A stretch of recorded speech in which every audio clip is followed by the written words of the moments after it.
It was merely a matter of excavating a portion of your essence by the riverside, yet unexpectedly, I absorbed all the abilities he possessed in life. Not only did I inherit the bloodline ritual to awaken my eyes, but I also discovered the method to unlock the reincarnation eye.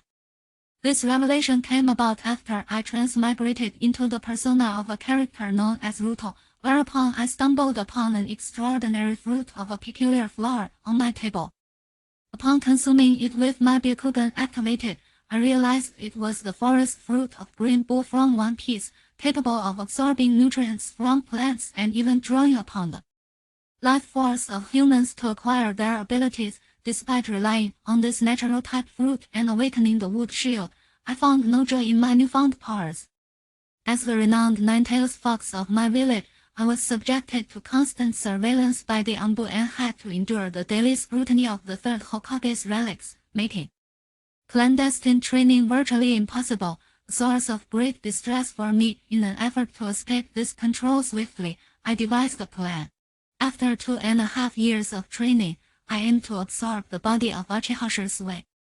With a stroke of luck, I might even inherit the Uchiha bloodline. To ensure the success of my plan, I pretended to crave fish after consuming expired instant noodles, stealthily venturing into the forest to gather supplies.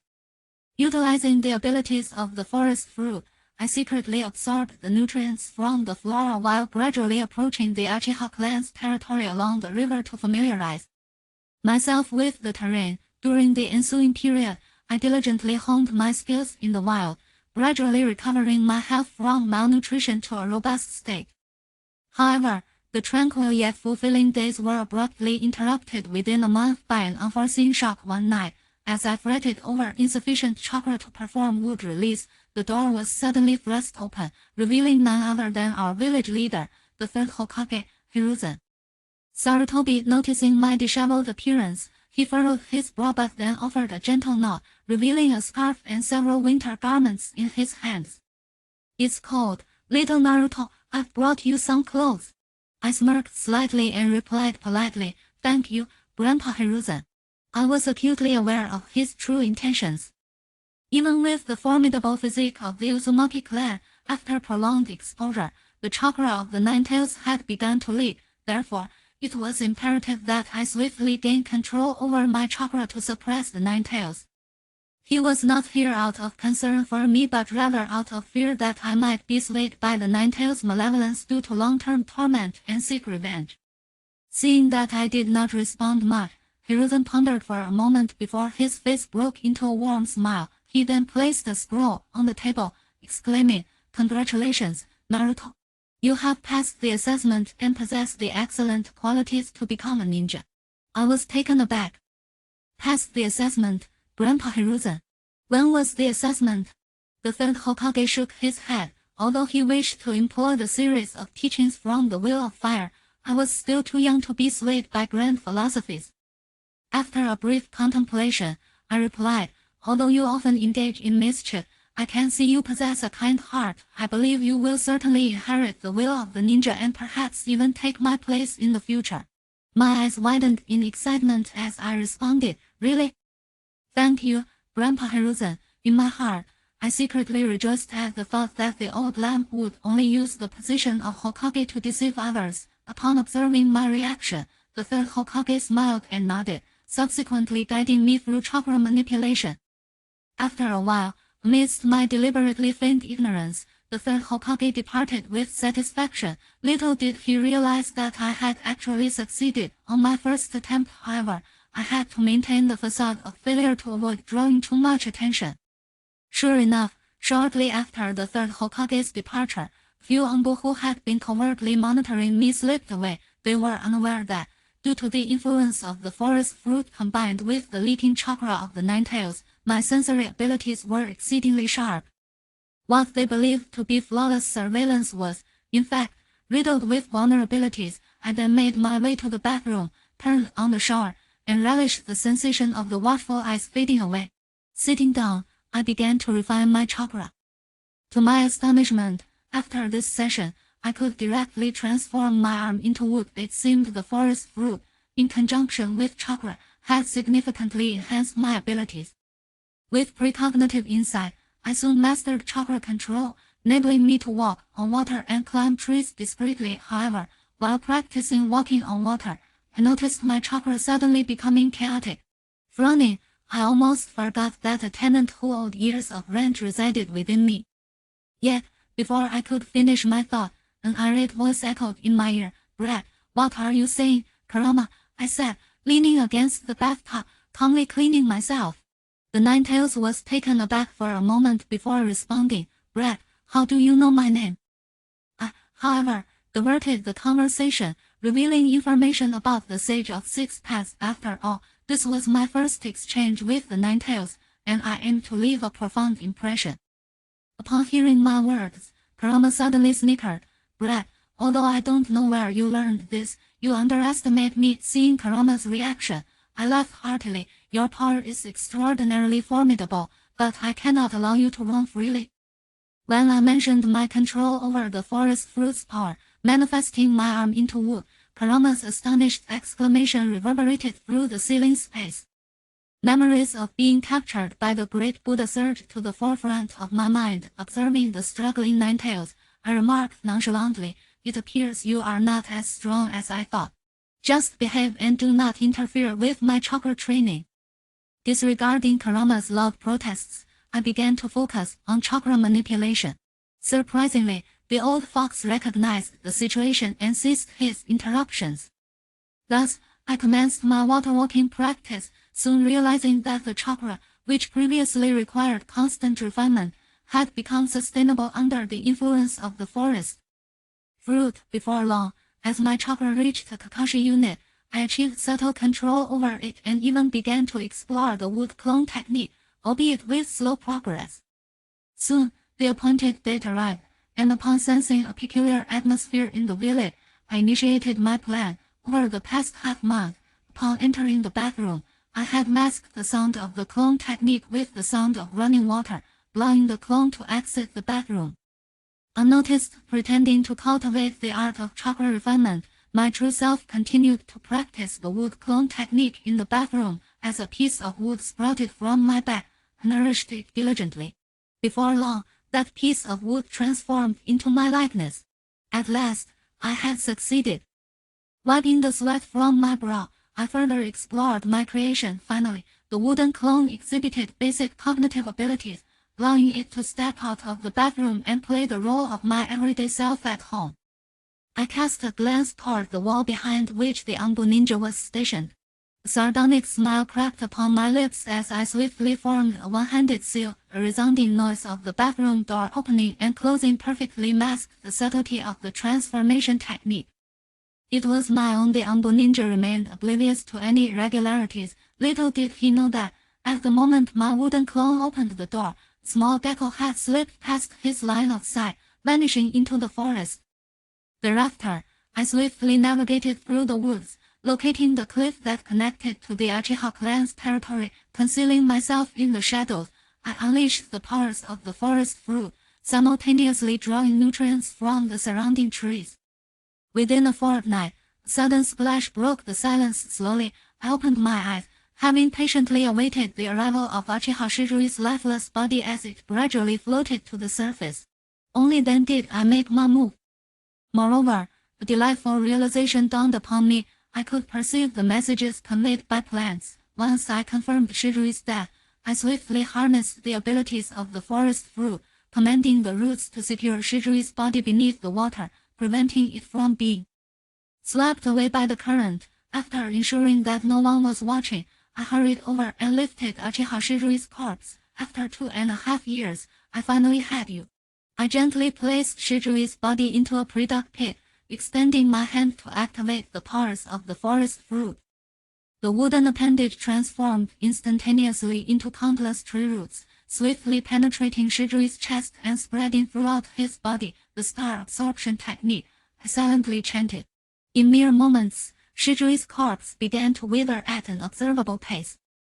Concurrently, I sensed an influx of extraordinary nutrients flowing into my being. Just a minimal absorption invigorated me immensely. In a matter of blinks, Uchiha Shisui's body had vanished without a trace, leaving not even a single hair behind. I found myself utterly astonished by the remarkable absorption capabilities of the forest fruit. With little time to ponder, I leapt from the pit, gathered Shisui's clothing, and hurried to the southern river. There, I wrapped the clothes around a stone and cast them into the water. Soon, Denzo would arrive with his hounds, but once submerged, the hound's sense of smell would be significantly impaired. I then closed my eyes and submerged myself in the river, trailing a path of blood that would soon be washed away. When I transformed into a wildcat and sprinted back home, I collapsed onto my bed, closing my eyes to fully embrace the warm surge of nutrients within me. This nourishing current flowed through my limbs and bones, and finally, 3 days later, Uchiha Shisui, the essence of water, has been thoroughly absorbed by me, and my mind has become a repository of both strange and familiar memories. I now possess knowledge of various ninja techniques, including the body flicker technique and ninjutsu, as well as the intricacies of fire release and the cultivation of chakra. Nature transformation. At that moment, a bee fluttered into the room, its wings shimmering with clarity. Suddenly, its movements slowed to an almost excruciating pace, and I felt a warmth radiate from my eyes as tears began to flow uncontrollably. I hurried into the back room, skillfully creating the sound of the shower before glancing into the mirror. My once adder eyes had vanished, replaced by blood-red orbs adorned with intricate patterns, revealing a single tomo activated in my Sharingan.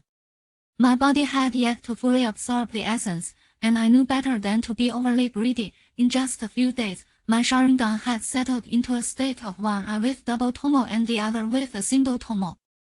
To enhance my abilities further, I would need to seek out the Uchiha clan to draw upon their strength. The night of the massacre was still approximately 2 years away, an event that would transpire when Itachi was 7 years old. I simply had to bide my time, patiently waiting for the Ninja Academy to conclude its classes and grant a holiday. There remained a plethora of jutsu for me to digest, and mastering the body flicker technique was of the utmost urgency. As I contemplated this, a faint smile graced my lips. Before long, the day of entering the Ninja Academy arrived, and I easily integrated with the 12 young heroes. My physical prowess continued to elevate, rendering me nearly as handsome as Itachi, and my culinary skills, particularly in crafting delicious pork intestines, flourished. Chu Tianjin visited daily, and during class, I often rested my head on the desk, quietly honing my mental energy attacks. The enhancement of my mental strength was crucial, enabling me to accomplish various tasks. For instance, after school, I would lie on my bed, close my eyes, and let my mental energy permeate, imagining myself as a drunken llama. Over the years, my sleep had been exceedingly comfortable. I began to contemplate the matter of paying rent. This marked our first genuine encounter, and the Ninetales appeared utterly bewildered, its tail retracting in surprise. "How did you get in here, little brat?" it inquired, but I offered no explanation, continuing instead, "Do you wish to live as a human?" The Ninetales scoffed at my words. The Sage of Six Paths. That old man wouldn't dare claim such a thing. What can a mere child like you accomplish? Before it could finish, my eyes transformed instantly into the Sharingan, and the Ninetales was left in shock, its jaw gaping. "So, you think my earlier assertions were false?" I pressed on. "Moreover, while Kagaya Satsuki can create White Zetsu, I am capable of doing so as well, perhaps even better. Take some time to ponder that." With that, I exited the ceiling space as morning broke and I entered the classroom. I observed a throng of children recklessly tossing shuriken. It was time for me to make my exit, as the Anbu ninjas who had been monitoring me no longer dared to approach openly. This afforded me ample time to pursue other training, allowing my shadow clones to attend school on my behalf, sheltered by the offspring of a prominent ninja clan, alleviating any fears of being discovered. Furthermore, the cultivation of the Rasengan had become a priority. The 12 young heroes gathered at my home for dinner, as was customary. As the others indulged in their feast, I gently tapped the table and spoke in a solemn tone, "Esteemed friends, I require your assistance with a matter of some urgency. My time at the Ninja Academy has proven unfruitful, and I intend to employ the technique of Shadow Clone to navigate my way through the school. Thus, I implore you to provide me with cover." The socialite, one remarked, you have already mastered the art of invisibility. Truly, you are my lifelong rival. Indeed, your prowess is commendable, I replied, somewhat taken aback by the unexpected turn of events. Rather than expressing astonishment at my desire to skip school, they were astonished by their newfound ability to remain unseen. From the side, another chimed in, Dear brother, do you truly believe we are oblivious to your secrets? You have many hidden truths. Do not assume that, being children ourselves, we are any less astute. Pursue your ambitions. The group regarded me with earnest expressions. It was Shikamaru who discovered it, wasn't it? They averted their gazes in unison. I chuckled and shook my head at Shikamaru, realizing I had underestimated him once more. Truly, he is a prodigy among the Nara clan. Shikamaru, slightly flushed, scratched his nose and sighed. Well then, I shall leave the matter in your hands. With a reluctant demeanor, he stood and made his way to the bathroom. I understood this was a moment for him to converse privately, so I followed. Shikamaru, scratching his head, said, Naruto, I do not comprehend how things have come to this, but should the situation spiral out of control, I will ensure that the Nara clan withdraws. With a smile, I extended my fist towards him, as expected of you, Shikamaru. Rest assured, I have a plan. Raising my hand, I summoned the essence of the forest fruit, transforming my arm into wood. It swiftly morphed into a wooden clone of myself, taking shape before our eyes. Naruto, why are you showing me this? Shikamaru's eyes widened in surprise. Aren't you afraid? He trailed off, lowering his gaze. After a brief moment, he looked at my wooden clone and chuckled. This is quite the hassle. It's rather unbearable. I know what must be done, I declared. Once both my wooden clone and Shikamaru had departed, I took a deep breath. The day I had anticipated had finally arrived. No longer would I need to conceal my intentions. In the next instant, I executed the body flicker technique, vanishing from the bathroom and reappearing at the waterfall I had previously chosen. With arms outstretched, I absorbed the nutrients from the surrounding trees, practicing my physical techniques beneath the cascading water. 3 months later, I had refined my skills, developing my own version of the body flicker technique. It was time to return, but I would continue my training with the spiral shuriken afterward, as the school assessments were imminent. During the evaluation, I effortlessly managed my chakra control. Although I did not place at the very bottom, I barely reached the passing mark. Just as I was about to leave the academy, I felt a sharp gaze from outside the window. Uchiha Itachi, the avenger of his clan. Then, I instinctively glanced at the innocent Naruto, recalling that in the original story, he was merely 7 years old. Around the 2nd grade, the Uchiha clan had been eradicated. Thank you, Itachi, for the timely reminder to prepare myself. As night fell, I left a wooden clone at home while my true self returned to the waterfall, once again drawing upon the nutrients of the surrounding trees. The cultivation of the sage mode has commenced. However, after a period of diligent study, I discovered 2 distinct forms of sage mode. The first is the natural sage mode, characterized by a distinctive facial pattern. Not only does it grant me extraordinary strength and chakra for sage arts, but it also enables the healing of various bodily injuries. The second form is the forest sage mode, which allows for the fusion of nutrients and natural energy, transforming the body into a wooden form. What is even more astonishing is that, under the nurturing of sage chakra, the Sharingan has awakened the second tomo. In this moment, I smiled. While I may not yet be truly invincible, I have certainly attained a power that rivals that of a Kage. After the night of the clan's annihilation, I can still elevate my strength to even greater heights. With the sage mode, I can now begin training the wind release, Raisin Shuriken. Thus, I created a Black Zetsu clone, infusing it with my physical and mental energy, allowing it to enter the natural sage mode. I had momentarily forgotten that the wind release, Raisin Shuriken produces a considerable noise. The corners of my lips curled upward. It seemed that assistance arrived just as I was feeling drowsy. Why did it suddenly stop moving? White had appeared atop a large tree, several dozen meters from my training spot. Such a peculiar little spirit. That ninjutsu seems quite formidable. But for now, Informing my original self is the utmost priority. The white head, resembling a bun, slowly descended. Suddenly, an unprecedented force of obstruction manifested. Could it be that the little spirit has discovered me? My floating technique is renowned in the ninja world for its stealth. As the white figure scratched its head in confusion, a massive carnivorous plant appeared behind it, devouring the still chattering figure in one swift motion. I then moved to stand before the plant, pleasantly surprised by the unexpected bounty of the day. With the floating technique and the disguise technique at my disposal, my future endeavors will become significantly more convenient. I am grateful for the gifts bestowed by nature. On the day of the clan's annihilation, I was engaged in practice with my second pillar.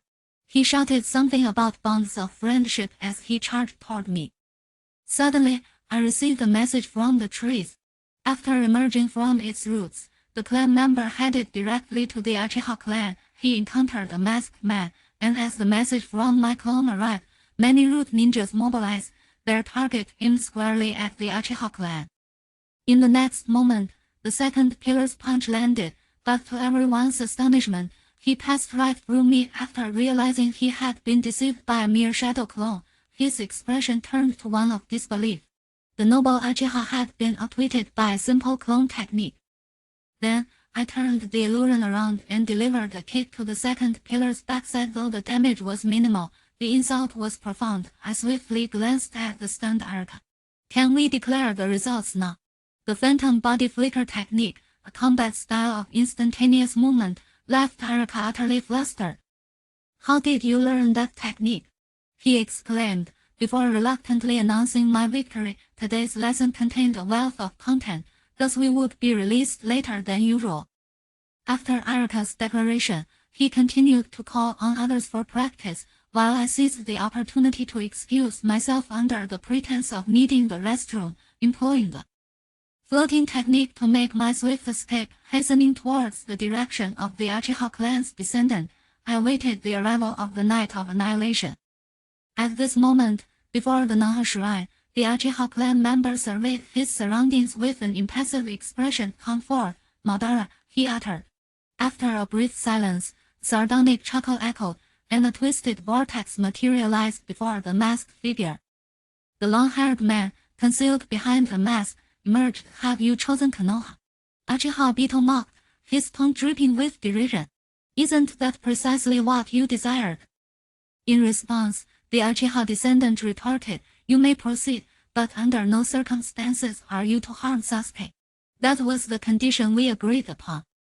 Without further ado, Obito activated Kamui, his form gradually dissipating from view. The Uchiha descendant lingered in a daze for a moment. I'm sorry, Sasuke. Forgive me, this is the last time, he murmured before employing body flicker technique to vanish from the Konoha shrine. Simultaneously, I executed the floating technique and arrived at the Uchiha clan's territory. It was confirmed that the Uchiha descendant was already surrounded by a multitude of ninjas, unmistakably members of Denzo's root based on their chakra and attire. A smirk graced my lips. It appeared that the Uchiha descendant's performance was about to commence. I had ample time to prepare. To avoid exposure of my identity, I opted for a transformation technique. In the blink of an eye, I created dozens of wooden clones. As they materialized, their forms began to alter, swiftly morphing into distinct appearances. Even their chakra and presence transformed. The objective was to extract every ounce of vitality from the Uchiha clan, leaving only their eyes. Furthermore, should there be ninjutsu or valuables, none were to be spared. As the words left my lips, all clones instantaneously melded into the ground and sped towards the Uchiha descendant. I glanced back towards the direction of the Ninja Academy. From now on, you will be left with nothing, unused. You can't blame me, blame it on Kuro. Within the confines of the ceiling space, the Ninetales reveled, his laughter incessant. This is exhilarating, the assistance is precisely to my liking, he exclaimed, devoid of any moralistic platitudes. Yet, it seemed this fellow had mastered the sage mode of Hashirama Senju, absorbing natural energy at a pace that rivaled my own. I had to devise a plan, otherwise, when his patience wore thin, I would inevitably become a puppet of the Sharingan. Unbeknownst to me, the Ninetales was lost in thought. Utilizing the powers of the forest fruit, I cloaked my presence, ensuring that this proud old fox remained oblivious.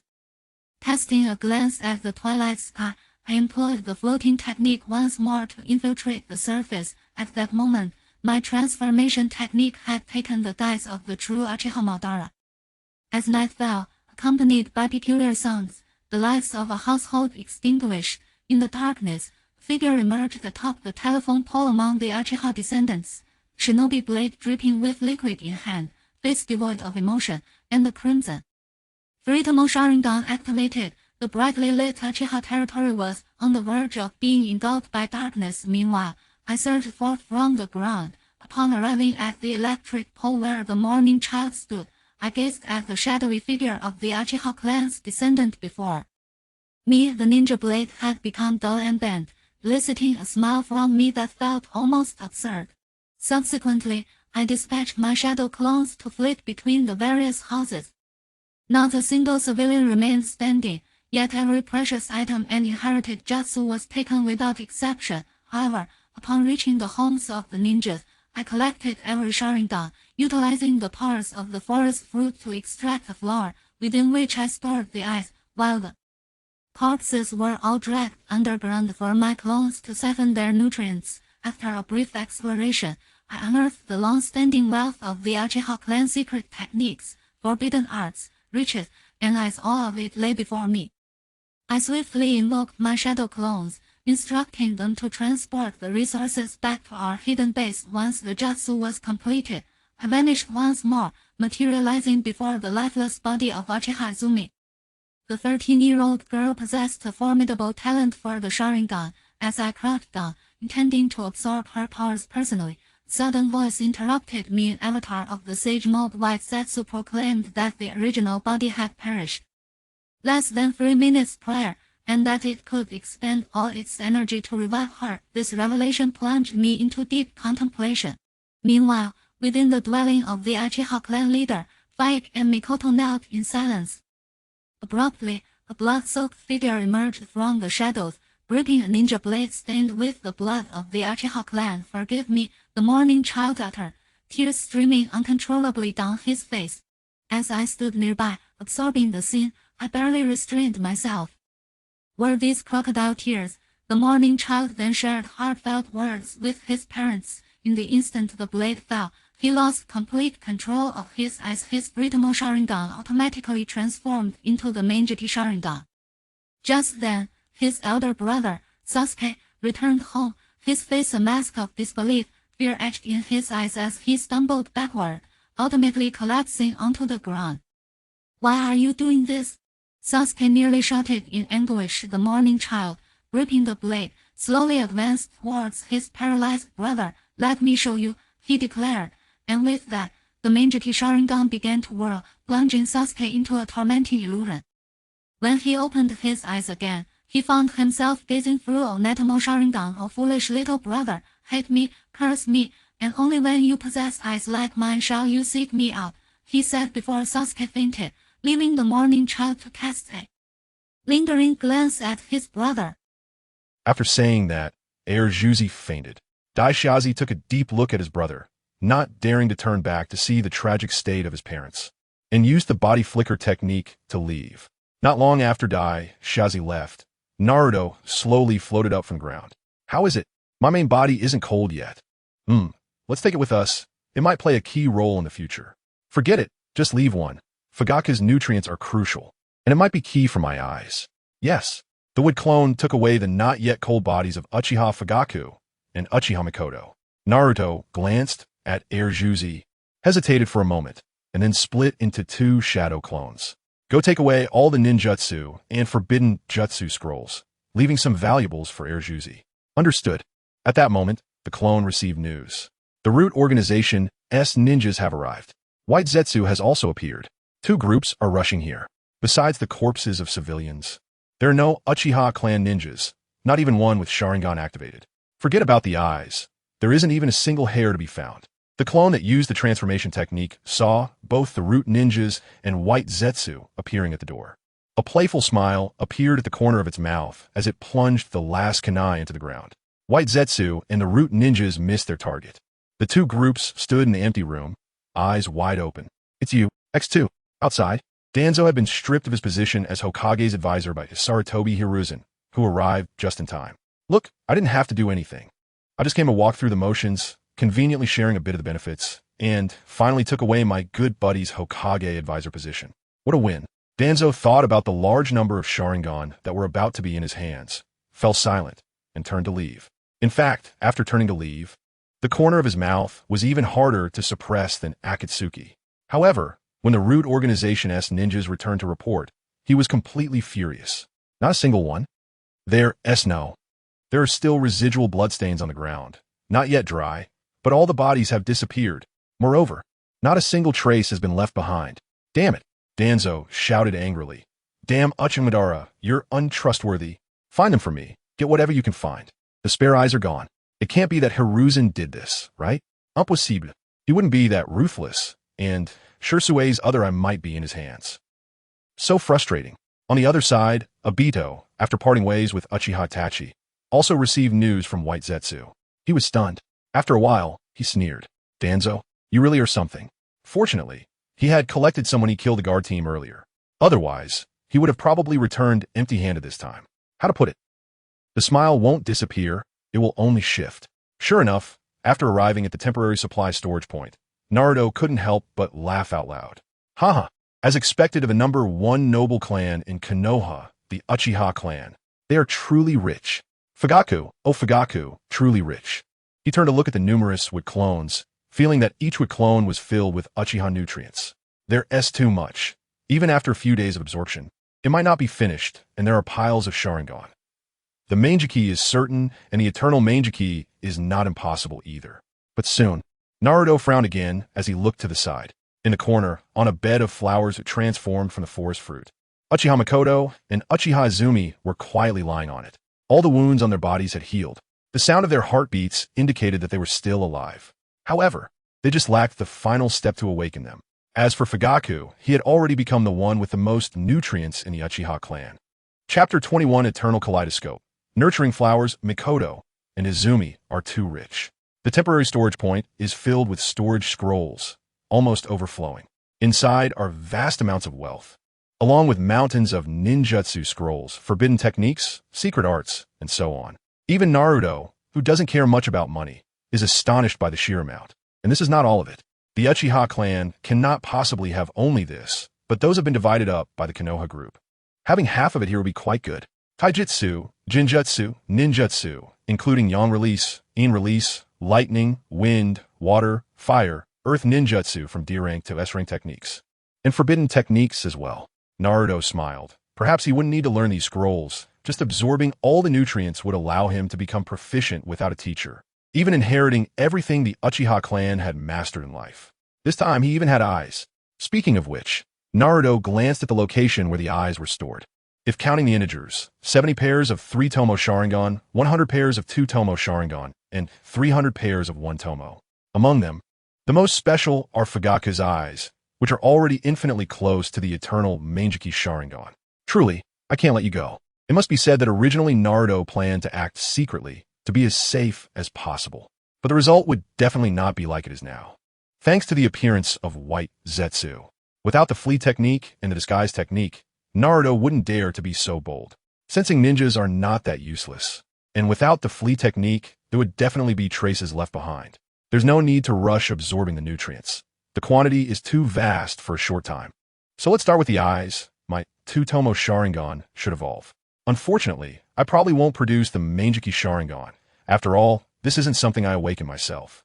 But once I accumulate enough to reach the Rinnegan, what should come will still come. Taking a deep breath and adjusting his emotions, Naruto raised his hand. The tree storing the eyes grew vines, slowly delivering the Sharingan to him. The tree conveyed the message that no one had come here for years, so there would be no issues. At this time, Naruto's hand also elementalized. It transformed into a hand made up of countless tiny vines. Reaching forward, countless tiny vines swam toward the numerous Sharingan. They embedded themselves, beginning to absorb nutrients. Those tiny vines quickly delivered the nutrients from the Sharingan back into Naruto's body. A vast and pure power surged in. Naruto's eyes instantly felt incredibly hot. He closed his eyes, tears streaming out uncontrollably. Before long, Naruto was in tears. Yet the heat did not dissipate. Instead, it grew hotter. Soon, Naruto felt his head clear significantly. Upon opening his eyes, he saw that one eye had evolved into a 3-tomo Sharingan. The other was still spinning wildly. As the nutrients were absorbed, it quickly transformed into a 3-tomo Sharingan. At the same time, an indescribable burning sensation arose. His eyes swelled, and Naruto's vision went dark. He couldn't see anything. A quarter of an hour later, his sight returned. Naruto looked at the prepared mirror beside him and found that his eyes had changed again. Eternal Mangeki Sharingan, a pattern he had never seen before. At this moment, all the Sharingan had been drained of nutrients and vanished. Although he hadn't fully digested the nutrients, Naruto felt he was almost there. He then absorbed Fugaku's eyes as well. The power in his eyes seemed to reach a critical point. After the nutrients from Fugaku's eyes came in, he successfully broke through the limit. Boom! A unique chakra surged in his mind. His eyes spun again with the Mangeki. The chakra consumption was too great. No, wood clones, come back. Naruto closed his eyes and elementalized his body. All the wood clones waiting in place returned to his main body. In an instant, the nutrient mass in Naruto's body surged. He couldn't care about anything else and absorbed the Uchiha's nutrients with all his might. Moments later, the patterns in his eyes became more complex, but they kept spinning. Gritting his teeth, Naruto maximized the speed of nutrient absorption. For a full half hour, sweat soaked his clothes. When he opened his eyes again, Eternal Mangeki, he had consumed more than half of his chakra. Was that Azura's chakra? Finally drawn out, completely infused into his eyes. I now have one of the conditions to awaken the Rinnegan. However, for now, I want to consider the Rinnegan. My body is still too young, and I can't strengthen my eyes any further. Naruto sat down, and a huge flower bloomed on the ground, serving as a chair. Just as I thought. So many nutrients are enough for me to awaken the Eternal Mangeki. There are also many fragments of memories of ninjutsu and forbidden techniques. These still need to be digested slowly by the body. You can't rush to eat hot tofu. I'm too tired. My body is too young and overburdened. As for the eye techniques, I don't feel anything for now, or rather, if I absorb the nutrients of so many people, can I have every eye technique that appeared in the original work? That would be fantastic. However, while the consumption isn't much for me, my body really is too young. Naruto gave up the thought of trying. Right now, he didn't want to do anything, just wanted to lie down well. The wood clone at school had already sent Tenten home. He should also go back and get a good sleep. With a thought, the ability of the forest fruit activated. Countless vines filled the entire temporary storage point. In the end, the entire storage point became airtight, and as long as there was any movement, Naruto could sense it immediately. Heading home, but just as he lifted his foot, he turned back. Almost forgot. He walked up to Uchiha Makoto and Uchiha Izumi. He reached out to touch their tightly closed eyes. Just now, I really almost couldn't help but absorb you all. You should be thankful you have a good clan leader and husband. The nutrients from the eye techniques were just enough. A playful smile curved Naruto's lips. Azura's chakra has also been dealt with. Finally, there's no more unseen thought pulling me. I'll keep you safe. I will nurture you with the purest nutrients, and you will provide me with the purest Uchiha nutrients. After speaking, Naruto withdrew his hand, looking at the two iconic, beautiful faces of the Uchiha clan. Two carnivorous flowers grew from the vines behind them. They swallowed the two, leaving only their heads above ground to breathe air. After finishing these tidying tasks, Naruto immediately used the flea technique to sink into the ground, stealthily heading home. Moments later, Naruto returned home, and the wood clone returned to his main body. After taking a shower, he sat down to actively merge part of the memories before going to sleep. At this moment, the door was knocked on. Is someone here? Quite fast, so eager to come. Maybe they have nothing to do. After receiving the memories from the wood clone, Naruto found that, indeed, the entire afternoon, and even now, Nine Bears had not used the live streaming device to check again. Who is it? Grandpa, why are you here? Come in and sit. Naruto initially pretended to be sleepy and a bit annoyed. But upon seeing that the visitor was indeed Nine Bear, his expression immediately changed. Very good. Very good. Nine Bear seemed very happy. After entering, he asked how Naruto had been recently. Naturally, Naruto responded with some trivial matters. To pass the time, let's have everyone come over to my house as guests. Not bad. It seems you've made a lot of friends. Naruto, I heard you defeated Sasuke today? Wow, that's impressive. Sasuke is from the Uchiha clan. His ninja foundation is not something an ordinary kid can compare to. Rinbear smiled kindly, but there was a deep probing intent in his eyes. He noticed every expression on Naruto's face, not missing a single detail. Naruto appeared very natural. He held his head high and proudly said, "Of course, I am a young leaf, personally taught by Grandpa. I will grow into a big tree that can protect everyone, just like Grandpa, and become Hokage." Haha, not bad. Naruto, you've grown a lot. You must have endured a lot of hardships, right? Seeing Rinbear's old face smile like an old chrysanthemum, he suppressed his disgust and shook his head with a smile. Not at all hard. This little hardship is nothing for becoming Hokage. Old fox, you won't bring it up, right? Fine, I'll bring it up myself. By the way, Grandpa, you said that when fighting against others, one must be flexible and play to their strengths. When I fought Sasuke today, I had a sudden inspiration and combined the shadow clone technique and the body flicker technique in battle. I didn't expect it to have such a good effect. Sasuke completely didn't anticipate that I would do something like this. While saying this, Naruto looked at Rinbear with an expectant face. Naruto, you're so smart. This fighting method is amazing, right?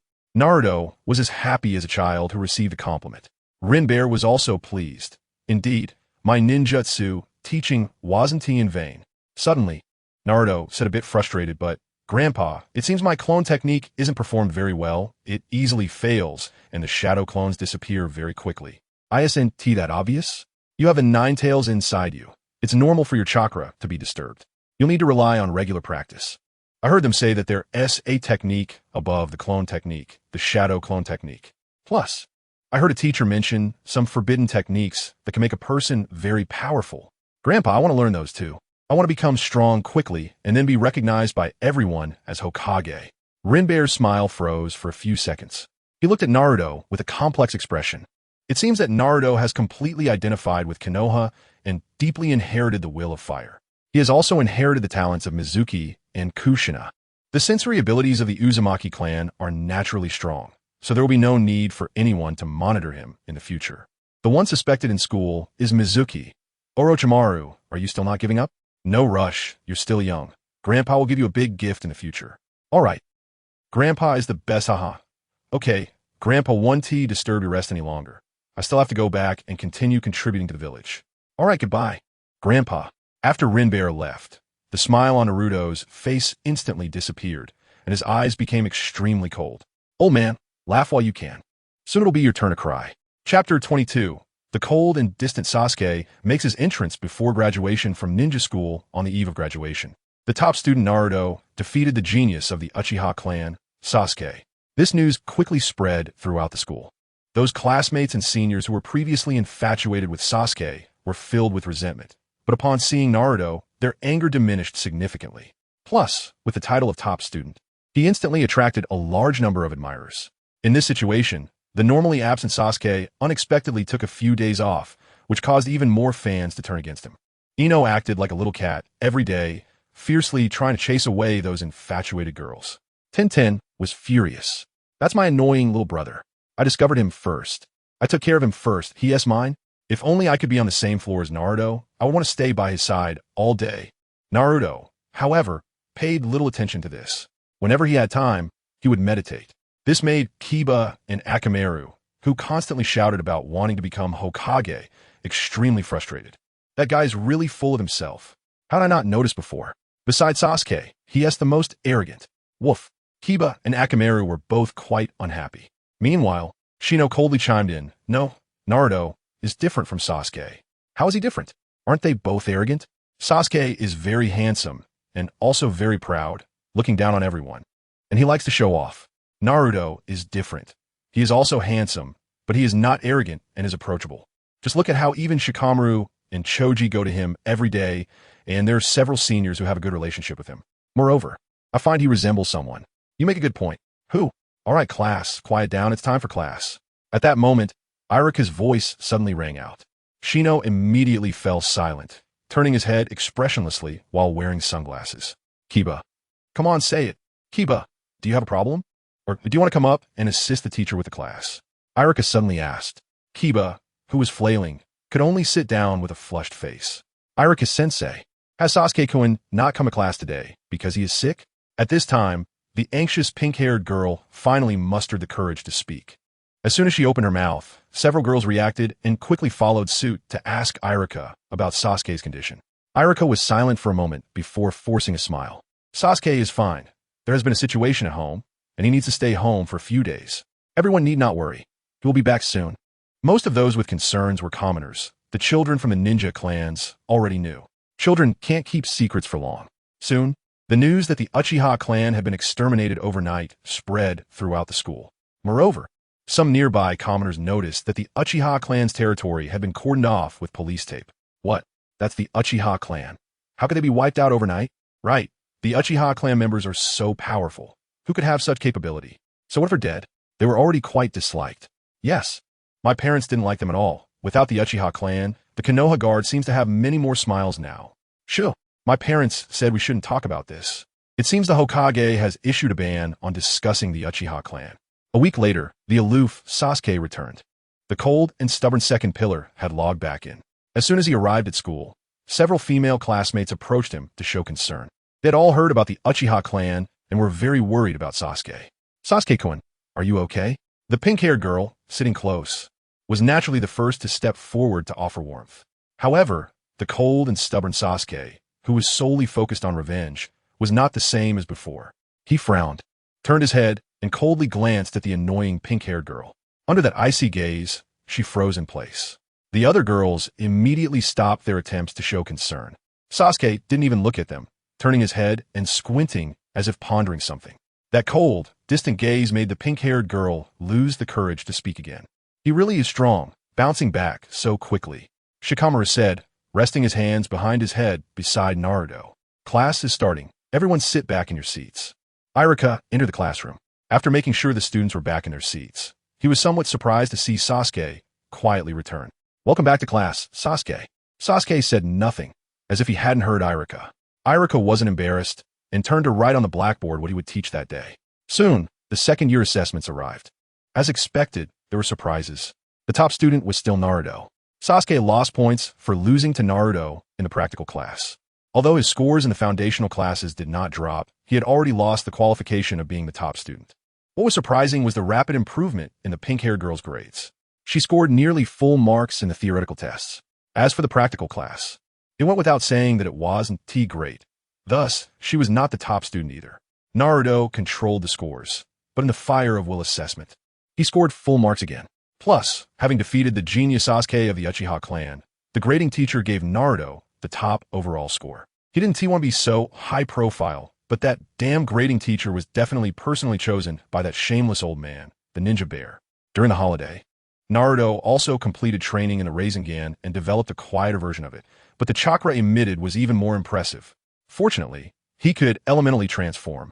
Even though he inherited most of the Uchiha clan's talents, he would still suffer injuries while developing ninjutsu. Just this point, the second Hokage could still hold off the Gold and Silver brothers, which was truly impressive. Speaking of wind release Sharingan training, one cannot forget Kakashi. He couldn't teach Naruto. Jiraiya was well aware of this, as all Hokages have their own disciples. So, he naturally wouldn't steal Jiraiya's job. As for the pink-haired girl, without Naruto and Sasuke around, and without the ninja bear specifically reminding her to take it seriously, she would have probably been kicked back to the ninja school long ago. So, the only one left was Sasuke. Plus, Sasuke was very similar to how he used to be, which stirred some sympathy in Naruto. As for the original work, where Naruto and Jiraiya trained for so long, but couldn't even control the Nine Tails chakra. That was, of course, because Jiraiya's approach was not that of a teacher, but more like that of a mentor. He didn't want Naruto to suffer so much pain. He had already endured so much for so many years. Moreover, under the influence of the so-called prophecy from the old frog, he firmly believed that the prophesied savior child existed. It was just that Naruto did not hold that identity. It was later that he realized this truth. After that, Naruto went directly to Mount Myaboku, entered Sage Mode, and directly fought pain. But before that, Naruto needed to increase his strength. Kakashi, want to increase your strength? Isn't this just boosting my performance? Then, what happened to Naruto? He was exhausted. The shadow clones didn't stop, and the training ground was provided by Yamato's would-release experiments. As for Kakashi, he was just lying there, drinking tea and watching a drama. Naruto's physique is quite special. He had to go through so much to develop the Rasen Shuriken. If it weren't for Sage Mode, Using the Raisin Shuriken even once would leave him lying down for quite a while. Kakashi, what do you mean I don't teach Naruto? What do you mean I'm ungrateful? Can I really take credit? The ninja bear is watching so closely. He fell into a dark period again. Didn't he harm that child in the past? Well, I don't dare face Kushina-sensei. I would definitely get beaten to death. As seasons change, time flies. There haven't been any major events in Konoha. Naruto is steadily training, quietly waiting for his body to grow. The proud Ninetales no longer resist but will never take the initiative. Well, it's okay if it takes the initiative occasionally. It clearly knows that Naruto's current strength is beyond its imagination. However, Naruto still hasn't chosen to control its actions with the Sharingan. This touches the Ninetales, while also causing a bit of doubt. Are the enemies he will face in the future really that strong? The little one it saw with its own eyes has been diligently training and has grown quite a bit now. All these years, there's still no signs of slackening. This makes it worry. During this time, Naruto often visits the supply storage point. Uchiha Makoto and Uchiha Izumi have benefited from his nourishment. Uchiha Izumi has stopped growing and is nurturing her body. Uchiha Makoto has directly received tremendous benefits and has become much younger. This makes Naruto have other thoughts. So, sometimes he would inject some nutrients into the vegetables while cooking. The effect is very obvious, especially with Hinata and Ino. In the blink of an eye, it's now Konoha's 60th year. This year marks the annual graduation exam at the Ninja Academy, the graduation season for the new generation. Lee and Niji graduated a year early, becoming genin. Lee has also changed into the classic outfit. Niji remains cold and aloof, but he still smiles during their gatherings. Lee, on the other hand, sighs every day and only smiles during the gatherings. Then he turns to Ino and Hinata to complain. In a few days, it will be the graduation exam at the Ninja Academy. Ino is also not in a good mood because the Ino Shikacho trio is inseparable. Especially after hearing Naruto mention that their future Jonin instructor will be Asuma, who is paving the way for his son, she feels even worse. That big-bearded, smoking uncle. All images she dislikes. Hinata is also not particularly cheerful. Although that teacher just became a special Jonin because of Asuma's pursuit and is now a guiding Jonin. She has no opinion on the guiding Jonin. Her teammates will most likely be dog and bug breeders. She has no particular thoughts. Mainly, she feels a bit sad about not being able to see Naruto often in the future. Shikamaru immediately saw the problem. Naruto, what should we do? What do you mean what to do? Didn't you notice it long ago? But you can't change it, can you? Shikamaru was speechless and could only sigh in frustration. It's really troublesome, always thinking about these things. After dinner, everyone went back to their own homes. A few days passed in the blink of an eye. Tomorrow is the graduation exam at the Ninja Academy. The classmates all went back to review the competition content. Additionally, the focus of the exam is likely to be the body flicker technique, so everyone is prepared. If there's anything they don't understand, they can come and ask the teacher, who will be here all day. Chapter 23. Graduating smoothly, letting the root ninja be the guiding Jonin. In front of the ninja school gate. It's been 6 years, and everything remains unchanged. Well, not entirely. New facilities are being built. Looking back at his former self, standing as a lackey at the ninja school gate. Dear, at this moment, a girl's voice interrupted Naruto's memories. He was about to respond, but suddenly sensed something was off. She was bold, but not that direct. Before long, the girl wrapped her arms around Naruto, and a soft weight hit him. This scene made many boys and girls of the same age show envious expressions. Why didn't he respond to me? The blonde girl pouted, a bit displeased. Naruto forced a smile. If you call me like that, how could I dare to respond? Sure enough, a faint chill immediately came from behind. Without turning around, he knew that Yamanaka Ino was glaring at him with a look that could cut. Had another argument with your dad? Don't mention it. Ino pouted even more. So useless. I said I wanted to be in the same class as you. But he said there's no precedent for that. That Inuzuka, Nara, and Akimichi will be in the same class. Then he went on to lecture me. So annoying. If it's not possible, to say it's not possible, why drag it out? Ino's voice didn't hold back. Yamanaka Kahii remained silent. The daughter's words aren't without reason.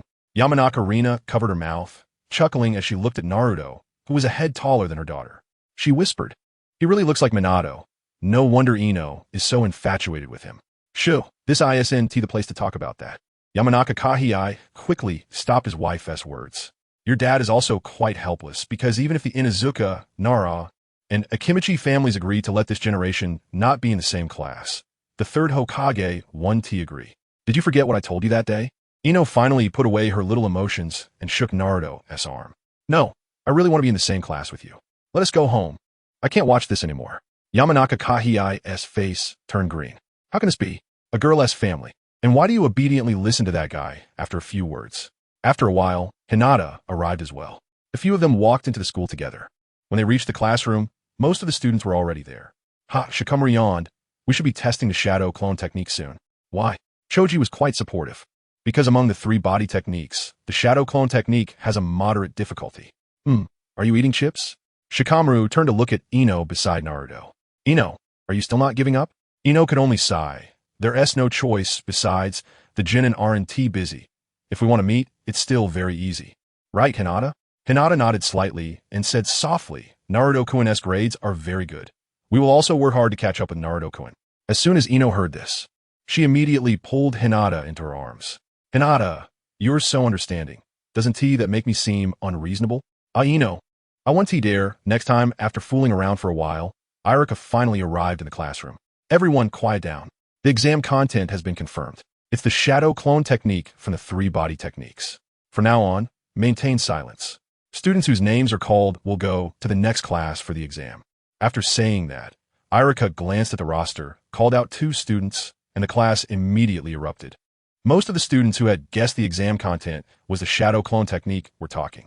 However, not many showed a troubled expression. Even in the original story, only Naruto had a frown. The 3 body technique is fundamental for ninjas. In the elite class, there isn't a single person who doesn't know it. The exam wouldn't take long. Soon, more than half of the class had gone out and passed the exam. Shikamaru, Ino, Choji, and Hinata all went out. The remaining students were few. Among them was Suigetsu. He suddenly turned to look at Naruto, who was meditating with divided attention. He recalled the battle from 4 years ago. Brother Shisui must have been killed by that guy. This guy Naruto, he might have been taught by Brother Shisui, so it's normal for him to know that technique. Then he stood up. It was his turn. His gaze was cold. Finally leaving this school that only knows how to play house. I will definitely become a ninja and eventually kill that man. Finally, only Naruto was left. He glanced at the classmates who were gradually returning with their forehead protectors. He pondered whether to follow the original plot. No changes. The proctoring teachers were still Irika and Mizuki. Uzumaki Naruto, it's your turn. Mizuki said gently. Naruto, just start whenever you're ready. Okay. Naruto nodded, then formed hand seals. Maintaining a standard speed, he performed the shadow clone technique. Bang bang.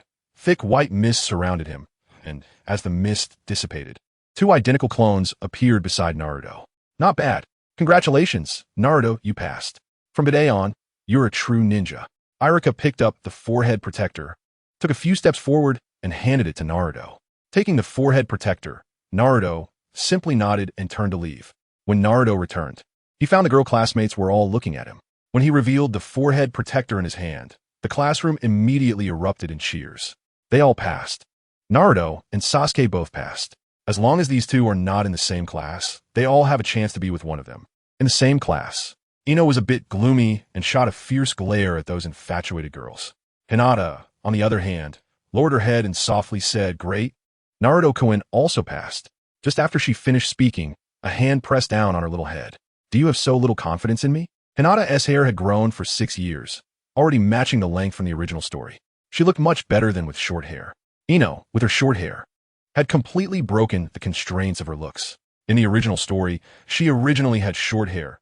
Who knows which infatuated girl mentioned that Suigetsu liked girls with long hair. Pink-haired Sakura grew her hair long, making the competitive Ino also grow her hair long. Not long after, Irika came in. First, congratulations to everyone on graduating smoothly. And then I'll assign the last task. In the next week, everyone needs to go to the Hokage Tower to take their graduation photos. Remember to take good care of your forehead protectors. After registering information, we will proceed to class division, and then wait in class. After briefly saying a few words, Irika wiped away the tears at the corners of his eyes. All right, congratulations once again on graduating smoothly. Dismissed. Woo! A group of freshly graduated kids cheered. After leaving the ninja school, the trio of Tenten, Niji, and Lee were already waiting early at the school gate. Seeing the forehead protector in Naruto's hand, Tenten happily ran up. Congratulations, stinky little brother, on graduating smoothly. To celebrate my stinky little brother's graduation, Mom and Dad told me early to tell you to come over for dinner tonight. Niji snorted lightly. In his eyes, Naruto's graduation was a foregone conclusion. Nothing to be surprised about. As expected of the rival I see as my whole life. Niji, I'll defeat you first before challenging Naruto. With these words, a vein bulged on Niji's forehead. All right, didn't we agree to have a picnic today? Let us go. There are quite a few wild rabbits in the mountains recently. Naruto mediated, reminding everyone of what was next. The bunny is so cute. Naruto, can we add more cumin later? The next day, Hinata and Ino came to find Naruto to take graduation photos together. Naruto naturally did not refuse. It was just a bit regrettable that he couldn't obtain the Book of Seals using the methods from the original work. He had instructed his shadow clone to keep an eye on Mizuki's movements yesterday. He found that for some reason, this guy had become incredibly docile, until he sensed the Umbu ninja changing shifts not far away. Great, the bullet from a few years ago has returned. So now he could only wait for the bullet shot at the ninja bear from a few years ago to come back. The great gift after graduation? It should be the Book of Seals. After arriving at the Hokage building, they smoothly took photos and registered their information. The three of them knocked on the door of the ninja bear's office. After handing over the materials to the ninja bear and planning to leave, a childish voice rang out. Grandpa, let's have a duel. Konohamaru made his appearance. Then he tripped over himself. Ouch. Young Master Konohamaru. The perverted teacher Jiraiya also showed up. The grandson of the Hokage, huh? Naruto caught a glimpse of a photo of the fourth Hokage, Minato Namikaze. What a great treatment. Not thinking much about it. He was about to leave. Damn it. I knew it was you three who were up to no good. Otherwise, I wouldn't have tripped for no reason. Konohamaru was in tears, covering his nose. He jumped up and pointed at Naruto and the others. Ninetales? Jiraiya noticed the three, and at first glance, he saw Naruto's face. Those three symmetrical whisker marks were too obvious. Kid, what did you say? Ino glared, and Konohamaru was scared back repeatedly. Then he looked at Naruto and Hinata. That woman looks tough. The other woman seems very gentle, definitely easy to bully. Damn it. How dare you plot against me? If you want to do it, just do it. No need to worry so much. He held a shuriken in his hand and ran quickly towards Hinata. But before he could run a few steps, Jiraiya picked him up. Jiraiya bowed to Naruto and the others, apologizing for the rudeness. Then he turned to the ninja bear. Sorry, Hokage-sama. It's my negligence. It's fine. Take Konohamaru away. Naruto, your information is fine. You can go back now. Watching Naruto leave, the ninja bear took a puff of smoke. I seem to remember saying I would give him a big gift. His shadow clone technique is quite standard, no rush. This gift would be better if it has a timely effect. After everyone left, the door was roughly pushed open. The visitor was a regular. Better late than never. Hiruzen, what on earth are you thinking? Allowing the Jinchuriki to become a ninja, do you plan to let him leave the village too? You are no longer the Hokage's advisor. I hope you think carefully before speaking. This time, Danzo would not be so easily dissuaded. His spare eye was gone, and he couldn't use the Shinjutsu carelessly. Plus, he wasn't sure if Sarutobi Hiruzen also held the other eye of Shursui. Letting him become a ninja is fine, but I have one condition. Let a root ninja become his guiding jonin. Chapter 24, Mikoto, Izumi's Power Bank, Team 7 Sai.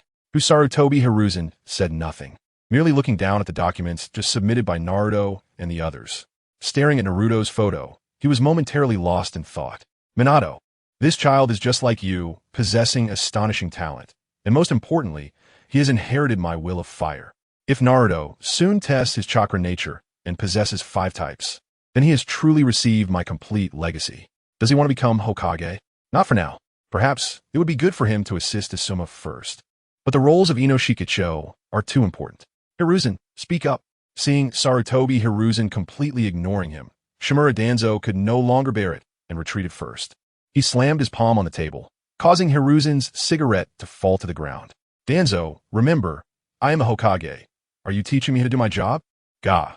Danzo's face instantly darkened, feeling as if he had swallowed a fly. But this matter must be fought for. Hiruzen, do you mean? I said, I am a Hokage. Also, tell your root to behave a little and not go too far. Sarutobi Hiruzen narrowed his eyes, having not been so serious with his good friend in a long time. You'll regret it, Hiruzen.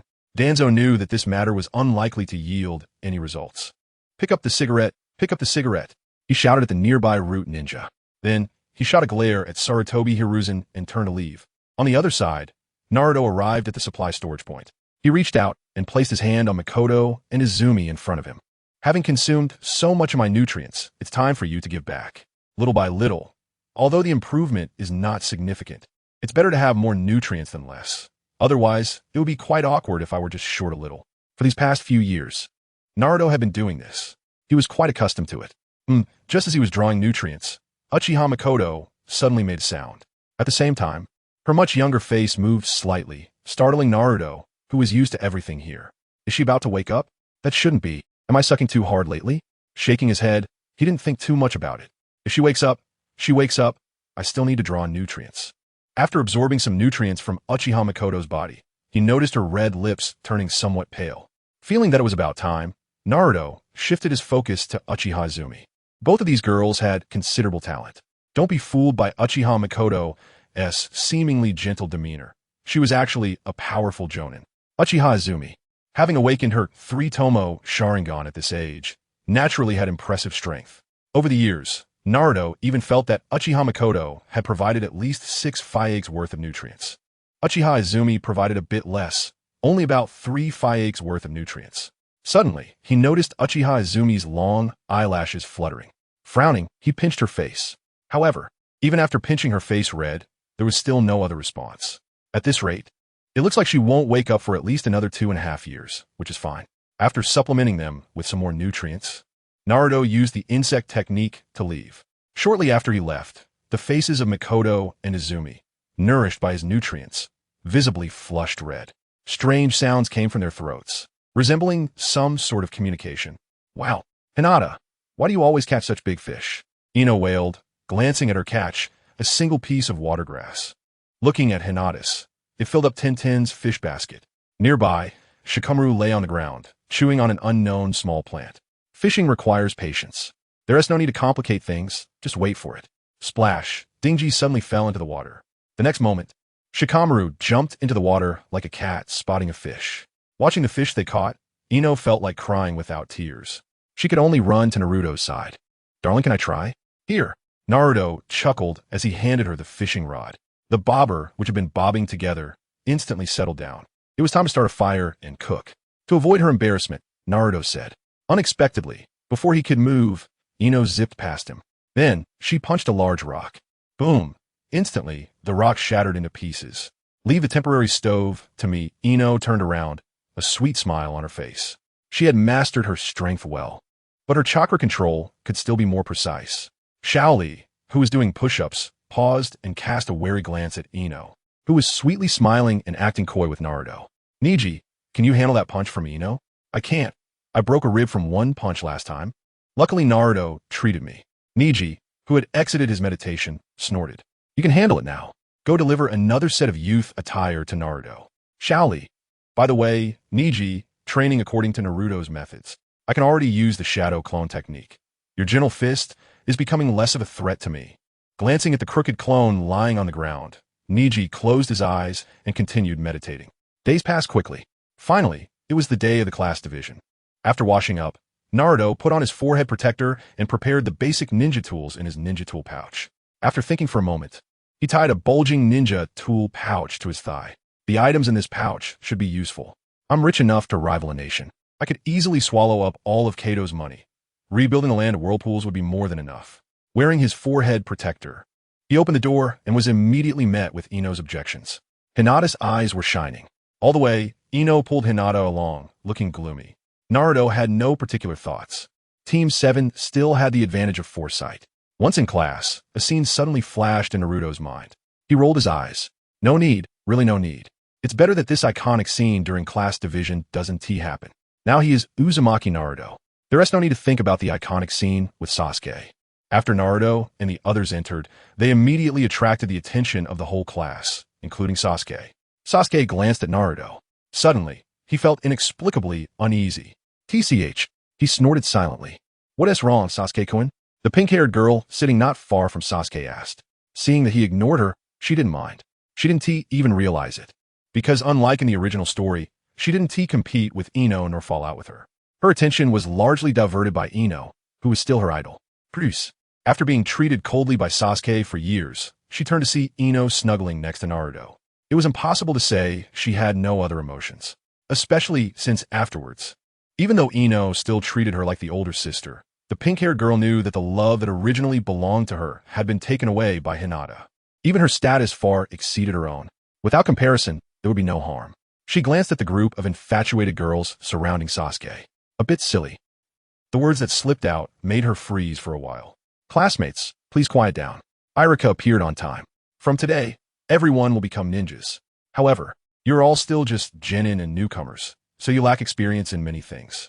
The village has arranged for you to have a guiding jounin, and in the future, you will take on missions in groups of 3, led by the guiding jounin.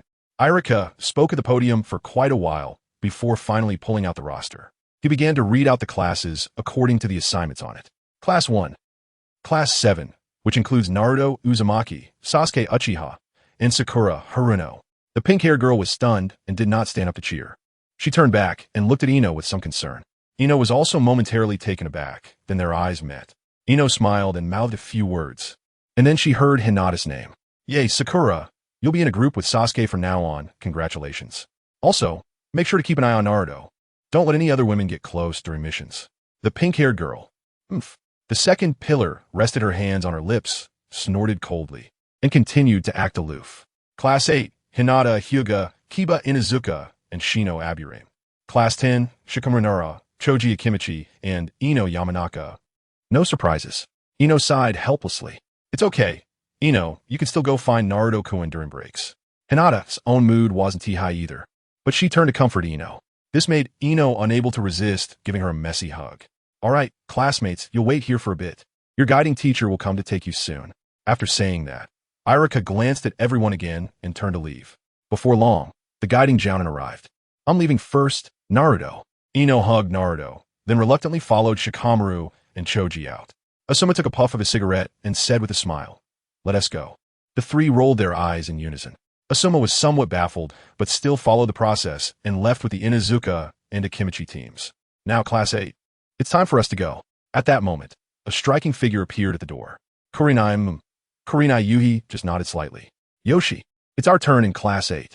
Ha ha ha. After becoming ninjas, we can finally show our skills. Kiba Inuzuka shouted excitedly. Shino Aburame stood up, hands in his pockets, and walked towards Kurinai with Kiba. Naruto-kun. I'll go ahead. If you get hungry, buy us something to eat yourself. If you don't have money, come me to get some. You eat a lot. Don't let yourself go hungry. Naruto's mouth was directly covered by Hinata. Don't say anymore. Hinata immediately transformed into a steam princess. She was used to it at home and wouldn't be so shy. But in class, she still occasionally turned into a steam princess. Quite impressive. This kid is already surrounded by 2 people at this age. Hinata blushed as she approached Kurinai. After being teased by Kurinai, she was almost steaming. However, soon her words got stuck in her throat. A pair of beautiful eyes fixed intently on Naruto's face. Teacher Minato? Teacher, we should go. Kiba Inuzuka reminded, and only then did Kurinai realize her gaffe. Before leaving, she took a deep look at Naruto. So similar, perhaps Teacher Minato was just like this when he was young. What a handsome child. Next comes the long wait. Naruto went into meditation. The second pillar's cold expression quickly showed signs of impatience. The pink-haired girl, so handsome. These 2 look very pleasing to the eye. Not boring at all. Ino wasn't there, so she dared to secretly and seriously look at Naruto for the first time. The guilt made her feel embarrassed, but about an hour later, the classroom door was pushed open. The white-haired boy holding a small crown finally appeared. Sorry, I got lost on the road of life. Chapter 25, giving Kakashi a warning, exposing a bit so slow. Why did you come so quickly? The 3 of them displayed completely different extremes. The white-haired one put away the little emperor and revealed the mask covering his face, along with the ridiculously tilted forehead protector, exposing only one eye that looked like a dead fish with no fighting spirit. Although he said sorry, it was clear from his gaze that he felt no remorse at all. The second pillar let out a cold snort as usual. At the same time, Naruto slowly opened his eyes, exiting his meditation state. He stood up and walked toward Kakashi, the pink-haired one, who originally intended to complain a bit to feign impatience. Hurriedly followed behind. The second pillar didn't say anything and followed with a gloomy expression. Kakashi raised his hand, seemingly intending to say something. Naruto directly bypassed him. The pink-haired one hesitated for a moment and followed as well. As for the second pillar, he didn't even glance at Kakashi. Where are you all planning to go? 3 troublemakers. No, 2 troublemakers and 1 sidekick. What a hassle. Finding a suitable place to gather, the rooftop would be quite good. Kakashi also exited the classroom. It seems, I am the guiding Jonin, the one who issues commands, right? Naruto smiled. He stopped in his tracks. As soon as he stopped, the second pillar and the pink-haired one also halted. Kakashi thought it was out of respect for him, but after walking for a while, he turned around and realized the three were still standing in place. We can do it this way. If you're unwilling, you can go talk to Grandpa Hokage. Of course. If you don't, just shut your mouth and follow along. If you maintain this attitude, I think I can request a different guiding Jonin from Grandpa Hokage. Showing up late without any sincerity in your apology, I don't believe you can teach us anything. I'm going to be the fifth Hokage, and you will only hold me back. The second pillar trembled all over, and his gaze towards Naruto changed. The pink-haired one instantly lost all color at her face, coming at the guiding Jonin with a warning right off the bat. This is too reckless, isn't it? But why do I feel that this is so imposing and cool? Kakashi's eternally dead fish eye finally showed a fluctuation of emotion. He looked deeply at Naruto. Kid, don't you know that your guiding Jonin has the authority to send you back to the Ninja Academy, or even revoke your qualification to become a ninja for life? That cold gaze, coupled with a low voice, didn't sound like he was lying. Naruto shrugged. Do as you wish. I'll just retake the exam. Whether Grandpa Hokage will agree, I don't know. After saying that, Naruto simply turned around and went back to the classroom to continue staying there. Why make a fuss with Kakashi? No reason, just displeasure. And besides, this guy really isn't human. In fact, the last straw that broke White Fang's back was that even his own son thought he was wrong. Plus, this guy had never even come to see him. Not even once, not even secretly. Naruto could be sure that before coming here, the Bear Nin had taken Kakashi to his home. His task was to monitor and supervise, mainly responsible for Naruto. The second pillar was just a side note. As the only Uchiha left in Konoha, why didn't the higher-ups take actions like monitoring or brainwashing? Naturally, because the second pillar didn't need those. Itachi had done a great job before leaving. If it weren't for Obito's interference later on, leading the second pillar to develop a hatred for Konoha, the outcome might not have been the same. Therefore, Kakashi's responsibilities were very clear. As for helping Naruto progress, that wasn't part of his job description. Spiraling sphere, summoning technique, those things can Kakashi not do? Don't be ridiculous. That would be foolish. These are Jiraiya's works. Who is Jiraiya? The direct disciple of the Bear Nin, and one of the three legendary ninjas who loves Konoha despite knowing its darkness. Additionally, Naruto's confrontation with him had another layer of meaning. It was for the sake of future plans. The second pillar followed Naruto without hesitation. Naruto expressed his true feelings. Rather than waste time following a Jonin with no future, it would be better to wait another year. With Naruto around, he would never lack opponents. You guys, teacher, wait for me. Kakashi stood frozen in place. Whoosh! Oh sorry, it won't happen again. Kakashi didn't hesitate, directly using the body flicker technique to block the doorway. I promise. Seeing that the three were clearly skeptical, he quickly raised his hand. The second pillar had already noticed something was off. The difference in attitude was too great. In any case, let us head to the rooftop. Come on. Someone has already made a promise. Naruto didn't move, and the other two definitely wouldn't move.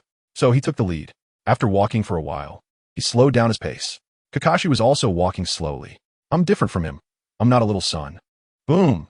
This statement resonated like thunder in Kakashi's mind. What does that mean? He knows Sensei Minato? No, it can't be. Kakashi-sensei, you're not going to be late to the rooftop, are you? Exactly. Naruto-kun is right. The pink-haired one sought to establish her presence. Huh, Naruto-kun, how do you know the teacher's name? Oh, I checked some information. The previous team, 7, had his name and photo. Naruto-kun is so amazing. Kakashi's breathing became rapid, and his emotions were extremely complicated. He knew. If I had known this would happen, why would I have acted like that in the first place? Kakashi forced a bitter smile, and the guilt in his heart exploded. This child has suffered more than he imagined over the years. Bowl of fire. It's all a lie. Sensei Minato, he really resembles you, even more outstanding than you. Do I really have the right to be his guiding Jonin? He resents me. No. Perhaps he wants to say something? No. Kakashi shuddered, and the evaluation of Naruto by the Bear Nin surfaced in his mind. Combined with Naruto's current attitude, he's laying a trap. A trap aimed at Konoha? No, it should be said it's aimed at the higher-ups. He checked the information, knows his identity, gained the trust of the third, and maintains a good relationship with the heir of the great ninja clan, actively exposing some information to his father's former subordinates. Kakashi felt a chill run down his back, but seeing Naruto's nonchalant appearance, he knew this was Naruto signaling him. Don't make it public yet. Just do what you need to do. The earlier confrontation, was it a warning? Help? Or expose? Kakashi couldn't help but laugh at his own thoughts. Stand in the middle. If the situation is off, let this child retreat in time. After adjusting his emotions, Kakashi began to follow the procedure. While although some unpleasant things have happened, there is still a chance to start over. This was naturally said for Naruto to hear, with a surface meaning and a deeper layer behind it. So, let us introduce ourselves first. My name is Hitaki Kakashi, and the things I like and dislike are temporarily confidential. My dream is also temporarily confidential. As for my hobbies, still confidential. The three. As a result, all they knew was his name. The pink-haired one was quite speechless. Next, it's your turn. Kakashi maintained his smile. My name is Uchiha Sasuke. I have no likes or dislikes, only ambition. My ambition is to kill that man. As he said this, a strong killing intent was evident on his face. Kakashi narrowed his eyes slightly. No wonder the third Hokage mentioned this child as if he was someone I should keep an eye on. It really is like that. After experiencing a lot, Kakashi can see many things clearly. Alright, next. My name is Haruno Sakura, and I don't really know what to say about my likes. The pink-haired girl stammered, unable to say much, and finally covered her face and screamed. Come on, your face didn't even turn red. It's hard to tell if you're embarrassed or shy. Kakashi rolled his eyes and finally looked at Naruto. My name is Uzumaki.Naruto. I like blood-red chili peppers. I hate carrying rice, and my dream is to become Hokage. A dream to become Hokage? Kakashi looked at Naruto, who seemed to add that as an afterthought, completely speechless. Brother, I get it. I understand everything. You don't need to say more. You don't need to hint at me anymore. I'm just a struggling worker too. Let us end the self-introductions here. Now, let us talk about tomorrow's mission. Kakashi squinted his eyes and said seriously, it's a survival exercise in the wild. This is not an ordinary survival exercise. Anyway, be mentally prepared. Also, don't eat breakfast or you'll throw it up. After saying that, Kakashi let out a strange laugh. The pink-haired girl was so scared that she got goosebumps. Here is the specific information, one for each person. What? Such a high elimination rate. The pink-haired girl exclaimed after taking a glance, just as she was about to leave and secretly check on Naruto's information in recent years. Kakashi suddenly remembered something he had just promised. Well, there's one more thing. The information sheet states that you should gather at the exercise site at 6 in the morning, but in reality, the exercise starts at noon. You can choose to arrive at 6 to observe the terrain of the exercise site carefully, or you can choose to come at noon. Remember, absolutely do not eat breakfast. Got it? Kakashi waved his hand, and before disappearing, he glanced at Naruto. I think we should discuss how to cooperate better for tomorrow's survival exercise. Not interested, I'm leaving first. Watching the two figures leave on either side. The pink-haired girl stood there in a daze. After a while, she ran towards Naruto. Following Naruto will definitely lead her to Ino, or Ino will find Naruto herself. The pink-haired girl, who was not completely focused on Sasuke, still knew to gather information. The result, of course, was disappointing. In the blink of an eye, Naruto had disappeared without a trace. On the other side, Kakashi looked at the information in his hands, shocked. The same score. He is controlling the points, full marks of the will of fire. He is putting on a show for others. Second-year combat against the genius Uchiha Sasuke. Using the shadow body technique, he comprehended it himself. After a long time, Kakashi closed his eyes and said in a deep voice, this talent and wisdom far surpass that of my teacher, Minato. He believes the timing is still not mature. So, should I just continue doing what I was doing? Kakashi suddenly felt a terrible headache. He could tell that Naruto was deliberately trying to annoy him. He has no way to deal with it, no temper left. Sigh, whatever, it's fine. Kakashi returned to his dead fish eyes and took out his book. I'm feeling a bit angry right now. Chapter 26, Mooch Food. Juzi. Naruto is a lot like my dad. The next morning, Naruto-kun, then we'll head out first. Darling, I don't want to part with you. Got it. I'll find you after the mission. Since he just became a ninja, he doesn't have to leave the village for missions. In the morning, Naruto still invited them over for breakfast. After finishing breakfast, he rested for a while before continuing to meditate. As for the outdoor survival exercise, he said it's best not to eat anything, or else you'll throw up. He didn't say that breakfast was strictly forbidden. On the other side, in the early morning, Sakura with her pink hair ran into Sasuke. Good morning, Sasuke-kun. Are you also going to scout the terrain and gather information? Sakura greeted. Sasuke, with a cold gaze, seemed uninterested in responding and simply walked past her. Sakura stood awkwardly in place. Finally, she sighed and followed him to the training ground. After watching for a while, they realized the training ground was this small, and it only took a few minutes to gather all the information. For a moment, both of them had nothing to do. Sasuke simply sat down and forced himself to calm his mind and meditate. Hey, Ino and Ada. Sakura initially wanted to share some information with Sasuke, but seeing his cold demeanor, she thought it was better not to approach him. Turning around, she saw Ino and Hinata, who had just finished breakfast at Naruto's house. She jogged over, and Ino and Hinata looked at her with confusion. Sakura, why are you here so early? Didn't Team Naruto say to start at noon? Well, it turns out Sasuke is here too. Hinata complimented, Sakura, you're really hardworking. You guys aren't in the same class. How come you came out together? Hearing this, Sakura felt a bit embarrassed and had to change the topic. I just came out from Naruto's house. Upon hearing Sakura's exclamation, it was obvious she had misunderstood. No, it's not like that. Sakura, don't get the wrong idea. We just want to have breakfast. Really, Hinata. You saying that shyly makes it easy for people to think otherwise, Ino teased, holding Hinata's hand and laughing. Sakura then remembered that during their time in ninja school, Ino and the others would run to Naruto's house every day. Once, when she forgot to bring her lunch, Ino even brought her a bento. It was delicious, even better than what her mom made. Thinking about food, Sakura's stomach let out a loud growl. Remember, don't eat breakfast tomorrow, or else you'll definitely throw it up. Kakashi's words from yesterday echoed in her mind. Sakura, you, Ino, and Hinata, having been nurtured for years, had senses that were much sharper than in the original story. Plus, Sakura's stomach made quite a noise. For a moment, Sakura's face turned red. I'm on a diet recently. Haha, just as she finished speaking, a growling sound came from not far away. The three turned their heads in unison. Sasuke also had a rare blush on his cheeks, snorted, and turned away. At this time, Sasuke was not much different from his original self. Naruto had left him some property, enough for him to live, just like in the original story. Oh no, time us up. We'll head out first, Sakura.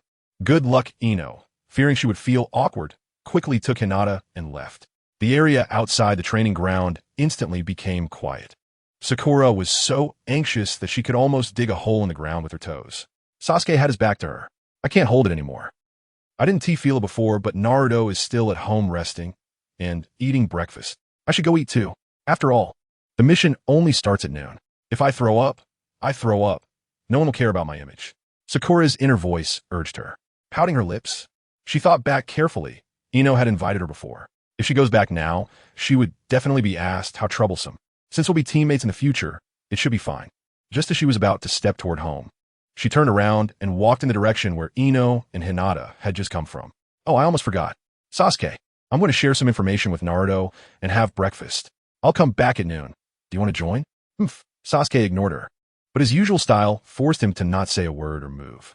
Gur, if you don't go, I'll go by myself. I'll trade information for breakfast. I heard Naruto's cooking is really good. Sakura's cheeks turned slightly red. I'll share information with Naruto, saying I haven't had breakfast yet. Since I'm already here, he shouldn't be rude, right? After all, we are classmates and teammates. And I have a good relationship with Ino. Feeling a bit anxious, Sakura completely didn't notice that Sasuke had already stood up. When she realized, Sasuke had already walked past her. Sasuke, how come? Less talking. If we're going to fight together, we can't let someone who knows nothing drag us down. We need to formulate a strategy in advance. No, I wanted to say, you're going the wrong way. Naruto's house is over there. Sasuke. So, when Naruto opened the door, he saw the two standing at his doorstep. Smells good. X2, the aroma that had completely dissipated rushed into Sasuke and Sakura's nostrils, instantly stimulating them. So this is what Ino and the others usually eat. Naruto, we just came back from the training ground and gathered quite a bit of information. We plan to share it with you. Before Sakura could organize her words, Sasuke's stomach protested again. Seeing this, Naruto understood their intentions immediately. Komin, today I made jianbing guozi and zilong bao. Have you had breakfast? The two shook their heads in unison, especially when they heard about a breakfast they had never even heard of. They quickly took off their shoes, entered the house, and sat down at the dining table in one go. Naruto shook his head and smiled. Actually, he didn't have any dislike for Sakura. Not to mention how Naruto managed his image in the original story, he had already thought of a name for his child the first time he saw Sakura. Sakura was so focused on Sasuke. Wouldn't it be annoying with Naruto bothering her every day? Looking at it this way, Sakura was quite gentle in the original story, not immediately hitting Naruto. Although she said some thoughtless things, well, Okay, let the professionals handle it. Do you want spicy soup? Naruto poked his head out from the kitchen. The two exchanged glances and nodded in unison. They could already smell the aroma, which was even richer this time. Before long, Naruto sat beside them, watching the two who started off a bit reserved, but then completely disregarded their image and began to eat heartily. A smile crept onto his face. No one could refuse delicious food, especially these kids who had never eaten real fine grains before. After they were full, they noticed Naruto looking at them with a smile. Sakura was fine. After all, she had already thrown caution to the wind and wasn't as scared anymore. By the way, Naruto, here's the information I just noted down. Take a look. Sasuke turned his head away. How much is it? I have some money on me. At this time, Sasuke had already realized why Kakashi advised them not to eat breakfast. There must be something fishy about it. You could say, no wonder Sasuke, who was pursued by Orochimaru for so long. Not much money. If you really want to give it, just let me rest on some easy missions in the future. Naruto smiled as he tidied up the bowls and chopsticks, adding in his heart a thank you to the generous Uchiha clan for treating them. Sakura hurriedly went up to help. Sasuke sat alone. He began to take a look at Naruto's home at this moment. It was small, but very clean. Just as this thought crossed his mind, he noticed the bedroom door was still open, and inside it was all pink and cute. Naruto-kun, we ate too much. Will be like what Kakashi-sensei said at noon. Being alone with Naruto already made her heart race, and just thinking of certain images made her face flush instantly. No, relax. Your theoretical and analytical skills have always been the best in the class. It's just that you are too easily influenced by your own emotions. If you think about it carefully, you will realize there are many flaws here. If the opponent is Kakashi-sensei, outdoor survival exercise. The pink-haired girl realized something was off after Naruto pointed it out. Such an obvious attempt to shift the blame. Oh, I can't believe I only thought of this now. But Naruto-kun, you're amazing. You found a contradiction so quickly. Sakura, where's your Sasuke-kun? No wonder Sasuke mentioned when he came that they needed to devise a strategy in advance. He must have sensed this morning that this assessment would likely test the team's cooperation. If the three of them are not compatible, united, or willing to cooperate, they cannot succeed in the assessment. No, I'm not. It was unclear when the second pillar had stood at the kitchen door. I sensed something was off, but I didn't analyze it so thoroughly. Naruto, you're strong, the top student for 6 years. You deserve it. At that moment, the second pillar truly noticed that Naruto had a presence that made him feel incredibly warm and close. It was comforting, making one unable to resist getting closer. Moreover, that familiar and friendly feeling was very much like his father. Chapter 27, Secret Technique Millennium Kill. Around 11:30, outside the training ground. The 3 members of Team 7 arrived on time. After waiting for about 20 minutes, Kakashi, holding a small card of the little prince, finally showed up. Seeing that there was no impatience or lethargy on the faces of the 3, he knew that his little trick seemed to have been seen through. Oh, good afternoon. He greeted with a smile. The pink-haired girl rolled her eyes. This white-haired uncle looked quite dishonest. Kakashi waved his hand. All right, let's not waste time. Today's assessment task is very simple. Saying this, he took out 2 bells from his pocket. In 1 hour, if you can grab these 2 bells for me, you pass. Wait a minute, Kakashi-sensei. There are 3 of us, and you only prepared 2 bells? The pink-haired girl questioned. Kakashi squinted his eyes.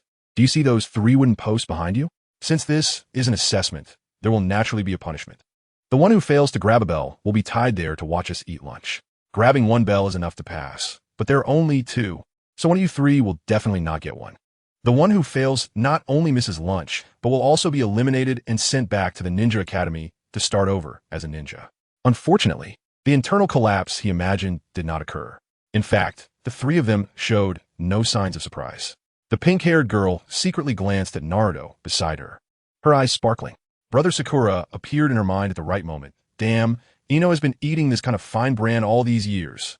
Naruto just smiled. This kind of exercise really fits the style of Konoha. Saying that eating will make you vomit, everyone won't eat.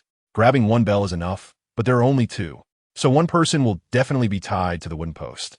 Moreover, failing to grab a bell is considered a failure of the mission, which means failing. This traditional assessment project is truly both cruel and disgusting. 3 people competing for 2 bells is a trap, instigating infighting, causing one of the 3 to sacrifice. This is indeed the consistent style of Konoha's higher-ups. The leaders of Konoha, which graduating ninja doesn't know the will of fire. In other words, they have subconsciously accepted the rule of necessary sacrifice. Just graduated ninjas fighting against Jonin? Are you kidding? The final result is bound to be total failure. In the end, they will start blaming each other for lack of teamwork. Summary: the collective interest outweighs individual interest. Kakashi is even more interesting. He added a bento test himself. So far, no one has passed. This is completely a test of human nature. If you think about it, who would sacrifice their future for someone they just teamed up with and aren't familiar with? That's right, this is the son of White Fang. In the original work, it was possible to pass because Naruto discovered the problem in the end. You must know that at that time, Naruto and Sasuke didn't look at each other at all. Suddenly giving Naruto food? At the end, when Kakashi announced the pass, Sasuke's smile was very much like that of a gambler. Then, after passing, they all left. Who cares that Naruto is still tied up? Some things depend on the person. Those who failed before mainly didn't deserve to be led by Kakashi. After all, grades may not change, but the passing line will keep changing. Oomph. Sasuke snorted coldly. Obviously, under Naruto's guidance, he also saw through this assessment. Kakashi was helpless, seeing the three of them vaguely forming around Naruto as the leader. He could only sigh in his heart. No wonder you're Minato-sensei's child.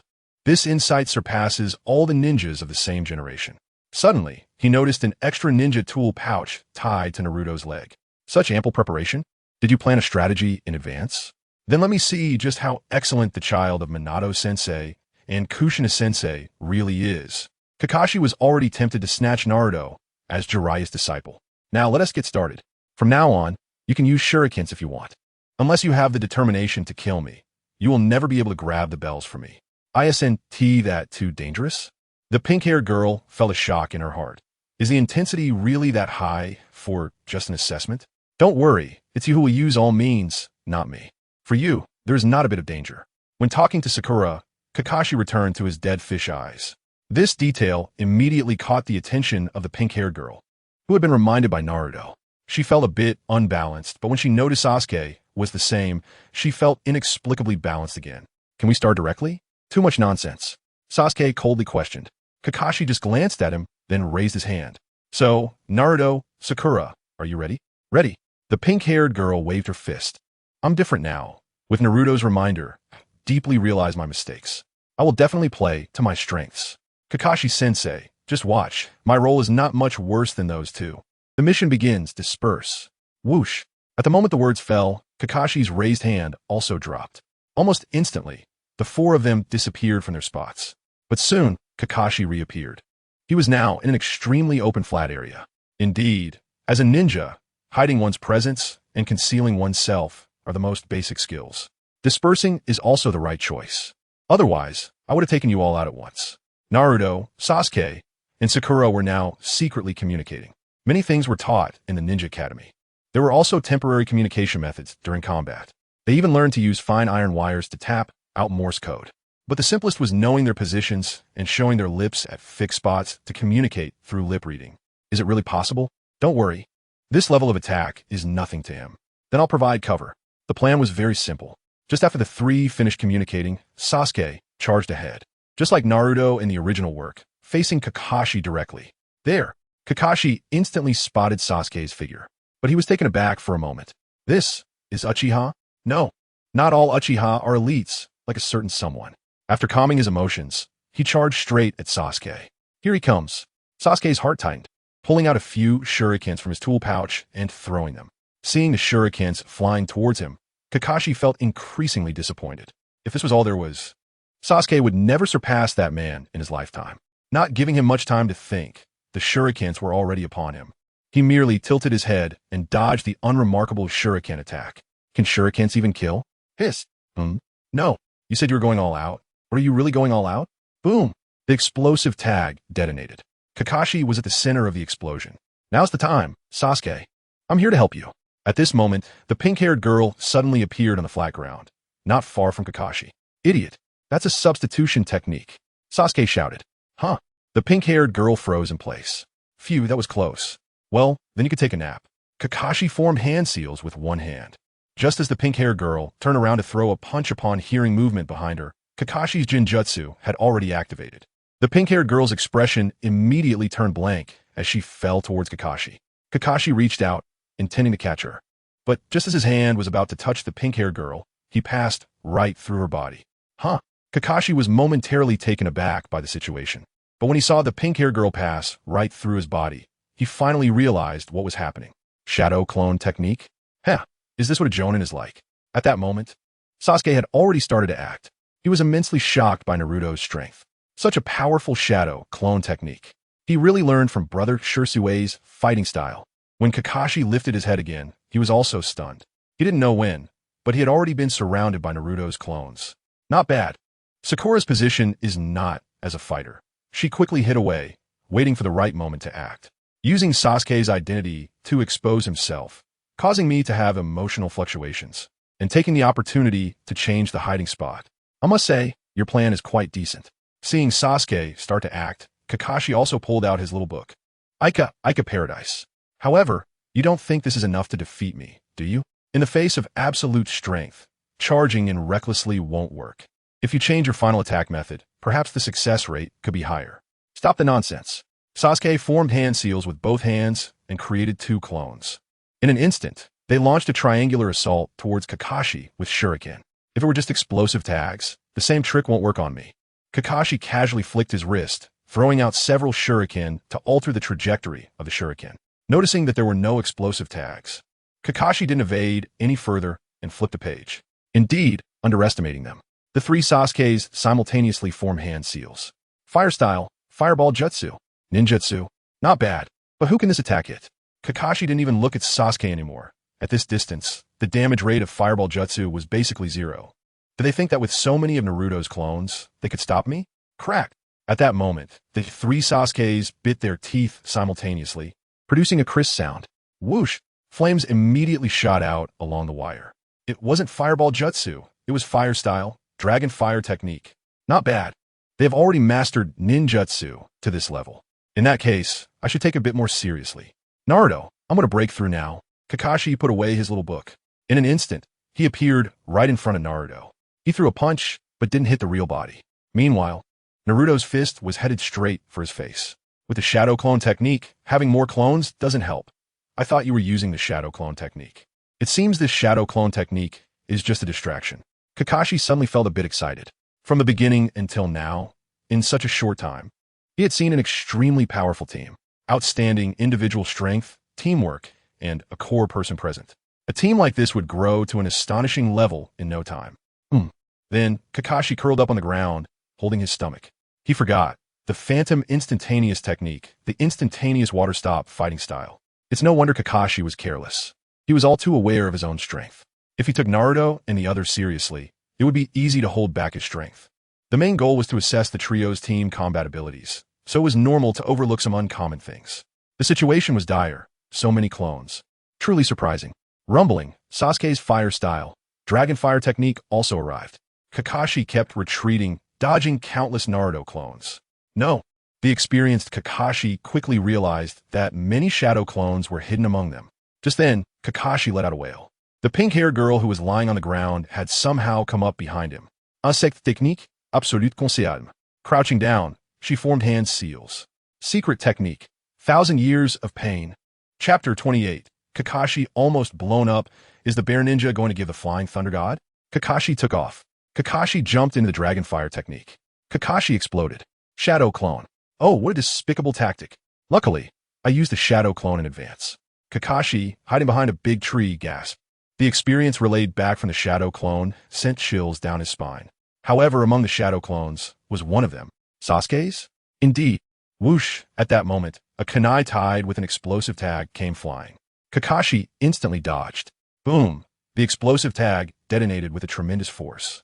Returning to the open ground, Kakashi voluntarily fell back into the encirclement of Naruto's shadow clones. Congratulations, you successfully made me serious.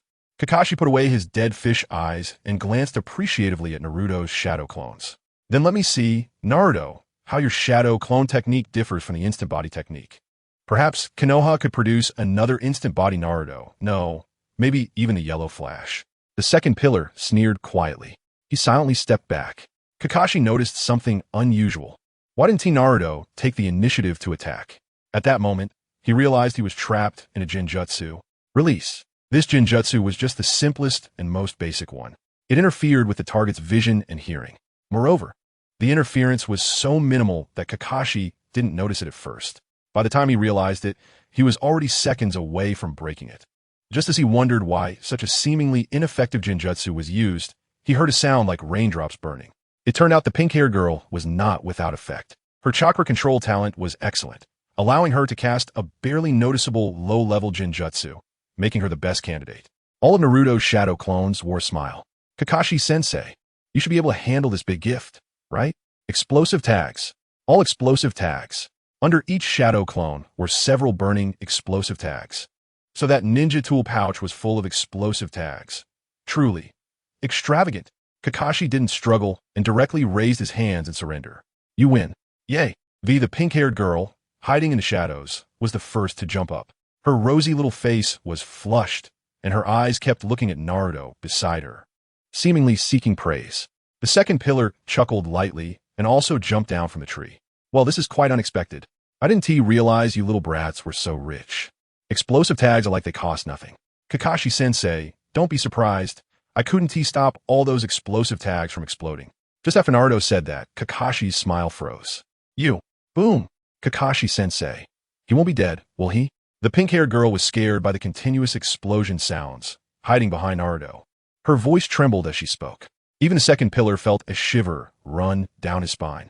Humph. If he is dead, then that S is level, and besides, he said he would fight with the determination to kill him, so it's not our fault.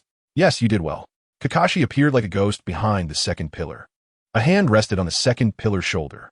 The second pillar's face went pale instantly. The three turned around to see a very disheveled Kakashi. His white hair was all frizzed up, and he was smoking. If that wasn't a shadow clone just now, he might still be holding his butt. What a thrilling and satisfying team collaboration. Congratulations, you passed. But then again, Kakashi squinted his eyes and let out a strange laugh. The sound made the pink-haired girl and the second pillar feel a bit uneasy. There are only 2 bells, but there are 3 of us. So we have to make a choice and eliminate one person, right? Kakashi was taken aback. Isn't that my line? So, have you decided who to eliminate? It's simple. I can just become the instructor and not follow the usual rules, right? Kakashi looked up at the sky. Can we just follow the normal process? I know you all understand the purpose of this assessment, but at least pretend for a bit. Act it out once. Otherwise, I'll lose face. None of us will be eliminated. Because we are a team. The pink-haired girl suddenly stepped forward, looking very serious at Kakashi. She reached out her little hand, wanting to hold Naruto's and the second pillar's hands. It seemed this would prove they were a united team. Unfortunately, her little scheme fell flat. Naruto directly withdrew his hand, leaving the pink-haired girl's hand hanging in the air. The second pillar did the same. For a moment, the atmosphere was oddly quiet. Congratulations, you all passed again.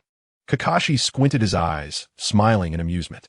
Then he congratulated them again to break the awkward atmosphere. The pink-haired girl blushed and lowered her head. She got a fungal infection that spread to 2 people, digging out 3 rooms and a hall underfoot. You all did very well. As ninjas, we must remain calm and composed and respond cautiously to various situations while on mission. In the ninja world, those who violate rules and iron laws are called trash. However, those who disregard their companions are the most useless trash of all. The Sharingan can not only copy ninjutsu, but also the word spoken. Great. I just repeated what the killer said in front of the victim's son. Since you've passed, there should be a reward, right? Naruto suggested. The pink-haired girl and the second pillar also stared at Kakashi. Kakashi was not surprised. This kid really doesn't waste a chance to improve his strength. Of course. What do you want? Najutsu, Shadow Clone Technique. Kakashi frowned. Can't you already use the Shadow Clone Technique? Of course. That was Sasuke's Shadow Clone just now, right? Kakashi nodded. This matter needs to be evaluated based on your future performance. Then he smiled and said, all right, today's task ends here. I'll take my leave. After the body flicker technique disappeared, after moving a distance away, Sasuke's chakra was insufficient to create that many shadow clones. So it could only be Naruto himself creating shadow clones to transform into Sasuke's appearance. But the mastery of that transformation technique was too high. I couldn't see through it. Wanted to perform multiple shadow clones. How did he know about that? After thinking for a while, Kakashi found himself in the dark, completely unable to figure it out. Forget it. That kid's meaning was clearly to hide something from me when reporting to the third Hokage. Truly, too surprising. Kakashi unknowingly wore a relieved smile. All right, the assessment is passed. I'll take my leave now. Today, Shikamaru and the others will come. You should go back to prepare. Wait, Naruto, can I go too? I heard Ino say everyone would be preparing ingredients. I want to go too. Please. We are all on the same team. The pink-haired girl, tasting the sweetness, swallowed her saliva and asked shamelessly. The second pillar, who was about to leave to continue training, also stopped. I'll go too. There are some things I want to ask you. Naruto didn't refuse. All right, let us go then. Soon, they arrived at another training ground. Congratulations, you passed the assessment. X3, so let us celebrate and go eat barbecue? No, Asuma-sensei, we have things to do, so we'll be leaving first, Shikamaru said with his hands raised. Ino casually said her goodbyes and walked out. Choji, on the other hand, was full of energy. Barbecue. Upon hearing this, Asuma thought that Choji would join him to eat some barbecue and build their bond. To his surprise, Choji turned around and ran off quickly. What a hassle. See you tomorrow, Asuma-sensei. After Shikamaru said a plain farewell, he also chased after him. Naruto, let us have barbecue today. Sakura and Ino stared wide-eyed. They watched a large meatball come rushing towards Naruto, and they shouted a warning, watch out. To their surprise, the one who stopped was their classmate, Akimichi Choji. Okay, just bring out the barbecue grill when we get back. Great, then I'll go get the ingredients. After saying that, Choji turned into a meatball and dashed away. Darling Ino happily ran up to Naruto when she saw him come to pick her up, completely unaware that Sasuke and Sakura were following him. Come on, Ino, pay attention to your image. Shikamaru said helplessly as he stepped out. Uchiha Sasuke and Haruno Sakura? Right, they are now on the same team as Naruto. Is there a new member? I'll head home first. A fresh batch of medicinal herbs just arrived. I'll grab some more. After giving Sasuke and Sakura a friendly smile, he took off to chase after Choji. Sasuke nodded slightly, and Sakura also showed a smile. Don't be in such a hurry. Choji, bumping into someone would be troublesome. That lazy running posture meant he wouldn't catch up to Choji. After the four chatted for a while, they headed towards a training ground where Hinata was today. On the way, Ino teased Sakura a few times. Sakura responded with a guilty smile, feeling a heavy sense of guilt rise within her. Oh no, I hardly paid attention to Sasuke today. I was all focused on Naruto. Meanwhile, in the Hokage's office, you're saying Naruto wants to learn ninjutsu? Yes, his mastery of the shadow clone technique is very high, and his combat talent is also great. His use of the shadow clone in conjunction with the phantom clone has been significant. But what surprised me is that he hasn't mastered the shadow clone technique yet. Sarutobi Hiruzen, not surprised by this, took a puff of smoke. I know about this matter. You did well not to agree to him directly. Let me first take a look at your detailed records. After carefully reviewing it, Sarutobi lightly tapped his fingers on the desk, lost in thought. Body flicker technique. It's been nearly 7 years, right? Perhaps he could also learn the flying thunder god technique. So, the body flicker has evolved into the flying thunder god. After all, he is Minato's child. Not only is his talent exceptional, but he is also more obedient. This is worth considering. Chapter 29. Sarutobi's future. I will bring it to an end. Major chapter. The combat style of the shadow instant technique has even broken through your shadow clone. Sarutobi Hiruzen put down the detailed report and looked at Kakashi. Yes, although there is still some awkwardness and lack of experience in battle, with further training, he will surely be able to recreate the brilliance of the shadow instant technique. Shadow clones, do you think it's suitable? Sarutobi Hiruzen counter-questioned Kakashi whether he should teach Naruto. Kakashi felt a chill in his heart and said solemnly, the combination of shadow clones and the shadow instant technique can achieve an unexpected effect equivalent to a double illusion. Naruto doesn't have the Sharingan as illusions, but he can reach a level of reality and illusion using shadow clones. The prerequisite for learning shadow clones is the amount of chakra and mental endurance. For Naruto right now, there is no need to worry about the chakra amount, and as for mental endurance, there is no need to worry either. He has endured through even tougher days, and his endurance is not something ordinary people can compare to. The 7th team subtly takes him as the leader. Perhaps in future missions, he will be the real backbone. A child who has deeply understood the will of fire will not disappoint.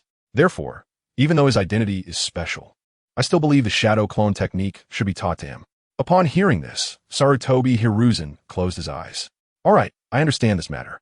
I will teach him more suitable ninjutsu. You can leave now. We are all from the same team, and I cannot just teach one.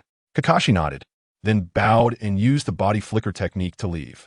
The multiple shadow clone technique is more suitable for him, with an extraordinary mental endurance, plus the physique of the Uzumaki clan and his status as a Jinchuriki. However, after teaching him, I want to be able to observe him often. If he gets out of hand, it would be an uprising.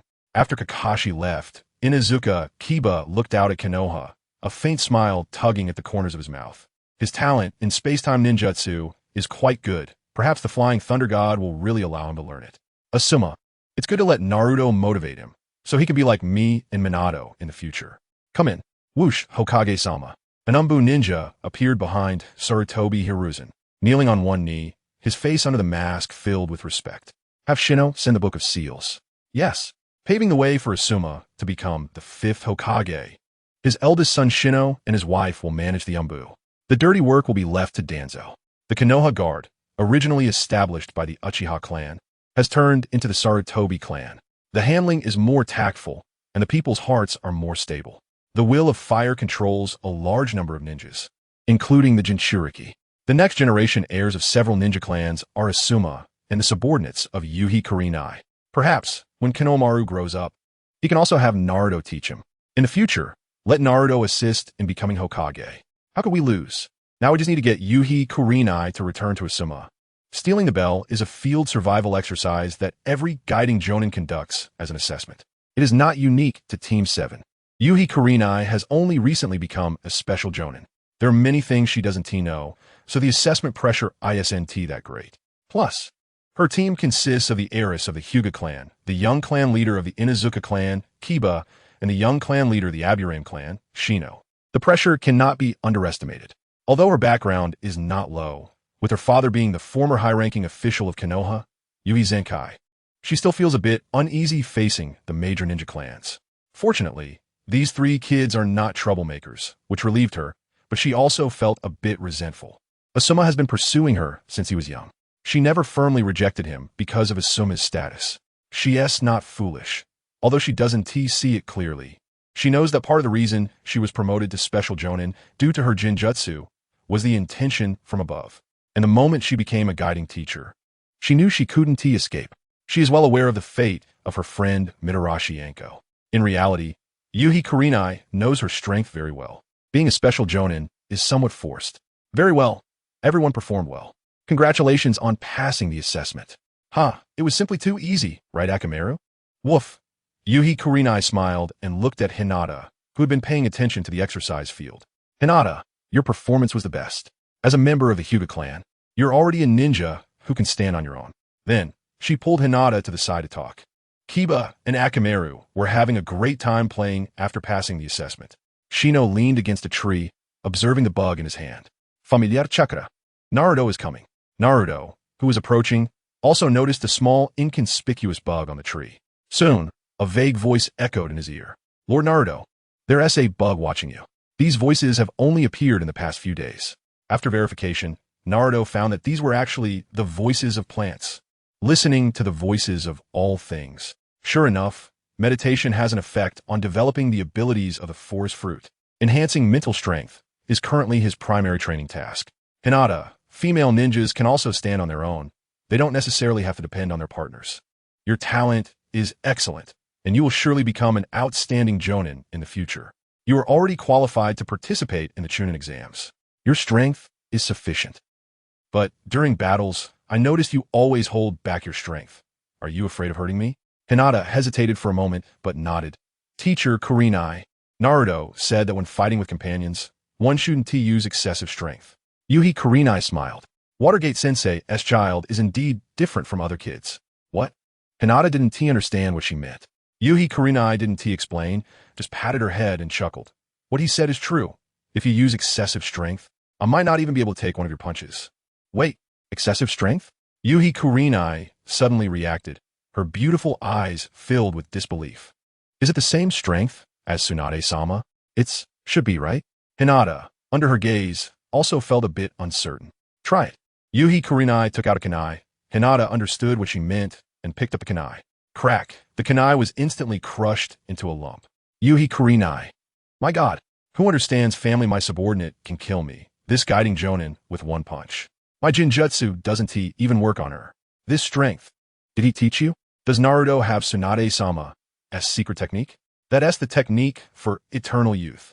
Hinata shook her head, raised her head, and said seriously, Sorry. Teacher Kurenai, I know you're a good person, but I accidentally let it slip, so please keep it a secret. Otherwise.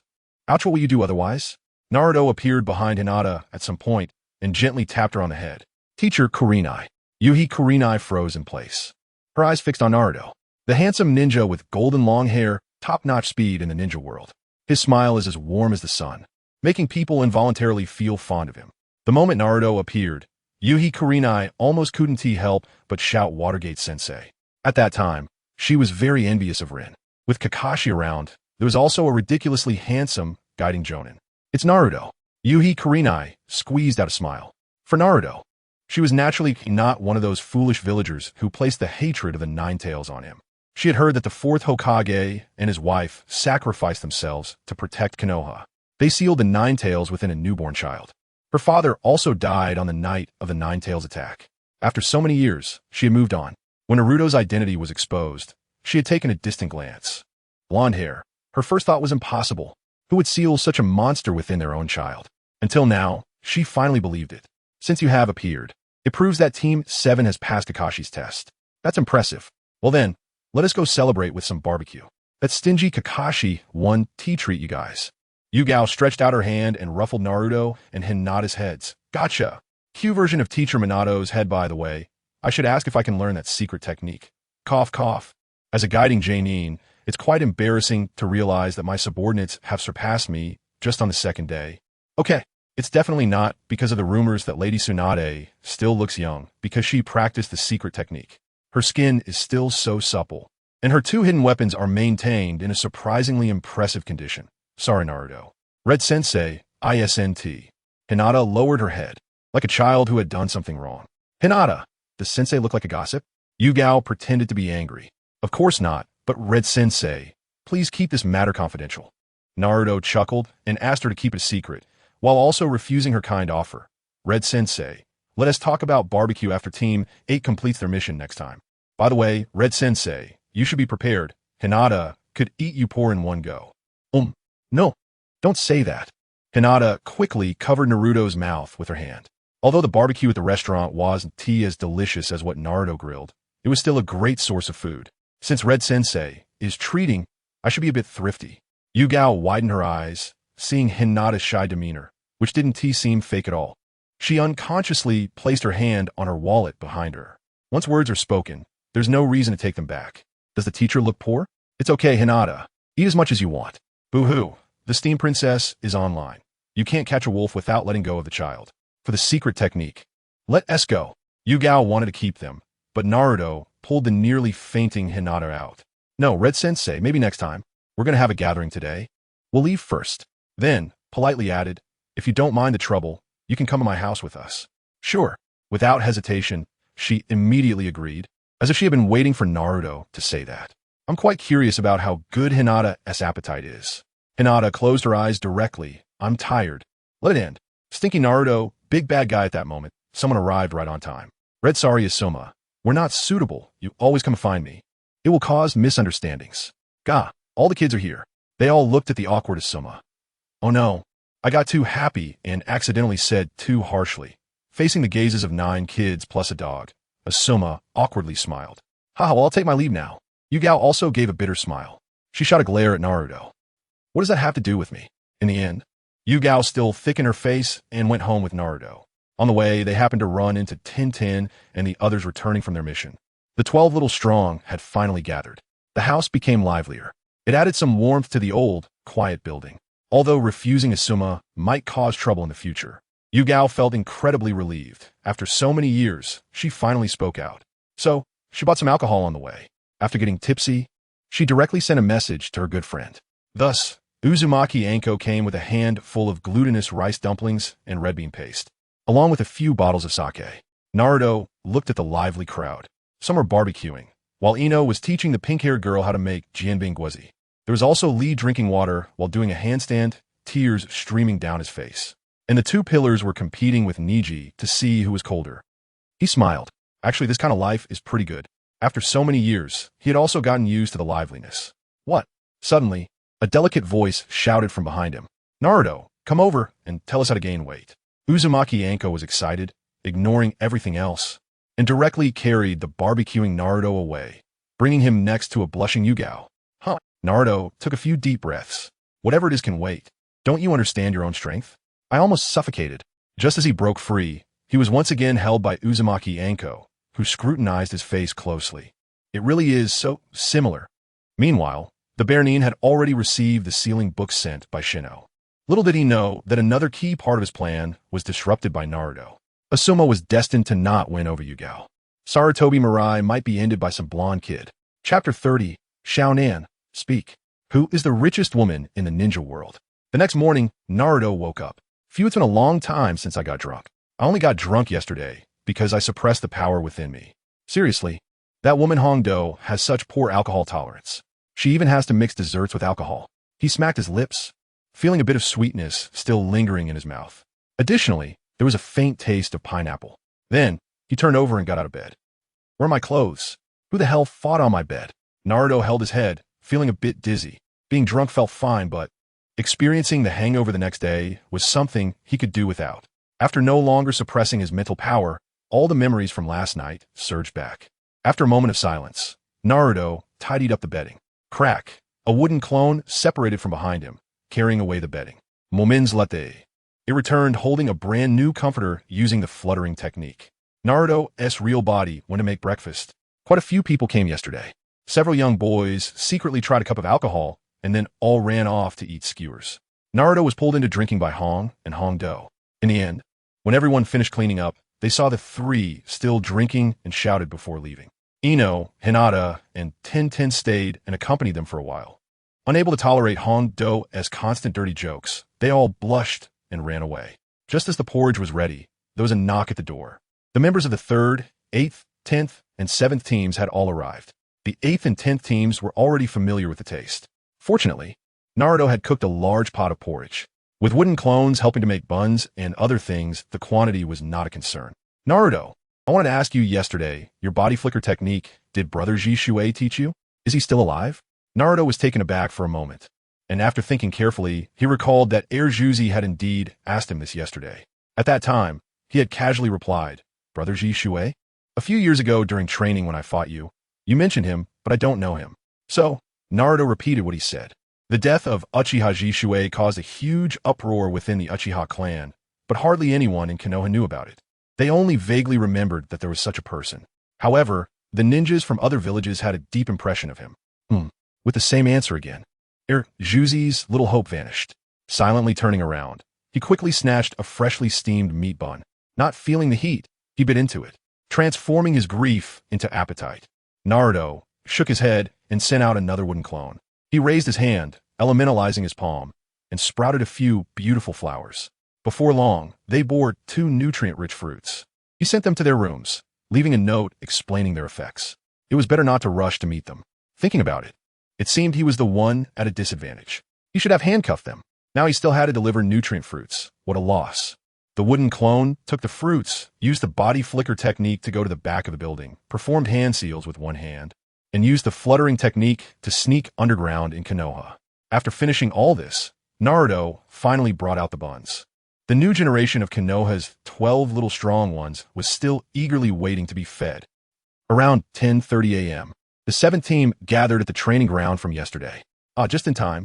I met a lost child on the way and took him back, so I arrived just on time.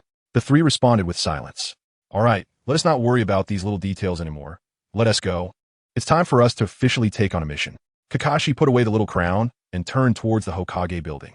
Seeing this, the 3 followed him. Juzi's expression returned to its cold demeanor. Is it finally starting? I will definitely become stronger. I will grow at the fastest speed. Just wait, Itachi. Before long, the 4 arrived at the Hokage's office. After knocking on the door and receiving permission, they walked in. Sarutobi Hiruzen put down the documents he was holding and looked up. It's the 7th team. You're here to take on a mission, right? Let me show you what tasks are suitable for newcomers. Sarutobi Hiruzen wore a kind smile on his face. Then, he casually pulled out a few sheets from a stack of files taller than himself. After screening, he picked up one document. Found it. Let me see. This task would do. Help Lady Liang find her cat that ran away from home. Task level, D rank. This is a photo of her cat. Kakashi took the photo, glanced at it, and handed it to Naruto. The pink-haired girl leaned in to take a look. What a fat cat. Zuzi is façon d'arkend. Finding a cat? This is considered a mission? When we have real combat. Well, this is how it is for newcomers. Alright, then this mission will be accepted by the 7th team. Then Kakashi looked at the 3. Let us go. This is your first mission. Don't embarrass yourselves. After saying this, he was the first to walk out of the Hokage's office. Juzi hurriedly followed, intending to question him. The pink-haired girl was not in a hurry because Naruto had not moved yet. What's wrong, Naruto? Grandpa, you're lying. Naruto had a resentful expression on his face. This left the ninja bear dumbfounded. But soon he reacted, smiling and saying, No rush, Kakashi has already told me. After you complete your chakra training, I'll personally teach you how to do it. The pink-haired girl was stunned upon hearing this. What? What is going on? Is Naruto the grandson of the 3rd Hokage? But that doesn't seem right. He even wants to teach personally. My goodness. Only then did Naruto reveal a smile. Alright, I will seriously complete the training, Grandpa. Just wait and see. My growth will definitely surprise you. Okay, then I'll look forward to it. Every ninja starts from the lowest level mission. Everything must be done step by step. Go ahead. After Naruto slightly nodded, he turned to leave. The pink-haired girl followed him in a daze. Unknowingly looking up, she saw the 1st Hokage, the 2nd Hokage, the 3rd Hokage, and the 4th Hokage. What a handsome brother. Wait, Naruto? No, Naruto's eyes are bluer, and he also has the signature whiskers on his face. Naruto, the 4th Hokage looks a lot like you. Is this a reversal of fate? As soon as these words were spoken, the ninja bear, who was sorting documents, trembled. Naruto, however, acted very normally. He glanced up at her and smiled. He does look quite similar. Before he could finish his sentence, Kakashi pushed open the door, and a strand of white hair entered first. We should go. The mission is urgent. All right, goodbye, Grandpa. Naruto waved with a smile, and the ninja bear waved back with a smile. Let us go. Let us complete the mission first. He took the pink-haired girl, who sensed something was off, and walked out of the Hokage's office. Just as he was about to speak, the pink-haired girl realized that Naruto was holding her hand. Her cheeks flushed visibly, but soon, a voice echoed in her mind. Sakura, you are too easily swayed by your emotions. Boom! In an instant, her thoughts became active, connecting one thing after another, and she arrived at a shocking answer. Noticing something was amiss, Naruto released her hand and smiled slightly. Sakura's talent for controlling chakra is pretty good. The only drawback is that her chakra amount is too little. It's not enough to support multiple ninjutsu or even a single large ninjutsu. You need to work hard.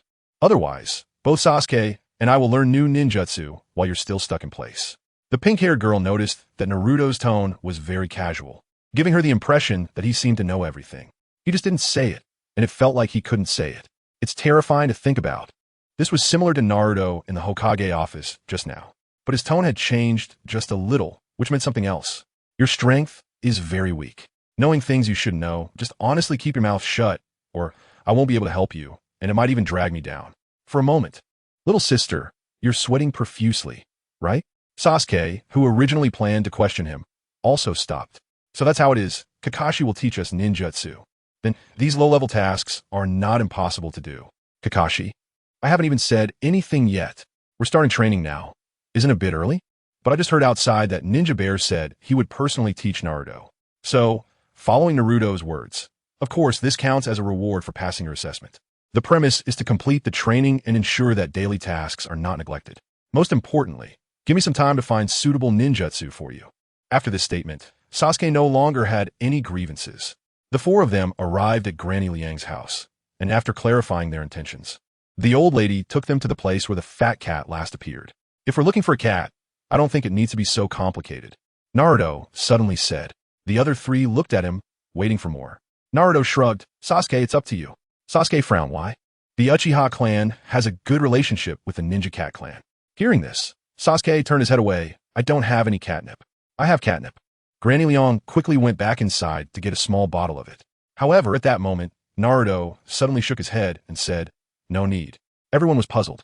Naruto pointed to the roof. A fat orange cat was lying on it. How did it get up there being so fat? A comment from Sakura instantly angered the big orange cat. It jumped fiercely and used its claws in midair. Then, it rolled down. Whoosh! Sasuke jumped up and caught it in his arms. So heavy. Mission accomplished. Completing the task shortly after coming out was quite unexpected for Kakashi. Little did he know, this big orange cat was something Naruto saw in a photo, and a big tree had told him it was not far from Granny Liang's house in the woods. Starving and fainting. Well then, I'll go turn in the mission, and you guys wait for me at the training ground. We'll distribute the mission rewards later. After saying that, Kakashi disappeared from spot. Naruto and the other three headed to the training ground. Quite interesting. The reward for a D-level task ranges from 5,000 to 50,000 Rio. The village takes its cut, and the rest is halved by the guiding Jonin, even if the guiding Jonin did nothing. Finally, the three members of the team split what's left. The reward for finding the big orange cat was 8,000 Rio. After about a 20 deduction, 400 Rio remained. After Kakashi took his cut, only 200 Rio was left, which divided by 3 results in about 1,066 Rio each. Someone can take the remaining 2 Rio. We could take turns. 1 Rio 10 yen. Remember, this is for daily expenses. About 10,000 yen in hand. 121. 2 Naruto got around 503 yuan. But the actual purchasing power isn't that high. The original work has little description of currency. However, mentioning money immediately brings to mind a summa, since it's one of the measurement units. Then there's the financial manager, Kakuzu, followed by the first richest woman in the Hokage. Although most of it is Kakuzu's money, the one spending it is Konan. 600 billion explosive tags. How much money is 600 billion explosive tags? Even if each explosive tag costs 1 yen, that's still 600 billion. Oh wow, even 10 minutes wouldn't be enough for the richest person's wealth. What does this tell us? If you encounter Kakuzu, hurry up and marry him. Well, listen up, if you want to learn ninjutsu? Sure. But the premise is that you first complete the training tasks. First is control over chakra. The first training task is to climb a tree. Climb a tree? Sakura and Sasuke were both taken aback. Smiling, they felt a bit grateful. Chapter 31. Tree Climbing and Water Training. Sasuke's mental breakdown. This isn't tree climbing using both hands and feet. Kakashi shrugged, explaining that tree climbing training couldn't be imagined the way they thought. Watch closely. I'll demonstrate once, and you need to control your chakra well under your feet during your training. Each time, mark your position with a kunai. After briefly explaining, Kakashi stepped onto the tree. Then he started walking on the trunk as if defying gravity. Holding a small huang shoe, a reference to a character, Kakashi stood upside down on a branch. Tree climbing training is a required course. Sakura also practiced together, but as for ninjutsu, you should not think about that for now. Just like Naruto said, your chakra amount is indeed too low. After completing your training, I will have someone take you for special training to increase your chakra before considering learning ninjutsu. Sakura forced a bitter smile. I understand. When Naruto said it before, she was too busy looking for a deeper meaning and subconsciously ignored and avoided the literal meaning. Now, Kakashi had stated it directly. Naturally, she felt mixed emotions inside. Don't worry, after special training, you can also become an excellent genin. Yes, Sakura could only find solace in her suffering and muster her determination. Genin? What is wrong with being a genin? My companions are Naruto Uzumaki and Sasuke Uchiha. Gathering intelligence and slacking off can still work. Sasuke, maintaining his composure, snorted and urged, let us get started quickly. After completing this training task, we can learn ninjutsu. Kakashi glanced at him, hoping he could still be so arrogant later. Swish, X3 Kakashi took out 3 kunai from his ninja tool pouch, tossed them in front of the 3. Let us begin. Use the kunai to record your highest climbing point. After saying this, he jumped down from the branch. Finding a suitable spot to lie down, he relaxed, holding the small huang shoe, which he had read countless times. It's better to finish this boring training quickly. Sasuke was the first to pick up a kunai and dash towards the trunk. Thud, bang, damn it. Sasuke looked at the mark he had left with the kunai at a height of only 3 meters. With a growl, he charged again. Why, damn it. The second time was even shorter than the first. Sakura watched closely, feeling something was off with Sasuke. Then she looked at Naruto beside her. She found that Naruto wasn't charging recklessly like Sasuke. Instead, he approached the trunk, extended his foot, and controlled the chakra to attach to the soul. After stepping on the trunk a few times, he indeed felt the suction. Then he closed his eyes, focusing on controlling his chakra. I got it. Sakura shouted in her heart. Immediately, she took action. Imitating Naruto, after carefully controlling her chakra, she stepped on the trunk. It didn't seem that hard. It could also be that my chakra amount is too low, so the pressure isn't that great. But at least I still have an advantage. With full concentration, Sakura closed her eyes, taking each step very carefully. She continuously tried to find out how much chakra she needed and the minimum required. In the blink of an eye, she reached a fork in the tree. She felt delighted, almost losing her balance. so she jumped onto a branch to sit. I did it. Kakashi. As expected. Sasuke. He glanced at his mark position, still around 4 meters at best. TCH. I can't believe I didn't surpass that girl Sakura.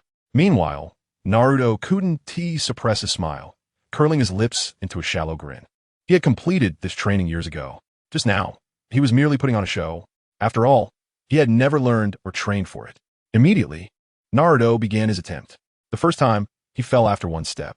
With the comparison, Sasuke laughed. The second time, he fell after 5 steps. Sasuke still laughed, not even reaching 2 meters. The third time, he fell after 13 steps. Sasuke could no longer laugh, because he couldn't see any sign of impatience or anger on Naruto's face. The fourth time, Naruto wobbled and walked about 20 steps, successfully matching Sakura's record. This time, Naruto didn't fall, but jumped down on his own. At this moment, Sasuke's mindset collapsed, especially when he saw the kunai that had been stuck in front of them. Only he had picked it up. Kakashi also put down the long shoe, his dead fish eyes widening as he watched Naruto walk up step by step, his steps growing steadier, his body control improving. For a moment, he didn't even realize he had stood up. Sakura's eyes sparkled. Amazing. I must firmly follow behind Naruto from now on. Even if there's no meat to eat, there's soup to drink, right? The second personality, Sakura, nodded in silent agreement. Damn it. Sasuke was anxious, mimicking Naruto's previous method to climb the tree. The first time, he also fell after 1 step. He didn't get discouraged. Instead, he felt like he was starting to get the hang of it. But when he fell after 1 step again the second time, his face completely darkened. In contrast, Naruto occasionally wobbled a step but managed to steadily attach his foot to the trunk. No wonder he was the top student in ninja school for 6 years. My Jinjutsu can only fool the impatient. Sakura is not bad, able to notice immediately, but she lacks the courage to try like Naruto. To succeed so quickly in the first tree climbing training, given your chakra amount, this talent is truly amazing. Kakashi praised without reservation. Naruto wiped the non-existent sweat from his forehead and smiled back. Sakura stuck out her tongue, secretly glanced at Naruto, then jumped down to continue training. With Naruto as a demonstration, she, who is not weak in this aspect, quickly grasped the essence. Only Sasuke lay on the ground, motionless. He closed his eyes, his cheeks rare flushed. Only the impatient. ISNT that him? He glanced at Naruto, who was effortlessly walking on the trunk, and Sakura, who was exhausted of chakra, only able to sigh helplessly. The pressure suddenly surged, especially with Naruto's displayed talent. No matter in any aspect, it completely overshadowed him. They were not even on the same level. He clearly understood that the gap between him and Naruto might only widen, unless one day he experienced explosive growth. Otherwise, he would be destined to always look up to him.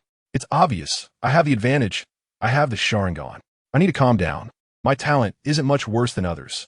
Sasuke calmed down and suddenly thought of how Naruto liked to meditate. He also tried meditating for a while. Sure enough, after calming down, he tried again and didn't fall after 1 step. Instead, he fell after 3 steps. The progress was evident. The key point is to control the chakra attached to his feet. He needed to keep exploring how much or how little was needed. I see. Naruto, wait for me. I will catch up to you soon.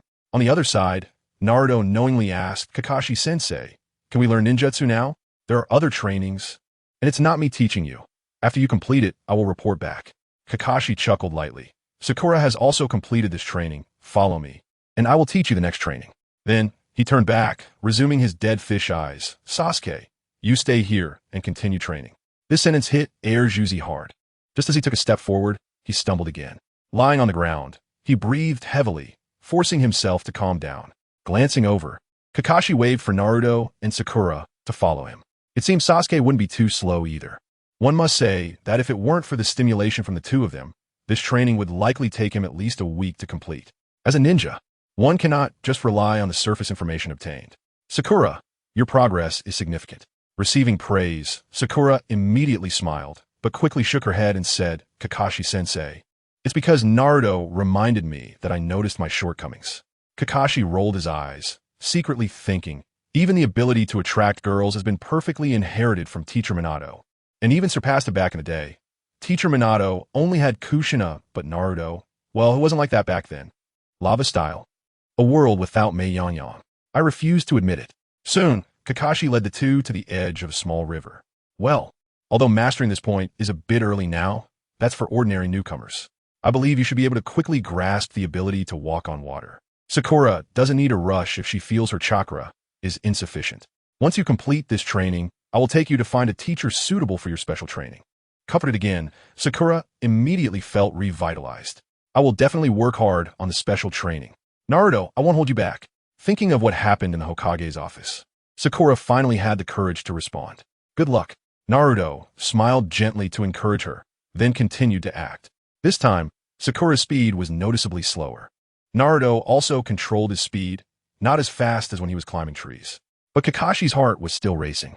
This talent was the best he had ever seen. Comparing it to the time he was completely shocked by Uchiha Itachi, he realized that Naruto's talent seemed even stronger. The only downside was the lack of specialized training. No, it should be said that it was due to his identity.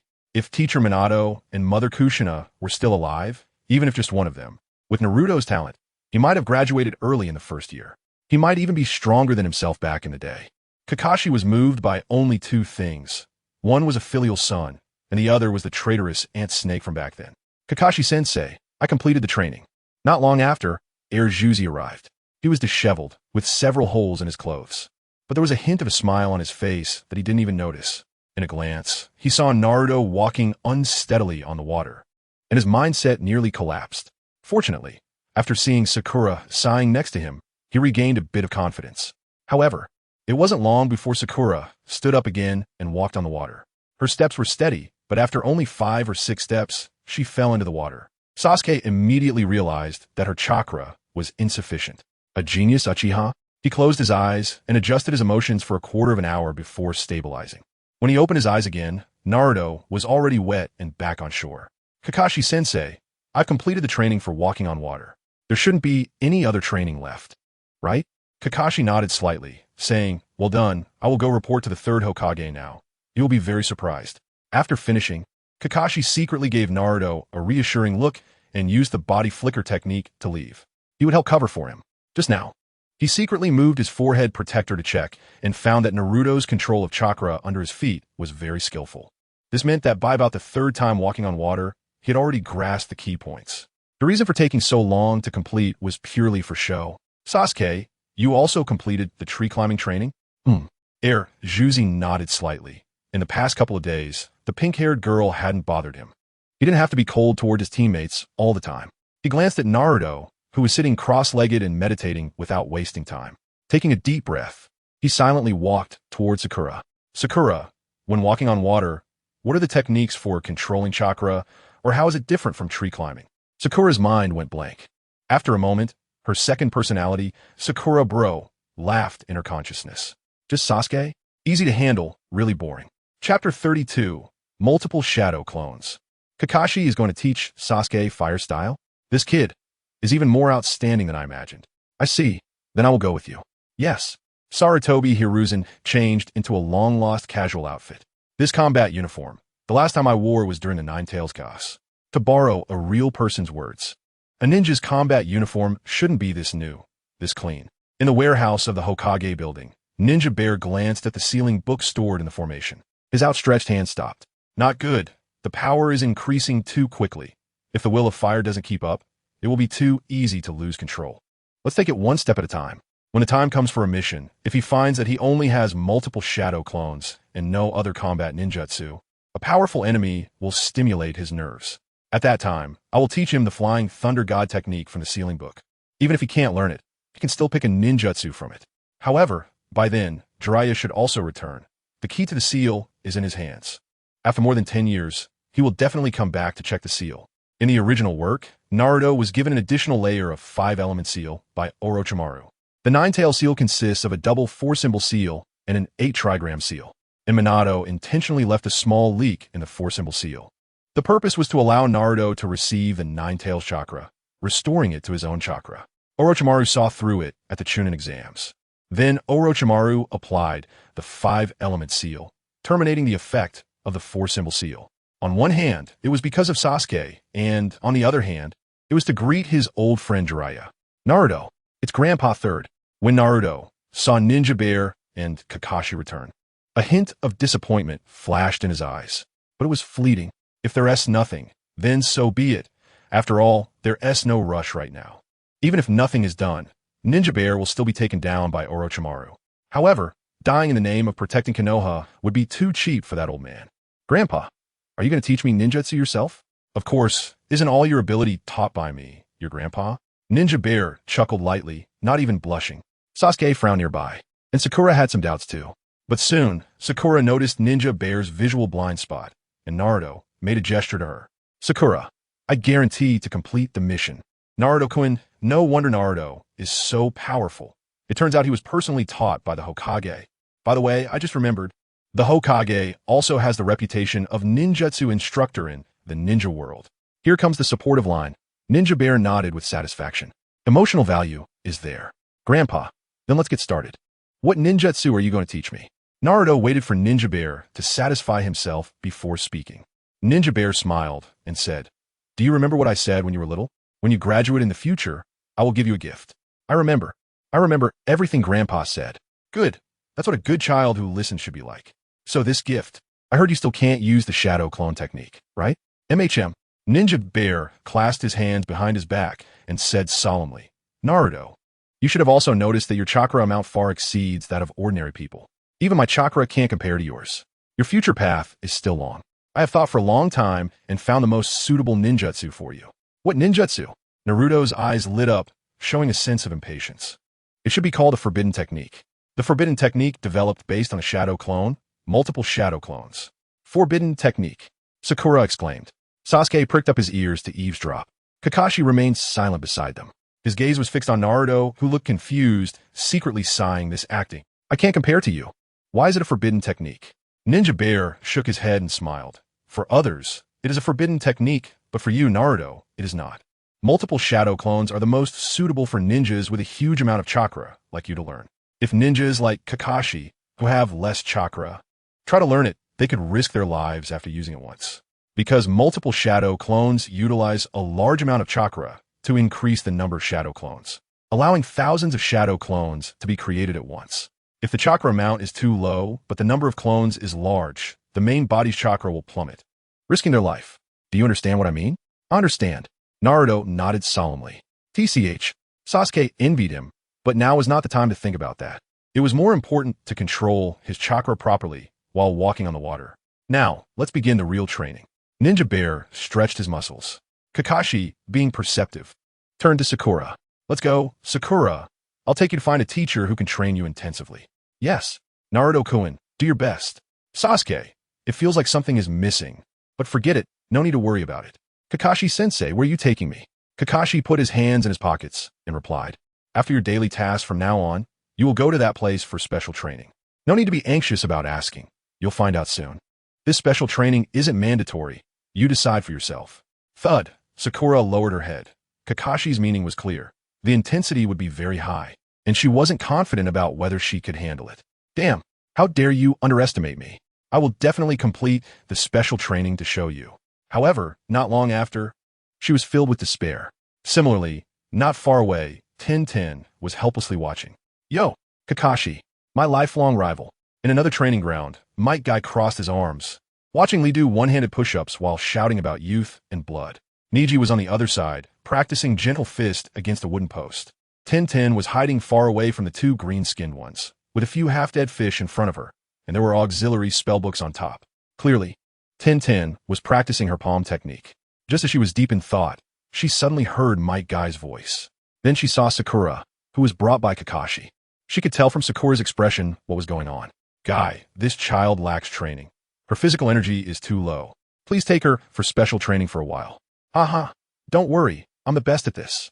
Might Guy extended his hand, gave a thumbs up, and smiled widely. The light reflecting off his teeth nearly blinded Sakura's eyes.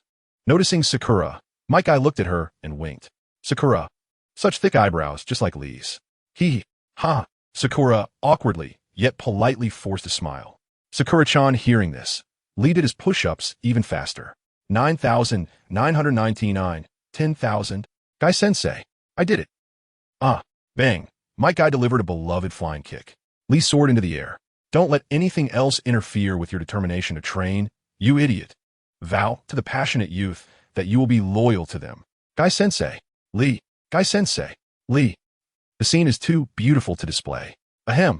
Wanting to improve oneself is not a necessary path. Of course, it is currently the most suitable special training for you. Whether to do special training depends on you. Kakashi awkwardly patted Sakura's shoulder. Sakura, after a while her eyes became firm.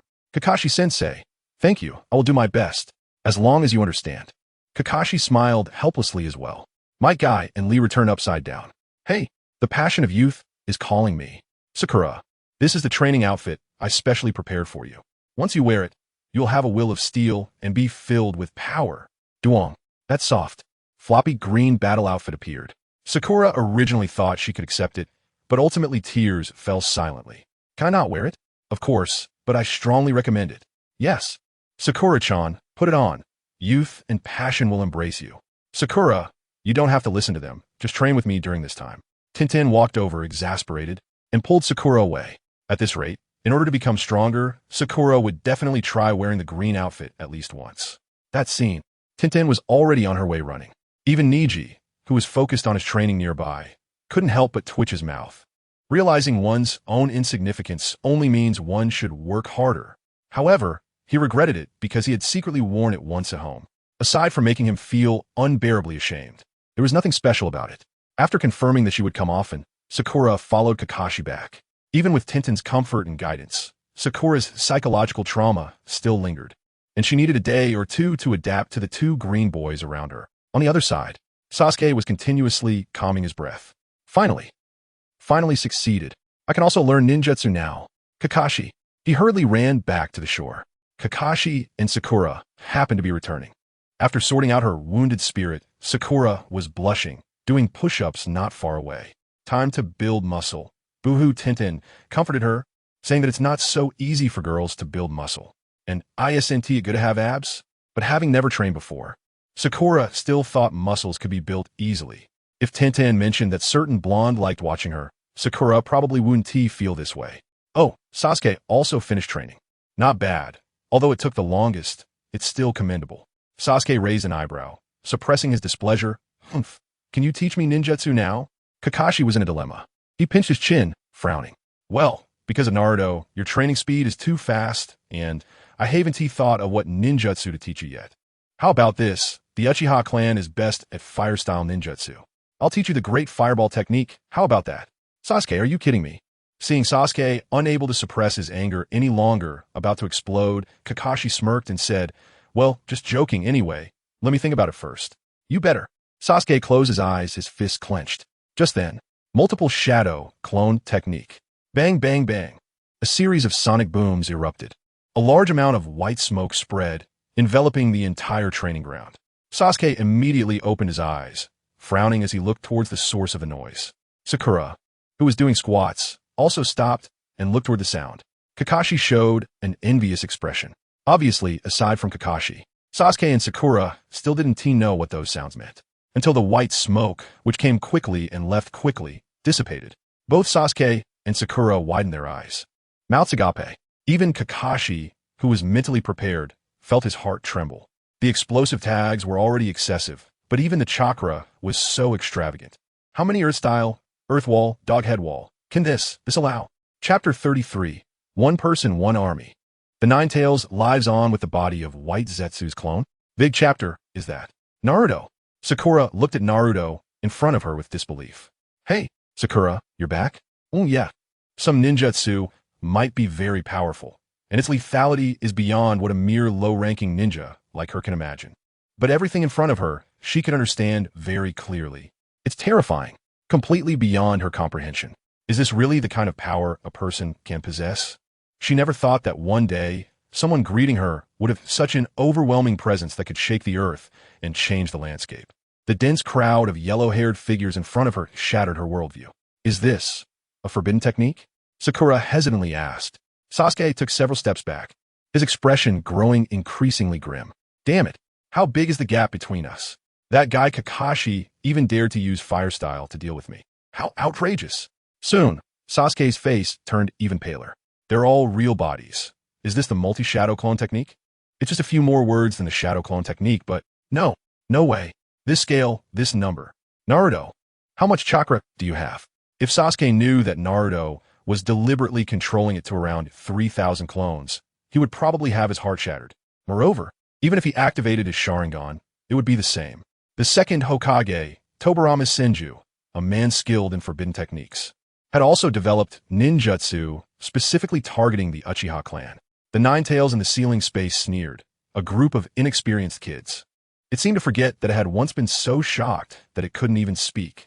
After all, it's just a pesky fox. Being proud is normal. Very good. Forget about them. Even the ninja bears were dumbfounded. The three of them had only seen the tip of the iceberg. The ninja bears were in a position that represented Naruto's true self. Looking out, it was a sea of people. Endless. No. We absolutely cannot let Umbu ninjas monitor him anymore. If he causes a ruckus, my Hokage building might be overturned. Well done, Naruto. All thanks to Grandpa's good teaching. Naruto was also very excited. Ha, keep working hard. Grandpa has some things to take care of, and also, don't get too complacent. When you grow a bit more, Grandpa has even better ninjutsu waiting for you. After giving Naruto a few words of advice, the ninja bear hurriedly left. The newcomer had just graduated, and he still had a lot to do. After saying goodbye to the ninja bear, Naruto looked at his receding figure, a glint of cold light flashing in his eyes. Old man, even though I've already controlled my speed to a reasonable level, everyone is still on guard against me. Taking a deep breath, Naruto formed a single-hand seal and dispelled the multi-shadow clone technique. Instantly, countless memory fragments flooded into his mind. He quickly sat cross-legged on the ground and entered a meditative state. Only then did he feel that the mental pressure wasn't so great. If he frequently used this ninjutsu. No, just having this powerful ninjutsu alone means it can't be used infrequently. The mental pressure has reached a critical point, and it's very easy to suffer a mental breakdown or even schizophrenia. By then, that old man would probably come to instill the will of fire on a deeper level. It's not that Naruto always speculated maliciously about the ninja bear, but this old fox rarely does meaningless things. He didn't expect the shadow clone technique could produce such a massive number of clones. Naruto is really impressive. Sakura felt that her future path seemed a bit far away. Naruto is quite special. You don't need to compare yourself to him. Just focus on your own special training and take it one step at a time. Kakashi turned to comfort her. Then his hand inadvertently rested on the forehead protector covering his left eye. At the age of 12, he became a Jonin and developed his own unique ninjutsu, lightning release, Chidori. However, there were many problems. The first problem was that his dynamic vision was insufficient to see things clearly while moving at high speeds. Under the stimulation of lightning release chakra, his muscles were enhanced, and his speed far exceeded normal levels. Without the Sharingan, he might have given up on Chidori. After all, this ninjutsu was also developed based on the Rasengan created by Minato Namikaze. And Minato, in turn, was inspired by the tailed beast bomb. So, 9 tails, after all, I'm still the strongest. After obtaining the Sharingan, Kakashi earned the title given by foreign ninjas, Copy Ninja Kakashi Hitaki. Success and failure both stem from the Sharingan.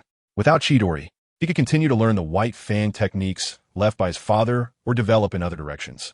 Obtaining the Sharingan means hands stained with blood that cannot be cleansed, eyes that cannot be closed. Most of his chakra was consumed by the Sharingan. If he didn't keep it covered most of the time, he would probably run out of chakra soon. This meant that Kakashi, without chakra, found it difficult to excel in other ninjutsu. He could only choose to develop the most familiar Chidori. How long did Sasuke take? About 2.5 years, and Chidori was developed. There was no other reason. He had plenty of chakra and could practice, try, and develop freely. Kakashi-sensei, can you do what Naruto just did? Sakura suddenly asked a soul-searching question. Kakashi rolled his eyes at her. I could probably manage 10 of me, but then those 10 would drop dead as soon as I dispelled the multi-shadow clone technique. Wow, Naruto is really amazing. It turns out that Kakashi-sensei is not reliable at all. Kakashi turned his head and pulled out his little book, pretending he didn't hear. Sasuke stood there dazed for a while before gritting his teeth and walking towards Kakashi. Kakashi, teach me ninjutsu. Kakashi, am I not human? Don't I have feelings? Can't I just take a break? But in the end, he sighed. Sasuke, you should train with Sakura for now. Also, I thought of a ninjutsu that suits you, but you're not qualified to learn it right now. Sasuke was furious, but seeing that Kakashi didn't seem to be lying, he could only grit his teeth and grunt. He immediately began doing push-ups in front of Kakashi. Still here, huh? It's almost mealtime. I should head back. Wait, Naruto. X2. Sakura immediately ran over. Sasuke then asked, just now, how many shadow clones did you make?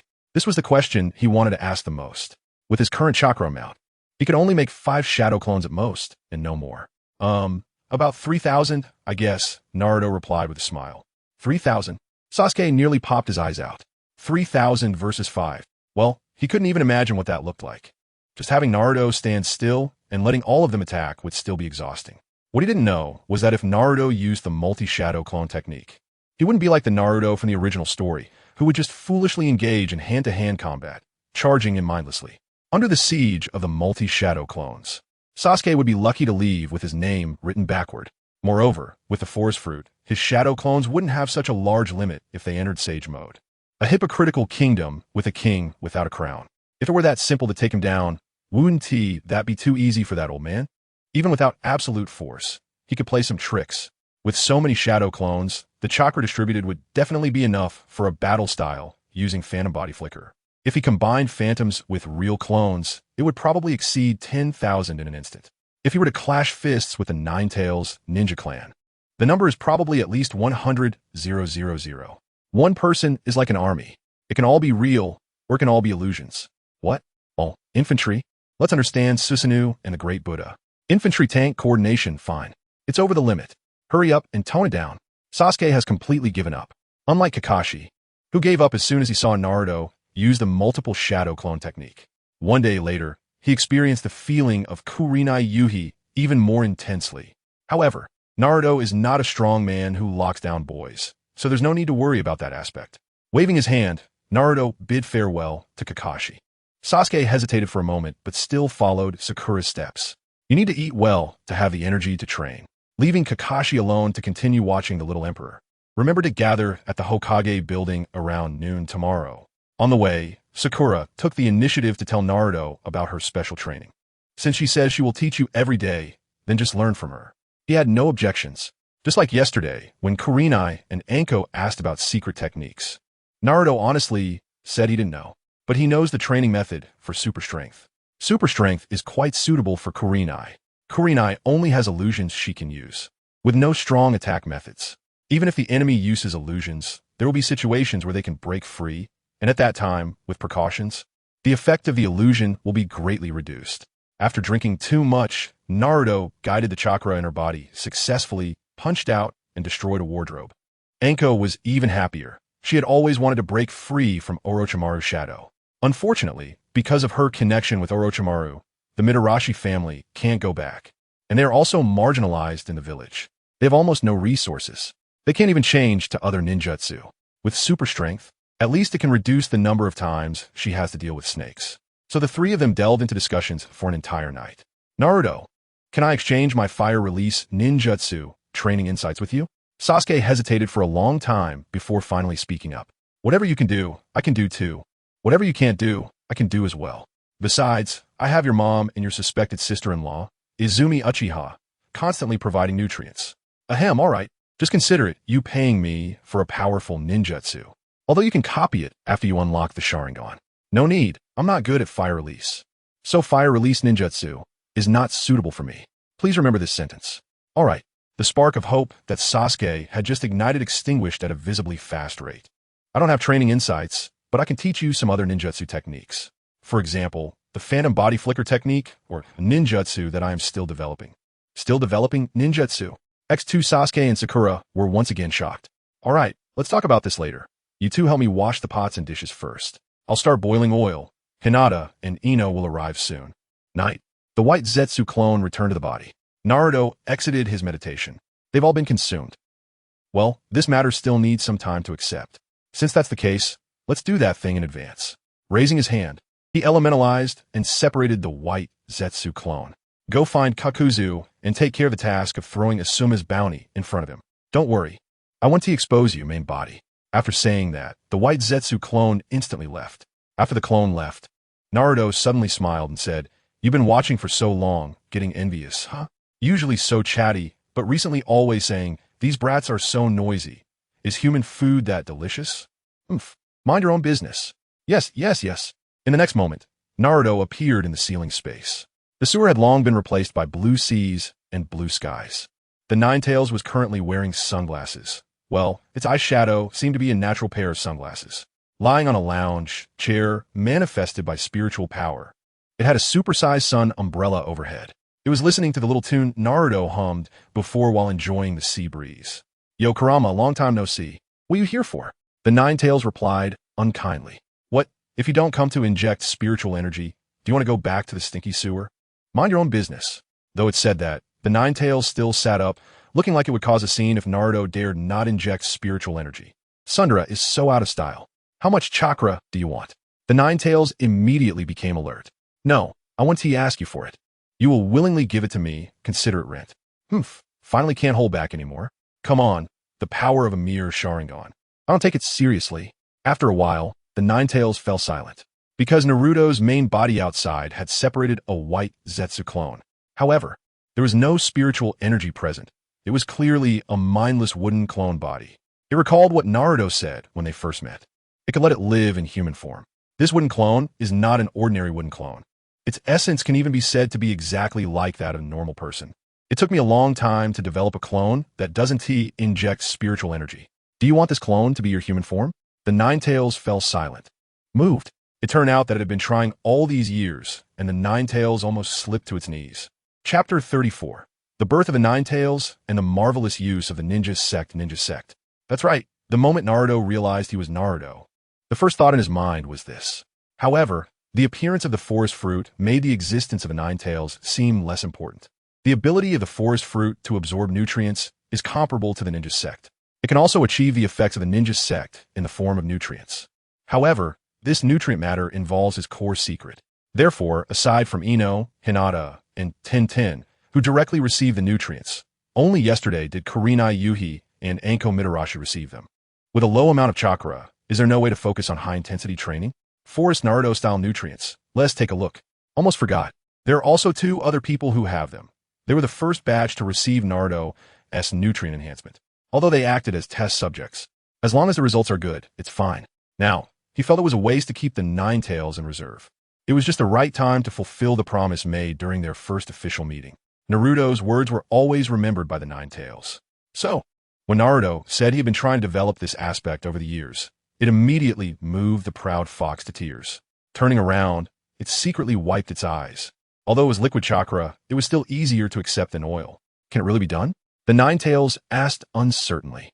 Naruto nodded slightly, of course, otherwise. Why do you think I haven't developed any other ninjutsu over the years? However, you need to be careful. If this wooden clone dies, your spirit will not return, and you will suffer severe mental trauma. Also, once you become human, you must live as a human. People need food. If you don't eat, you will really starve to death. Naruto specifically removed all the abilities of the forest fruit, leaving only a trace of forest power in the stomach. This allowed the white Zetsu clone's stomach to retain the ability to absorb nutrients for its consumption. Of course, with nutrients, it equates to having energy for the body, so refining chakra is naturally possible. The Nine-Tails once again secretly wiped the chakra from the corner of its eye. Oomph. Don't think that this will make me grateful to you. Yes, you Lord QB are the most majestic and imposing. Let us fist bump. Looking at Naruto's raised fist, the Nine-Tails was not surprised at all. This little brat really knows about the ninja sect of the Sage of Six Paths. Isn't that normal? The Nine-Tails huffed proudly, extending its fist. I tell you, once the ninja sect is used, all the secrets and dark sides deep within your heart will be exposed to me.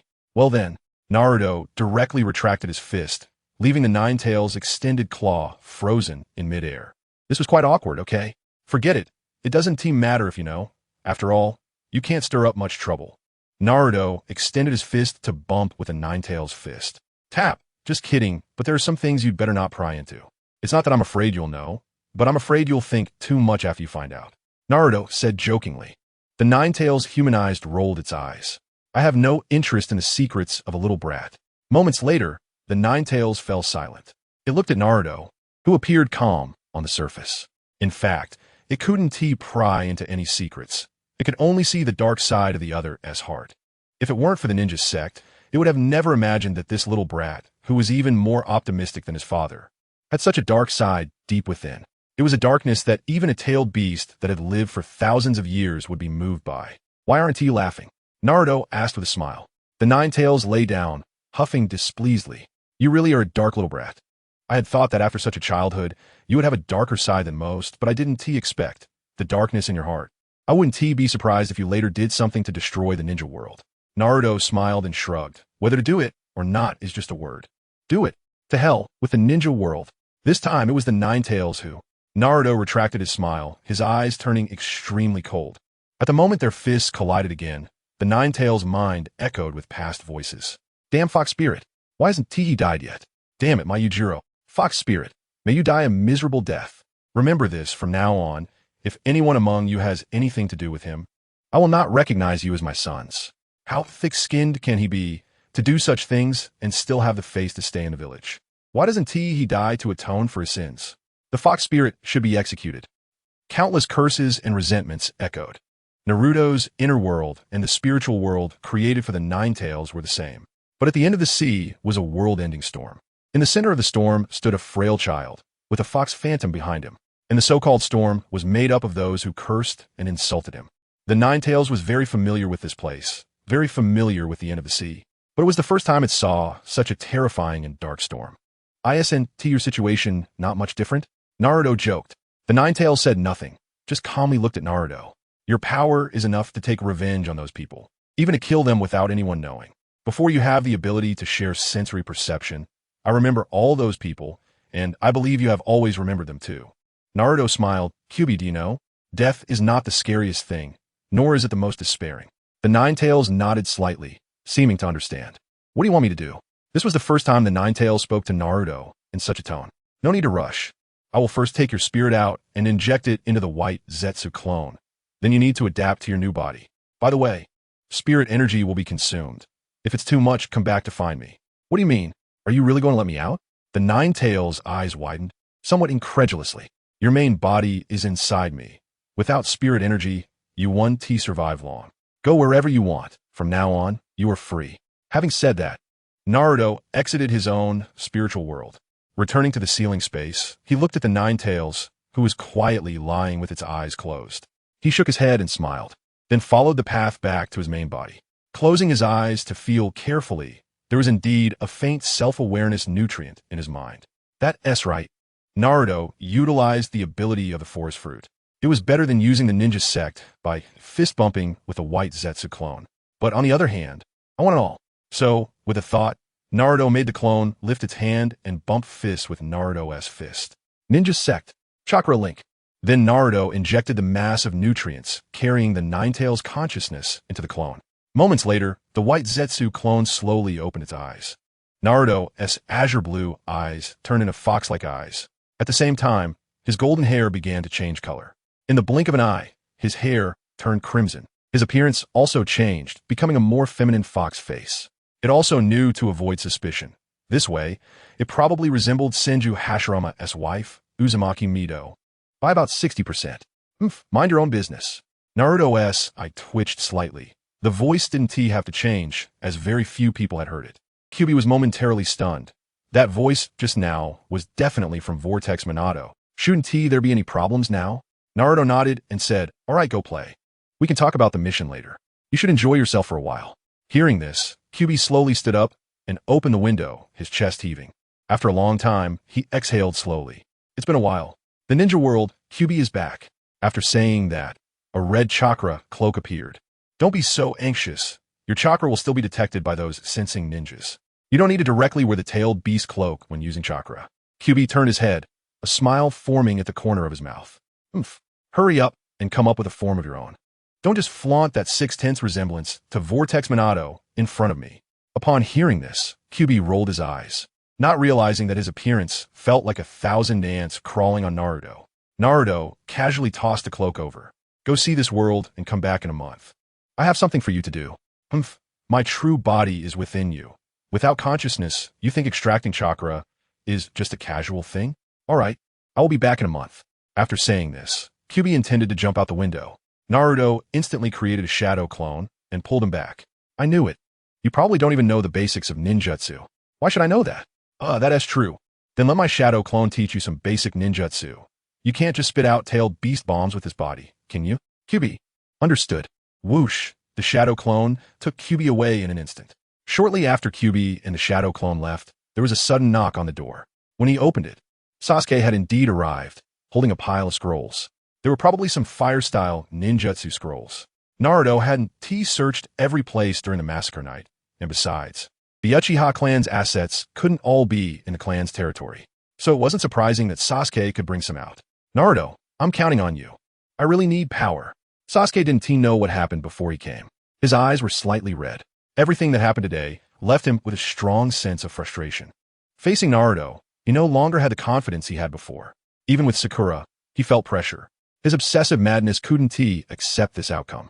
Even when forcing himself to calm down and train, his mind was filled with images from today or the experiences of that massacre night. It's late at night. Aren't you going to sleep? Is there a problem for tomorrow? Naruto answered without addressing the question. Hearing Naruto didn't directly refuse, Sasuke knew he would help him. His tense nerves relaxed somewhat as he nodded seriously. I won't have any problems. That's good. Come on, let us fist bump. Although filled with doubts, Sasuke didn't hesitate and directly fist bumped with Naruto. In the next moment, Sasuke's eyes widened. He felt a surge of chakra within him, which made him somewhat uneasy. However, the powerful chakra fascinated him immensely. At that moment, he even entertained the thought that Naruto might not be someone he couldn't catch up to. This power. Naruto, you. Chapter 35. You are the guiding Jonin of Team 7, right? The Nine Tails discovered Naruto's intentions, and Sasuke quickly understood what Naruto meant. Thank you, Naruto. He bowed to Naruto. Clearly, he understood how significant this chakra was. He could devote himself to training all night without worrying about exhausting his chakra or wasting a lot of time refining it. He could even try using fire style for an entire night. Additionally, there was a faint chakra within him. From that chakra, Sasuke felt a powerful life force. It was a healing-type chakra.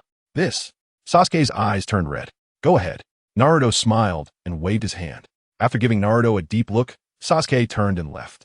At that moment, he understood the gap between him and Naruto. The gap in their hearts was also enormous. Just after going downstairs, Sasuke stood frozen in place. A persistent thought emerged in his mind. Why was Naruto's image constantly replacing that of father? Stop overthinking it. Cherishing the time this chakra exists is the most important thing. After Sasuke left, Naruto also washed up and went to bed. He no longer had to sleep only for a couple of hours and wake up cautiously to continue his training, like before. After that drunken night, he slept deeply and soundly. He almost forgot what it felt like to be well rested. Lying in bed, he let go of all his chaotic thoughts and gradually drifted off to sleep. In the middle of the night, he was abruptly awakened. A faint fragrance wafted into his nostrils, familiar yet laced with a hint of sweet alcohol. How untrustworthy. He thought it would take some time to accept the reality. Unexpectedly, he was overthinking it, but it fit the danger level of that person. The taste is indeed savory, which is normal, but ambushing is your fault. The next day, after finishing breakfast, the 12 young ninjas went to find their respective guiding Jonin. On the way, Hinata cautiously asked Naruto, "What's wrong with Teacher Sakura these past 2 days? Ever since the dinner party, she's been daydreaming alone, laughing and then pouting." Hinata thought she might have inadvertently upset Teacher Sakura that day. Naruto patted her little head and comforted her for a while before she let go of her worries. When they arrived at the Hokage building, they saw Kakashi sitting on a bench, holding a copy of Make Out Paradise, utterly lacking in dignity. "Oh, good morning. You're late." Sakura's eyes widened in disbelief. Kakashi-sensei could come this early? "But, teacher, didn't you say we were gathering at noon yesterday? We thought that was a waste of time. So we planned to come and take on a mission ourselves, and when you arrived, we would let you submit the mission." Kakashi put away his book. "You're late." He said this with justification, even sounding a bit proud. Today shouldn't be another cat-finding mission, right? D-rank missions are all pretty much the same. If it's another cat-finding mission, I'll go find Granny Cat and take all the cat missions. The three chatted as they walked past Kakashi. Kakashi rubbed his head, thinking, how did it seem like I was the extra one in Team 7? Well, wait for me. I'm the guiding Jonin. If I let you go take on missions by yourselves, the third Hokage will scold me again. Upon hearing this, Sasuke and Sakura turned back simultaneously. Their eyes filled with surprise, their lips involuntarily curling up. "Oh no, he's coming for me." Kakashi instantly used body flicker technique to appear in front of the Hokage's office door. Unsurprisingly, it was still a D-rank mission. This time, instead of finding a cat, they were tasked with picking up trash. "Well then, I'm counting on you. I'm going to train." Sasuke looked at his clone, who seemed to have a rather unpleasant expression, and said helplessly, "All right, main body, we lack patience, but this can also be considered a form of training." Sasuke was now a temporary chakra powerhouse. and he wasn't stingy with it at all. Kakashi and Sakura cast envious glances. Then they looked to the side. The real big shot had turned into Kakashi. He leaned against a tree branch, resting his head on his hands. Sakura, you stand on the water surface and pick up trash from the river, while the trash on the ground is up to me and Sasuke. This is also specialized training. You need to ensure that while picking up trash, you control yourself not to fall into the water. I think this training should suit you well. After pondering for a moment, Sakura said, "Thank you, Naruto. I'll do my best." She agreed and enthusiastically picked up her tools and jumped in. Sasuke, the effect of shadow clone training is actually similar to that of the main body. You are too impatient. This task is perfect for calming your mind. In this area, observe the trash locations, memorize them, and then try to close your eyes and pick up the trash according to your memory. Remember, do not be impatient. That makes sense. Thank you, Naruto. I will definitely work hard to complete this training. After hearing Naruto's explanation, Sasuke's shadow clone pondered for a moment before starting to move around this area. He walked slowly, noting the locations of the trash and how to navigate from the starting point, including the speed and route. Kakashi's eyes widened. Wait, what about you? No, that's not the point. Kakashi looked at Sakura and Sasuke, who were obediently following Naruto's instructions. If it were Sakura, Kakashi could accept it. But that Uchiha Sasuke actually listened to Naruto this much? Could it be because of yesterday's multiple shadow clones? Kakashi-sensei, having a low chakra amount does make training more troublesome, but it doesn't affect your meditation. Meditation can enhance your control over the Sharingan, and even after activating the Sharingan, the chakra consumption will be reduced. Kakashi, it's my turn? I have a mission too. Huh, are you serious? I spent most of my time in ninja school meditating. While I can't say for sure, it has definitely been helpful for the current Kakashi-sensei. All right, I'll believe you this once. Kakashi rarely meditated, and since he realized his chakra ran out quickly, he spent more time watching Make Out Paradise to pass the time. Moreover, it was Naruto who said this. Regardless of its effectiveness, he would give it a try. After all, after so many years, his progress had been minimal, and he could even describe it as standing still. Coupled with that dark period, he had mostly been slacking off. In the following time, Naruto meditated while also keeping a part of his mind on their situation. Sasuke, take 5 steps to the right, then 1 step forward. Sakura, since you're used to multitasking, try to do 3 things at once. Your chakra amount is too low, so try to control the chakra under your feet while picking up trash, and also focus on refining your chakra. Kakashi-sensei, you aren't thinking about the contents of Make Out Paradise again, are you? After a D-rank mission, they only completed it by noon. Naruto sat on a branch, looking down at the 3 of them, who were exhausted. Sasuke's clone said, we successfully completed the mission. Thank you, Naruto. Then, with a bang, the shadow clone dispelled itself. Sakura, drenched in sweat, looked up at Naruto in the tree. Her eyes filled with anticipation. You did well. Go find Tenten and learn medical ninjutsu with her, or go find teacher Sakura to learn illusion techniques. This is your advantage. Practice after specialized training for better results. Yes. Receiving praise, Sakura smiled sweeter than candy and jogged away. Kakashi stared blankly at the clouds in the sky. 1 group, 2 groups. Kakashi-sensei, it's time to turn in your mission. After all, you're AJ Nin. During peacetime, meditating is really a complete mess. Why not go find yourself a wife? By the way, I thought of a woman who would be perfect for you. No, spare me. I'm going to turn in my mission first. Kakashi stood up and patted his backside. Naruto, meditation is indeed very useful. Never mind. Since you still don't want to say anything, I'll just wait. Perhaps if my strength increases a bit more, it will help you as well. As for Sasuke, I will start teaching him Chidori tomorrow. After saying that, Kakashi didn't wait for Naruto to say anything and immediately used body flicker technique to leave. The woman that Naruto mentioned would naturally be the spy Hanar, who would appear later. Meanwhile, within the Uchiha clan grounds, Sasuke was furious. Fire style, fireball jutsu. Whoosh. No, the speed isn't fast enough. The hand seals are still too slow, and I'm not familiar enough. Naruto can perform many jutsu with 1 hand. I need to work harder. Fire style, dragon fire. Gah! Sasuke suddenly stopped. After dispelling the shadow clone, all the memories and experiences came flooding back. He sat down on the ground, wiping the sweat from his forehead. His previously restless heart also calmed down a lot. He really is an unreliable J-nin. Luckily, Naruto and I are in the same team. Sasuke rarely lay on the ground, not continuing his training. He closed his eyes, and within minutes, he entered a meditative state that he had previously struggled to achieve. Naruto's special training is indeed very useful. Should I balance work and rest? I'll listen to you. Sasuke mimicked Kakashi's posture, resting his head on his hands and gazing at the clouds in the sky. His mind grew increasingly calm. At this moment, he finally felt the exhaustion of his body. If it weren't for the chakra Naruto gave me, I would have probably collapsed by now. If I'm not mistaken, because of his identity, Naruto has been hiding for many years. With his amount of chakra, he couldn't possibly only have that little bit of strength he shows.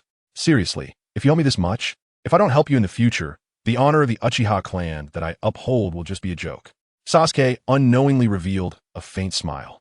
With a hint of self-deprecation, he muttered to himself, "What have I been doing all these years? That Sakura girl isn't bothering me anymore. She is actually listening to Naruto and is working hard on special training, making noticeable progress. On the other hand, I, the Avenger, don't seem to have made much progress at all. Is my body already at its limit?" Suddenly, Sasuke seemed to think of something. He slowly stood up. Naruto once said, "A person is iron, and food is steel. It's time to eat." I can't always go to Naruto empty-handed. Sasuke glanced at the instant food, packaging, and decisively changed his mind. Not long after Sasuke left, a red figure appeared in the spot where he had been lying. I see Naruto is thinking along these lines. Utilizing the connection of ninja chakra, he is giving the Uchiha kid my chakra. With strong recovery abilities and a large amount of chakra, even a useless person can become a formidable ninja. Ha ha, the Nine Tails suddenly laughed. I see. If the numbers increase, that damn third Hokage will have a hard time in the future. Is this what you meant by being worse than death? If my sensing is correct, I can withdraw the chakra from that Uchiha kid at any time, even extracting the chakra within his body. The consequence of losing chakra is inevitably death. I'm afraid Naruto intends for me to do just that. Interesting. Truly interesting. The Nine Tails turned its head and looked towards Konoha. If you offend Naruto, none of you will escape. Chapter 36. The mission to the Land of Waves is approaching noon. Naruto was busy in the kitchen. A red figure appeared. Naturally, Naruto noticed it immediately. Turning to look, after scooping a variety of dishes, he said, "Kurama, if you want to leave Konoha, I can make it so that no one knows you're gone." The Nine Tails couldn't be bothered to speak. Feeling Naruto's intense gaze, it felt a bit shy. For the past few days, it had been mumbling about how some little ghosts were infatuated with humans. In reality, it was quite curious itself. Sure enough, it returned right at mealtime. "I won't eat for free. After I finish eating, I'll naturally do my part." Sensing that the group of little ghosts had arrived, the Nine Tails took another serving of steak before making its escape. "Actually, you don't need to hide. I can just say you're my distant relative." Huh. This fox would never deal with a bunch of little kids. It left. Seeing it shy away, Naruto didn't press the issue. To his slight surprise, Yugao also showed up. However, after sensing Mitarashi Anko's chakra, he understood the situation. Afternoon, Kakashi unusually came to visit. The lingering aroma made his dead fish eyes completely disappear. Unfortunately, he was out of luck. "Everyone's here. No wonder we've been hanging out together lately." Kakashi rubbed his head and then looked at Sasuke. "Although it's still a bit early, that ninjutsu isn't easy to learn, so let's start today. Naruto, if you want to learn, you can join us as well." Sakura. Before he could finish, Sakura leaned in. "Kakashi-sensei, you don't have to worry about me. Naruto has already arranged special training for me. In that case, let's head out, Sasuke." After saying goodbye to Naruto, the two followed Kakashi out. It was normal for Kakashi to say it was early. After all, in the original story, even if Sasuke learned it, he could only use it about twice at most. Plus, given the age of the boys, and considering Sasuke was an impatient and obsessive avenger, once he got a powerful skill, he wouldn't be able to resist using it, even if it was just to defeat a small monster. He'd use a big move as a basic attack. When facing an experienced enemy, he'd easily exhaust his chakra and end up defeated. Moreover, Sasuke hadn't yet mastered how to activate the Sharingan. No matter how strong his dynamic vision talent was, it couldn't compare to even a single tomo of the Sharingan. Using Chidori would be too dangerous. As for Sakura, she could learn medical ninjutsu from Ino, Tintin, and Hinata.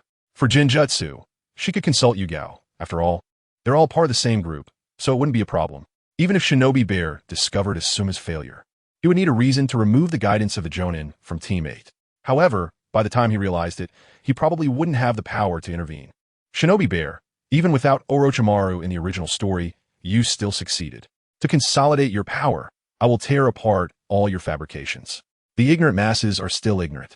How many people yearn for this land of Konoha, and how many covet it? The old must go for the new to arrive. After performing for so many years, you don't even dare to show me the Book of Seals. just because you know my shadow clone is powerful. You think I have the same space-time ninjutsu talent as my cheap dad? He shook his head and soon arrived in the ceiling space. The Ninetales was quietly lying on a bench, not knowing what happy things were happening in the outside world, with a long arc forming on its fox mouth. Just wait a bit longer. I don't want to let you out yet. The chakra you left behind also contains strong spiritual energy. It can survive in the form of a white Zetsu clone. I just want to rest for a while. Naruto exited the ceiling space, not meditating or engaging in other training. He used the mayfly technique to arrive at the storage point. This was where he could truly relax and have a good sleep. It was like posing a question. If one day you became rich, what would be the first thing you would do? Naruto would undoubtedly answer without hesitation. First, I have a good sleep, then think about other things. The storage point was filled with the vines of the Senju fruit illusion. If anything unexpected happened, Naruto could sense it immediately. Moreover, these vines had a self-defense awareness. Some people thought they were hiding well, but any movement had long been sensed by Naruto. He just wasn't interested in exposing them yet. He slept soundly until the next morning. Naruto stretched and began a new day of life. The following days were quite simple. Besides completing a D-rank mission every day, he happily gathered with everyone for meals and playtime, while the intensity of training decreased significantly. This made Naruto realize that after relaxing, his body began to develop faster. Sleep was indeed the most important. During the day, he trained with Ino, Tenten, and Hinata, along with another girl with pink hair. At night, he helped Yugao and Mitarashi Anko train, as they were both beginners and needed to start from scratch. During this time, Naruto also met an interesting Umbu ninja. Meanwhile, the Ninetales successfully blended into Naruto's circle, showing up every noon to mooch off food. After eating, it would sneak off to do some unknown tasks. If it didn't tell Naruto, would he not know? More than 100 newly promoted Chunin and a dozen newly promoted Jonin had the seeds of the Ninetales chakra within them. This couldn't escape Naruto's perception. He just laughed it off. Didn't he expect the Ninetales to be so clever? If it wanted to do something, let it be. After being confined for so many years, Naruto generally wouldn't restrict it. Of course, what surprised Naruto the most was that with the improvement of his strength, his Senju fruit evolved again. He discovered that he could now hear the voices of plants very clearly. It wasn't the vague feeling he had before. So, Naruto planted a small seedling on the windowsill. For the first few days, he talked to it, but it didn't respond. When the breeze brushed against him, the seedling would lean closer to Naruto. After about a week, the seedling could speak, and its voice was very tender. Hungry Naruto-sama. I'm so hungry in the middle of the night. This startled Naruto. He then smiled and poured some unactivated nutrients into the water before watering it. Days passed like this for about 2 months. One day, after Sasuke completed the task of capturing a lost pet, a little tiger, alone, the plants informed Naruto that an old man who loved to drink and brag had come to the village. Naruto knew the first C-rank mission had arrived. Ghost Man, Momochi Zabuza, and the female ninja, Haku. At night, Naruto lay in bed, surrounded by softness. Failing is what makes one a traitor. Succeeding makes one the Mizukichi.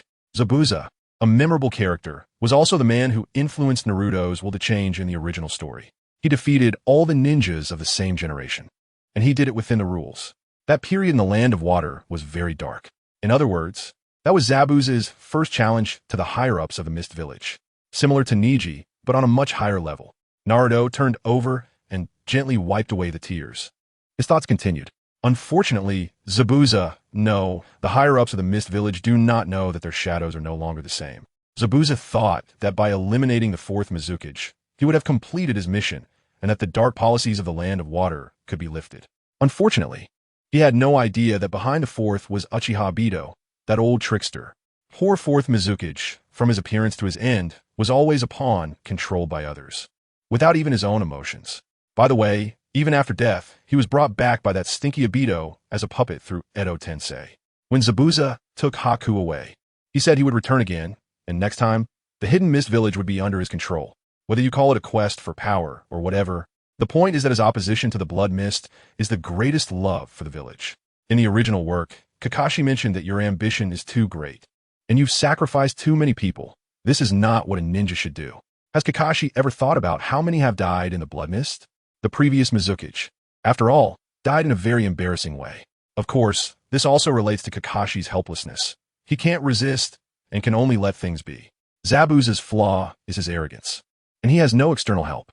The first time was to assassinate the Mizukichi and the second time he was defeated by Kakashi without injury. Yet he still arrogantly claimed he would succeed next time. This brings up another point. Who has come out of the blood mist without stepping over the bodies of the dead? As the saying goes, you have no external help. The mission is probably coming tomorrow. And what's wrong, Naruto? It's nothing, just thinking about some things. I'm so tired, I think I'll sleep now. Speaking of the land of waves, I have to mention Gat. He was just an ordinary person. How could he possess so much wealth and keep doing those shady things without any trouble? Oh wow, there really is such a character in Naruto. The daimyo. Oh, so he has just money laundering. In this day and age, money laundering is good. It makes money.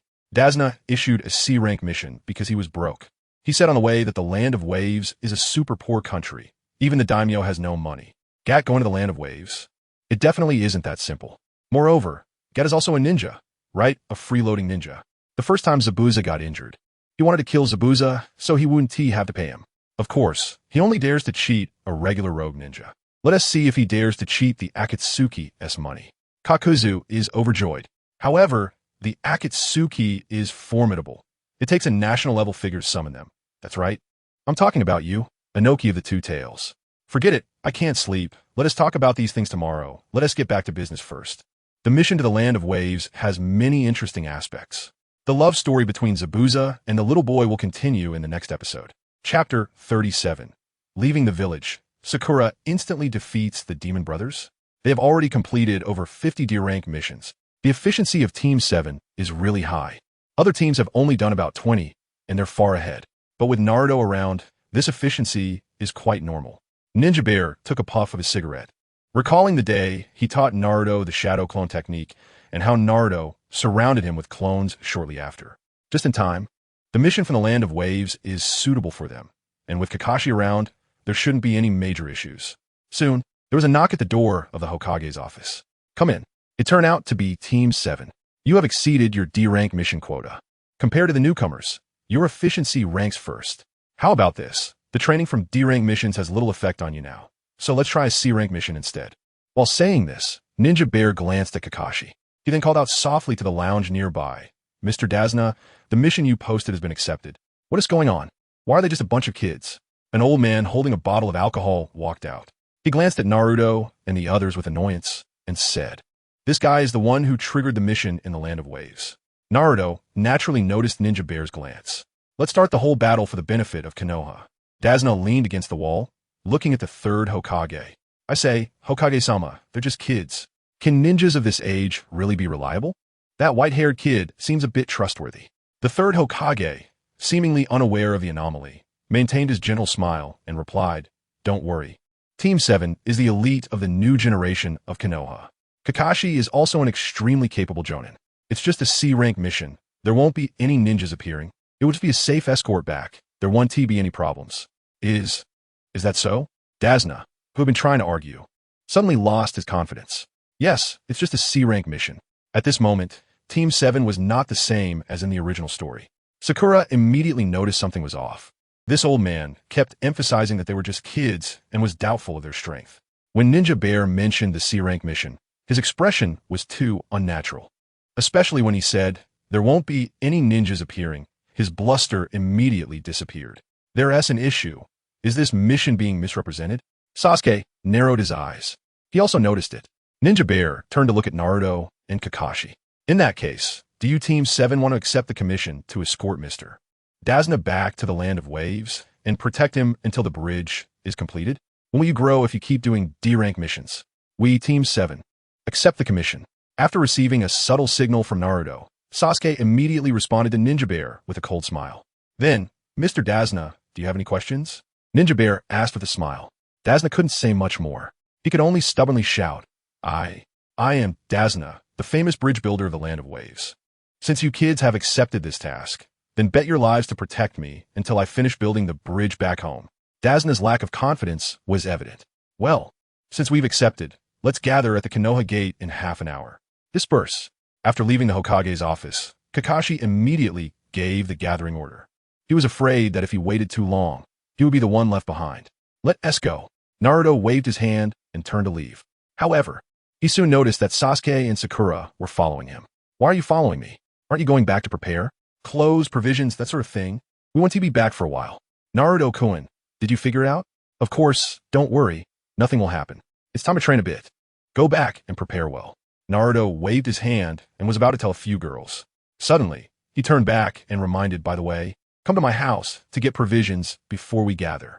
Sakura, bring a few more pieces of clothing. You're carrying the luggage alone. And we can't skip daily training. Seeing Sakura's resigned expression, Naruto smiled and said, 3 parts practice, 7 parts eating.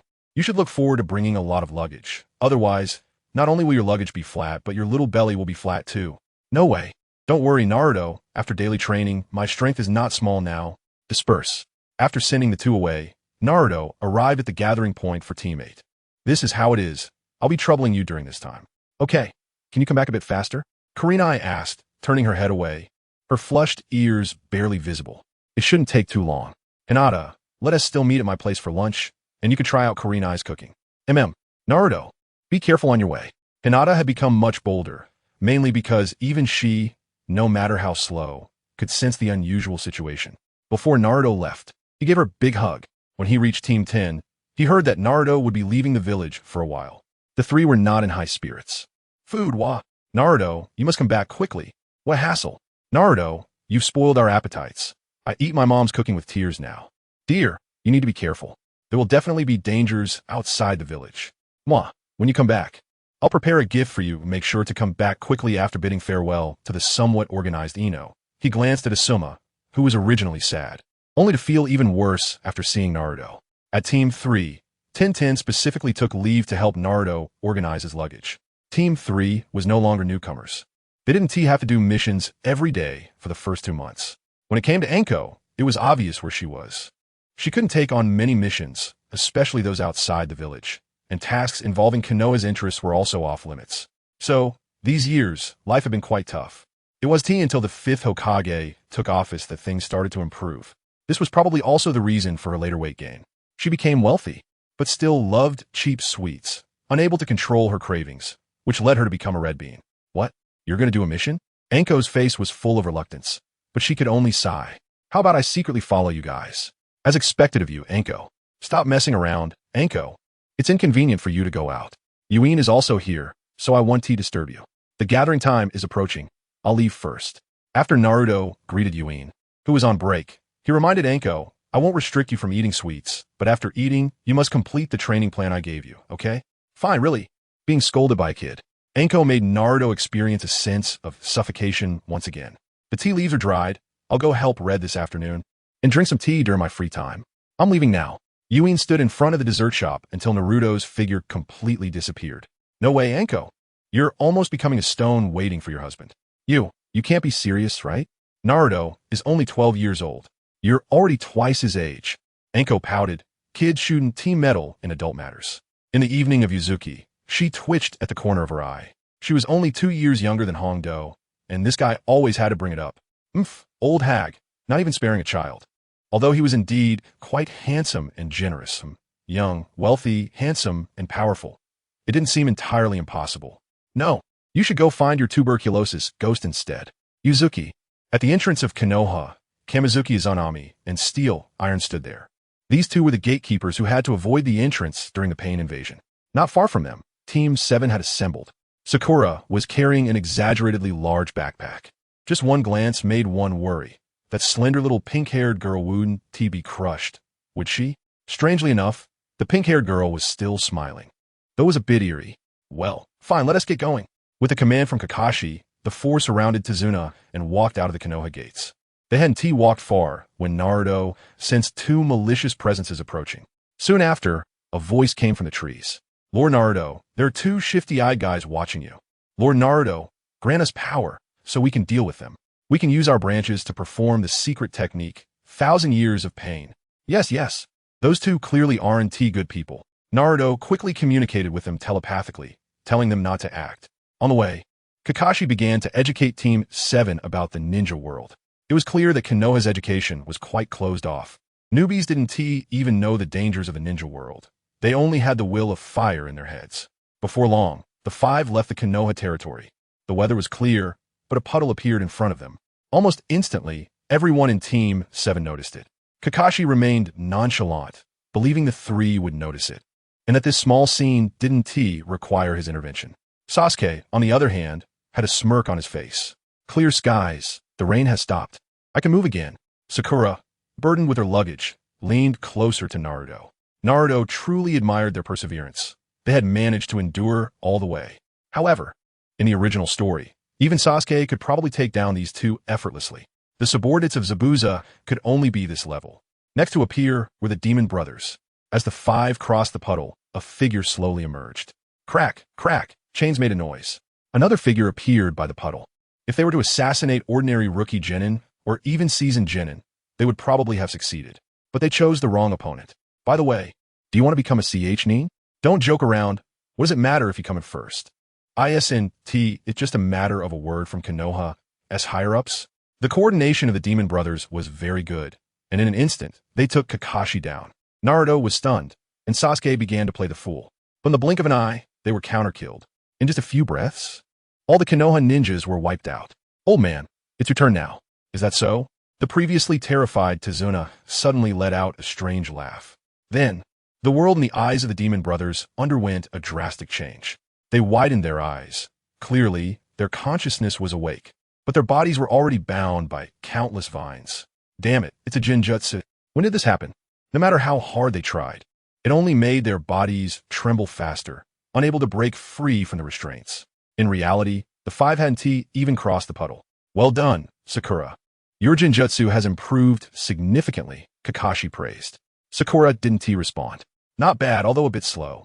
Sasuke, go ahead and tie them up. They LL break free from the Jinjutsu in about 20 seconds. Yes. X2 Kakashi. Clearly, Sakura now was much stronger than in the original story.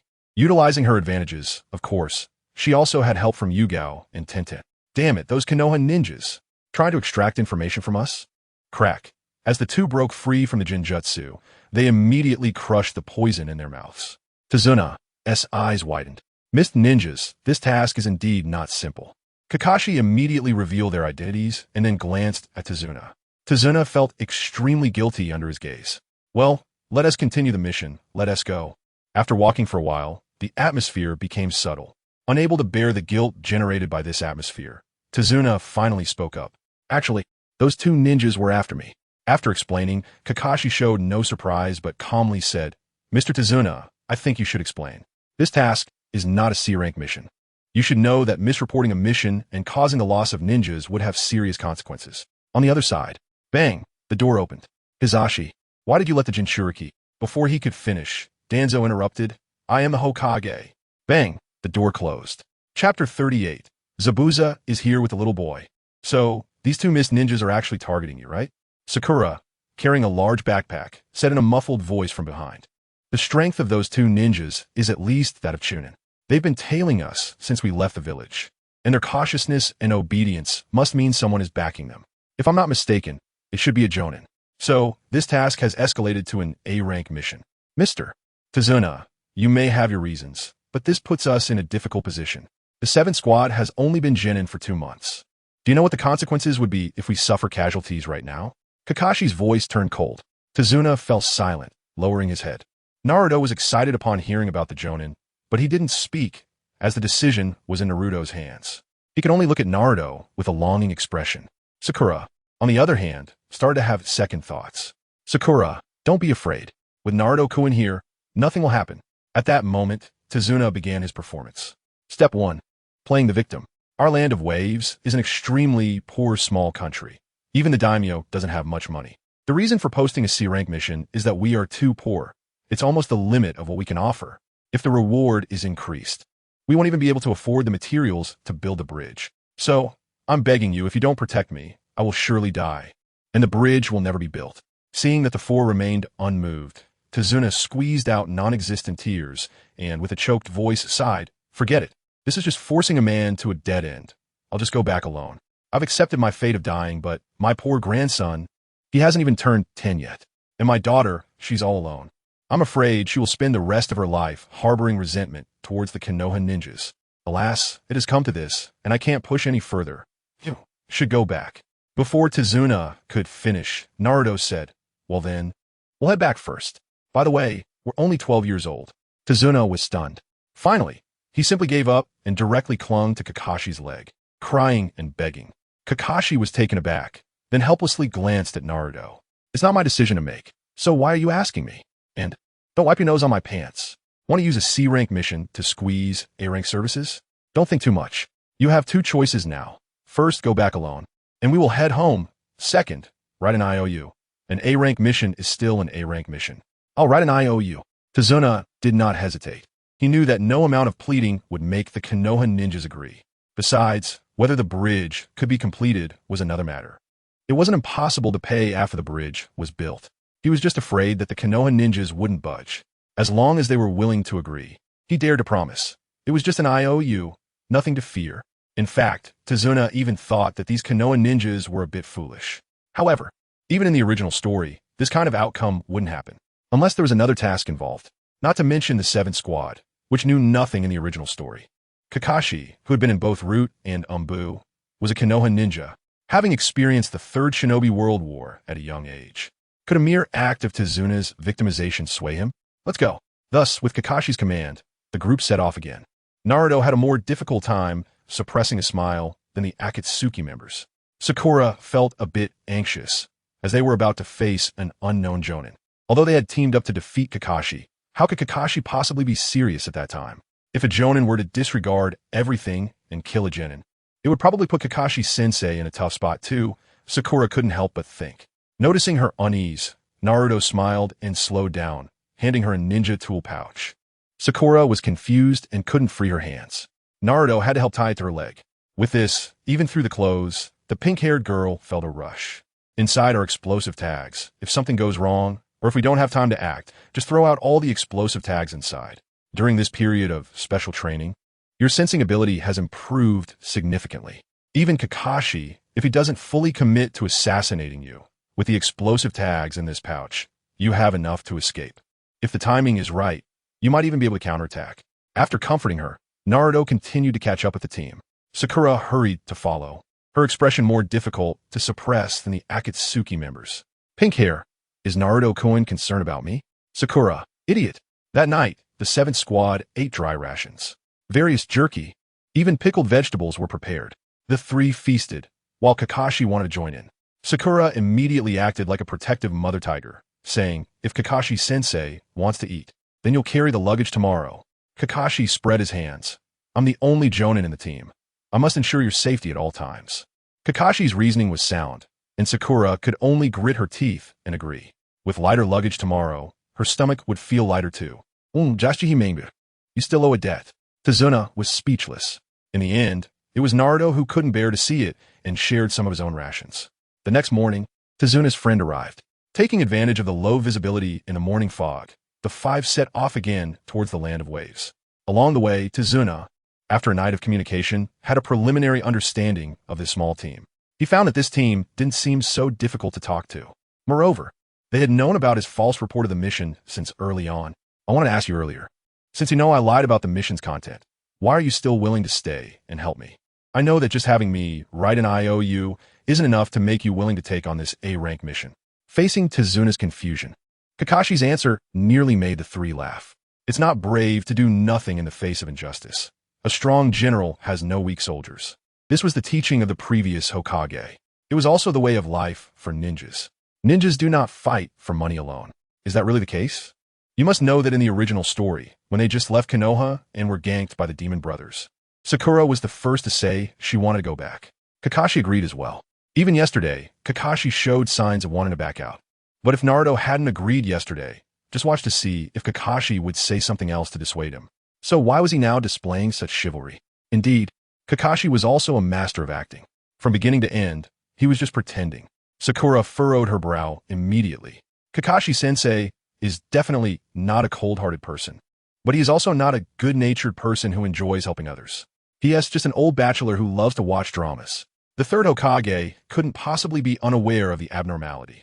Naruto-kun, did you figure something out? Facing Sakura's questioning gaze, Naruto smiled faintly and shook his head. This was quite obvious. That old man must have known long ago. The C-rank mission was just an excuse. It was also the superficial show that must exist between countries. Generally speaking, there would be someone to investigate the employer of the mission. Moreover, The one executing this mission was an important asset of Konoha. Nine-Tails Jinchuriki, Uchiha Sharingan. It's still the first mission out of the village for the Jinchuriki. Even for C-rank missions, Shin Bears handle it personally, let alone this kind of task. One can only say that the Land of Fire cannot and has no right to interfere in the internal affairs of the Land of Waves. Who else is on top of Shin Bears? The daimyo of the Land of Fire. I'm afraid it's using the C-rank mission as a cover to send Kakashi, an excellent jonin, to the Land of Waves to interfere in its internal affairs. That is to say, to eliminate the dark and evil Kado forces in the Land of Waves. Who is Dazna? A famous bridge builder. As long as there are no obstacles, the bridge will surely be successfully built. With convenient transportation, who would fear a lack of economy? On the surface, Konoha has received the reward for the C-rank mission. In reality, the daimyo has probably already started trading in secret. Then the daimyo of the Land of Fire shares the spoils with Sarutobi Hiruzen. Yes, Sarutobi Hiruzen, not Konoha. In the original work, when Kakashi heard about the Kado forces, he was also a bit shocked. Is the Kado group strong? No, Kakashi could handle it alone.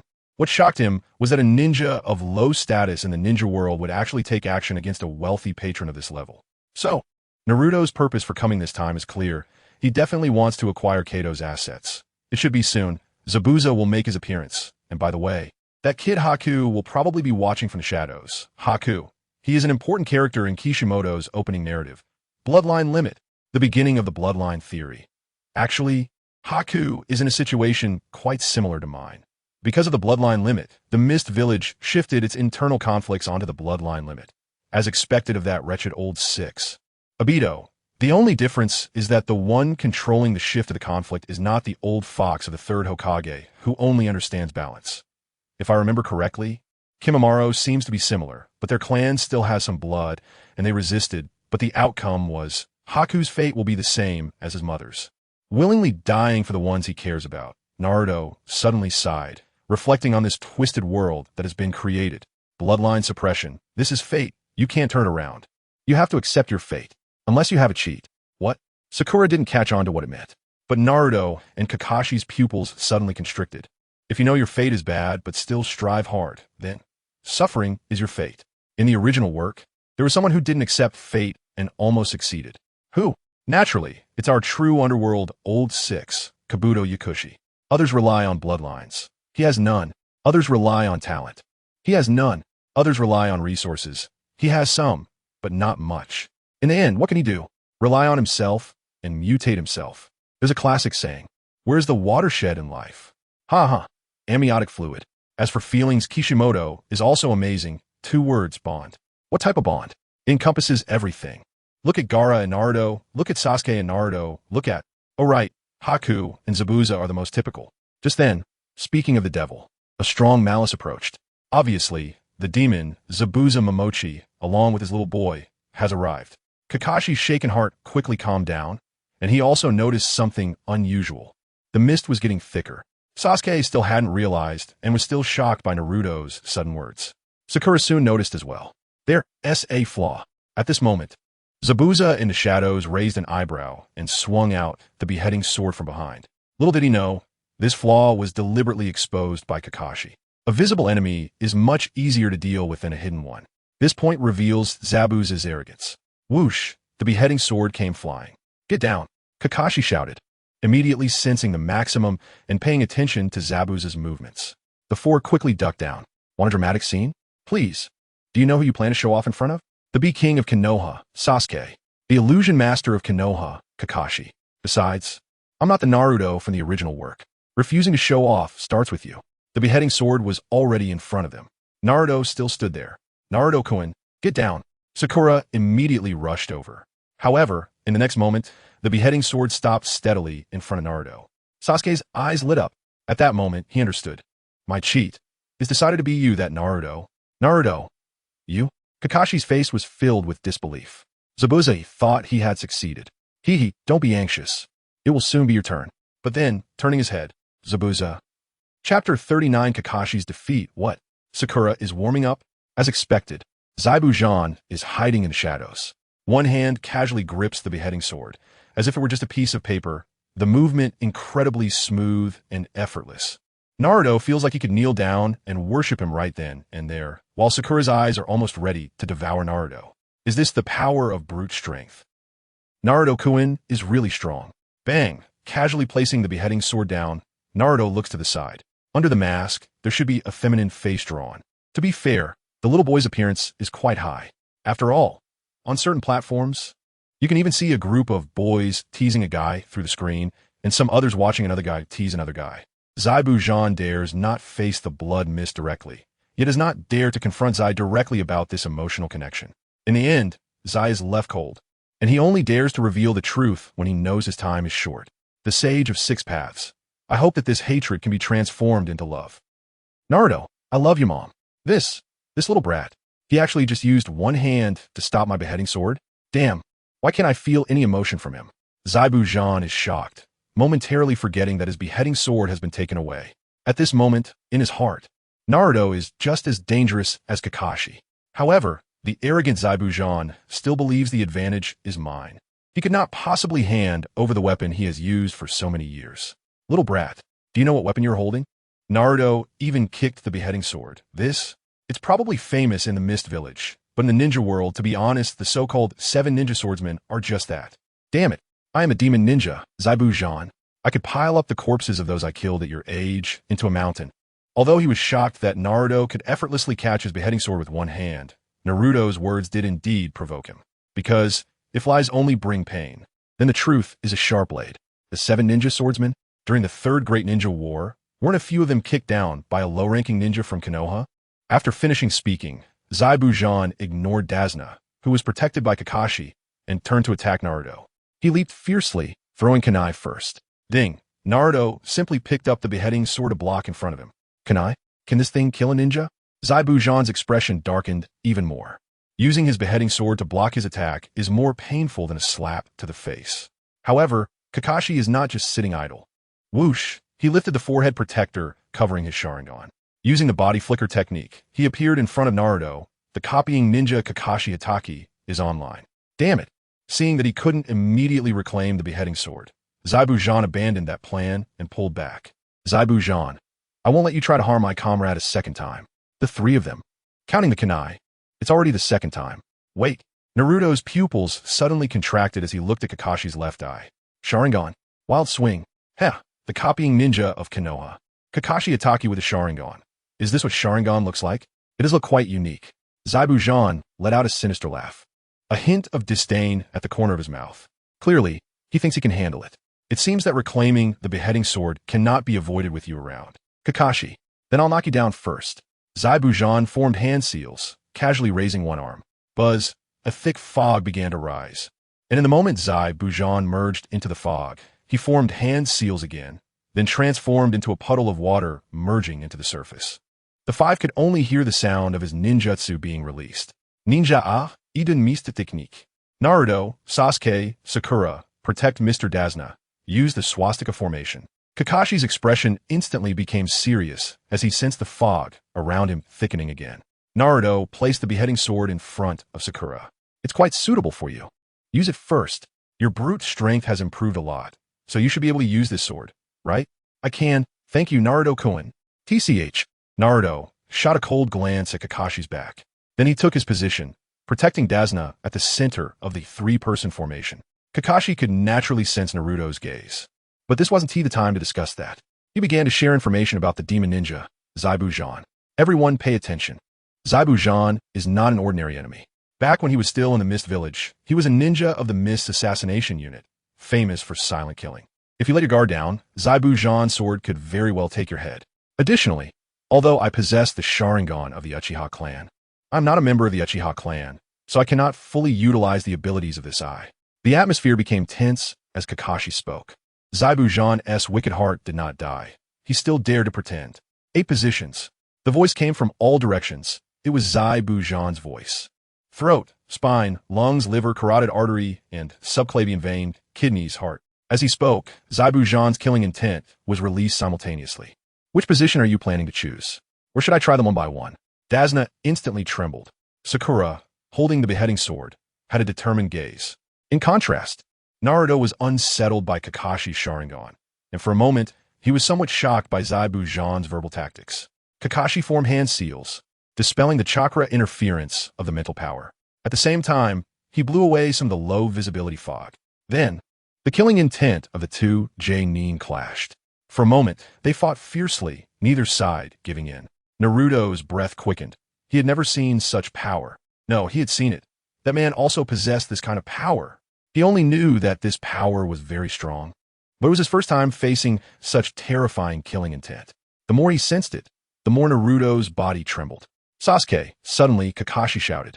Naruto was instantly awakened, only to find himself drenched in cold sweat. Don't worry, I will protect you with my life. However, just as Kakashi finished speaking, a voice sounded behind him. So you're the first to die. Zaibu Zhan appeared behind Kakashi, and, as he spoke, the kunai in his hand pierced through Kakashi's head. Zaibu Zhan turned to look at Sakura, who was holding the beheading sword. My beheading sword is not something a low-ranking ninja like you can wield. Put away your meaningless illusions. Is that so? Just as Zaibu Zhan's voice fell, a kunai was suddenly pressed against his neck. Kakashi had somehow arrived behind Zaibu Zhan. His gaze was extremely cold. As if Zaibu Zhan dared to move, the kunai would stab into his throat. As expected of Kakashi, who became famous during the Third Great Ninja War. But can you really protect your subordinates? This question came from beside Dazna.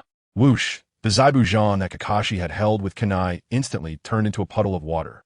Sakura and Naruto's eyes widened in disbelief. When did this happen? Oh no, I can't move. Naruto reacted immediately and wanted to strike, but he had already been intimidated by Zabu's killing intent. Damn! In contrast, Sakura, who had a very high talent for chakra control, was not as helpless as Sasuke. She had long since put down her backpack, and the moment Zabuza appeared, she raised her executioner's blade to strike. Ding! Zabuza raised his hand, intending to block with the steel plate on his arm. However, at the moment the executioner's blade struck the steel plate, he admitted he had underestimated her. In an instant, his arm made a crisp sound. At the same time, the speed of the executioner's blade did not decrease, and it chopped him in half. Kakashi, rushing in, widened his eyes. It seemed he could hardly believe that what was happening before him was real. Is this still that weak, pink-haired kid from 2 months ago? Wait. The Sharingan has seen the light for such a short time, yet I didn't feel my chakra rapidly depleting. What the hell? Unfortunately, it was battle time, and there wasn't enough time for him to react. Kakashi-sensei, watch out behind you. Sakura shouted quickly.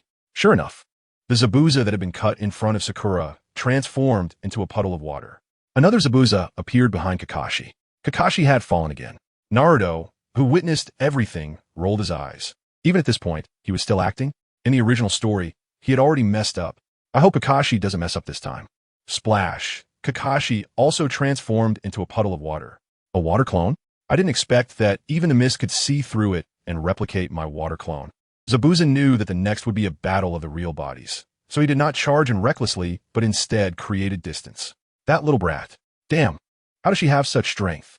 Unfortunately, his actions had already been predicted by Kakashi. The moment Zabuza stood on the branch, Kakashi had once again held a kunai to his neck. It's over, Demon of the Mist, Zabuza Momochi. Kakashi's voice was very calm, but to Zabuza's ears, it was filled with mockery. Sakura's eyes lit up as well. Although Kakashi's killing intent was not as strong as Zabuza's, his strength could indeed suppress Zabuza. Sasuke snapped back to reality, his expression dark.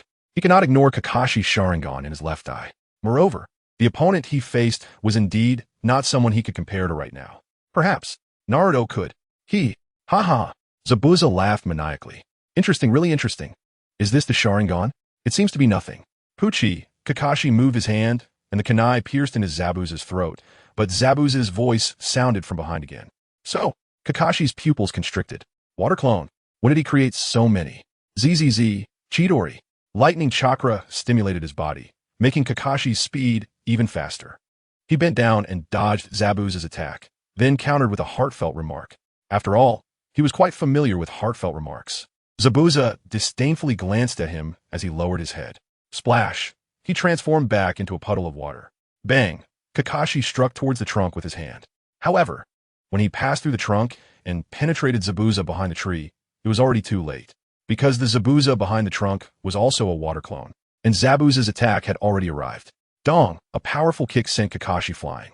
Zabuza pressed the advantage, first shooting out a few kunai, his figure like a ghost circling behind Kakashi. Confirm this is the real body.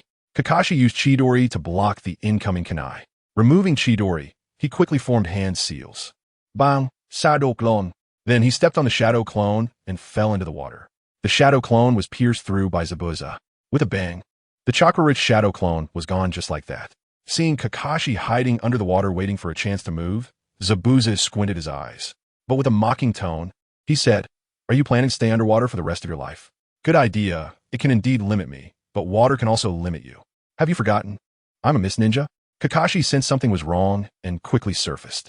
However, it was too late. He half knelt on the water surface, water continuously dripping from his hair. Why does it feel so heavy? Water. Looking at his reflection in the water, Kakashi showed a look of horror. No way. In the next moment, the reflection in the water changed, revealing a face filled with cold laughter and mockery. It was Zabuza. Is this the infamous bloodline limit of Konoha, the Sharingan? Kakashi, half kneeling on the ground, had no time to react and felt his entire body being weighed down by the heavy water, unable to resist at all. Splash! In an instant, countless heavy waters rushed towards Kakashi, trapping him. A circular cage formed of heavy water appeared. Zabuza crawled out of the water, forming hand seals with one hand. You can indeed replicate everything, even my tactics of entering the water. Unfortunately, it seems you copied a bit too late. Water release. Water prison technique. Kakashi's face was devoid of blood. He lost. He lost due to lack of preparation and experience. Damn. Naruto, Sasuke, Sakura, run away. Hee. Now you can't jump around anymore. It's time to end Kakashi. After saying that, Zabuza formed hand seals with one hand, and several water clones appeared. He lowered his head and said ominously, "Thank you for helping me keep my executioner's blade safe now." Zabuza suddenly raised his head, his face fierce. "It's time to return my executioner's blade." What? Sakura is warming up. Chapter 41 Punch, Sakura. No more Zabuza defeats. Kakashi has indeed lost. Naruto shook his head helplessly. The outcome remained unchanged, and he still had to step in. One can only say that Zabuza's strength is there. And Kakashi lost because he was distracted. Otherwise, he might not have lost so completely. As for killing Kakashi, Zabuza didn't dare. He was already in a precarious situation, facing the pursuit from the Mist Village. If he were to face Konoha, the infamous reputation of the Konoha Umbu resounded in every corner of the ninja world. It's not that they are particularly powerful, but Hizashi, I am the Hokage. Danzo, you will regret this. How dare you? Ertsuzi looked at Kakashi, who was trapped by the water prison technique, with shock in his eyes. But in an instant, it turned to immense anger. With Kakashi, who possesses the Sharingan, defeated, what can they do? His whole body trembled violently. At that moment, he lost his will to fight, subconsciously waiting for death to arrive.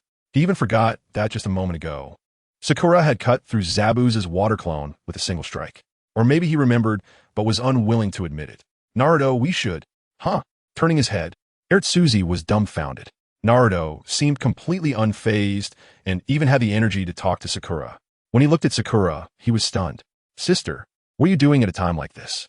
He saw Sakura doing chest expansion exercises, her face full of determination. Go for it. You can do it, Sakura.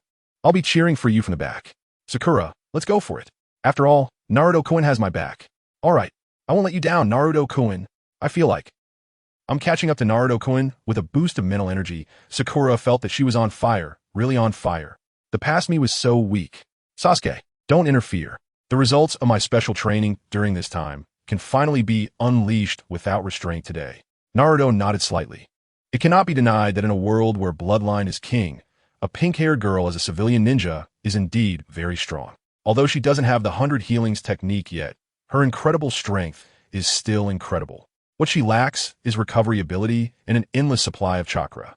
Now, Naruto is opening the 100 healings technique for her in another way, using nutrients to replace the accumulation of chakra that the 100 healings technique would provide, and then burst forth with chakra. In an instant, I will strive to seize the future. I'm coming, Naruto-kun. Go. Let Zabuza see your power. Sakura revealed a sweet smile. She turned around, picked up the decapitating sword, and her eyes became sharp. Just a little brat with a bit of strength. Don't think that putting on a forehead protector makes you a ninja. Those who have never faced life and death. In other words, only those who are written in my manual are true ninjas. Hand over the decapitating sword. Zabuza's water clone was still sneering. Little did he know, The word danger had already lit up above his head. Damn it. Is the decapitating sword meant for slashing? No, it's meant for smashing.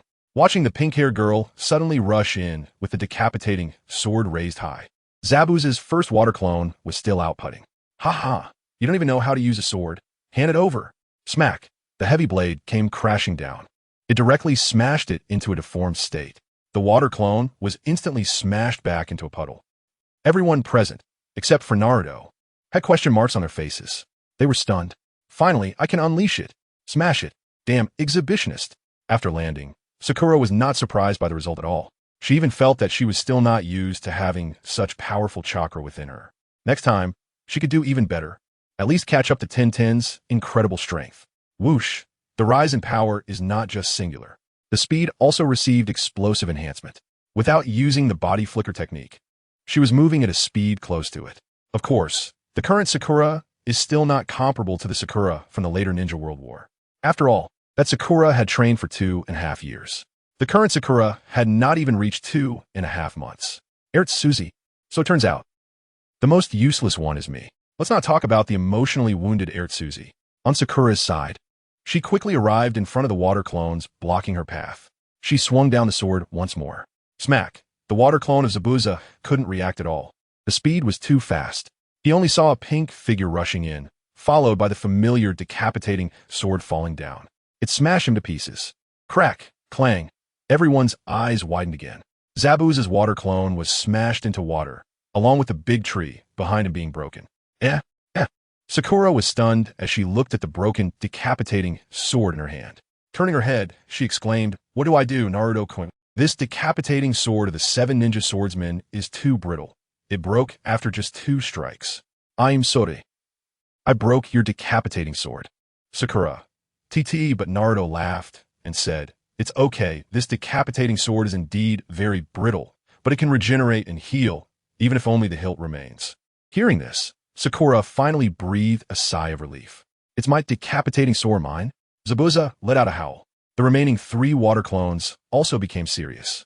"This little brat has some skills. Let's attack together. A triangular assault. It's just a little brat. Even if she has great strength, she cannot have rich combat experience. We'll finish her off as quickly as possible and then take care of that dazed little brat.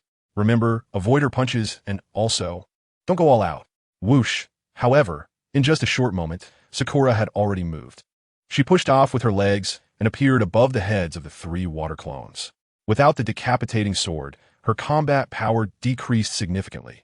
The advantage is with us. Imagining is beautiful, but reality is cruel.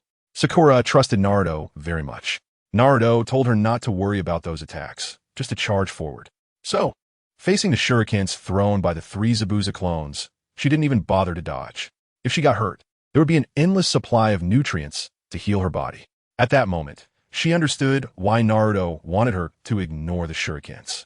With this level of attack, if she took a moment to look, the wound would almost be healed. Damn it! Boom! A punch came crashing down, sending water mist flying. The 3 water clones of Zabuza were instantly pierced by debris and wood chips. As the mist dispersed, Sakura maintained her downward striking posture. She suddenly lifted her head, her eyes fixed on Zabuza's main body, which was imprisoning Kakashi. Damn it, this can't go on. To maintain the water prison technique, he can't release any ninjutsu. Inside the water prison, Kakashi also felt humiliated. He never expected. As a Jonin instructor of Team 7, who has a considerable reputation in the ninja world, he would end up leaving his subordinates to clean up his mess. This is intolerable, although that power still cannot be fully controlled. Being so close, there shouldn't be any accidents. Kakashi closed his eyes and silently gathered chakra. In the next instant, he suddenly opened his right eye. Kamui. On the other side, inside the Kamui space. Rin, without your world, there is no meaning to any existence. That day, Obito arrived at the corner of the Kamui space. This place is where Rin is kept. He looked deeply at Lin, who had been told heartfelt words by Kakashi. Slowly raising his head, he gazed at the Kamui space before him. Each stone tablet here resembled the stone tablets of the Uchiha clan. Each one represented a clan member of the Uchiha who had died tragically. A hint of sadness surged in Obito's heart as images flashed in his mind. He had arrived too late. The scene he witnessed was something he would never forget in his life. Didn't he realize this was a trap set by Uchiha Madara? Why was everything so coincidental? Unfortunately, on the night of the Nine Tails incident, he had defied the task given by Uchiha Madara and captured the Nine Tails. Yet he couldn't help but run out and jump around. During his battle with Minato Namikaze, how he wished his teacher could recognize him and stop him. Lin. Obito softly called out. Kakashi, you promised me? Obito's right, I activated the Manjiki Sharingan. Tick-tock, was it tear? Obito looked down at the drop of water on his hand. Then he shook his head. No, I will not shed tears for this reality, not even a single drop. No sooner had he spoken than, splash, a wave of water filled with water release. Water prison techniques chakra hit him, soaking him to the core. Kakashi. Kakashi. Zabuza looked at the suddenly vanished heavy water in front of him, feeling a sense of dread in his heart. There was no time to think about how Kakashi did it. The most important thing was to create distance. Splash. Without a source of chakra, the water prison technique was broken. Kakashi slowly stood up, his originally spiky, white hair now hanging down. Zabuza, this time, I will hold nothing back. Whoosh. Zabuza was startled and retreated repeatedly upon seeing Kakashi's closing Manjiki Sharingan. He had heard of this, even during his time on the run. The renegade ninja from Konoha, Uchiha Itachi, who had wiped out the Uchiha clan overnight. That wasn't the same as the Sharingan from before, could it be? The Uchiha clan's Manjiki Sharingan. Kakashi-sensei, let me handle this. Just as an enraged Kakashi was about to make a move, Sakura suddenly shouted. Then she formed hand seals. I will defeat him in Naruto-kun's way. Shadow clone technique. Buzz, phantom body flicker. Sakura-chan. This feeling filled with chakra is so wonderful, a total of 6 shadow clones appeared. The 7 ninja swordsmen? You are not worthy of Naruto-kun's help. Whoosh, 7 Sakuras spoke simultaneously, making Zabuza hear them in 3 dimensions. Oomph. Zabuza snorted coldly and casually threw kunai. There was no need to embarrass himself with such a basic technique as shadow clone technique. However, when his kunai passed through Sakura's clone and the clone did not disappear from the attack, Zabuza was taken aback. Jinjutsu? No. He quickly formed hand seals, and a water clone appeared behind Sakura. Splash. However, when his water clone missed a punch, the Sakura clone he hit countered and exploded. Shock filled Zabuza's face. When encountering Konoha's yellow flash, he was allowed to abandon the mission and flee. When encountering Konoha's body flicker technique, he was allowed to abandon the mission and flee. Jinjutsu. This level of Jinjutsu is not the same as the initial Jinjutsu. After Zabuza regained his senses, he found himself bound by countless vines. No matter how hard he tried, he couldn't move at all. At the same time, in the Jinjutsu, Sakura raised her little pink fist and rushed at him from all directions. In reality, Sakura also raised her little pink fist and charged at him from all directions. Which one is the Jinjutsu? Which one is reality? Which one is the shadow clone? And which one is the real body? I can't tell. I really can't tell. Chapter 41. The 2 pillars. The rain stops and I move on. Water release. Water dragon bullet technique. Boom! The moment he broke free from his restraints, Zabuza used his decades of single life speed to form a water dragon bullet. Unfortunately, the direction was terribly off. Sakura initially thought victory was in her grasp.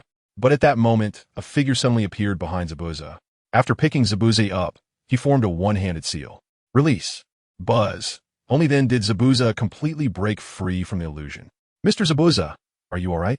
Clap. Zabuza slapped his hand away, took a deep breath, and did not speak. Mr. Zabuza, I was discovered a long time ago, so enough. After adjusting his emotions, Zabuza looked at Kakashi. Kakashi, we both have an excellent subordinate. She is indeed very talented, but you who grew up in a peaceful ninja village cannot cultivate a true ninja. Upon hearing this, Naruto suddenly laughed. Zabuza, still being stubborn? Or are you trying to find a way for Haku to survive? Naruto ignored the ongoing dialogue between Kakashi and Zabuza, who were bickering. He walked over to the 2 pillars and saw him, still trembling all over. Naruto knew that the 2 pillars were shocked by Sakura's strength. The lingering killing intent from Zabuza filled his mind, combined with the change in Kakashi's left eye. It had deeply stimulated the rain stopped. Now, he was in a state of mental confusion. In this situation, waking up the 2 pillars was easy. Just find something more stimulating. My foolish do. If you want to kill me, then hate me, resent me, and live on in despair. The 2 pillars let out a miserable scream.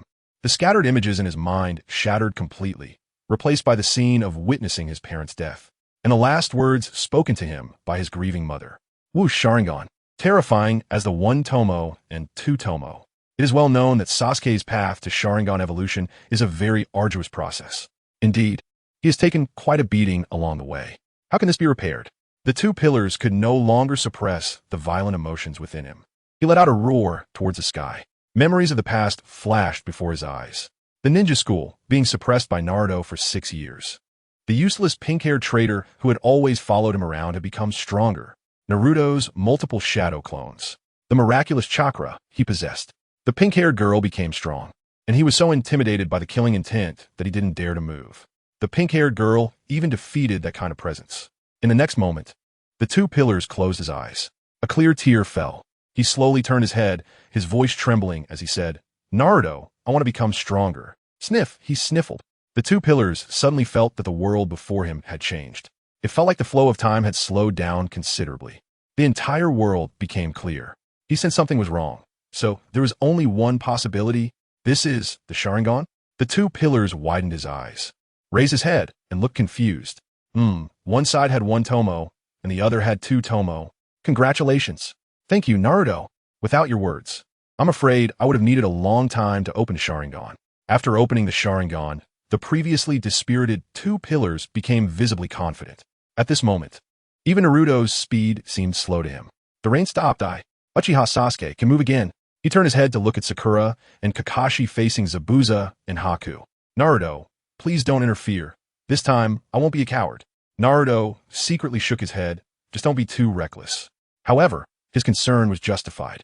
The 2 pillars quickly moved to Kakashi and Sakura's side. Both were somewhat surprised.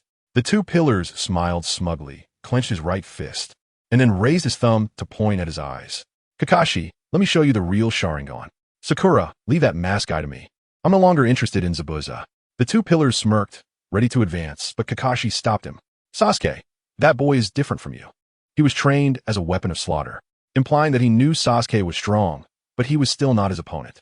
This statement instantly displeased the 2 pillars. In front of my eyes, everything is in vain. Zabuza was somewhat speechless, but the next moment, his pupils constricted. Uchiha, right? It seems that Uchiha Itachi left behind a child back then. In that case, Haku, it seems you have been underestimated. Zabuza's gaze held a hint of disdain. Just a mouse frightened by killing intent. I won't let you down. Haku's tone was calm. Damn. The 2 pillars' eyes instantly turned cold. He drew a kunai and charged at Haku. Zabuza directly retreated a distance. Stop! Sakura shouted and was about to step forward, but the next moment, her vision went dark. Whoosh! Naruto appeared in front of her, supporting her and letting her forehead hit the ground. The nutrients were not exhausted. It was just that Sakura's body was too weak now. Even after 2 months of special training, she could not withstand such prolonged high-intensity battles. The consumption of mental and physical energy was too great. Although Naruto's nutrients could replenish her, she did not have the ability of the forest fruit, so the effect was greatly reduced. Naruto-kun. I need to rest. I can still fight. Naruto raised his hand and flicked her forehead. That sound was indeed quite wide. Sakura's face instantly turned red, and the feeling of shame made her close her eyes. Sakura will be entrusted to you, Naruto. Kakashi turned his back to Naruto and then walked towards Zabuza. Zabuza, our battle is not over yet. When Zabuza saw Sakura lose her fighting ability, he secretly breathed a sigh of relief. If it weren't for Haku's intervention, he might have ended up like the water clone. The difference is that the water clone was smashed into a puddle of water. He would be smashed into a puddle. Just a defeated opponent. I can trap you once, I can trap you a second time. Feeling that his chakra had mostly recovered, Zabuza took the initiative to attack. In an instant, after facing each other, both sides quickly distanced themselves. A classic scene from the original appeared. No wonder they were both single old bachelors for many years. Their hand speed was just fast. Water release, water dragon bullet technique. Water release, water dragon bullet technique. Boom! Naruto glanced over and waved his hand, calling for Tazuna to come over. Tazuna was so scared that he was stunned, only waking up when Naruto called him. He hurriedly brought his luggage over to Naruto. Ouch, my back. However, when he tried to lift the luggage, it almost broke his old back. On the other side, ding ding ding, countless sunbon flew towards the 2 pillars. The 2 pillars sneered, and the Sharingan spun wildly, quickly blocking all the incoming sunbon. But there were too many sunbon, and the 2 pillars could only slow down. His eyes could keep up, but his hand speed could not. Whoosh, seizing the opportunity. The two pillars threw kunai. This was a gap among the densely incoming Senbon. Haku, hidden behind the mask, narrowed his eyes and then stopped the attack. Don't tilt your head. Dodge the shuriken aimed straight at your face. Zabuza, who was engaged in a prolonged battle with Kakashi, felt a slight shock. That little brat, after activating his Sharingan, seemed like a different person. However, if this was all he had, he let out a cold laugh and then looked at Kakashi. At that moment, he already knew he couldn't win against Kakashi. The arrogant Zabuza still believed that Kakashi was just a defeated opponent and that defeating him was merely a matter of time. However, Naruto, who had not made a move all this time, brought him immense pressure. The moment Haku actively came out to save him, the outcome was sealed. Hehe, Kakashi. Even if you can defeat me, you won't win against Haku. Chapter 42. Defeated by Haku and Zabuza, calling the Nine Tails to make money. Hehe, Kakashi. Even if you can defeat me, you can't win against Haku. This is basically consistent with the original work. Naruto carried Sakura to a big tree, built a fire, and boiled water. Tazuna was still struggling to move the luggage over.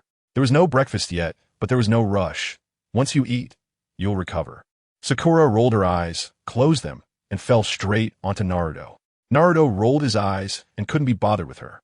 He continued to watch Zabuza and Kakashi. Did he think Zabuza was bragging? No, Haku's level, Zabuza probably knew better than anyone. Naruto simply knocked him away with brute force.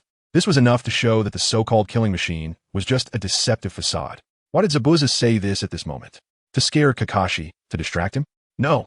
In fact, no matter how arrogant Zabuza was, a top ninja would know the other's level after fighting. At this moment, Kakashi, although not using his full strength yet, already knew he had no advantage. He was just bluffing, leaving a way out for Haku. Unfortunately, this is not the original work. In the original, Sakura was the first to be fooled. Kakashi could tell what was happening behind him just by the sounds. Plus, there was still Naruto, who had not yet made a move. How could he be fooled? Especially at the next moment, Zabuza exposed himself. Haku, who was fighting against Sasuke, had not used his bloodline limit and was at a disadvantage. Zabuza couldn't help but turn back and throw a few steel needles. Only then did Sasuke stop what he thought was a perfect attack rhythm. Haku, hurry up and attack. Kakashi stopped moving, calmly watching Zabuza. When Zabuza turned back, he was still sneering. Next, you'll witness that child's true power. Haku also stopped the meaningless attack. To be honest, I don't want to kill. But if it's for Mr. Zabuza, I can abandon my feelings at any time. You're strong, and your movements are sharp. Next, I hope you can keep up with my speed. Sasuke smiled, but said nothing. Haku formed hand seals with one hand. Sasuke's pupils constricted. One-handed hand seals? A bad premonition grew in his heart. Impossible. In front of my eyes, he cannot have the ability to reverse the situation. Secret technique, 1,000 killing water shards. As Haku's voice fell, the river water beneath him transformed into countless icy shards, dense and numerous. Sasuke felt a chill. Damn it, but that wasn't the end. While Sasuke was busy blocking the icy shards, Haku formed seals again. Secret technique, ice mirror. Buzz, dozens of mirrors made of ice rose from the water surface, surrounding Sasuke in the center. Bloodline limit? Not good. Kakashi exclaimed, Naruto. But Naruto waved his hand. Don't worry, Sasuke isn't that weak. It's good for him to experience some hardship. Naruto wasn't concerned about Haku's strength. With just a bit of Nine Tails chakra, he could defeat him in one move. During the Chunin exams, Neji could go a few rounds. Haku was never a genius. It was just love for Zabuza. His bloodline limit was just average. From the start, Zabuza hadn't treated him as a tool for cultivation. Sasuke soon found himself in a tough battle. On the other side, seeing Naruto unfazed, Kakashi also stopped dragging his feet. Lightning Cutter. The moment Zabuza saw the lightning cutter after its change in nature, he knew he had no chance of winning. At that moment, Haku's movement slowed down. Fire style, fireball jutsu. Boom! Sasuke's fire style worked, singeing Haku's skirt. Zabuza's chakra was already exhausted at this point. Meanwhile, Sasuke, who still had some nutrients left in his body, unleashed his power. The reckless fire style made it difficult for the distracted Haku to maintain his composure. Crack! An ice mirror shattered. Following that, countless ice mirrors broke. I've got you. Sasuke kicked out. Haku blocked with both hands, but the downturn was evident. He was kicked away by Sasuke's full power kick, shattering the last ice mirror. I'm sorry, Mr. Zabuza. I can't beat him. After all, he had been trained by Naruto for 2 months and didn't have to worry about chakra depletion. His strength was naturally not weaker than in the original work. especially with the continuous chakra. Sasuke transformed into a human-shaped flamethrower.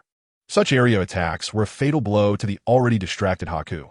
As for why Sasuke didn't use the immature Chidori to pierce Haku's body, it was also Naruto's subtle indication.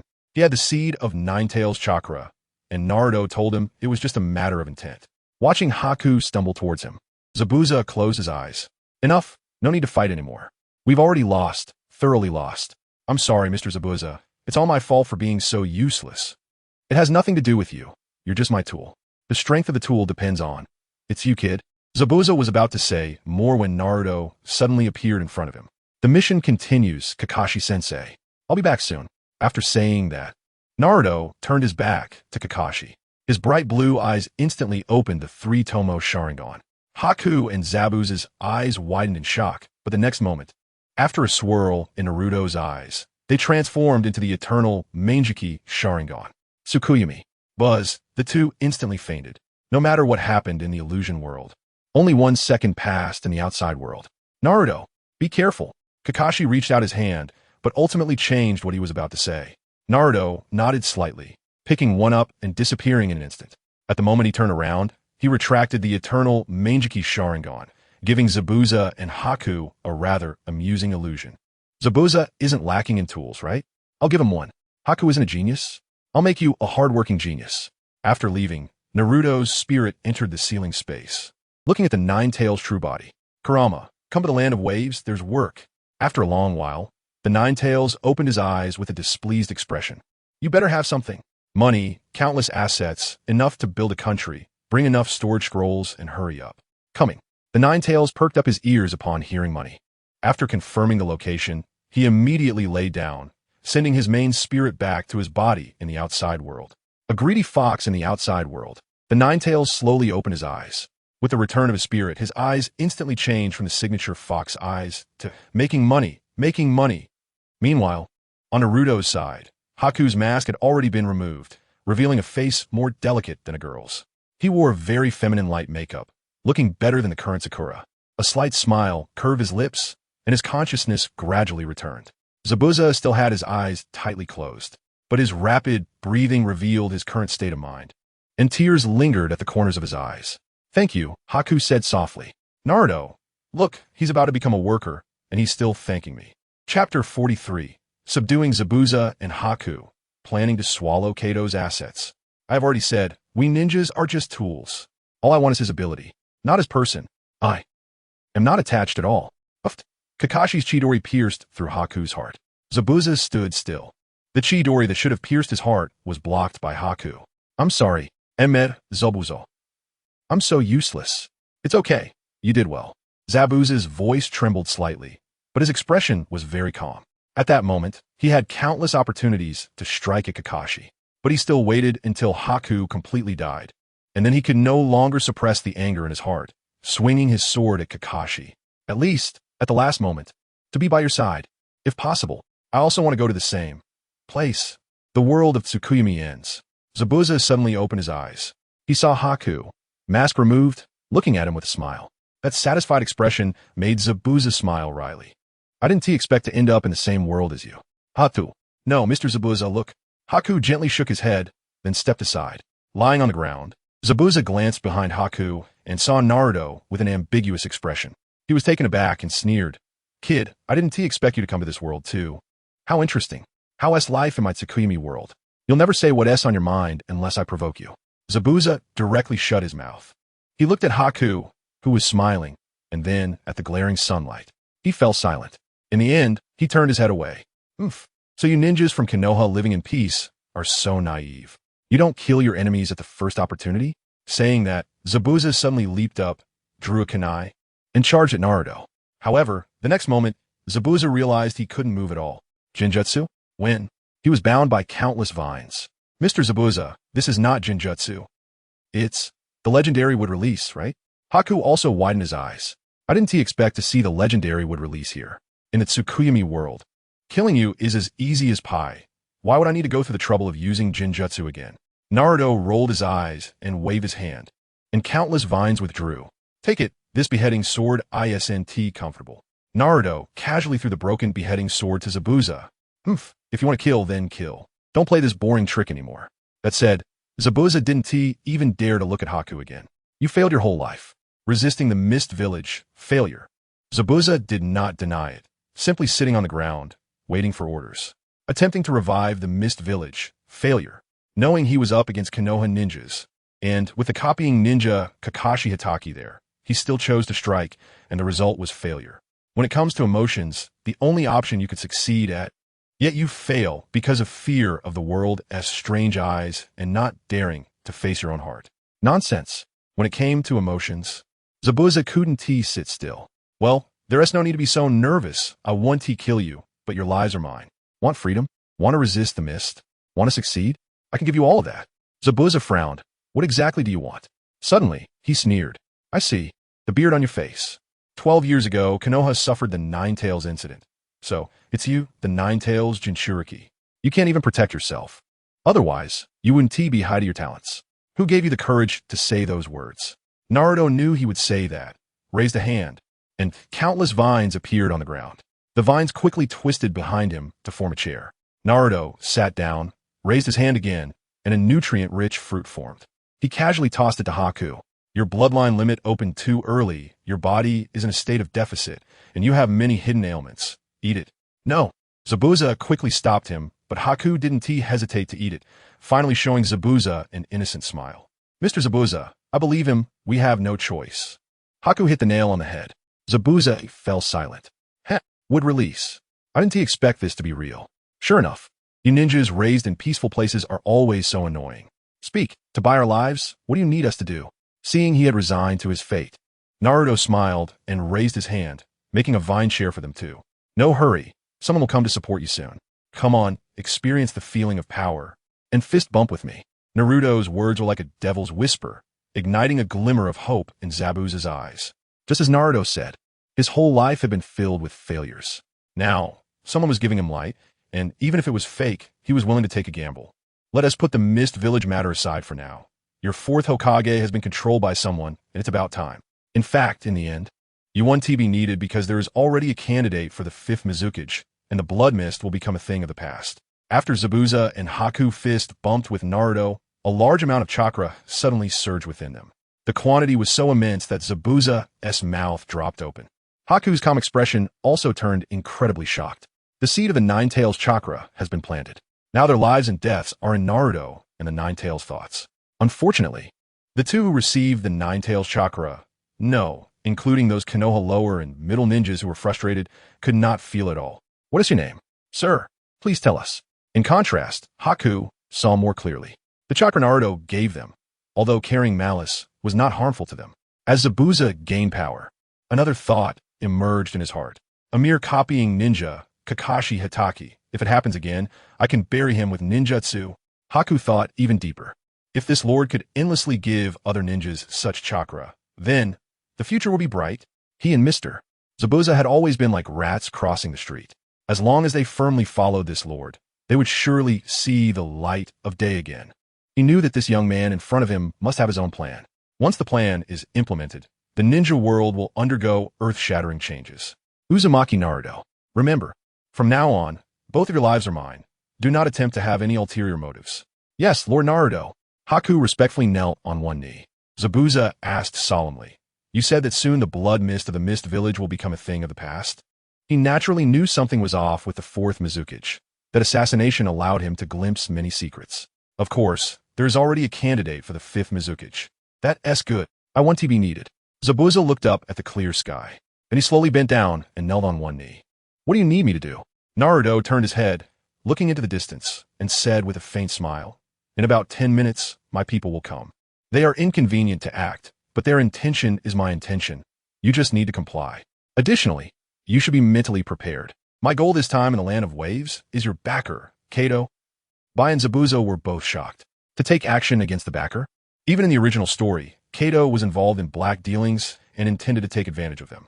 They had no intention of taking action. If they did, they wouldn't just be facing a pursuit from the Mist Village. They would soon face a joint attack from the 5 great ninja villages.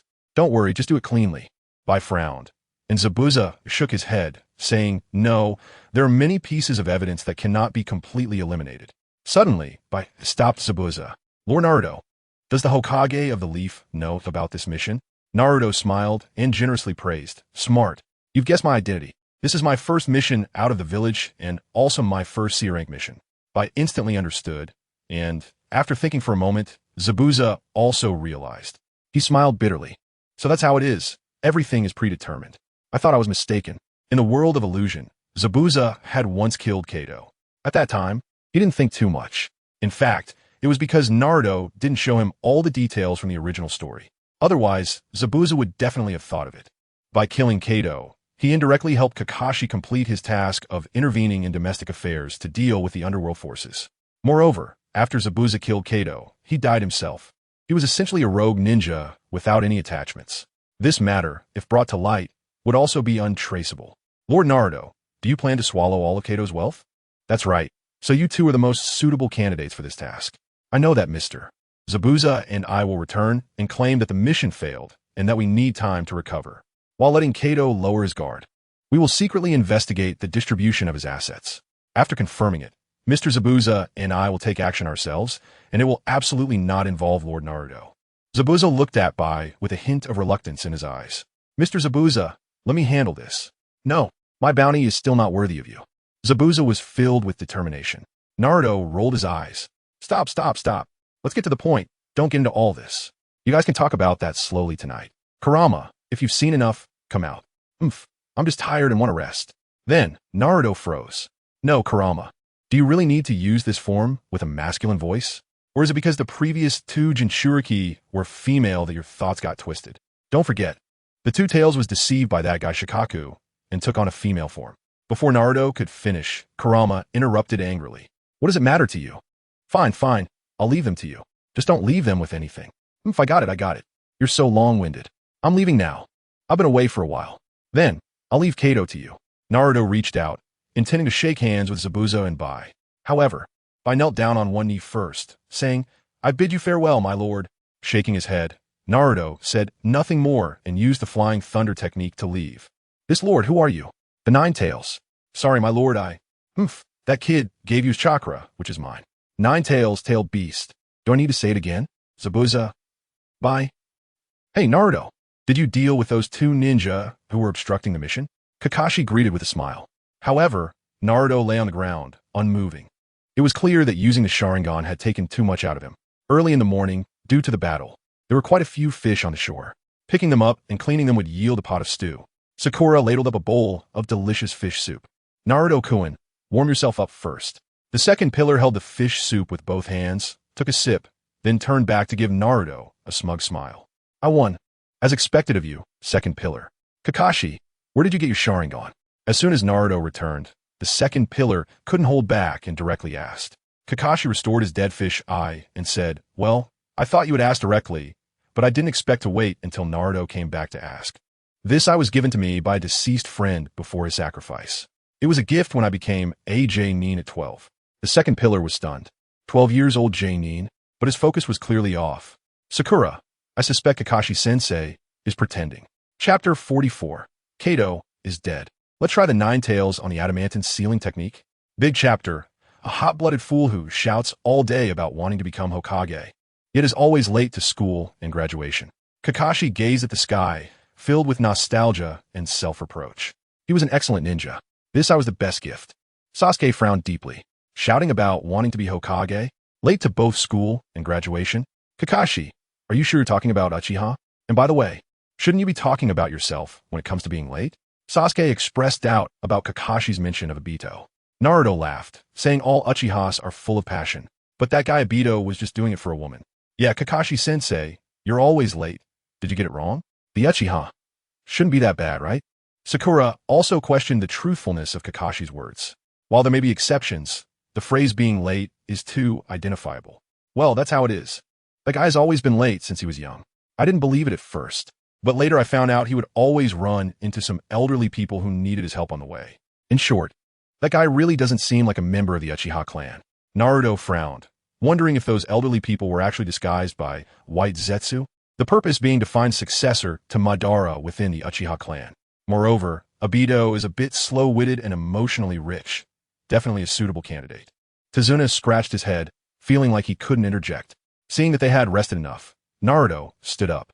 So, next, Sasuke will carry Kakashi. The Sharingan is not omnipotent. Your special training still needs to continue. Sakura, I'll switch with you. No way. I don't want to carry Kakashi-sensei. Besides, men and women shouldn't be too close. This. Sasuke looked like he was about to express his disdain. In the end, Tazuna raised his hand, saying, I'll do it. I haven't contributed much on this trip, so it feels a bit embarrassing. Ultimately, Kakashi was carried by Tazuna. Sasuke was leading the way at the front. Naruto's task for him was simple. He needed to adapt to high-speed movement without using the Sharingan. This would greatly help him after unlocking the Sharingan. So, Sasuke readily agreed. While clearing the path, he charged left and right, making the road clean. At first, it was fine, but after a few kilometers, Sasuke was panting heavily. It was only when Naruto said, the shadow clone effect is the same, that he avoided embarrassing himself by collapsing like Kakashi did.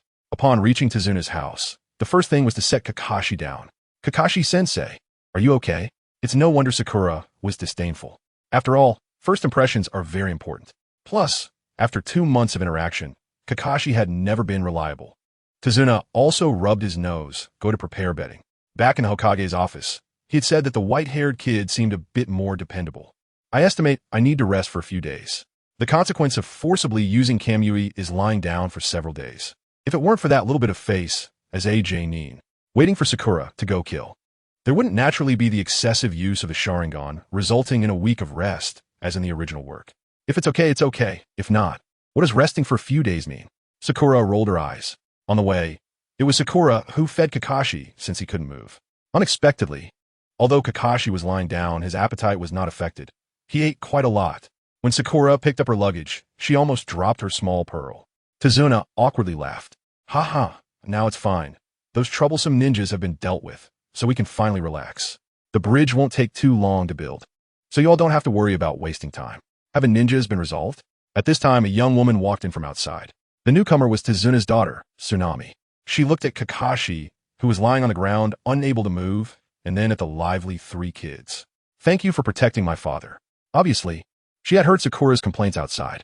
She even specially thanked Kakashi, making him feel a bit embarrassed. In fact, he hadn't contributed much. It was mostly Sakura who had been beating things up. Sasuke had come out to show off a bit. But Kato, don't worry. Kato can't take care of himself now. Huh? How could Kato possibly have trouble? Tsunami was very surprised. His enemies have come for him. They probably won't trouble you again. This. Tsunami looked at her father.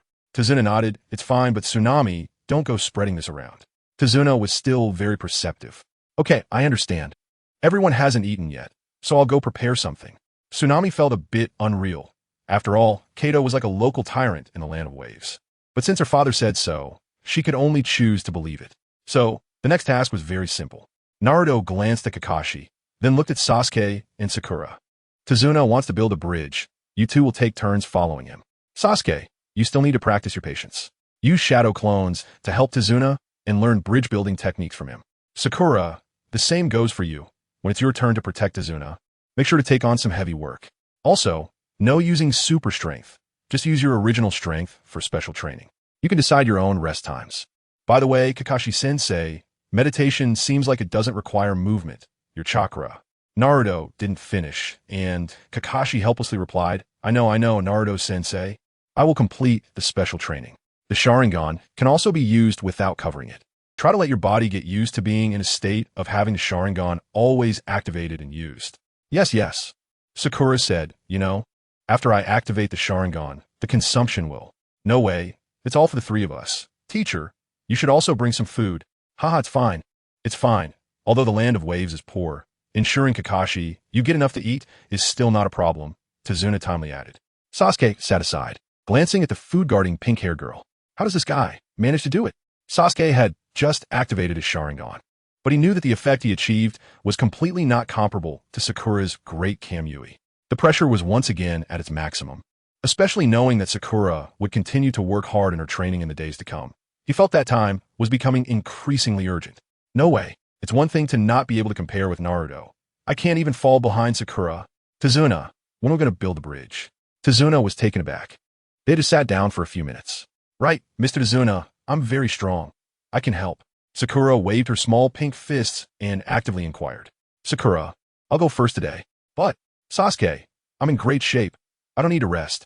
How about I go first? She rejected me? Then let's go together. Haste makes waste.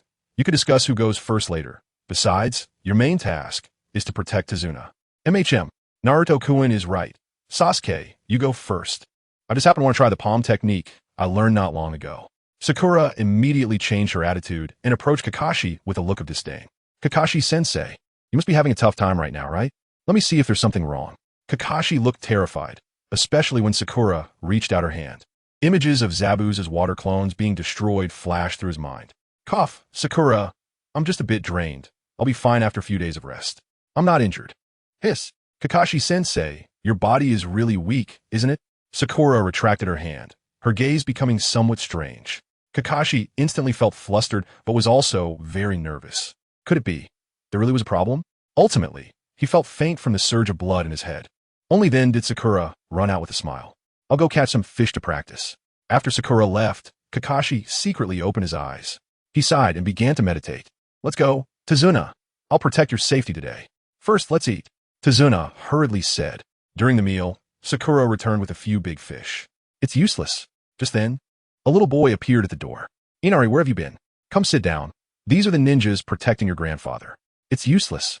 The little boy ran to Tazuna's side, hugging his grandfather, and then said to Sasuke, It's useless.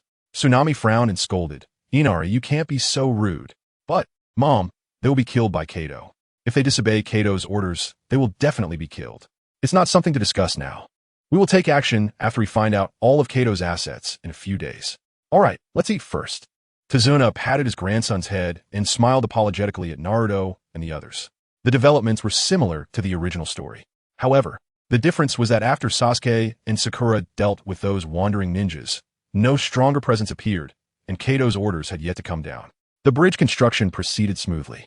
With Sasuke and Sakura's help, the speed increased by more than double. A few days later, Naruto was fishing while meditating.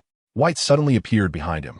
Without a mask and dressed increasingly femininely, she said, Naruto-sama, Kato is dead, and all his assets have been taken by Lord Kurama.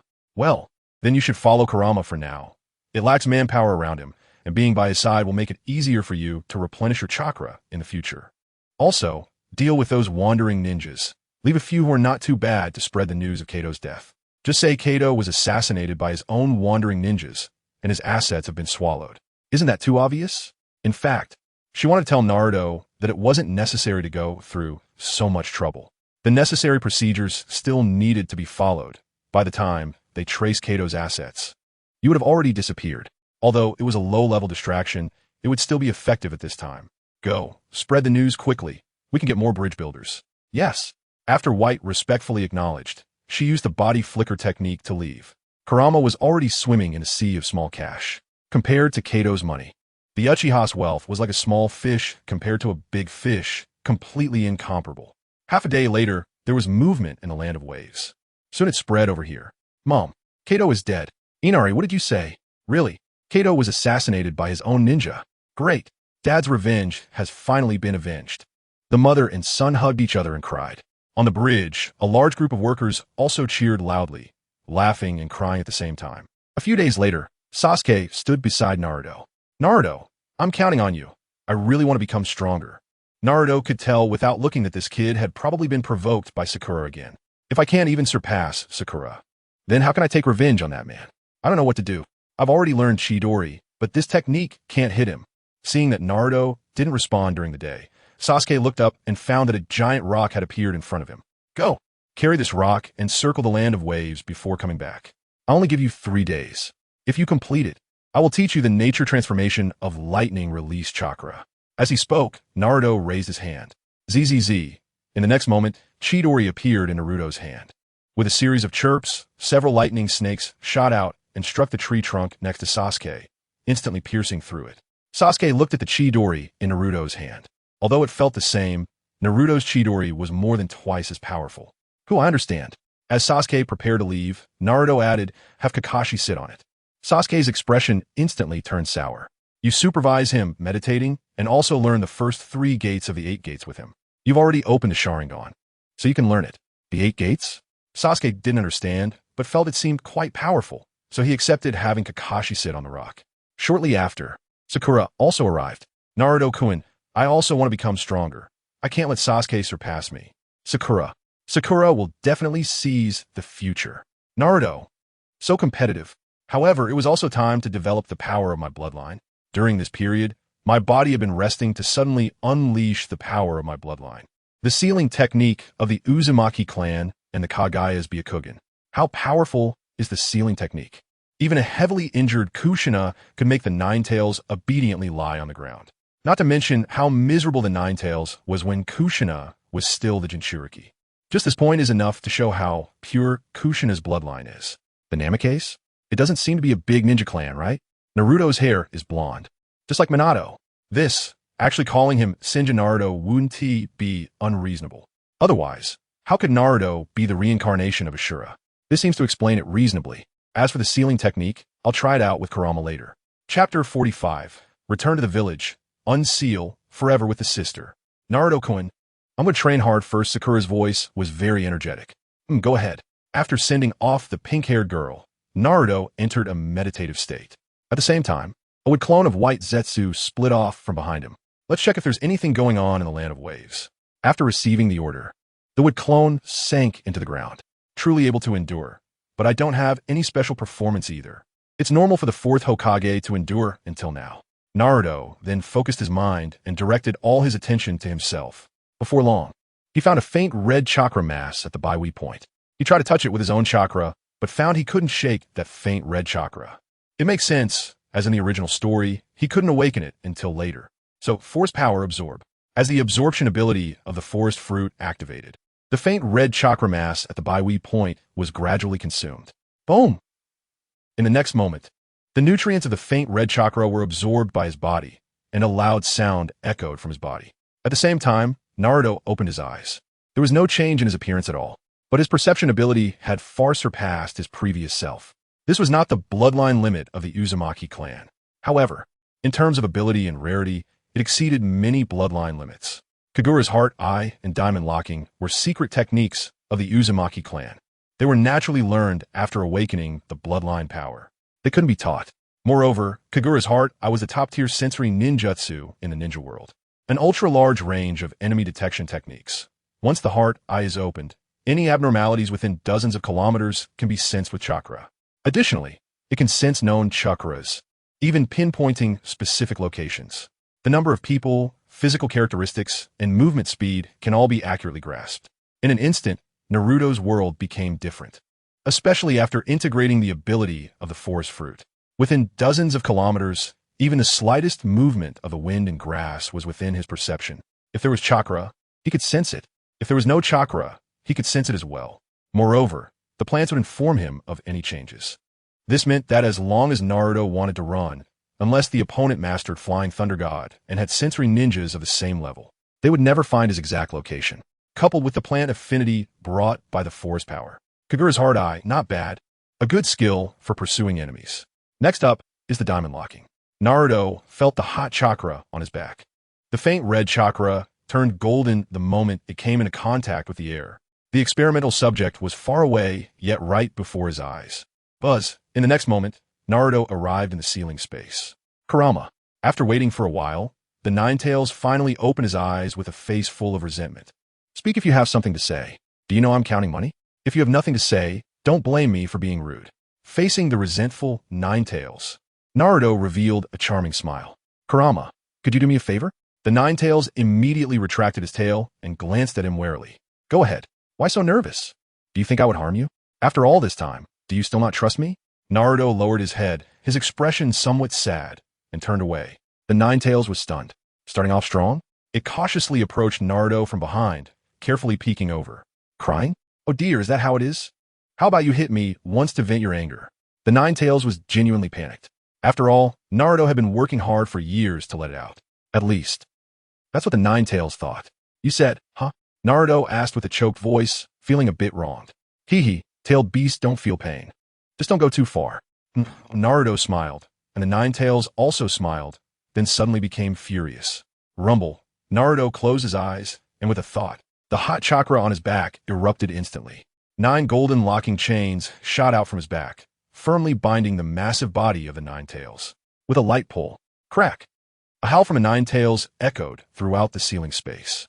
This familiar power. Is it Kushina? The Nine Tails instinctively felt a twinge of fear. Under the diamond locking, it could hardly move. All its chakra was locked inside its body. Even maintaining a standing position was exhausting. No, wait, this chain is stronger than Kushina's. Huh, why am I not sensing any malice from this golden chain?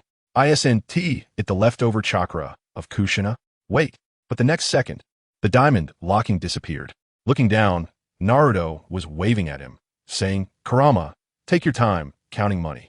Buzz, Naruto's spirit returned to reality. In the ceiling space, the Nine Tails was stunned for a few seconds. Then it let out a deafening roar. Luckily, Naruto cut off the connection with the Nine Tails in time. Fortunately, as expected of the diamond locking, I hadn't even used much strength, and the Nine Tails obediently lay down. In the future, when dealing with tailed beasts, I might not even need to lift a finger to bind them all. Besides, if I remember correctly, the Great Buddha can also be sealed with the diamond locking. Similarly, Susanoo doesn't seem like it cannot be sealed either. Naruto was very satisfied with the diamond locking within him. This move directly became an interception system. Step and cooperate, paired with Kagura's heart, eye, precise strikes, combined with diamond locking, precise interception. On the other side, after returning to the physical body in the real world, the Nine Tails was still grumbling. Bastard, wait for me. I stood aside with his head down, somewhat confused. In his eyes, this so-called Nine Tails Kurama closed his eyes for a moment and suddenly became irritable. It was somewhat inexplicable, but he faintly felt it was related to another person. Bring the money. Yes. I hurriedly carried a box of money over. When the Nine Tails saw the scattered money, he finally smiled. A month later, the bridge was completed. Dazna's vision was still sharp. He directly named the bridge Naruto Bridge. Naruto did not refuse. The old man was quite cunning. Betting early was reasonable for later riding on the popularity. Well then, let's go back. He came by waterway. He would return via the bridge. The bridge connected the land of waves and the land of fire. After convenient transportation comes trade. These didn't require Naruto to handle for now. Let the bullets fly for a while. While the bullets fly, let the targets work for free. The return speed was quick. It took only one day to return to Konoha. Early morning. The two gatekeepers, Suki and Steel, arrived at their posts early. Yo, Kakashi. Kakashi stayed behind to communicate with them, while Team 7 disbanded on the spot. Sasuke chose to return to the Uchiha clan first. After a month away, it probably needed cleaning. Sakura also wanted to go home first. Naruto, however, went to the dumpling shop first. Finding that Red Bean wasn't there, he directly returned home. They had done a C-rank mission, and other teams would surely be doing it too. With the Chunin exams approaching, they were probably all out of the village on missions. Time to go home and sleep. Calculating the time, it wasn't far from the Chunin exams now. First, let us see how the flowers are doing. On the road, Naruto used the insect technique to stealthily approach the supply storage point. Soon, he entered the storage area. Now that you're awake, there's no need to pretend. What did you find out? Uchiha Makoto and Uchiha Izumi opened their eyes simultaneously, looking incredulous. I had no choice. You both revealed everything with just a little trick. Naruto shrugged helplessly. Then, with a thought, the flowers binding Makoto and Izumi slowly faded away. You both did well. I'm not someone who enjoys explaining things. Suki no mi. Following this, under the shocked gazes of Izumi and Makoto, Naruto's bright blue eyes transformed into the pattern of an eternal kaleidoscope. Take your time to understand this world. As a flower, you must have the awareness of a flower. Here, you don't need to worry about food, clothing, and shelter. Think carefully. You both performed well, and perhaps you will get to meet Sasuke. After saying this, Naruto placed the two on the bed. Countless vines guarded this place. Even if Uchiha Makoto could activate Susanoo, it would be impossible for her to break free from this confinement. The moment Naruto appeared, he had reinforced the barrier with chakra for the diamond lock. Glancing at the sleeping Makoto and Izumi, he reached out, placing his hand on their foreheads, absorbing the Uchiha nutrients that he needed every month. Home. Insect technique. Giving these two some time, if they cannot accept their fate as flowers next time, then Naruto would have to let them sleep indefinitely. After returning home, Naruto found Mitakashi Anko, who wasn't at the sweet shop. As soon as he entered the house, he heard rustling sounds. He walked into the kitchen and saw Anko stuffing her little mouth full. Her eyes widened, almost choking on the glutinous rice balls. Naruto, this damn choking feeling. In the afternoon, The 12 young ninjas returned as well. The first to return was 1010. Upon seeing Naruto after a month, her eyes turned red. Stinky little brother, are you hurt? She circled around Naruto and, finding him safe and even slightly taller, smiled. She hugged Naruto tightly. Seriously, you're all grown up and still make your sister worry.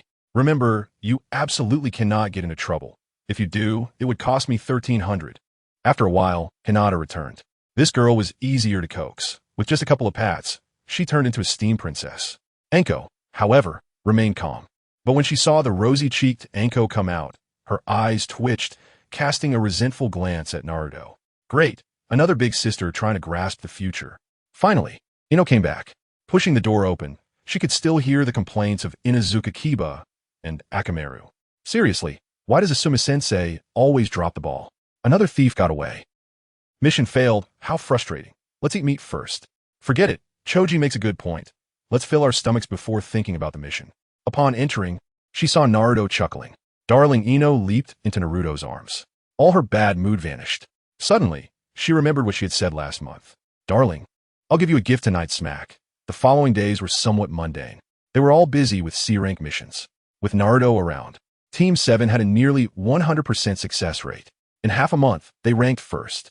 After that, they continued to dominate the rankings.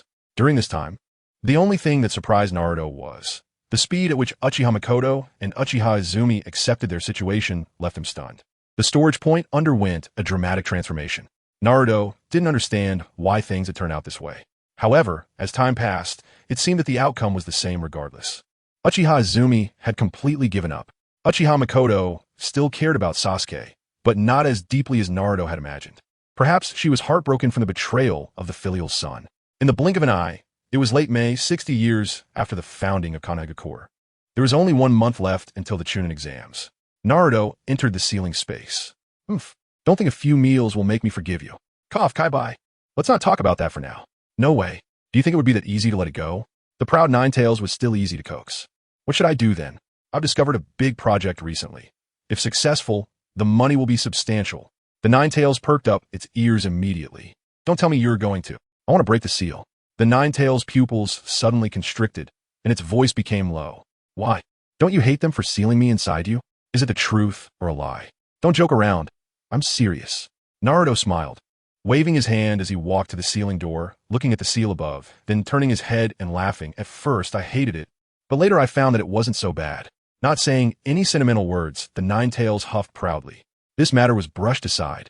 Well then, I'm going to open the seal now. My 2 cheap parents still have chakra left. I plan to let them live in the ninja world like you, in another form. By the way, Mom should still remember the ruins of the land of whirlpools when the time comes. I'll release your other half and my cheap old dad from the belly of the death god. To be honest, it was still a bit awkward. The Ninetales' eyes widened. My in-half, you have a way to retrieve it? Yes, I can do it without relying on Aunt Snake. There have always been rituals in this world. With many gods, I'm really curious. I want to know if the gods have their own world, just like the Pure Land world guarded by the 6 Paths filial sons. Hearing this, the Ninetales frowned. After pondering for a long time, it still couldn't figure it out. Your focus is always so strange. Naruto chuckled lightly, placing his hand on the sealing talisman. Now, I'm tearing the seal. Ryup. As the seal was torn open about a third of the way, a voice suddenly echoed in the ceiling space. Naruto, you can't tear open the seal. Clap. A gentle voice like the warm sun sounded behind Naruto as a hand rested on his shoulder. Turning around, he saw a man wearing the Hokage robe. He had long golden hair and a handsome face adorned with a gentle smile. Upon seeing him, Naruto's first thought in his mind was strange, although it was also related to this old father. But the eternal sister was not the protagonist in his memories. The Tower of Lost Souls, Queen of Lulon. Naruto, even if my future does not include you, I will always remember you. Chapter 46 Interrogation. Resurrection. Ningdamai squinted her eyes and glanced at the ceiling door behind her. Is that the Ninetales? On the beach, the Ninetales narrowed its eyes, grinning fiercely. Ningdamai. The Ninetales couldn't let go of the grudge against the one who had torn him apart. All right, Kurama, he's just a dead man now. Once this chakra is exhausted, the consciousness left behind will return to the belly of the Shinigami. Wolfing Shuemin was taken aback. Because Naruto called for a stop, the Ninetales obediently halted. Although he still shot Naruto a haughty glance and snorted coldly, he showed no trace of the aggression a tailed beast should have. And, Back to the Shinigami's belly? Naruto, what have you learned? Alright, now it's reversed from the original story, and it's Ning Daimai filled with questions. Hey old, forget it. I can't quite call you that. Under bluffing Shimon's puzzled gaze, Naruto prepared himself mentally for a while before speaking. Hey, Ning Daimai, my deceased cheap old man. Naruto, what exactly happened? He glanced at the Ninetales who had returned to the beach chair, then looked at his son with the same golden long hair. It was completely different from what he had imagined. This seal, wasn't it torn apart by the Ninetales' temptation? Ha ha, as soon as bluffing Shuemin finished speaking. The Ninetales burst into laughter. Tempting him? Ning Daimai, can't you feel the situation outside? This is just too funny, I tempted him. This kid has tempted me countless times. Ignoring the Ninetales' resentful gaze, Naruto smiled and said, You really can't sense anything at all? Naruto's smile carried a hint of imperceptible coldness. If he dared to deny it, then he'd just stay in the Shinigami's belly forever. The Ninetales' laughter came to an abrupt stop. Ning Daimai immediately sensed that something was wrong with the atmosphere, vaguely feeling that this question seemed a bit complicated.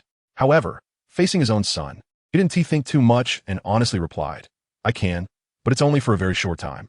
I don't have much residual chakra, and most of the time I'm in a dormant state. Regarding your situation, Naruto, I can only see some fragmented images. From the looks of it now, you seem to know a lot. You must resent me, right? As Ning Daimai spoke, his face bore deep helplessness and bitterness. But Naruto shook his head. Perhaps at first, yes, but the Ninetales really are our chance to turn things around. I can understand your thoughts, but if you can't even break free from the third Hokage's control, how could you think I could? The Ninetales also coldly said, Naruto, you shouldn't say that. This one deeply inherited that old man's will of fire. Yes, the fourth Hokage Ning Daimai widened his eyes, momentarily unable to react. He had imagined countless scenarios and endings, but never thought of this one. Naruto placed his hand on the ceiling talisman and suddenly turned his head to ask, There's something I'm quite curious about, but I won't say it in front of Mom. When Mom was brought back, it should have been specially left by Konoha, right? Ning Daimai frowned. Naruto explained, What I mean is, Mom survived that disaster in the land of whirlpools because of her excellent bloodline, right?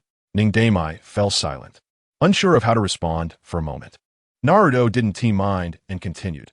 She was brought back to Konoha by Tsunade and then met the wife of the first Hokage, Naruto Uzumaki, in the Senju clan's territory, confirming that she was the next host for the Ninetales. That identity should be quite obvious. However, people from Kumogakure could come to the village and abduct her. I was thinking Konoha at that time shouldn't have been weak, right? Was Konoha a white fan around? Also, was Mama Jinchuriki at that time? The shinobi from Kumogakure infiltrated Konoha and abducted Mom without any noise. Moreover, if I remember correctly, she should have left behind a lot of red hair, right? Why was it you who arrived in the end? And why were those ninjas who could easily infiltrate Konoha and take Mom away resolved by you in just 2 or 3 moves? Ning Daimai was at a loss for words. He genuinely didn't know how to explain. If memory serves, Orochimaru wasn't a rogue ninja at that time. One sentence directly killed the discussion. The fourth Hokage should have been Orochimaru's. Unfortunately, Ninja Bear at that time was unwilling to step down. After a defeat on the front line, this self-proclaimed ninja god had to step down to temporarily avoid the storm. And the fourth Hokage was bluffing Shuemin, the husband of the Ninetales Jinchuriki. After becoming the fourth Hokage, the Umbu was not his. Any orders or decisions needed to be consulted with the previous Hokage. To put it nicely, that term is hard to say. After a long time, Ning Daimai gave a bitter smile. I have investigated this matter later on. How should I put it? Actually, saying more wouldn't matter much. You need to understand, Naruto, I am already dead. After saying this, Ning Daimai seemed to have exhausted all his strength. I have gambled everything on you. At that moment, an untimely voice sounded. The two turned their heads to see the Ninetales conjuring up milk tea and a plate of sunflower seeds with its mental energy. Keep going. You don't need to mind me. I'm just a harmless little-tailed beast.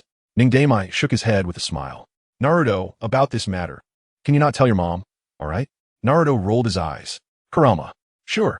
When the blood red pepper comes out and asks how I've been these years, will you tell her? Haha, if she tells me to say it, then I'll say it. Ning Daimai finally breathed a sigh of relief.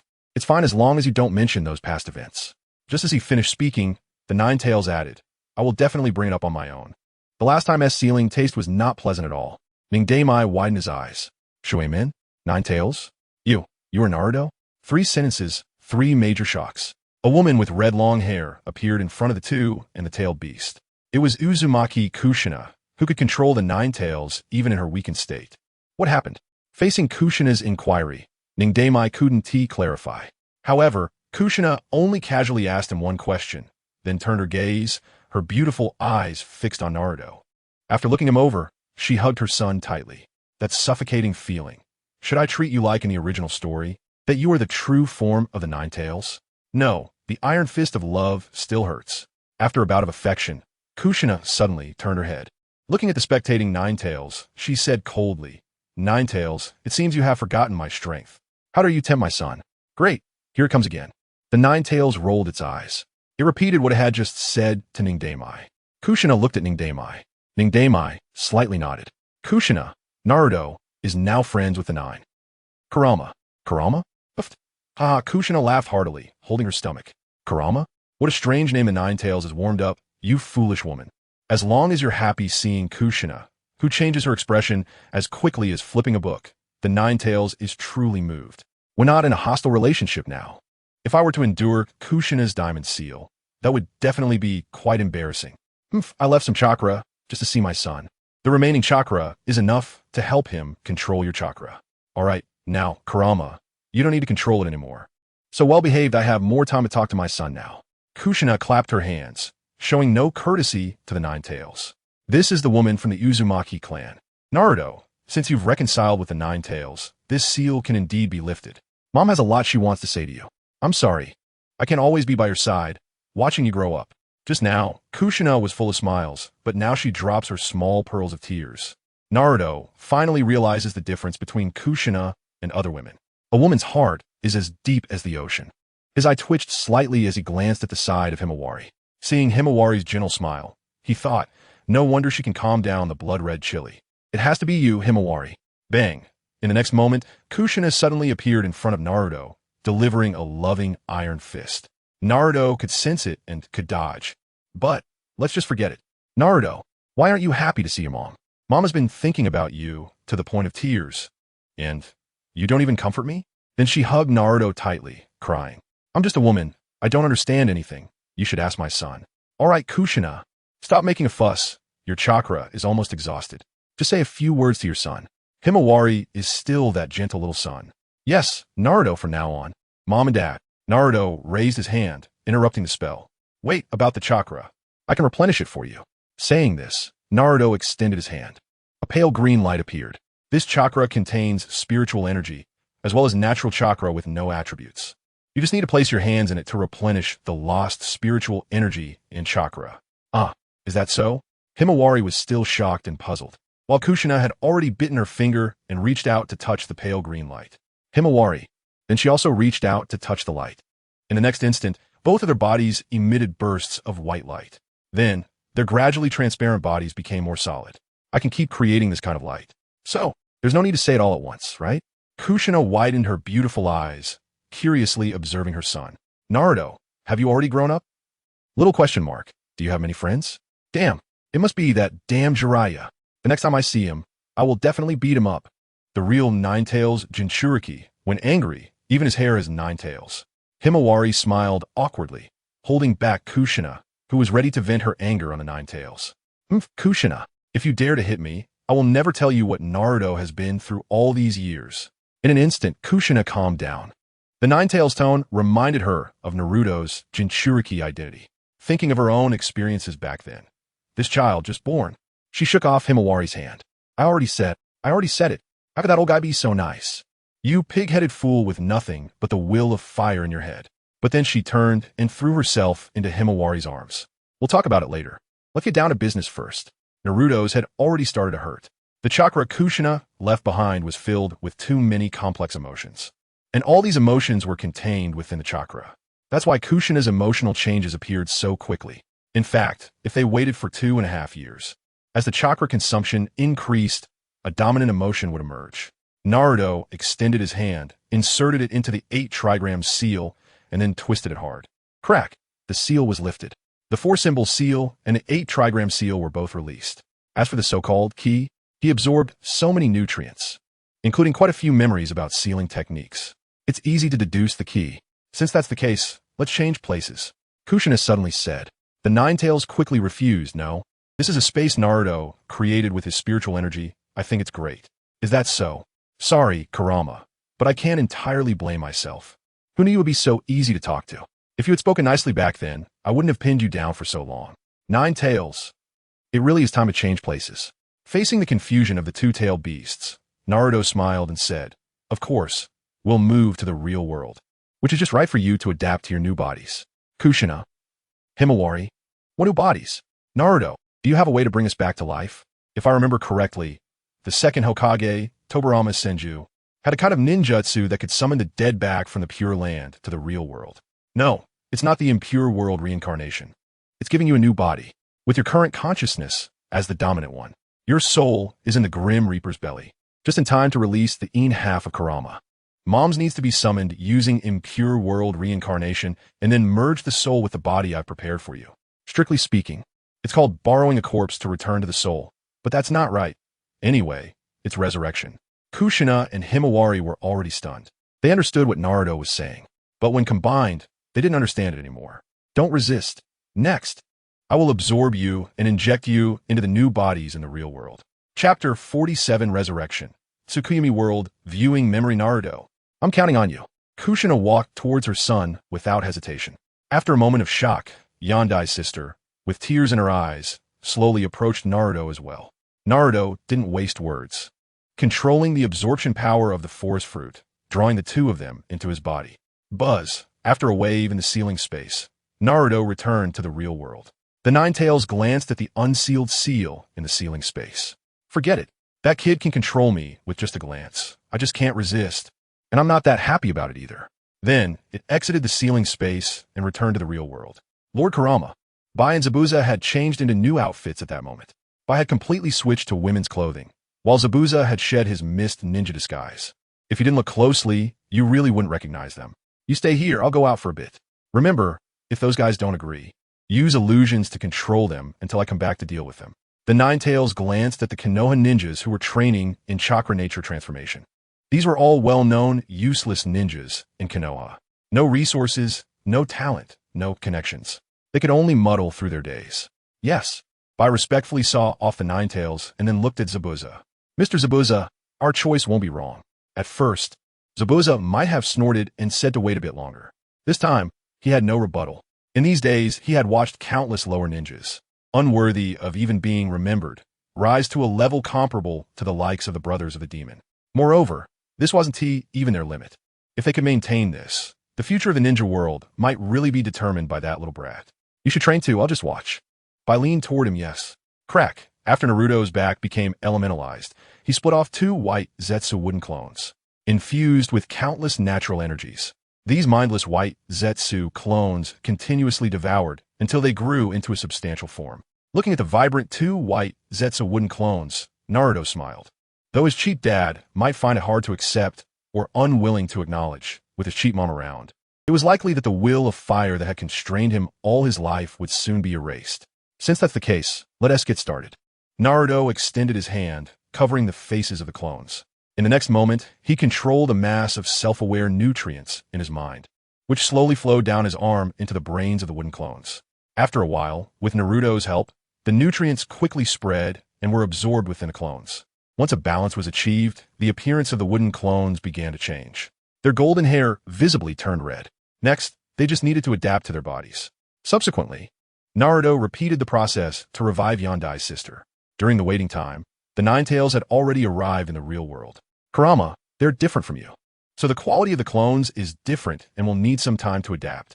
The Ninetales rolled his eyes at him and then skillfully took out a lollipop hidden in the cupboard. This is the reserve food of Red Bean. She always saved some, and every time the Ninetales discovered it, it would eat a little whenever Red Bean saved some. After waiting for a quarter of an hour, Kushina was the first to wake up. Looking at the unfamiliar ceiling and the temperature on her skin, this familiar feeling brought tears to her eyes. She pulled Naruto into her embrace. Naruto, hee, a late love is cheaper than grass. Kushina glared at the Ninetales. Can't you read the atmosphere?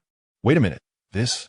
Kushina released Naruto and walked around the Ninetales human form, her fists clenched. Kurama, why do you look so much like Grandma Mito? Also, did Naruto's transformation into a little adult have anything to do with you? Now it was the Nine-Tails' turn to be stunned. Forget about appearance. This is just a body. Moreover, don't forget, I'm a tailed beast.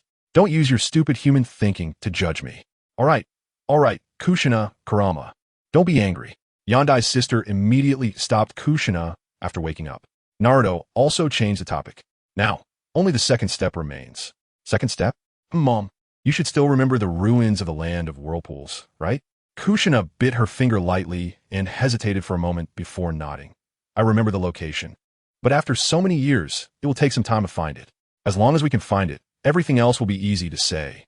If I remember correctly, the Shinigami of the dead demon consuming seal also has a summoning ritual, right? Kushina slightly nodded. Yes, initially, the dead demon consuming seal was not a ninjutsu, but a ritual to summon the Shinigami. It later evolved into a version that could summon the Shinigami using chakra. That's good. Naruto smiled.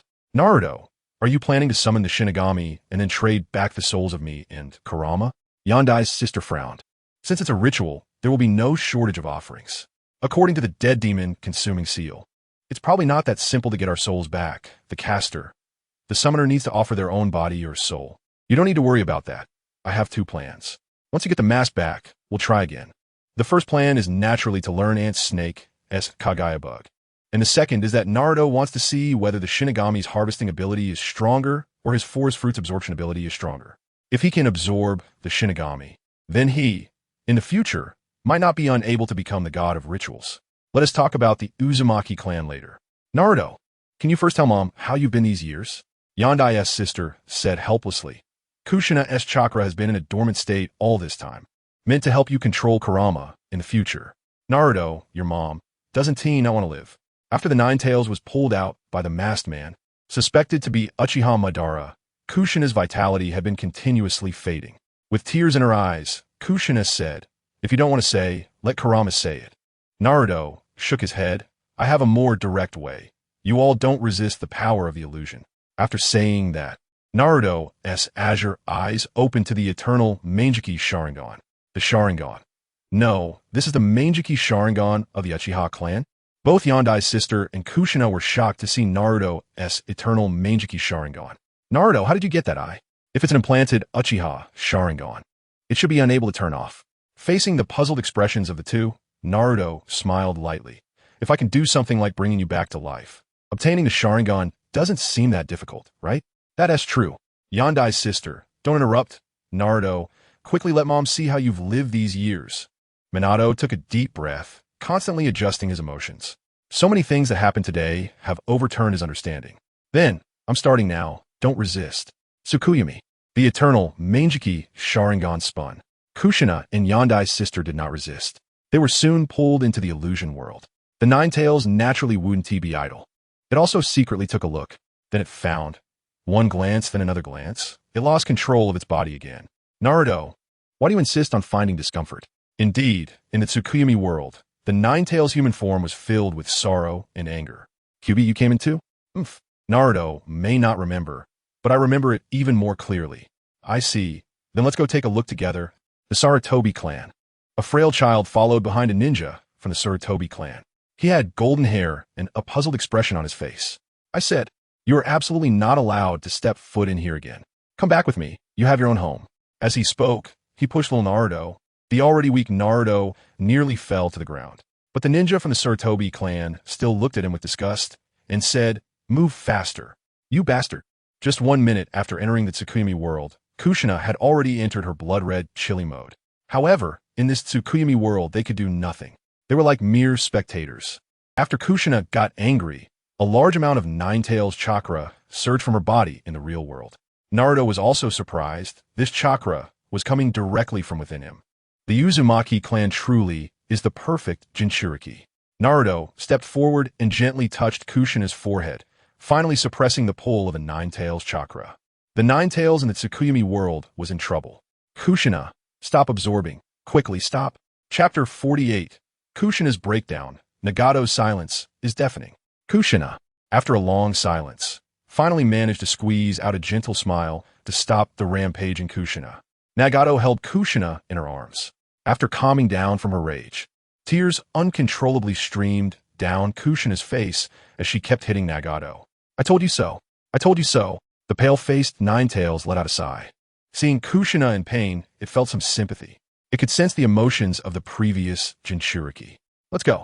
Nagato embraced Kushina and slowly followed Naruto's steps. From today onwards, this will be your home. The Sarutobi clan ninja cast a disdainful glance at Naruto. This is your living expenses for the month. You can't go back. 1,000 ryo? Kushina turned pale. She looked at Nagato, who lowered her head, unable to meet her gaze. All right, so good. Kushina stopped crying and causing a scene, just standing beside Naruto in the Tsukuyami world. In the Tsukuyami world, Naruto was counting money, pinching his fingers as if doing calculations. Soon, he opened the door and went out. Look, isn't that the little brat? The whiskers on his face are so obvious. It must be him, the fox demon. It must be him. Be careful. Stay away from him.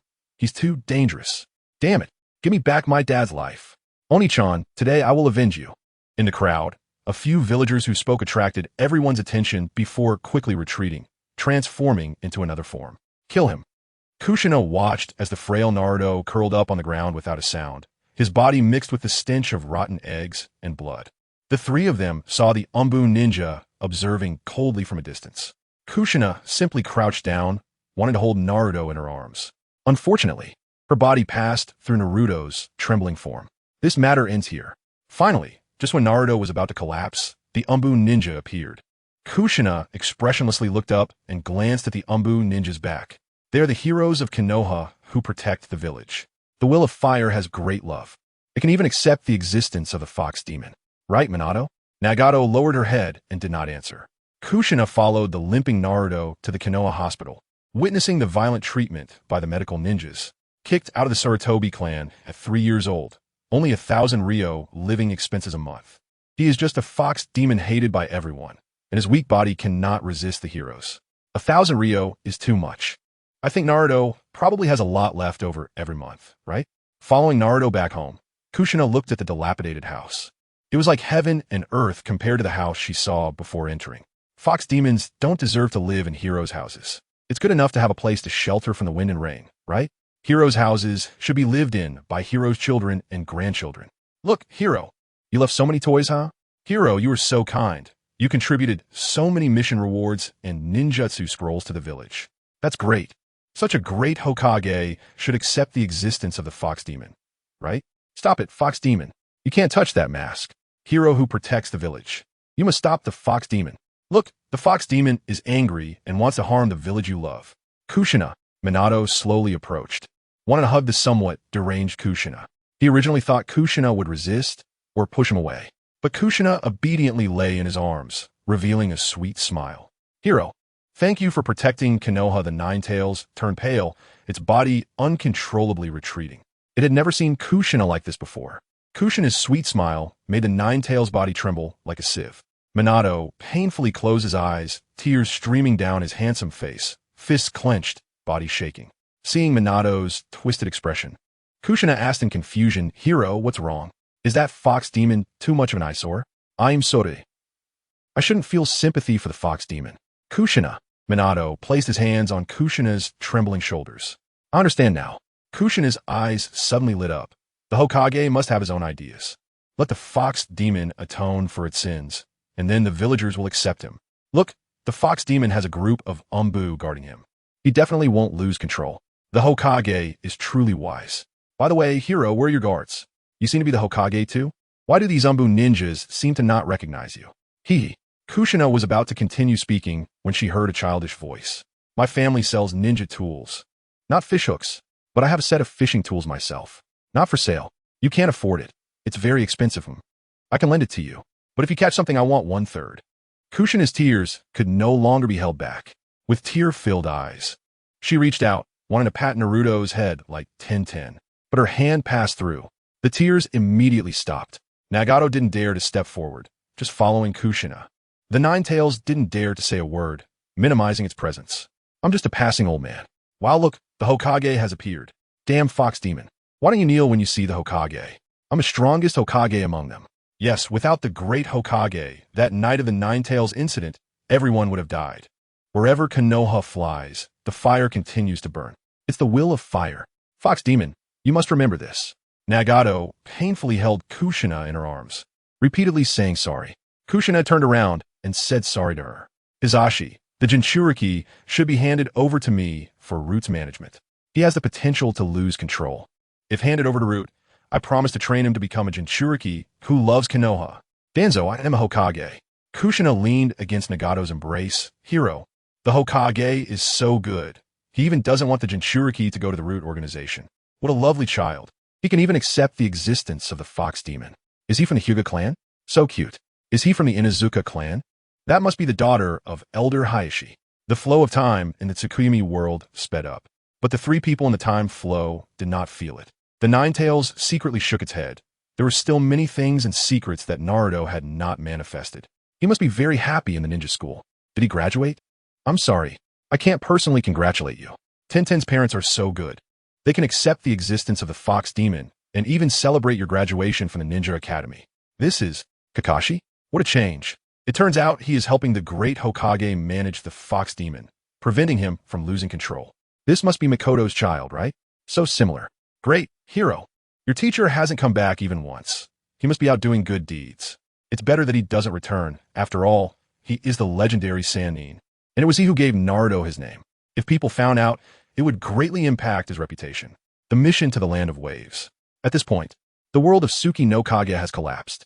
Kushina has also collapsed. Consciousness returns to reality. After the Nine-Tails slowly opened its eyes and glanced at Kushina, who was unwilling to wake up, it sighed helplessly.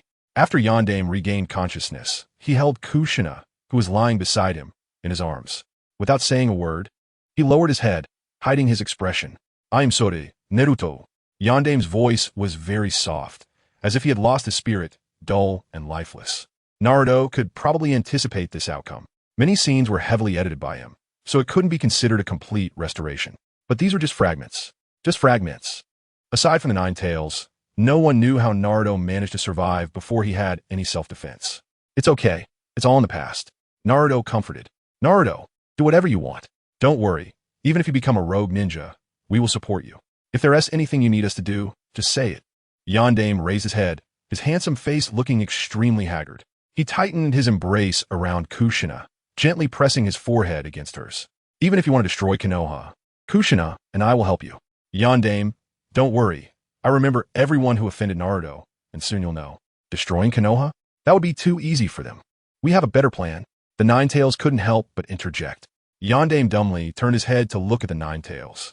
Gradually, a glimmer of anger returned to his face. What plan? Many things were known to Minato, and he could guess. But at the moment he truly witnessed it, he realized he had overestimated himself. Kushina's performance kept him on the brink of collapse. The reason he kept holding on was that he knew he had no right to break down. Perhaps the three of them should have perished together back then. Or perhaps he should leave behind his shell to protect Naruto's healthy growth. But wouldn't Kushina be lonely in the Pure Land? The Nine-Tails sneered a plan. You will understand the moment you see the shinobi sage. Doesn't he like the position of Hokage? Then let him keep being this Hokage, a Hokage who is sidelined, a Hokage despised by everyone, a Hokage whose lies are all exposed. Yondaime's eyes gradually regained their luster. The Nine-Tails did not continue, silently exchanging a glance with Naruto before quietly leaving the room, leaving Yondaime to softly speak to the unwillingly waking Kushina. What do you want to eat? It's too late. Let's have hot pot. Hot earth, eat 660. Don't eat Maylin. After an unknown amount of time, under Yondaime's persistent efforts, Kushina finally woke up. Kushina, you finally woke up. You're so chatty. Kushina pouted and then pushed Yondaime away as she walked out of the room. Her nose sniffed. It smells good. My son's cooking is much better than mine as a mother. Kushina casually sat down next to Naruto. Is everything all right? Yondaime stepped out of the room, seeing the harmonious family, just as he sat down. Kushina smiled and added a pair of chopsticks for him. Hurry and try our son's cooking. This soup base. I've never even heard of it, let alone eaten it, and this braised pork. Is everything really all right? How could it be? It's just suppressed. As long as there is a spark, Kushina could explode at any moment. During the meal, the Nine-Tails was on edge. Kushina's occasionally raised red hair resembled its nine tails. After finishing the meal, the Nine-Tails finally extended its fist. Yondaime, if you bump fists, you know what I just said was about. The shinobi sage. Moments later, Yondaime's eyes widened in disbelief as he looked at the Nine-Tails and Naruto. He was wearing the cloak of tailed beast chakra, but soon it all retracted back into his body. Kushina tried it too, and the effect was the same. But her thinking wasn't as sharp, so naturally, she didn't immediately understand the method the Ninetales mentioned like Yondaime did. So that is how it is. What is wrong? Yondaime didn't explain, but ran to the storage room to grab a few kunai. He carved the flying thunder god seal. Naruto, Kurama, you guys take these. Also, Naruto, I'll write the flying thunder god technique and training methods on the scroll while we're on the road. No need to be so troublesome. Yondaime closed his eyes, sensing for a moment before vanishing with a whoosh. When he reappeared, he had several of the specially made trident kunai from his lifetime, as well as a few scrolls. After placing the items behind him, Yondaime smiled gently. Then Naruto, your mother and I will first go find the ruins of the land of whirlpools. Once Dad and Mom's souls truly return to their places, it will be considered a real resurrection, and we can reunite as a family. Before that, Kurama, could you please take Kushina and me to see how the plan is going? Yondaime returned to being a little son again.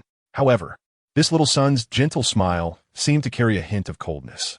Kushina still acted like a naive girl. Smack. Naruto, be good. Wait for Mom to come back. Mom is also very powerful and will definitely be able to help you when the time comes. Then, the Ninetales took the two of them away. Naruto watched their departing figures, frowning slightly.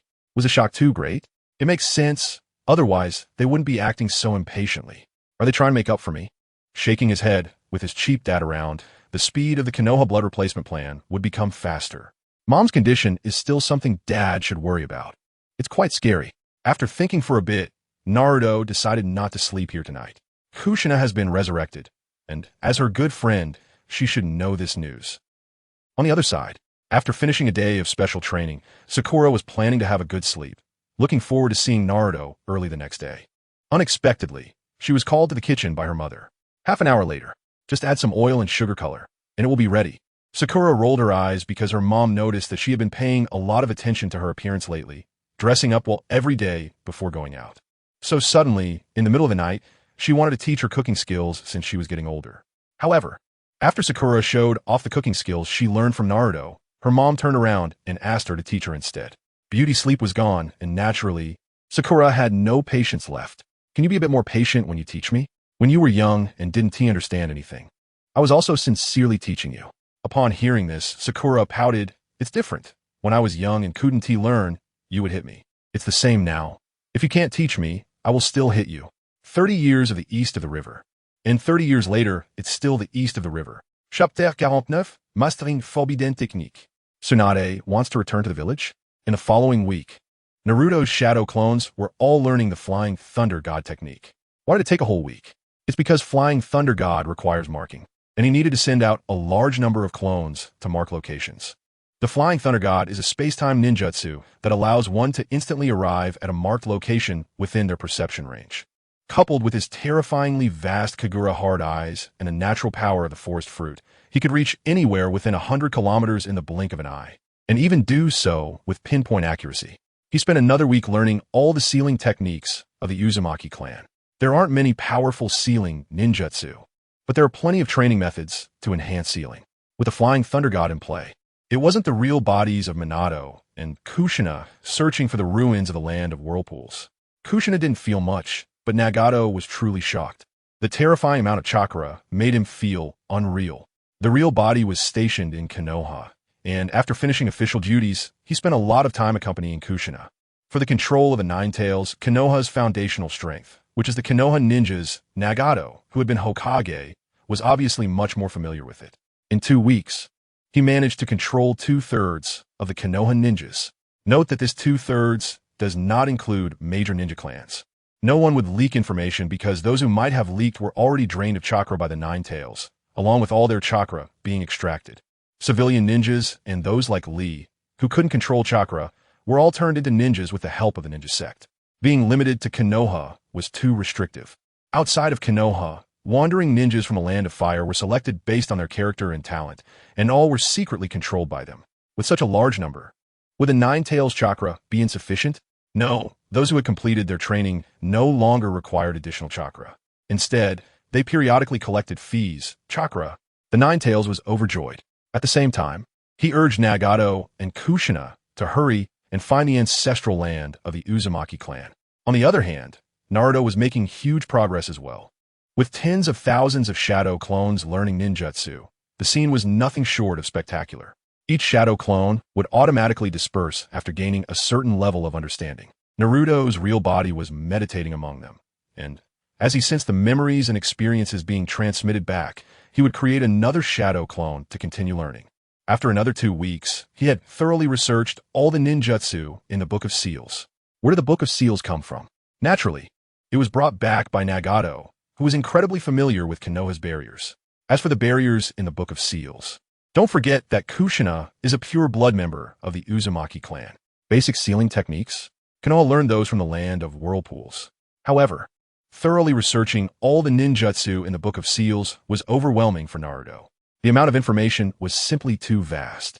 Even though he used a very simple and efficient method, it still overloaded his brain. Lying in bed, Naruto's azure eyes were bloodshot. At that moment, he genuinely admired the second Hokage, Tobirama Senju. The forbidden techniques in the Book of Seals were all from different systems. The underlying logic for developing ninjutsu was completely different. It's not as simple as learning one technique and being able to infer others. Not to mention the vast quantity. Just these ingenious ideas left Naruto in awe. Where did they come from? Very simple, like ant-snake, human experimentation. Another point is that the Book of Seals may not have recorded all the forbidden techniques. Perhaps they could be obtained from Tsunade, including the wood release scroll of the first Hokage, Hashirama Senju. The intense training over the past 4 weeks left Naruto physically and mentally exhausted. He planned to take a good rest today, so Mom and Dad, you should relax too. See you tomorrow. Naruto, make sure to rest well. I know. After crying and causing a scene last week, Kushina finally completely emerged from the world of Tsukuyomi. At that time, even the Ninetales was scared into standing at attention because Kushina wanted to disregard everything and demand all the chakra from the Ninetales, declaring that she would destroy Konoha once more. Fortunately, she was stopped in the end, which made it tough for her adoptive father, Minato. Naruto and the Ninetales were fine, but only Nagato was beaten black and blue. With the Ninetales chakra, the recovery speed was particularly fast.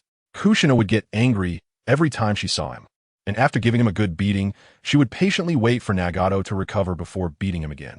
After Naruto left in the temporary base, Kushina looked at the Ninetales. Kaibai, give me some, not much, just 50,000. Minato just smiled gently from the side. The Ninetales might agree to other things, but when it came to money, he was truly stingy. Do you know how much 50,000 is? A few AB-level missions? That's Naruto's living expenses for 50 months. How long is 50 months? It would take 4 years without eating or drinking to save that up. Kushina and Nagato were left speechless, truly silent and broken. Money? None. Okay, once I find the ruins of the land of whirlpools, I will keep whatever treasures are left to myself. Wait, I thought about it. 50,000? Do you know how much 50,000 is? Kushina and Nagato both had question marks on their faces. 100,000 each. How could 50,000 be worthy of your status? On the other side, Naruto returned home. Kurenai and Anko arrived on time. Luckily, Kushina and Nagato had been busy during this time and didn't have time to eat at home. Otherwise, Kushina would have immediately known who made her young son grow up. In the afternoon, with the protection of the 12 small strong, but not in the evening. Naruto, that damned feeling of suffocation came again. A night passed without a word, and the next morning, his friend arrived. As soon as they entered the door, Sasuke looked at Sakura and said, Sakura, I want to battle you. Hey, are you already planning today's training this early in the morning? Shikamaru spread his hands. You all work so hard. It's making me feel a bit ashamed. But Sasuke didn't care about that and looked at Sakura very seriously. If I remember correctly, this line was originally said to Naruto in the original work, right? Sakura was in a daze for a moment and then slightly raised the corner of her mouth.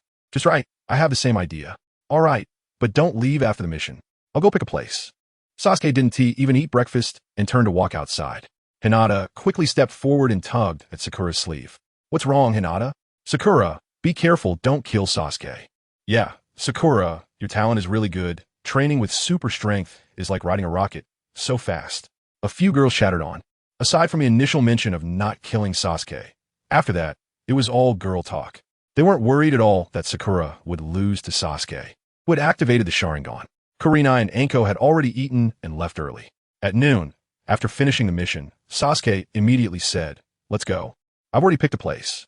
Kakashi sighed. Well, the special training during this time isn't meant for you to use against your companions. Whatever, I'll go along too.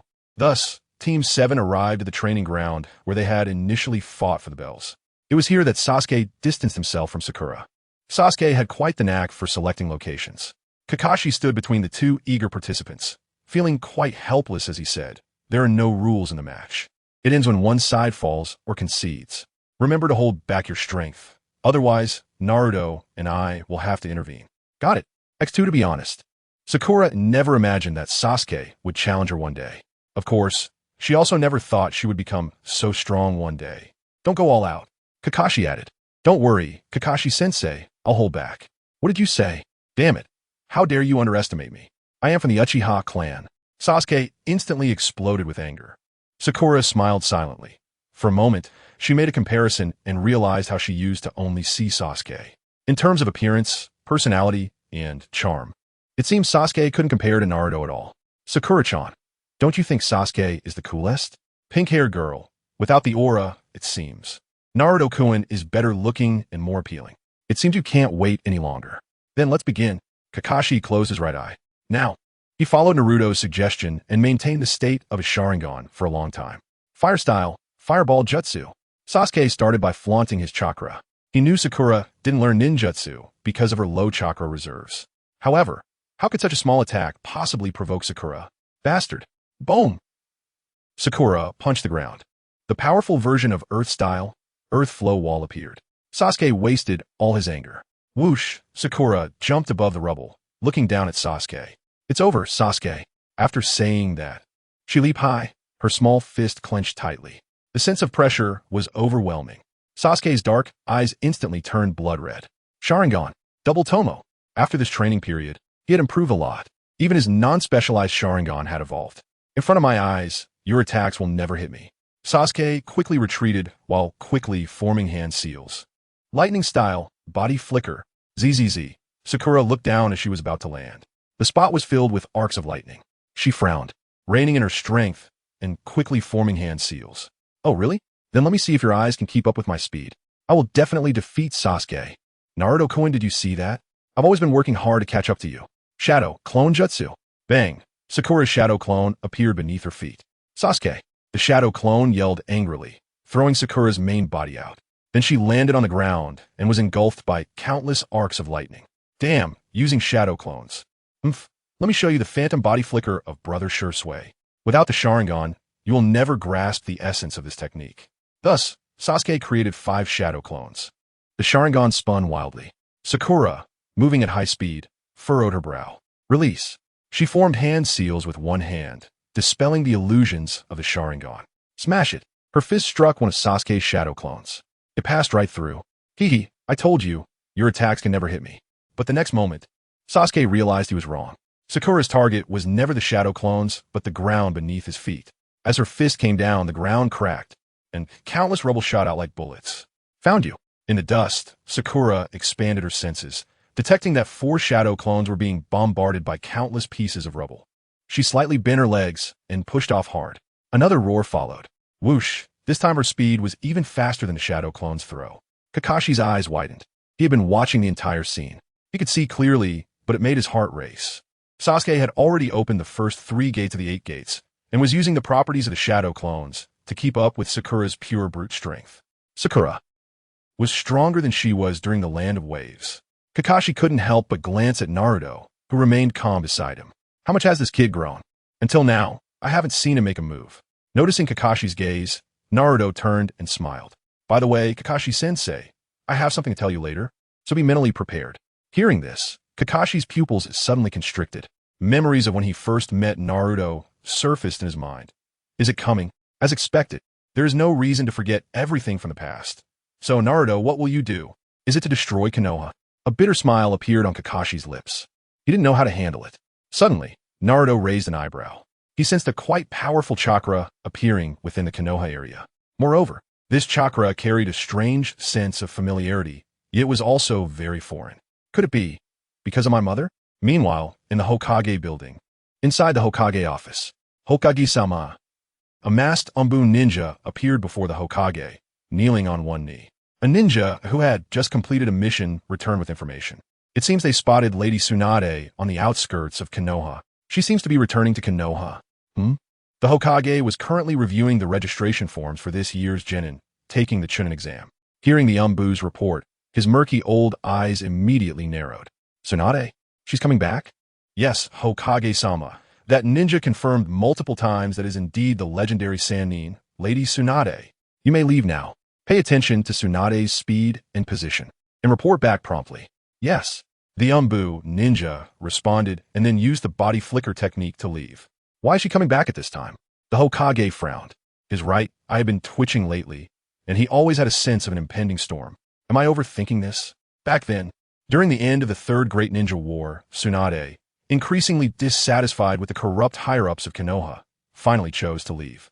When she left, her former friend Jiraiya even said that if she were to harm Konoha, he would personally stop her, even kill her. This made Tsunade, the princess of the Senju and the land of fire, laugh. Jiraiya clearly saw through all this but still clung to the so-called prophesied child of the old frog. If such a highly skilled medic and one of the legendary Sannin were to return, it would indeed cause quite a stir. No worries. She has no interest in that position. Her return is a good thing, just in time for the Chunin exam. The Hokage, corrupted by power, couldn't possibly be as nonchalant as he claimed. Chapter 50, Sakura vs. Sasuke. Poor Naruto, damn. Sasuke is furious, and his mindset changes. Sakura's speed is too fast. Even if he can see clearly, his body can't keep up. Moreover, as the dust spreads, his vision is severely impaired. The Sharingan begins to falter. In a fit of rage, Sasuke retreats to the rubble that Sakura's punch had smashed at the beginning. He breathes heavily, his anger and humiliation rising continuously. The Sharingan starts to spin. The effects of his special training appear. As the Sharingan keeps spinning, his 2-tomo evolves into a 3-tomo Sharingan. Sasuke is not surprised at all. The reason he hasn't T-activated that power is to prove that he doesn't T-need to go all out against Sakura. But now, he realizes he has made a huge mistake. Unknowingly, his strength has already fallen to the bottom tier. He can only borrow Naruto's power. I cannot lose. Sasuke's eyes become sharp. Shadow Clone Technique. Bang. After splitting into 4 shadow clones, the 4 clones quickly dart towards the corners. Sakura looks up at him, then glances at the positions of the 4 shadow clones. Her brows furrow slightly. What is Sasuke preparing to do? The uniqueness of the shadow clones makes even the Sharingan unable to find the real body. Naturally, her perception cannot distinguish which one is the real Sasuke. 5 against 5. Naruto-kun, I will seize the future. Chakra surges. Shadow Clone Technique. Sakura also splits into 4 shadow clones. At this moment, Sasuke sneers. Chidori. Whoosh. The 5 Sasukes simultaneously unleash Chidori. They raise their hands in unison. ZZZ. The lightning attribute chakra undergoes a transformation. Instantly, the 5 Sasukes Chidori connect together. Chidori stream. Immediately, they form hand seals with one hand. Fire style. Phoenix fire technique. Whoosh whoosh whoosh. The 5 directions simultaneously release Phoenix fire. Watching the fire spread in all directions like a curtain blocking the sky, Sakura decisively stops and punches the ground. Boom! Countless fragments block all the incoming Phoenix fire. But Sasuke is also on the move. The 5 Sasukes act simultaneously, continually shrinking Sakura's range of movement. One of Sakura's shadow clones attempts to break through, but is struck down by the lightning arc of Chidori stream. Quite the strategist, Naruto praises. Kakashi also nods slightly, saying with a hint of envy, I didn't expect Sasuke's chakra to be so massive. Sigh. The pressure on this guiding Jounin is really great. If Kakashi knew that he might be evenly matched with Kurenai now, he would probably cry. Kurenai's Genjutsu talent is very high, and Naruto, who masters the Uchiha clan's Genjutsu along with countless Genjutsu from the Sealing Book, will naturally teach Kurenai, combined with her strength that is not weaker than Sakura's. Her combat power would rise by more than 1 tier. As for situations like in the original work where the weak-minded Itachi was defeated in seconds, that simply does not exist. In fact, if Itachi were to underestimate her, he might face a reversal.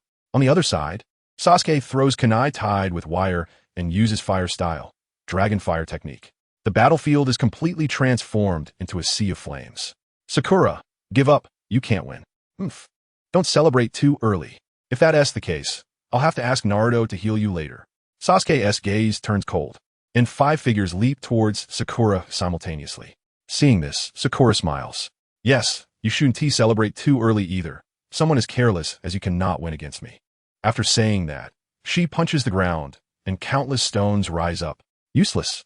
Sasuke sneers. But in the next moment, the imagined stones flying everywhere do not happen. Squinting, he sees that amidst the dust, Sakura has once again split into several shadow clones. Her hands rest on a boulder. Useless? Boom! The boulder flies horizontally. At an incredibly fast speed, Sasuke can't evade and can only use Chidori to shatter it. But what about the shattered stone's attack? All 4 shadow clones are destroyed. At this moment, a faint glow of chakra appears on Sakura's fist. Chakra, surgical knife. This time, it's Sasuke's turn to face the attacks of 5 Sakuras. Chidori is a single target attack. He cannot attack all 5 Sakuras at once, and the Sharingan cannot discern which one is the real Sakura. For area attacks, he can only choose Chidori Stream. But Chidori Stream requires a massive amount of physical energy. It can only be used once a day. He can only take a gamble. Lightning release, body flicker, ZZZ, bang. The gamble paid off. The small-scale lightning release. Body flicker indeed shattered Sakura's shadow clone. Unfortunately, if you had chosen to use the phantom clone, I really wouldn't have had a way to counter it. Now, it ends here, you have lost. Sasuke gathers Chidori in his hand, looking at the last Sakura, a smile creeping across his face. I've won. However, with a bang, it comes so unexpectedly. Shadow clone? When did? Damn. Sasuke turns around to see, indeed, Sakura's real body standing not far behind him, holding a boulder taller than her. Too bad, Sasuke. It's me who won. Sasuke shakes his head. Perhaps you think you've won, but as he speaks, Sasuke raises his hand, revealing a nearly invisible wire in his palm. And not far from Sakura's feet is a kunai. I left dozens of kunai tied with wires during my attack. As long as I use fire style, dragon fire technique, you won't have any reaction time. Sakura shakes her head. If I throw the stone in my hand while facing away, you 1T have a chance to turn the tables. Perhaps I might get burned by your fire style, but I'm a medical ninja. I 1T die, and my combat power 1T drop much.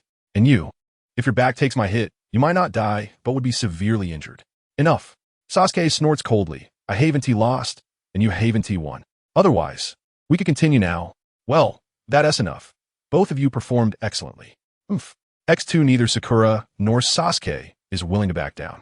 Seeing that he cannot control the situation, Kakashi can only seek help from Naruto, who is still sensing the source of that chakra. There is still a not insignificant chakra nearby. And another one, a pig, the message from the plants. It really is Tsunade and Shizen plus Tun. Coming back at this time, the only possibility is that my mom sent a message. Is it because I casually mentioned last time that the sealing book ISNT complete? And most of the wood release scrolls are basic wood release techniques. Forget it. At their speed, it will take a while to return, probably for psychological preparation. Coming back to reality, he sees Kakashi casting a pleading look. Naruto has no choice but to step forward. He approaches the two, glancing at Sakura, who is full of expectation. Not bad. Great progress. Sakura immediately smiles. Yes, he then looks at Sasuke, who turns his head away, but his ears twitch. Sasuke performed well too. Chidori Stream paired with shadow clones. Is it a reference to Kakashi-sensei's lightning transmission? Sasuke nods subtly. The shortcomings are obvious. Sakura, you lack pursuit ability. Sasuke, you lack close combat ability. Sasuke, with your talent. No, with the talent of the Uchiha clan, perhaps you can learn the White Fang sword technique from Kakashi-sensei. Combining the sword technique with lightning release, using your own developed Chidori flow, maybe you can make up for your shortcomings in close combat. Of course, once you awaken the Manjiki Sharingan in the future, this flaw will no longer exist.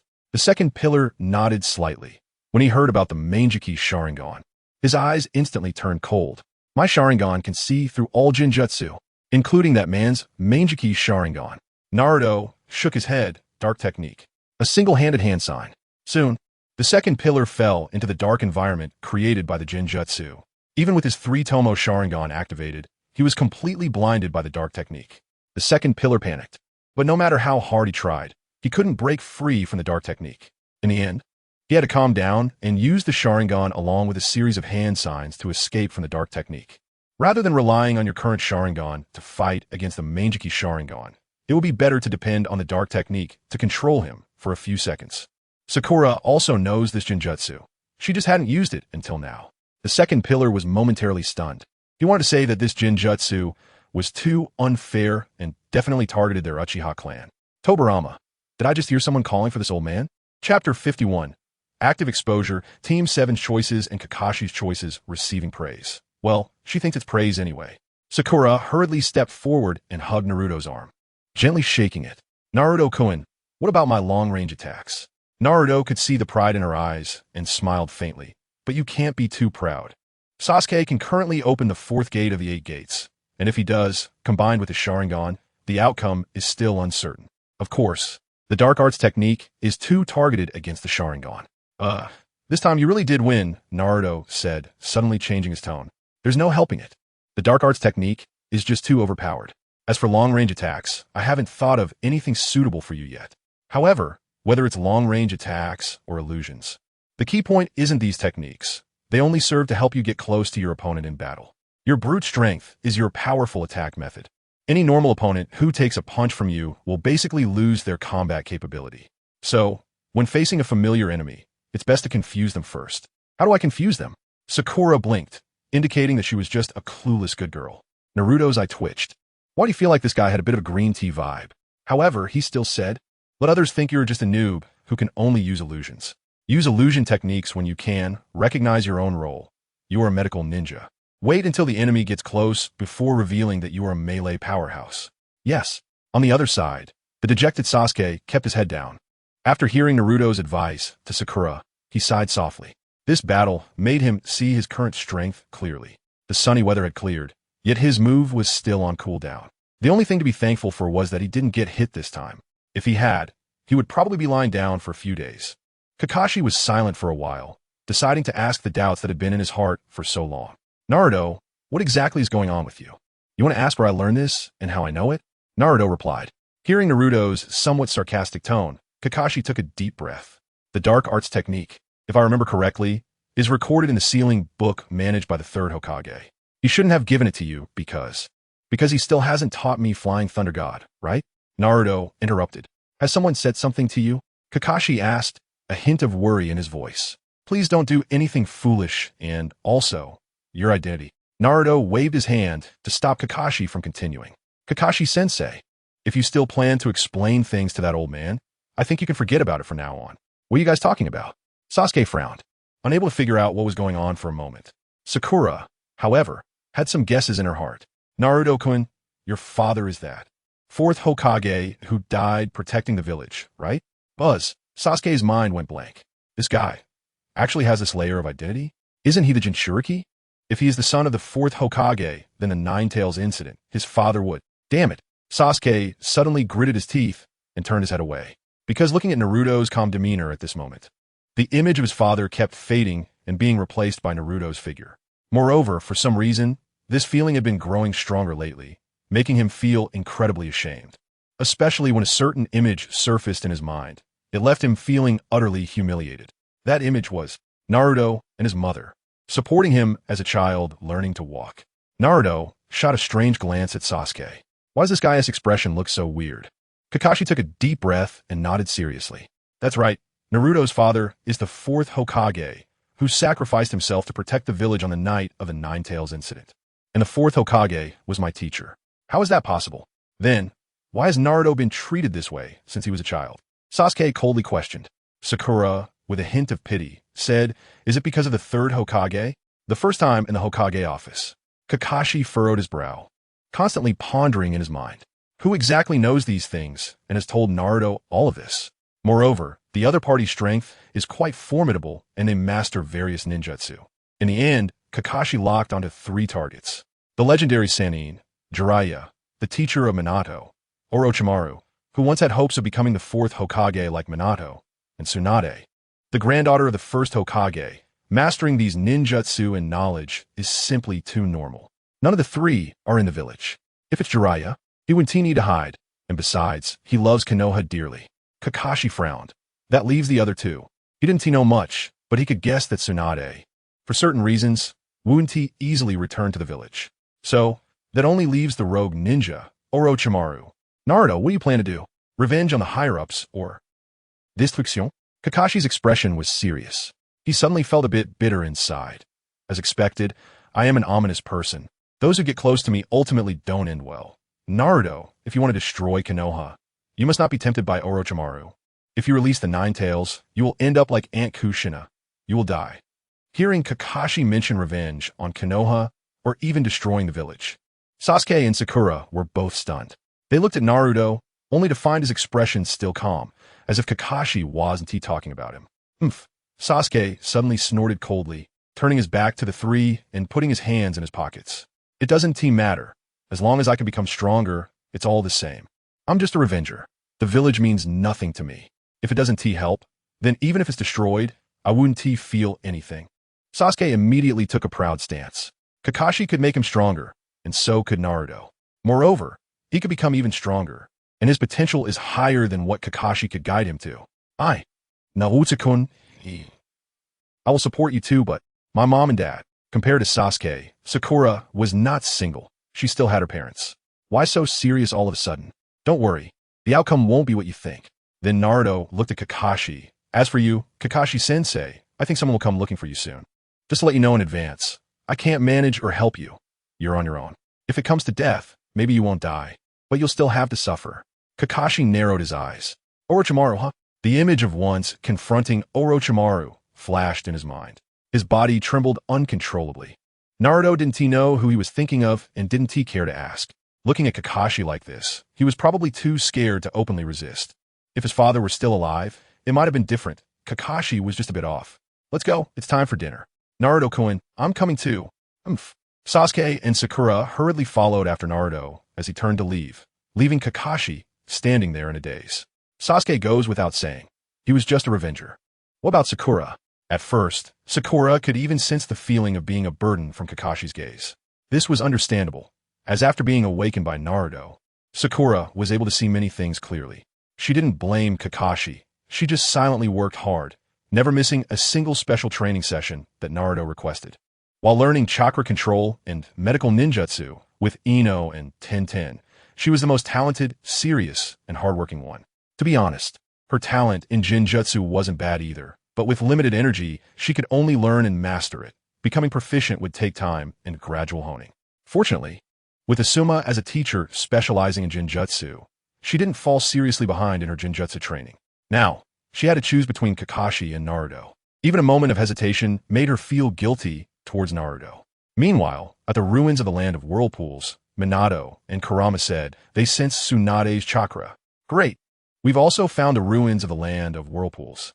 The next task is to locate the former hidden whirlpool village. Once we bring things back, we can prepare for the official resurrection. Kurama, hey, don't forget about my shadow clone. I'm still not a complete person right now. Chapter 52, Honesty. The 12 will strong, all found Konoha. Kushina cheered. After entering the ruins of the land of whirlpools, the two recalled all the shadow clones outside. Upon entering the ruins, they used a large number of shadow clones again to conduct a carpet search. It had been too long since Kushina left, and she was too young at that time to remember clearly. Under the carpet search, they quickly located the hidden village of the whirlpools. Upon arriving at the hidden village, Kushina's childhood memories became clear. They soon found the hidden chamber that had been concealed in the hidden village of the whirlpools. When the land of whirlpools was destroyed, countless ninjas coveted and feared the sealing scrolls of the land of whirlpools. Once they entered, they divided everything, taking away what they could and burning everything they couldn't take. However, remnants were bound to exist. The hidden chamber of the hidden village of the whirlpools had been completely preserved. Does this feel a bit familiar? That's right. It's the land of fire, a friendly and even brotherly nation to Konoha. Overnight, another perfect Jinchuriki emerged, following Uzumaki Mido. The knowledge and techniques of sealing arts had improved significantly. In the ninja world, it became even more apparent. The prices of sealing tools, such as explosive tags that carried the foundational logic of sealing techniques, plummeted. There was another situation. Konoha's sealing techniques were unique, while the other four great ninja villages' sealing techniques were slightly inferior. The one-tail, Shikaku, Gaara, and the previous one-tail, the monk Fuku, basically couldn't sleep. If it weren't for Fuku and the one-tail improving their relationship later, they probably wouldn't have been able to sleep either. Looking at it this way, it seemed that the sealing techniques of other ninja villages weren't that strong after all. Oh, the land of fire and the land of whirlpools are brother nations. So it's normal for their sealing techniques to be powerful. This is it. After the surprise came silence. Following her vague memories, Kushina led Nagato into the underground chamber. Looking at a long row of masks, her memories became clearer. Kushina, these should be the masks needed for the rituals that Naruto mentioned, right? Yes. Kushina looked at the densely packed masks with mixed feelings. Almost every one of them represented a kind of ritual sealing. Nagato frowned deeply and, after a moment of silence, said solemnly, Kushina, we need to take all these masks back. However, let's not give them to Naruto for now. We should try to find a way to resolve the offerings needed for the Shinigami sealing technique. Naruto still doesn't understand the powers of these spirits. If we make a mistake, his soul might be taken by the Shinigami. I don't want that to happen. Kushina nodded slightly. Yes, the risk is too high. Even if the Shinigami sealing technique is to be performed, it should be done by me. Nagato gently embraced Kushina, reassuring her that they would definitely find a way. Little did they know, Naruto's original idea was to catch a few white Zetsus. He wanted to find Ant Snake to perform the ritual. Now, however, Naruto didn't even have the idea of using offerings to fool the Shinigami. He wanted to try if the formidable absorbing power of the forest fruit could absorb the Shinigami. Let's get to work and head back early, so we have time to prepare. In the chamber, countless masks, sealing technique books, and ninja scrolls were all taken away. At noon, at Naruto's house, it was as lively as usual. Seeing Naruto still wearing his usual gentle smile, Sasuke couldn't help but break the silence. Naruto, is your father really the fourth Hokage? As far as I know, the fourth Hokage's wife was the previous Jinchuriki. They both sacrificed themselves during the Nine-Tails incident, but why are you the Jinchuriki of the Nine-Tails now? With this remark, everyone was stunned. Kurenai and Anko seemed to know some more secret information. They weren't too shocked, but the doubts in their hearts remained. They also recognized Kushina and Nagato, quickly identifying Naruto after seeing him. They couldn't understand, truly couldn't understand. Sakura added, Kakashi-sensei became our guiding Jonin because he has the Sharingan, right? Sasuke's expression darkened. Sakura was right. During the Nine-Tails incident, the Nine-Tails' eyes turned into Sharingan. It seemed to be controlled by the Sharingan. Also, I checked the record from back then. That night, our father, the Uchiha clan leader, issued an order that no one was to leave the clan grounds. The only one in the clan capable of controlling the Nine-Tails, aside from my father, was barely qualified. Shikamaru was the calmest and most indifferent among them. He seemed to know about these matters already. He propped up his chin and said slowly, this was a helpless choice. Whether to act or not would yield the same result. But clearly, the Uchiha who didn't act would have a much better outcome than those who did. Your father's decision was not wrong. The sacrifice was the fourth Hokage, who had no real power at the time. I think Naruto shouldn't resent your parents, right? Hearing this, Naruto shrugged. Things have happened, and I can't change anything. Kurama is actually quite good too. Besides Shikamaru, you should know who I should actually resent. Who? Tenten immediately got angry, ready to charge at Naruto at the first signal. Haha, where there is Konoha, the fire continues to thrive. The flame will continue to illuminate the village and help the new leaves sprout. After leaving the Hokage's office that day, I researched a lot of information, including that night of the Nine-Tails incident. The Will of Fire doesn't say that the sacrifices of the older generation are meaningless. Rather, it inspires the youth to become the pillars of the future. I searched through all the records and found no information about the great Hokage and the Hokage's assistant, as well as the two advisors of Konoha fighting on the front lines. Isn't the third Hokage the god of ninjas? Guess what information I found? Sakura had a hint of sarcasm at the corner of her mouth. What? Everyone asked in unison. The person who was hailed as the god of ninjas in the ninja world was the first Hokage, Hashirama Senju. While shaping his image as the invincible god of ninjas, he hid in the rear. The one who voluntarily stepped down from the Hokage position was after a defeat on the front lines. Haha. Also, the third Hokage's mastery of sealing techniques seems not low. Why did it have to be Naruto's father to seal it? What was he doing during the Nine-Tails incident? Shikamaru shook his head. Sakura, when the Nine-Tails appeared, the third Hokage organized manpower. He wasn't without action. Of course, this doesn't align with the will of fire that we have been learning since we were young. Everyone fell silent at Shikamaru's words.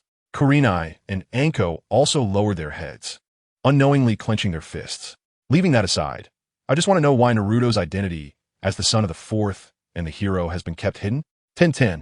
These things are known to our great ninja clan and even many ninjas, but they were all silenced. Shikamaru also dared to say anything. Why do I know nothing? Ino's eyes turned red. Hinata tightly grasped Naruto's hand. If everyone knew, could those people still vent their anger and resentment on me? Seeing Shikamaru hesitate to continue, Naruto helped him finish. In an instant, everyone was dumbfounded. Shikamaru sighed. Naruto, you've suffered too much over the years. Ino cried. No wonder. No wonder Uncle Kazuma said not to care about what others think and to play boldly with Naruto. Tintin, with red eyes, asked another question that left Shikamaru unsure of how to respond. What else? Since Naruto is the son of a hero, what about the inheritance left by the fourth Hokage and his wife? What was Naruto like as a child? 1300 Ryo. Even the son of a hero can't produce that. I don't believe that the father, being Hokage, and the mother, being the Jinchuriki, would leave no wealth behind. Sasuke coldly said, most of the wealth of the Uchiha clan has also disappeared without a trace. The only things left are real estate and some money at my home. In that moment, everyone's goodwill toward Konoha dropped significantly, especially towards the so-called god of ninjas, the third Hokage, Hiruzen Sarutobi. Damn it. Shikamaru, you're the smartest. What do you think we should do? Kiba couldn't sit still any longer. With a loud bang, his fist slammed onto the table. Oomph. Niji crossed his arms and sneered. This is fate. You can't change it. In fact, everyone in Konoha has a caged bird marked on their foreheads. After a moment of silence, Shikamaru shook his head. My dad and I have hinted at this matter before. Over the years, us major clans have been completely surpassed by the Sarutobi, Nara, Akimichi, and Yamanaka clans. In countless wars, most of those who died on the front lines were ninjas from our major clans. So, many times, even if we knew, including the night of the massacre back then, we had no way, no ability to change anything. As he spoke, Shikamaru looked at Sasuke. Upon hearing about the massacre night, Sasuke's face also turned pale. So, Shikamaru, are you saying that besides that guy Itachi, there were also shadows of those high-ranking officials during the massacre night? Konoha has always claimed to be the strongest ninja village in the ninja world, right? Why did my father have to be a scapegoat for the clan? A weak Hokage. The higher-ups only engage in internal strife and can't resist the ninja clans. Niji couldn't hold back his anger either. Hinata lowered her head. Naruto gently patted her head, saying, it's not your fault. Only then did Niji rein in his emotions, but the veins bulging on his forehead revealed his current feelings. The third Hokage, he is still Konoha's Hokage, everyone. After taking a deep breath, Shikamaru closed his eyes and reluctantly said this. Then, what if he becomes a Hokage with no support soon? Naruto asked with a smile. Everyone turned their gaze towards him. Is it no one or no ninjas? Naruto, what do you mean? Shikamaru immediately opened his eyes and stood up with a whoosh. The implications of Naruto's words were too significant.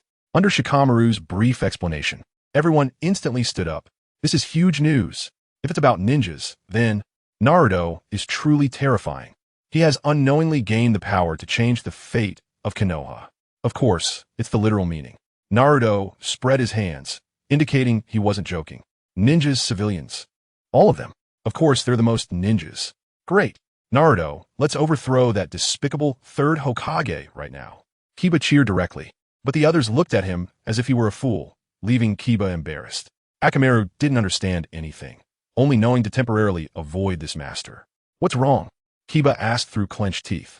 A slight smile appeared on Shikamaru's face. Naruto, I think your intentions aren't that simple. Ah, this is troublesome. I suddenly thought of many things that would make the third Hokage's later life. He, really ruthless, but not as ruthless as him.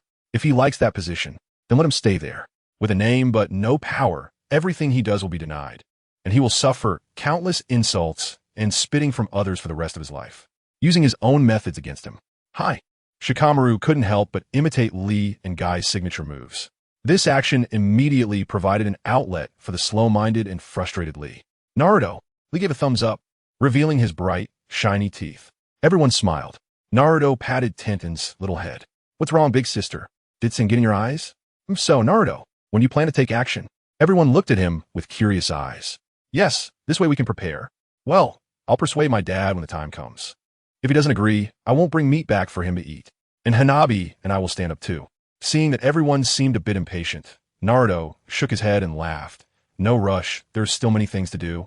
And the root organization hasn't been dealt with yet. Moreover, a well-known pioneer in Ninja World research will help us create a very good venue. By the way, that research pioneer will also bring back the deceased first and second Hokages using Edo Tensei.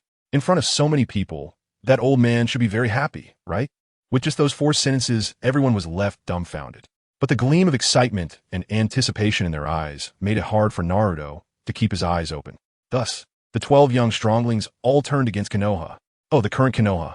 Sasuke suddenly thought of something and hurriedly asked, Naruto, you must know what happened on the night of the massacre, right? I almost forgot. When we deal with a rude organization, let my father take you along. I knew it.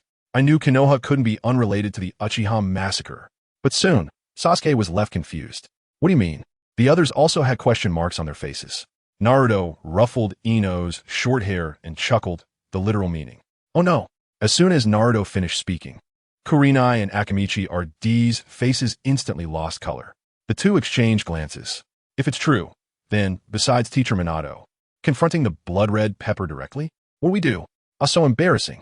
It's not embarrassing, just grit your teeth and get through it, but we're like an old cow eating young grass. Ino glanced at the two suspiciously. Why are they reacting so much? Chapter 53. Midnight Kyulen. Kakashi breaks down in tears. The lively atmosphere on Naruto's side stands in stark contrast to the quietness at Kakashi's home.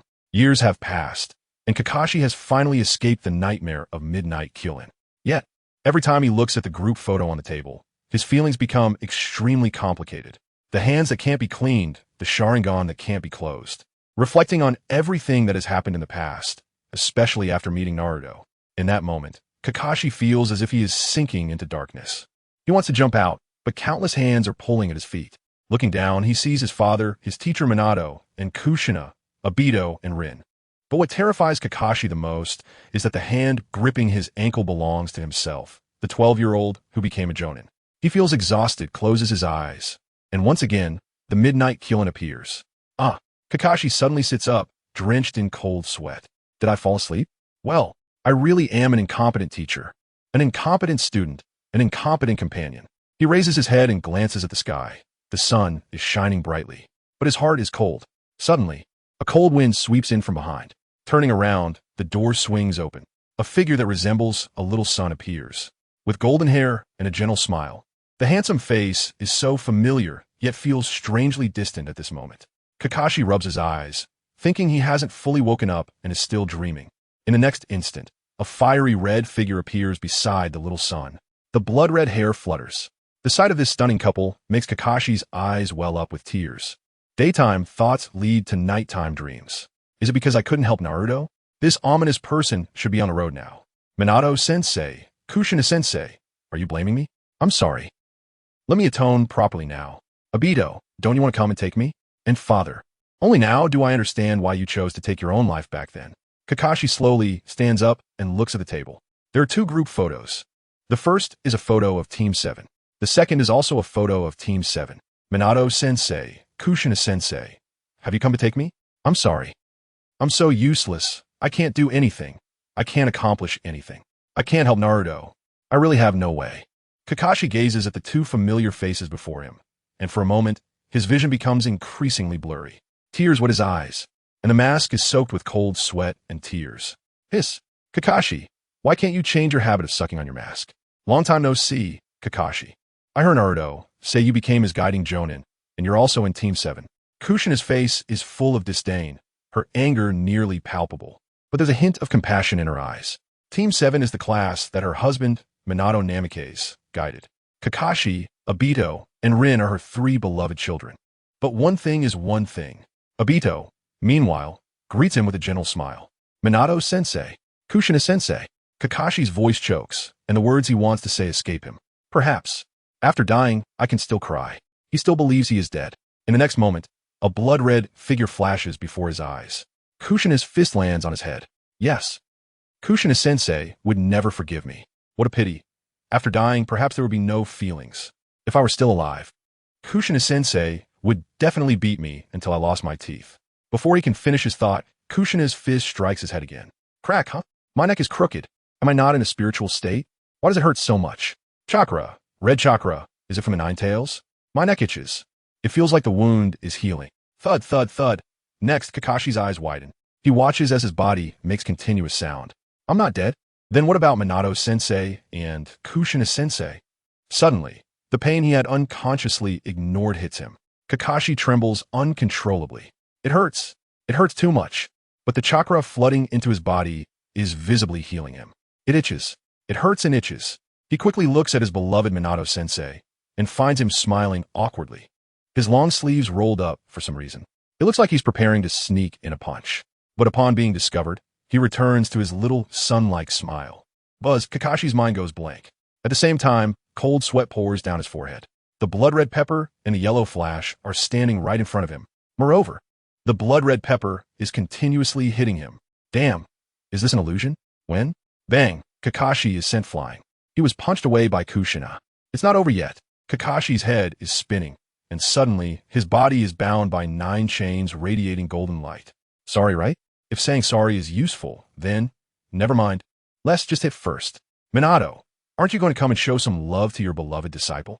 As he speaks, Kakashi finds himself in front of Kushina and Minato. He can't move at all, his whole body trapped by the golden chains. Kushina, take it easy. If you hit too hard, even Kurama's chakra won't recover. Do you hear the people's words? Calm down, Kakashi's eyes widen. Minato-sensei, Kushina-sensei, have you come back to life? No, we are here to collect your life. Bang, another punch lands. Kakashi sees stars. Just as he is about to speak, another punch comes crashing down. Thud, thud, thud, the dull sounds continue. Kakashi is in pain, yet happy. His teacher and sensei have come back to life. That's great. Wait, Naruto said someone would come knocking. I can't help, I can't manage.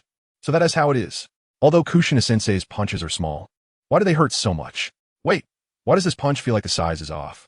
With a bruised face, Kakashi barely opens his eyes. He sees his beloved Minato-sensei, still maintaining that little sun-like smile.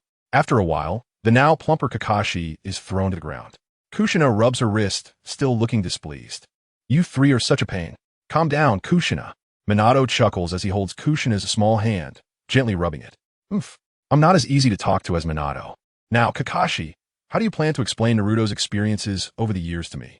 Seriously, taking over other classes would have been better than the 3 of you. Kushina-sensei. I'm sorry, I know about Naruto's experiences over the years, but I have no way. I'm not free. If I force myself to get involved, this ominous person might bring harm to Naruto. Kakashi lowers his head, not daring to meet Kushina's gaze. Moreover, for all these years, at least until graduation, there have always been Umbu ninjas monitoring Naruto. It wasn't until Naruto graduated that I could openly interact with him. Alright, Kakashi. You can get up now. Kushina, Kakashi has his own difficulties. Obito gently says, easing the atmosphere a bit. If you weren't Naruto's guiding Jonin, I definitely wouldn't have come with Minato. Kushina was about to continue speaking when Nagato quickly patted her shoulder. Only then did the adamantine chains retract. Kakashi sat down in a chair with a bitter smile. He knew this matter wouldn't end so quickly. Who knows when Kushina would be in a bad mood again and give him another beating. However, Kakashi was incredibly happy at that moment. His teacher and his teacher's wife were alive again. His father had died, and he didn't cry. Obito died, and he cried. Rin was killed by his own hand, and he cried. When Minato-sensei and Kushina-sensei died, he didn't cry. Because adults who were greater than him had died. At this moment, he cried again. Because adults who were greater than him had come back. Nagato and Kushina looked at Kakashi, who was crying at their feet, unable to make a sound. They exchanged glances, and tears began to well up in their eyes. These years have been tough for you, Kakashi. Nagato and Kushina squatted down and gently stroked Kakashi's head. It's okay, as long as you recognize your mistakes. Kakashi, who was breaking down in tears, was trembling all over. The next second, bang, a punch came down. All right, that's enough. Are you addicted to crying? Kakashi then pitifully sat on the ground. After thinking for a moment, he felt like crying again, but seeing Kushina as hardened fist, he quickly forced a smile. Welcome back. It's really boring. I thought you would say something. Let us go. I miss my precious son after not seeing him for a few days. After leaving that sentence, Kushina was the first to walk out the door. Kakashi, it's been so many years. You should take it easy. If you don't find a girlfriend, at least tidy up your room. Kakashi's face instantly turned red. Let us go, Kakashi, come back with us. Nagato's smile remained gentle, but by the time he spoke, he had already walked outside. From now on, read less of Jiraiya-sensei's books. Chapter 54. The 4th generation couple returns. Kushina. So it's you guys? Naruto, I'm begging you. I really want to kill that man with my own hands. Sasuke's eyes were incredibly cold. Are you sure? Although he does deserve to die, I think it would be better for you to understand what happened back then first. By then, if you want to kill him, it should be after understanding everything. Naruto glanced at him. Of course, whether to kill or not is not up to Sasuke. At least, Naruto wouldn't let him live. His eyes could be left for Sasuke to open the eternal Mangeki Sharingan. What do you mean? Does that guy have some untold secrets? However, just then, am I late? The door was pushed open, and a figure walked into Naruto's house. Everyone is here. Naruto. Huh? Yondaime? Everyone looked at the gentle, smiling Minato, and then back at Naruto. Your buddy? When did that happen? How come we didn't know? So, you guys usually hang out here. Sakura. Sasuke. How long have you been eating so well behind my back? Kakashi walked in, and everyone was stunned. Sasuke furrowed his brows even more. Who are you? Sasuke, do you know this guy? This guy looks really... Cough, cough. Kiba secretly asked Sasuke. Sasuke shook his head, not knowing. That hair and style really resemble Kakashi-sensei's. It seems to be Kakashi-sensei. He got beaten up by someone. Sakura hesitated for a moment, but added. Everyone's expressions instantly became strange. However, the focus isn't on Kakashi. Kakashi quickly found a seat and shamelessly picked up chopsticks to eat. Who is this? The little ones already had their guesses in mind. My father, and, of course, me. Kushina smiled as she brought in a pile of golden jewels. These were all found in the land of whirlpools. After the Ninetales received the news, he didn't even eat and rushed overnight to the ruins of the land of whirlpools. He must be calculating how much he will write in the accounts later. This whole box was only given after Lord Ninetales bit off a few tails. Wow, golden legend. Everyone's eyes widened. This should be Naruto's mother, right? Seeing everyone staring at her and Minato, Kushina waved her hand, saying that everyone could take what they liked. Then, Kushina noticed Sasuke. Oh, you are. Sasuke, right? You've grown so much. Sasuke was also taken aback and immediately asked, You know me? Naruto almost laughed out loud. He thought he misheard and that Sasuke was saying, Have you heard my story? Of course, your mother and I are good friends. You look a lot like your mother and are wearing clothes with the Uchiha clan emblem, which immediately reminded me of her. Sasuke fell silent. Back when Minato was still around, the relationship between Uchiha and Konoha was quite good. Oh, it really is you. Kushina wanted to continue speaking, but suddenly noticed a little girl with sparkling eyes beside her. Can I pick one? Tenten looked up with an expectant face. Kushina picked her up and gave her a kiss on her cute face. It really is you. Just as cute as when you were little. Kushina was not surprised at all by Tenen's behavior. Just like Kurama, she was also a little money lover. Huh? Have we met? Kushina smiled and shook her head, then nodded with a smile. You can take as many of these shiny things as you want. If you don't have enough, go ask Kurama for more. Tenten was puzzled, but seeing how much Kushina liked her, she inexplicably felt relieved. Huh? I want some too. Ino quickly pulled Hinata and Sakura over. Of course, you guys are just like Tenten. Kushina also hugged them tightly. She couldn't help but like them more and more, and she couldn't resist giving each of them a little heart. Especially for Tenten, that was an obvious favoritism. Suddenly, Hinata weakly said, Red Sensei, Red Bean Senpai, don't you like these? Kushina was also taken aback. That name sounded so familiar. Then, looking up, she saw Kurinai and Anko in the corner. It really is you guys. Kurinai and Anko, wow, you've both grown up. Come over and pick one you like. Then she lowered her head and continued talking to the four girls. Kurinai and Anko exchanged glances. Looking at Kushina's blood-red hair, they both breathed a sigh of relief. Thank goodness. It's fine. Let us go, Kurinai. Let us also pick something nice. Make sure not to expose it. We'll sleep at home tonight. Just as they were thinking this, they had just stood up when Kushina suddenly looked up as if she thought of something. Her gaze fixed firmly on Kurinai and Anko. Her blood-red hair suddenly rose without wind. But just as quickly, it fell down again, and Kushina revealed a gentle smile. Come over and pick one.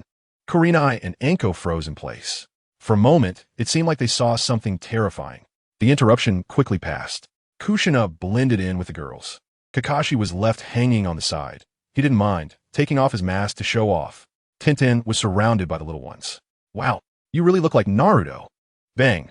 A fist the size of a sandbag landed on Kiba's head. Immediately, Kiba was kicked out of the chat group. I never expected to see the living fourth Hokage in my lifetime. Yellow Flash. You must be very fast, right? Minato. This person is my guy's child? No. I'm a student of Gai Sensei. Lee made his signature pose. Hinata, Inoshikicho, Fugaku's child, and also Inuzuka and Aburame clans. You all are excellent ninjas. Tenten had received a message from Naruto before coming, asking him and Kushina to come. Seeing everyone here, Tenten knew that Naruto had already told these kids a lot, so there was no need to worry about early exposure. The little ones were all talking at once, and Tenten didn't know which one to respond to first. On the other hand, Kushina seemed to be handling things with ease. The little girls were captivated by her words. Kurinai and Anko were different, especially when Kushina seemed to casually say, You two are really amazing. Your skin is so well taken care of. Do you have boyfriends? This scared them into shaking their heads quickly. You all must eat. Steal a bite. Mfu was secretly thinking that. No one knew. All right, next. I will take everyone to train together. Kakashi, you should come along too. You've stagnated for too long over the years. After Tenten's words, several boys couldn't help but feel excited. The fourth Hokage, teaching personally, this was something they wouldn't even dare to imagine. If it weren't for Naruto, Kakashi would have to lie down for a week after using Sharingan. Sasuke ruthlessly exposed Kakashi. Meanwhile, besides Tsunade taking Shizune and Tun leisurely heading to Konoha, several other groups of people were also rushing toward Konoha. Gaara, calm down. Let go. Well, Kankuro and Temari stepped back in fear. Gaara, who had just killed someone, closed his eyes. After a cold snort, he stepped over the corpse and headed towards Konoha. Mom, you have to hold on. Wait for me to come back from Konoha. Sakura, you must not reveal your abilities. Mom will be fine. Mom, you must wait for me to come back. Hee. The Chunin exam in Konoha? Just another boring show, flaunting their muscles? Let's go. Let's see what the legendary first ninja village is really made of. The plan remains unchanged. It's not time for Konoha to carry rice yet. Conan, this time you will lead the team. All right. The figure with light purple hair disappeared. Hydrangea, gather the genin and prepare to head to Konoha for the Chunin exam. Yes. Master. Chapter 55 Future Plans. Waiting for the collapse of Konoha to begin. Fire style, great fire extinguishing. Everyone turn around to see Sasuke with his hands forming hand seals. Taking a deep breath. Boom! In an instant, most of the 12 young ninja stopped their training. The range of great fire extinguishing exceeded their understanding of fire techniques. The sea before them was completely engulfed in flames. Well, even with a lot of chakra, it shouldn't be wasted like this. Kakashi-sensei, can we do this with just chakra? Not really. Chakra is just a basic condition, and you also need... Before Kakashi could finish, Sakura interrupted directly. Then sensei, since you have Kurama chakra now, why don't you show us one to open our eyes? Kakashi. Suddenly remembering my father's sword technique seems to have another key point. Let me try it. Shao Li's eyes sparkled with a strange light. The genius of the Uchiha clan. And the genius of the Hyuga clan. Hinata and Naruto have a good relationship, so let's not consider that. Haha. Niji's cold snort came from behind Shao Li, scaring Shao Li so much that he resembled Might Guy. On the other side, Sasuke's great fire extinguishing also stopped. He slumped to the ground, breathing heavily without any dignity. At this moment, the young ninjas finally understood why Sakura and Naruto brought them to the seaside for training. With the range of this ninjutsu, the noise it would create would probably trigger an alarm in Konoha immediately. That's right. Sakura patted Sasuke's shoulder, offering some comfort. No. Sasuke shook his head, took a deep breath, and said solemnly, this level is still far from enough. My mastery of fire attribute chakra transformation is still lacking. Fire attribute transformation can ignite anything it touches and has high temperature chakra like flames. It also has the additional effect of igniting the target, similar to wind attribute chakra transformation. Both belong to enhanced attack type transformations. Sakura tilted her head slightly, not understanding why Sasuke was so obsessed with the coverage area after learning this fire technique. Seeing Sakura's confusion, Hinata chuckled. Uncle Minato, Sasuke wants to release a fire technique that can cover thousands or even tens of thousands of shadow clones at once. Upon hearing this, Hinata immediately looked at Sasuke with a hint of sympathy. He's treating Naruto as a hypothetical enemy. But, kid, you should stop. Meanwhile, the commotion on the other side was even louder. It could be called artillery fire. Naruto was training his super strength with several girls. Each punch was so powerful that even Kushina's eyes sparkled. She hurriedly pulled Yugao and Anko to the other side, asking them to teach her how to train super strength. Naruto was also constantly reviewing all the ninjutsu he had mastered. Many forbidden techniques from the Sealing Book he had only learned and mastered, but had not practiced much. The strength of the 12 young ninjas was rapidly increasing. With the Nine Tails chakra boost, they didn't have to worry about running out of chakra. Adityanani Shiaori, after a series of special training combined with the guidance of the Nine Tails chakra, could barely use the body flicker technique without the Nine Tails chakra. Every day after finishing their tasks at noon, they would gather at Naruto's house for dinner and start training in the afternoon. Days passed like this. One day, the Konoha F4, which hadn't held a meeting for a long time, convened. One aspect was about the Chunin exam. The other aspect was more special. Over the past few months, countless lower and middle ninjas had emerged in Konoha, as well as quite a few special jonin and jonin. The submitted assessment forms were piled up like small mountains. Looking at this mountain of assessment forms, Shimura Danzo closed his eyes. The root organization was short on manpower, and he needed to carefully select some suitable people. However, many of them did not meet his standards. Most were civilian ninjas. There were too few from the ninja clans. Or had they already been intercepted by Hisashi? Thinking of this, Shimura Danzo slowly opened his eyes and looked at Sarutobi Hisashi, who was frowning beside him. Hisashi did not notice his best friend's abnormality, but pointed at the assessment forms and said in a deep voice, "This is a good thing. But the number is too large, which is not quite normal." Tsubaki Kamachi glanced at the silent Shimura Danzo and replied, "There's nothing abnormal. Many small figures from various ninja clans who were originally on the margins have gained strength." Mito Gate and added, "Humph. The wealth of the Uchiha clan mysteriously disappeared, half of it back then. Someone must be secretly using that money. Everyone knows about Kato, Hisashi. Didn't he really send anyone? This matter is also somewhat suspicious. Someone might want to fish in troubled waters." Sarutobi Hisashi's face darkened instantly. "I've said many times that I know nothing about this. At that time, I only thought it was an ordinary C-rank mission.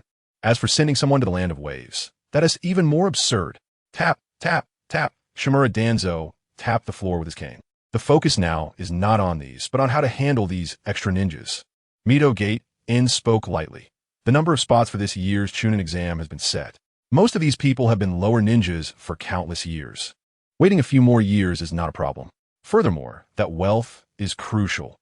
What if these people becoming stronger is related to the missing wealth?" Seeing that these three were about to argue in front of him again, Sarutobi Hisashi took a puff of smoke. "All right. No need to argue anymore. I will send someone to investigate this matter. Having so many extra ninjas in the village is also not ideal. Let those with good talent and strong special abilities undergo early assessments. During the Chunin exam, it can also showcase the strength of Konoha."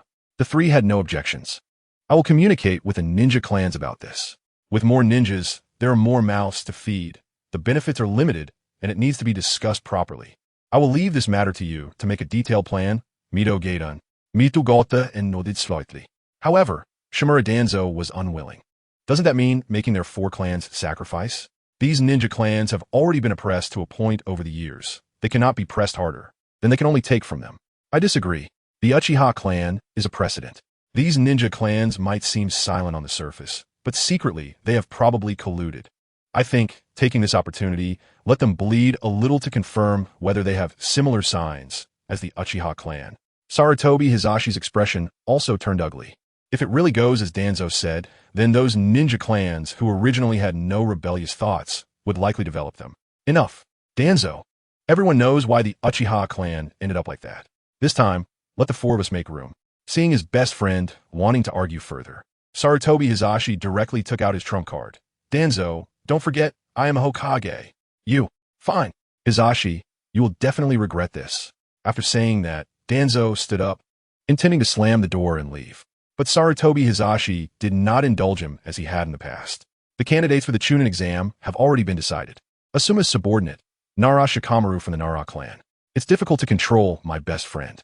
When stepping down, I will also have to remove him along with Root." Little did he know that at this moment, Danzo had already met with Orochimaru. No, it should be said that over the years, Danzo has been trading with Orochimaru. However, no one knows that the recent movements of the Konoha F4 and everything from the past have already been investigated and confirmed. Even this meeting has ears on the walls. Now let's talk about the Chunin exams. After seeing his good friend sit back down unhappily, Sarutobi Hiruzen began to discuss the Chunin exams with the three. What? One of the legendary Sennin, the disciple of the third Hokage, Orochimaru, the Cold Lord? Orochimaru will invade Konoha in alliance with Tsunagakure during the Chunin exams? The fourth Kazekage has already been assassinated by Orochimaru? The Konoha collapse plan. Naruto, how do you know all this? Facing the puzzled crowd, Naruto explained, "These things aren't hard to know. There are many wandering ninjas outside. There are also many merchants selling information, so it's normal to deduce these things from the combined information. Moreover, Orochimaru's goal isn't to destroy Konoha. Tsunagakure lost the fourth Kazekage and had no choice but to cooperate with Orochimaru. Of course, Tsunagakure is indeed short on supplies. So why does Orochimaru want to kill his own teacher?" CHG asked, somewhat confused. Shikamaru pulled him back and hesitated before saying, "It's probably closely related to Orochimaru becoming a rogue ninja and his teacher, right?" Ino thought for a moment and said, "Shikamaru, you mentioned one reason, but there are other things. Orochimaru was the best candidate for the fourth Hokage, and then I was supported by the third Hokage. The decay of Konoha's higher-ups is one thing. Another is the experiments Orochimaru conducted. Human experiments are not without precedent, but he used his own people. The third Hokage personally intervened back then, but in the end, he let Orochimaru go out of pity." After Ino's explanation, Naruto continued, "Orochimaru actually still has feelings for Konoha. Killing his teacher would allow the decayed Konoha to rejuvenate. Additionally, it would give his teacher a dignified death, allowing him to die as a hero who protected Konoha. How would he approach the third Hokage?" "Why, hi Kurenai," suddenly asked. "During the Chunin exams, there will be people from various countries." Before Naruto could finish, Ino's eyes lit up and she said, "The deceased fourth Kazekage. As mentioned earlier, Orochimaru is allied with Tsunagakure." I see. Shikamaru immediately connected the dots as well. "What are you guys talking about?" Mitarashi Anko scratched her head, thinking it didn't matter. "Anyway, with you all here, Naruto, I want to personally kill that guy." "Anko, sit down first." Kurenai quickly pulled the furious Anko back. At this moment, Kakashi suddenly said, "Teacher, my father back then, touched the interests of the higher-ups. Choosing personal over village interests is going against the will of fire. Moreover, who perfected and reinterpreted the will of fire? Kakashi-sensei, your father was very great, but unfortunately, no one understood him back then, and the ninja clans couldn't stand up." This was said by Shikamaru. Upon hearing this, Ino also nodded in agreement. Kakashi lowered his head. "It really is like that. My son really is." Bang! Before Kakashi could get emo, Kushina punched him away. "Don't mind him. He only knows how to emit thoughts and vibes that are detrimental to your physical and mental growth all day long." This punch made several fangirls' eyes sparkle. After hearing so much about Konoha's darkness, the 12 young strong ones were all sweating profusely. In places they couldn't see, there was so much darkness. In fact, they themselves were part of many dark plans. Their dislike for the shinobi bears increased another notch. Even their own disciple couldn't stand it and wanted to personally take him down, mocking him fiercely before killing him. It's really something to be like this as a person. Of course, what shocked them the most was another person. Konoha's shadow, Shimura Danzo. "So, stinky little brother, when the Konoha collapse plan begins, you must show your divine power. I am really looking forward to it to eliminate all those decayed things in Konoha." Decayed things. This includes not only the upper echelons of Konoha, who have no achievements and no progress, but also those ignorant villagers who only know how to obey. The villagers of Konoha have extremely strong patience and tolerance. They endured the Ninetales incident, Orochimaru's Konoha collapse plan, and then Pain's attack. They survived multiple disasters, repeatedly paying the price for Konoha's ninjas. The ninjas thought each time that they played a role in saving the village. How could they reflect? It was mentioned before that a filial son is also a proud person. Only after being reincarnated in dirt would he reflect. Then why eliminate these resilient villagers? Those who can remain in Konoha, which is like a pyramid scheme, are all obedient to the higher-ups. Which one of them is not a civilian ninja with a slave-like mentality? Disobedience? How about the umbu and public opinion? If that doesn't work, how about the root organization? Let us sing praises to the great will of fire. The fire will illuminate the entire village. Living in Konoha, who doesn't have a cage bird on their head? So, when Naruto and the others move against Konoha's higher-ups, isn't it equivalent to moving against the Hyuga clan's main house? The branch house of the Hyuga clan can still be saved, but these villagers cannot be saved. But Naruto, after Konoha collapses, won't there be no one left? Sakura asked a question and then regretted it a bit. Countless wandering ninjas can serve as mercenaries, and we can issue missions, improve efficiency, reduce costs, and increase market share. We just need to manage order well. These are plans for the future. Villagers? How many poor small countries are there in the ninja world? How many displaced disaster victims are there? They understand gratitude even more. Additionally, I already have a candidate for the 5th Hokage. The crowd quickly asked, "Who? Is it you? Or will we continue to let Uncle Minato take the position?" Of course, it's Princess of the Slugs, Princess of the Senju, Princess of Konoha, Princess of the Land of Fire. Once this was said, everyone knew who it was. She's also called the Big Fat Sheep. Kushina pouted and added, "Indeed, with these identities, Konoha no longer needs the feudal system that only extracts nutrients. The Hokage position will no longer be a place of absolute authority. After the Konoha collapse plan, We will implement the first 5-year plan. So, Shikamu, this matter will be led by you and Dad. You can also start moving among the major ninja clans. The world is yours, and it is also ours, but in the end, it belongs to you. Chapter 56. The exam approaches Handball and Kanjiro well. It seems like Naruto is putting a lot of pressure on you guys. Yandai's sister watched the hardworking group and chuckled lightly while shaking her head. But then, she looked at the determined Sasuke with a hint of helplessness. Sasuke had been working hard lately, to the point of neglecting sleep and food, especially after realizing he lacked the talent for the Flying Thunder God technique. He pushed himself even harder. Kakashi rolled his eyes beside them. He wanted to take a break to watch Intimate Paradise, but he would get scolded for it. After years of his body rusting, suddenly increasing the intensity needed to be eased into. Teacher, the feeling of being surpassed by your students. The pressure is really intense. Did you ever feel this way back then? What? Yandai's sister maintained her gentle smile. But at that moment, her warm smile felt like the sharpest blade stabbing into Kakashi's heart. Well, who told me I was too cowardly before, wasting so much precious time? It's normal to be surpassed. However, I think, with my talent of becoming a Jonin at 12, I'll catch up soon. Seeing Kakashi's stubbornness and a bit of pride, Yandai's sister smiled and shook her head. This kid's image in the children's hearts has completely collapsed recently. She knew this was the true Kakashi, resembling his former self. Not bad, Kakashi, your talent isn't bad either. Even among Jonin now, you're one of the best. Aren't you going to continue practicing with the lightning chakra nature transformation? I think Sasuke's Chidori is quite impressive. Combined with your father's swordsmanship, that kid has gained an extra powerful method. Kakashi lay on the ground in a defeated manner. Habitually reaching into his pocket, he frowned when he realized Intimate Paradise was missing. My body has reached its limit. I need to rest for a bit. It seems Kakashi-sensei's pressure isn't enough.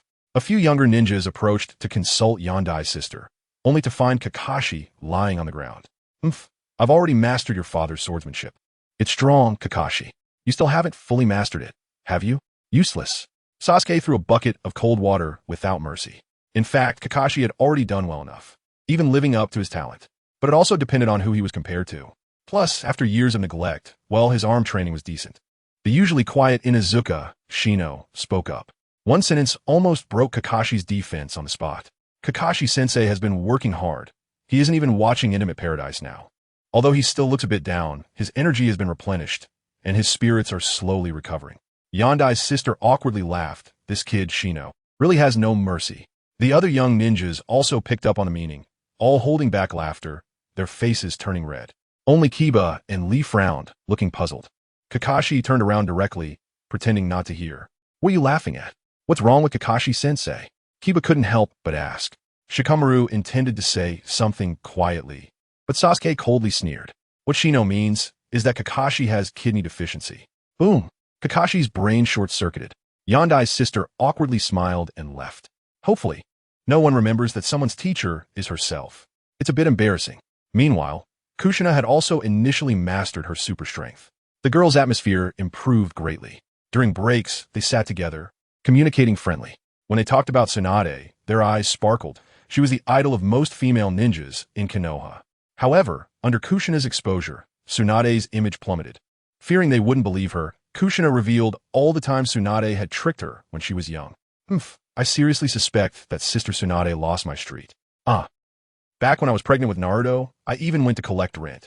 Those tenants were easy to talk to, except for Kurama, who had lived there so long without paying rent. Kurama, busy counting, glanced at her, adhering to the philosophy of avoiding trouble, and continued counting. Naruto sat nearby in meditation, with shadow clones constantly relaying memories and experiences that he needed to digest. 2 white Zetsu clones were sent out, one entering Sage Mode and the other entering Natural Sage Mode, tasked with finding the entrance to the Dragon Cave connecting to the ninja world. Additionally, they were to leave Flying Thunder God marks around the world. There were many things for them to do. Today, many outsiders flocked to Konoha. The Chunin exam was happening in just a few days. Naruto exited his meditation state. Let us go. Morning practice ends here. Before long, Team 7 completed the task of finding the pet cat in under 10 minutes. Naruto-kun is amazing. Can he really communicate with plants? Sakura asked curiously while holding the cute fat cat. Sasuke, with his hands in his pockets, looked up at the sky. His cold heart had been numbed by the stimulation. Yes, they're greeting me right now. All right, the task is complete. We should head back. Sasuke then voiced his confusion. Naruto, logically, our efficiency shouldn't require us to come out every day to take on tasks. Other teams should be the ones pretending to be busy. Sakura chuckled. Sasuke, look, you're getting anxious again. Naruto-kun has always been putting on a show in front of the old man. Suddenly not taking tasks might raise suspicions.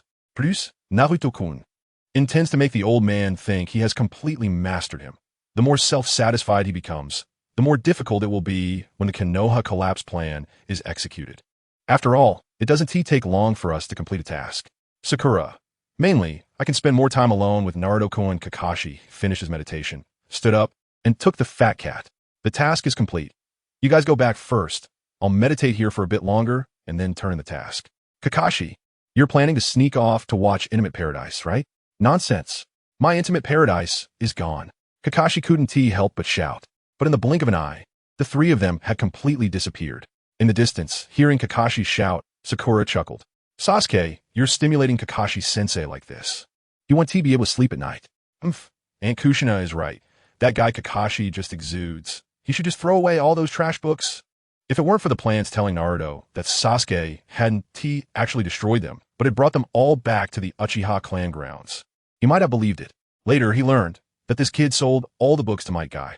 However, at that moment, a falcon suddenly appeared in the sky, its sharp cry piercing through the air.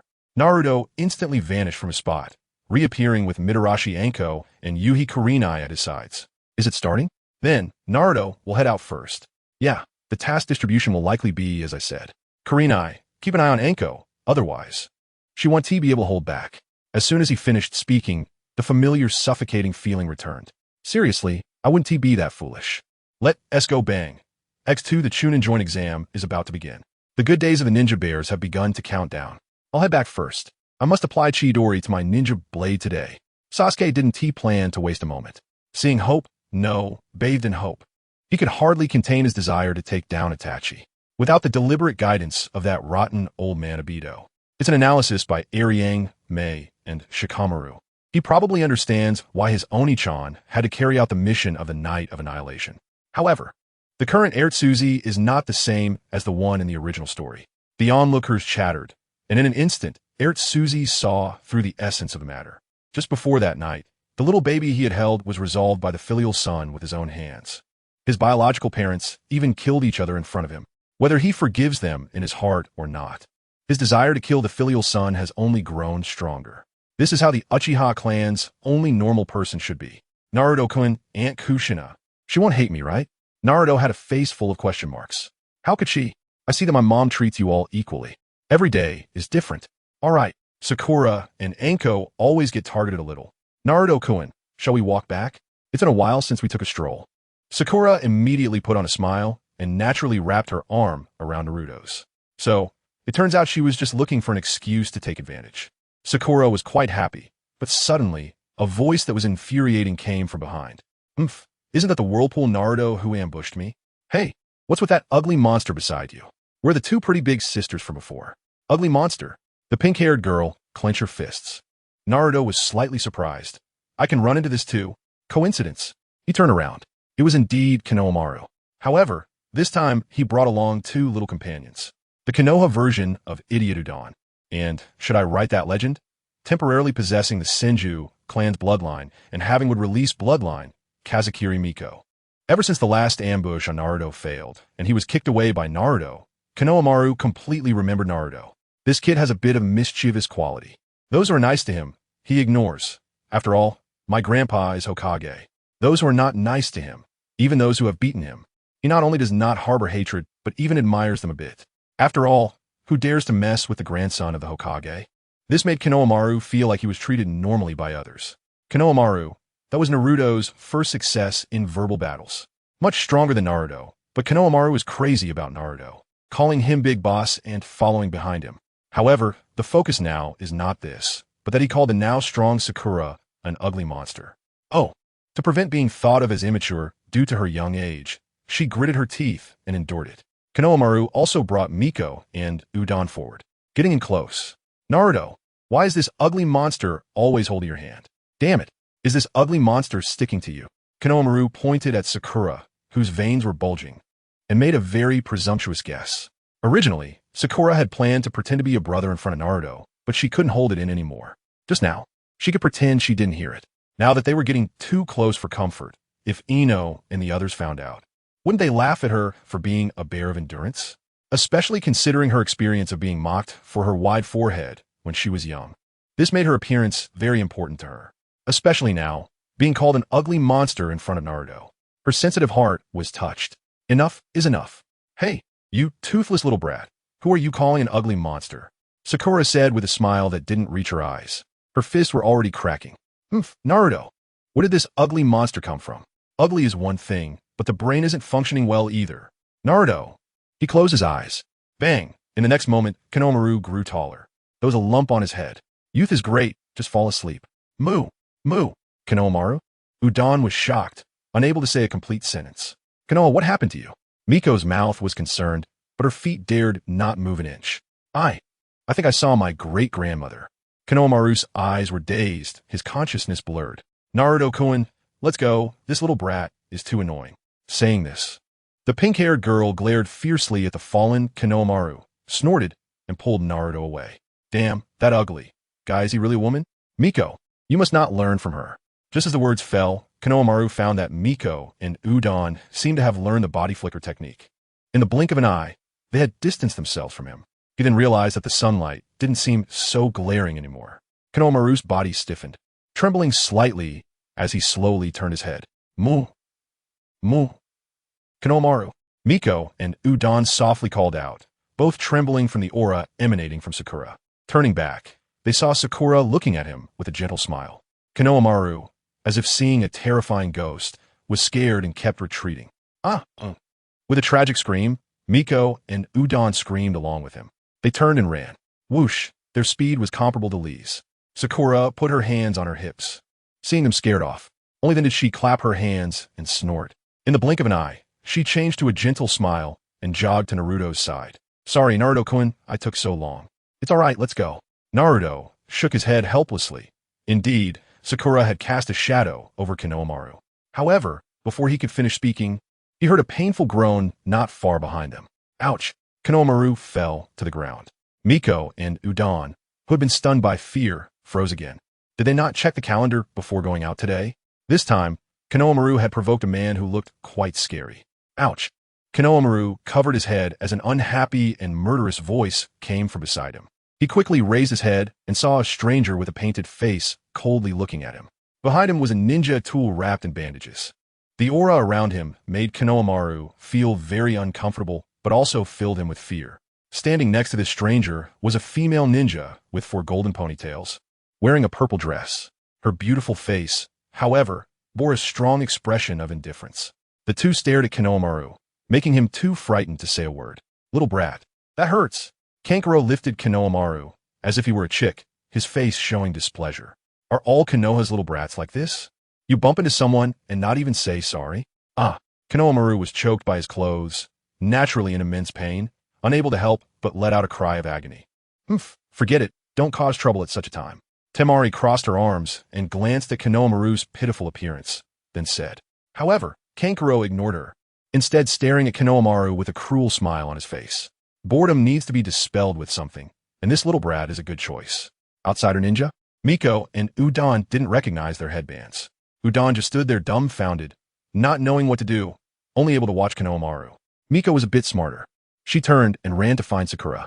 Big sister, save Konohamaru, there are outsiders bullying him. Sakura frowned and looked at Naruto. Is it their fault? Also, why should I save him? Chapter 57. Gaara in the sandstorm, submitting the Chunin exam application form. It was a sunny day. While on a business trip, not long after arriving at the destination, I was bumped into by someone who was running around without looking.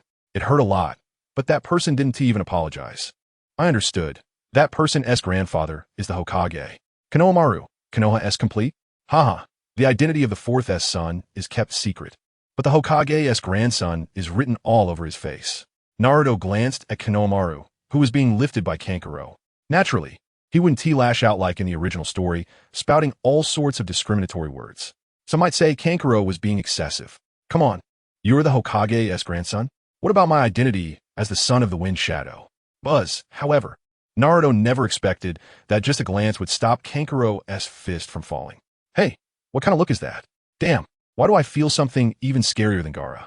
Temari said, somewhat displeased. All right, Kankuro, don't cause trouble. Don't forget why we're here. Kankuro squinted slightly. No one is scarier than Gaara. This short guy bumped into me and didn't he apologize. Maybe if I teach him a lesson, his elder might even thank me. Rustle.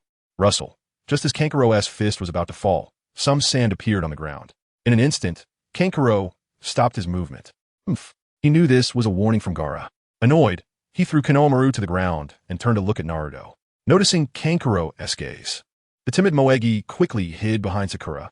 Konoha, Udon whispered, caught in a dilemma, not knowing whether to go forward or stay back, frozen in place. Your gaze is really uncomfortable. Kankuro, with nowhere to vent his anger, faced Naruto.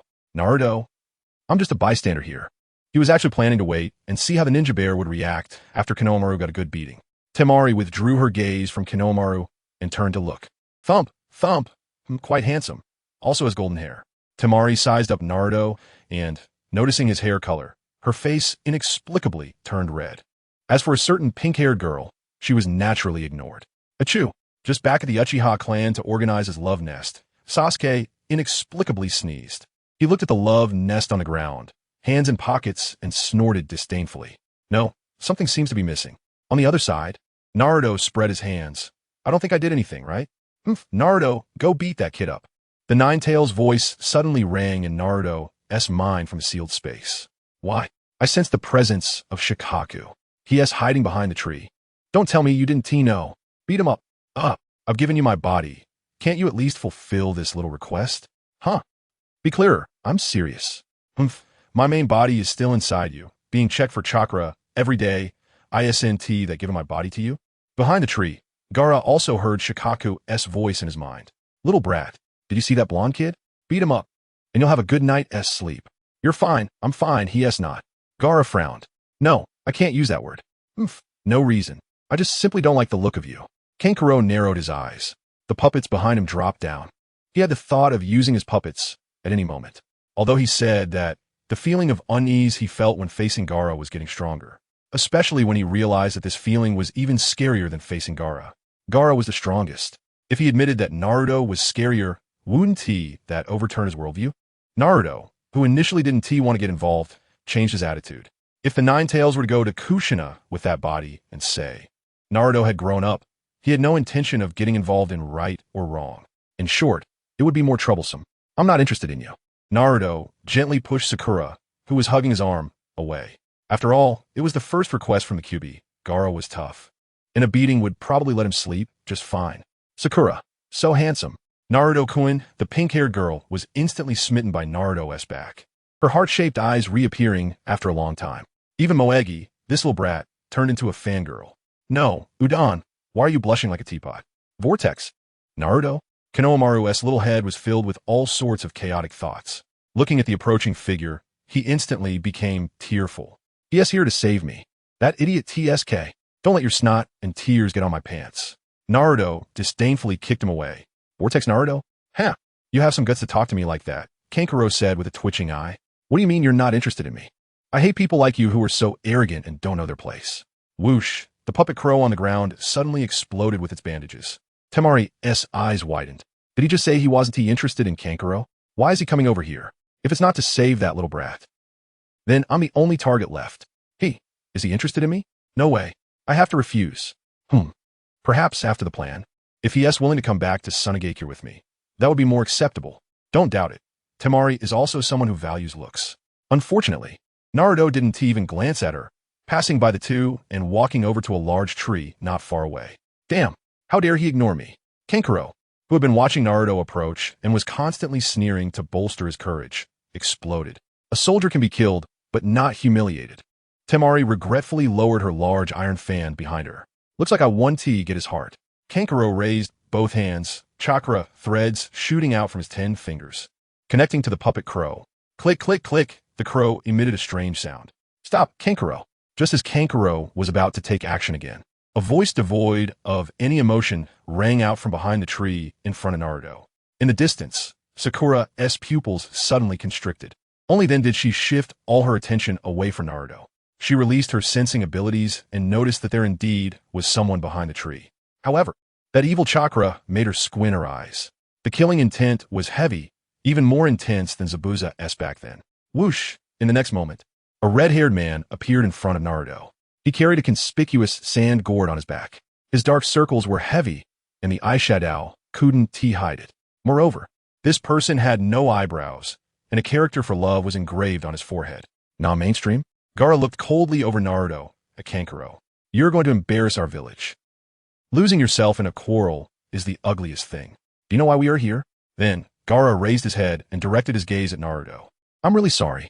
Looking at Gaara, who was behaving politely in front of him, Naruto hesitated, although he knew Gaara definitely didn't think that way in his heart. Having not slept well, the person with schizophrenia, one shouldn't strike those who smile, right? But he isn't smiling. However, if I make a move now, it might be a bit problematic. A light punch, and then a gentle kick. You guys are the wind country allied with the fire country. Ninjas from Sunagakure? At this moment, Sakura walked over. Seeing Temari's gaze fixed on Naruto, she immediately hugged Naruto's arm. It must be because of the Chunin exams. Allies? The three looked at Sakura. This so-called alliance is a joke. Because Konoha is stronger than Sunagakure, Sunagakure has to obediently listen, like a subordinate. They can't even take on missions. This alliance is not mutually beneficial at all. With Sakura's interruption, Naruto found it even harder to make a direct move. He actually wished Kankuro had acted just now. Really, the quality of this situation leaves much to be desired. Let's go, Gaara said expressionlessly, turning to leave.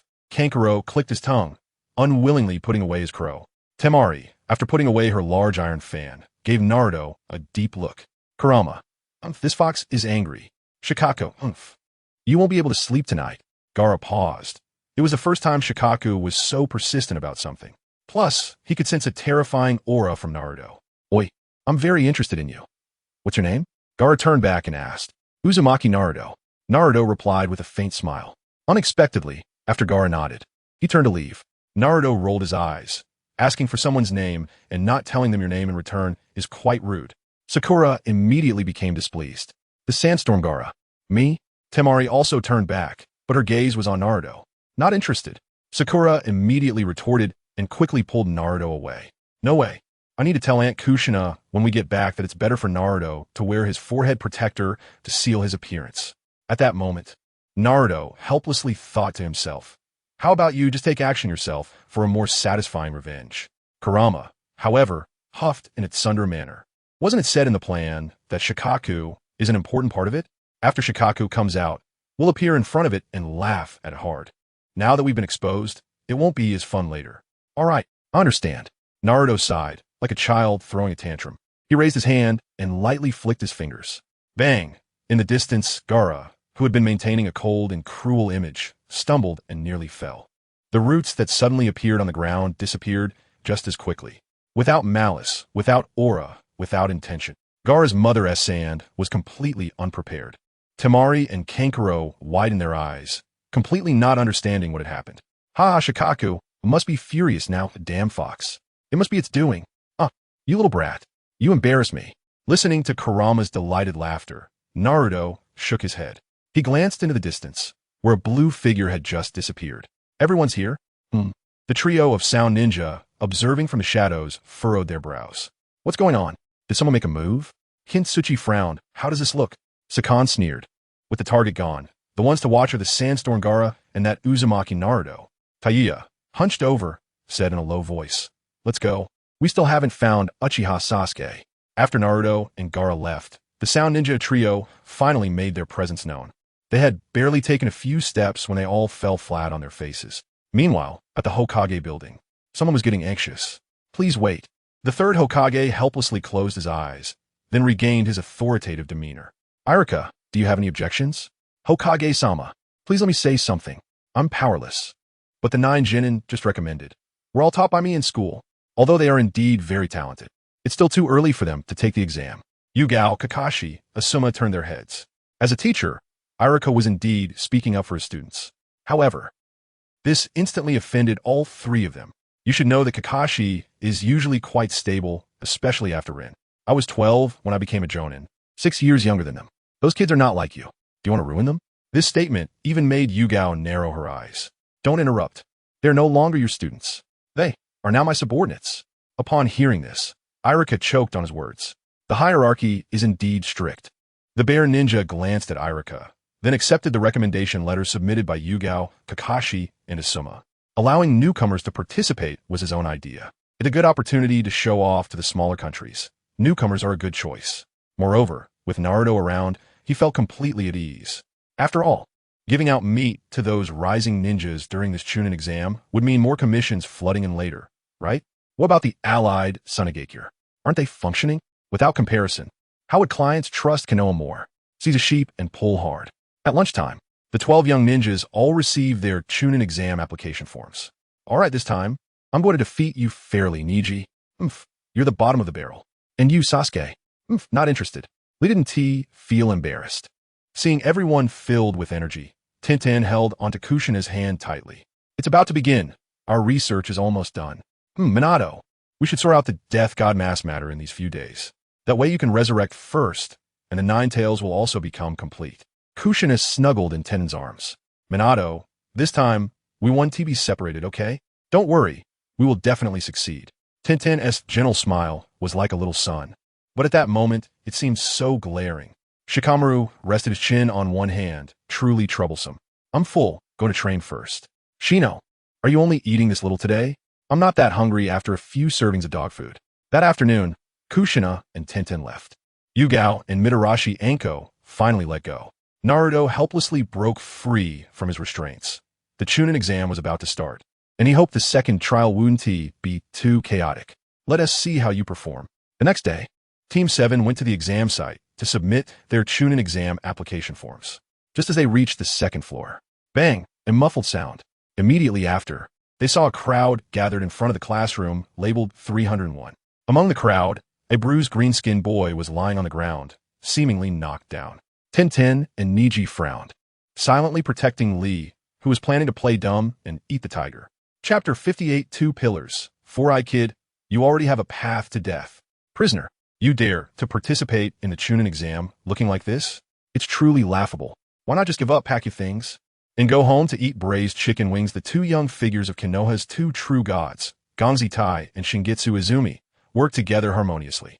Although their acting was a bit exaggerated, it still seemed somewhat reasonable in front of this group of rookies. How was it reasonable? Arrogant, severely injured, and shaking his body dramatically, Shaoli said word by word, I will absolutely not give up. The glory of Team 3 will be protected by me. He didn't know what others thought, but anyway, to sum it up, the two pillars clenched their fists. This sounded a bit familiar, right? Of course, Gongzi Tai and Shingitsu Izumi's fists were also clenched. The two exchanged glances. And men, my strength to hit you hasn't even reached the strength to wipe my face. However, seeing everyone's attention on them, the two knew they had completed their task. Forget it. Let's just accompany this exaggerated kid for a bit. Prisoner, you are too green. What glory and protection. It's still too early for you. The two mocked Shaoli back and forth. Shaoli also got into the act. Out of the corner of his eye, he caught a glimpse of a strand of pink hair, making his blood boil. He rushed forward and hugged Gongzi Tai's thigh. You're not allowed to say such things. Listen to me. Today either I lie down and go out, or you all lie down and go out. Tian, who often covered her face, quickly retreated from the front line. Ning Si was originally leaning against the wall with his arms crossed. Upon seeing Tian run away, he blushed for once and prepared to flee. Ning Si, for the glory of our team, 3, go. Ning Si. His mind flashed back to the conversation between Kakashi and Might Guy. It's best to let Tian and the others pretend they're not familiar with those 9. There are many Umbu ninjas hidden in the Chunin exam. You come in batches, act a bit, and buy me some time. Might Guy patted his watermelon rind. Kakashi, why? You don't need to ask, just listen. All right. By the way, is Paradise of Affection really that good? Kakashi. After Kakashi left, Might Guy gathered the 3 and held a very serious meeting. It mentioned that since they had to pretend not to know them, they would implement that plan. Tian and Ning Si didn't understand at the time. However, Shaoli was the first to get excited, his eyes turning star-shaped. A loud clap interrupted Ning Si's death replay. Shaoli was knocked over again by Gongzi Tai's slap. Gongzi Tai widened his eyes. He had only just touched him. Damn, the Chunin exam is really... Yes, those two guys are really ruthless. Alas, the poor youth, to protect the glory of their class, ended up like this. Listening to the surrounding people point fingers at his atrocities, Gongzi Tai's mind went blank. Fortunately, Shingetsu Izumi had a strong mental quality. You bunch of softies. Listen up, doing this is for your own good. After comforting Tian for a while, Sakura rolled her eyes at Shingetsu Izumi's words. Naruto-kun, why does this feel so much like the assessment of snatching the bell? Moreover, weren't those two stationed at the Konoha gate? Are they preparing to intimidate next? Just as Sakura's words fell, Gongzi Tai indignantly said, Do you know what a chunin is? That's the identity of a team leader. If a mission fails or a teammate is injured or dies, you cannot escape responsibility. You weaklings, none of you can pass the assessment. Letting you go is for your own good. Move aside. The two pillars couldn't help but be moved. Such a wonderful opportunity. If he didn't make an appearance, it would be a waste. What did you say? Shingetsu Izumi's face was full of anger. I said, You're blocking the way, get lost. Did this guy lose his mind? The genin who had been hit by the illusion still didn't know what was going on, all with question marks over their heads. Young people can't be too arrogant or they have a hard time. Seeing that a somewhat normal response finally came, Gongzi Tai immediately coldly reprimanded. You're not at the door here. The two pillars' words directly made Gongzi Tai lose his composure. Oof. He snorted coldly and kicked towards the two pillars. This was originally a perfect opportunity to show off, but unexpectedly, he was intercepted.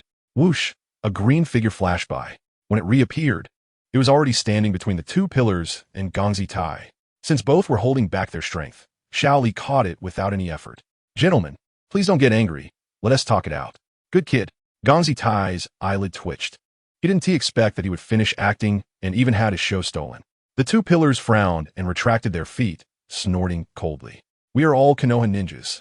Let us get along well before the Chunin exam. I'm very interested in you. What is your name? The two pillars didn't even look at him. Addicted to acting? He lifted his foot and walked away. However, Gongzi Tai and Shingetsu Izumi were right to call out. After the Chunin exam, Shaoli would be imprisoned. How would a pro handle a bunch of hacks? Tian will head out first. All right, later I'll sneak in with Ning Ci. After Team 7 entered, Ning Ci and Tian seized the moment and quickly crossed Shaoli, entering the real entrance. These are Kakashi and Might Guy's subordinates? No doubt. These kids all passed the assessment by submitting application forms. Then, our mission is complete. This year's candidates are really exciting. Let us go, Taizi.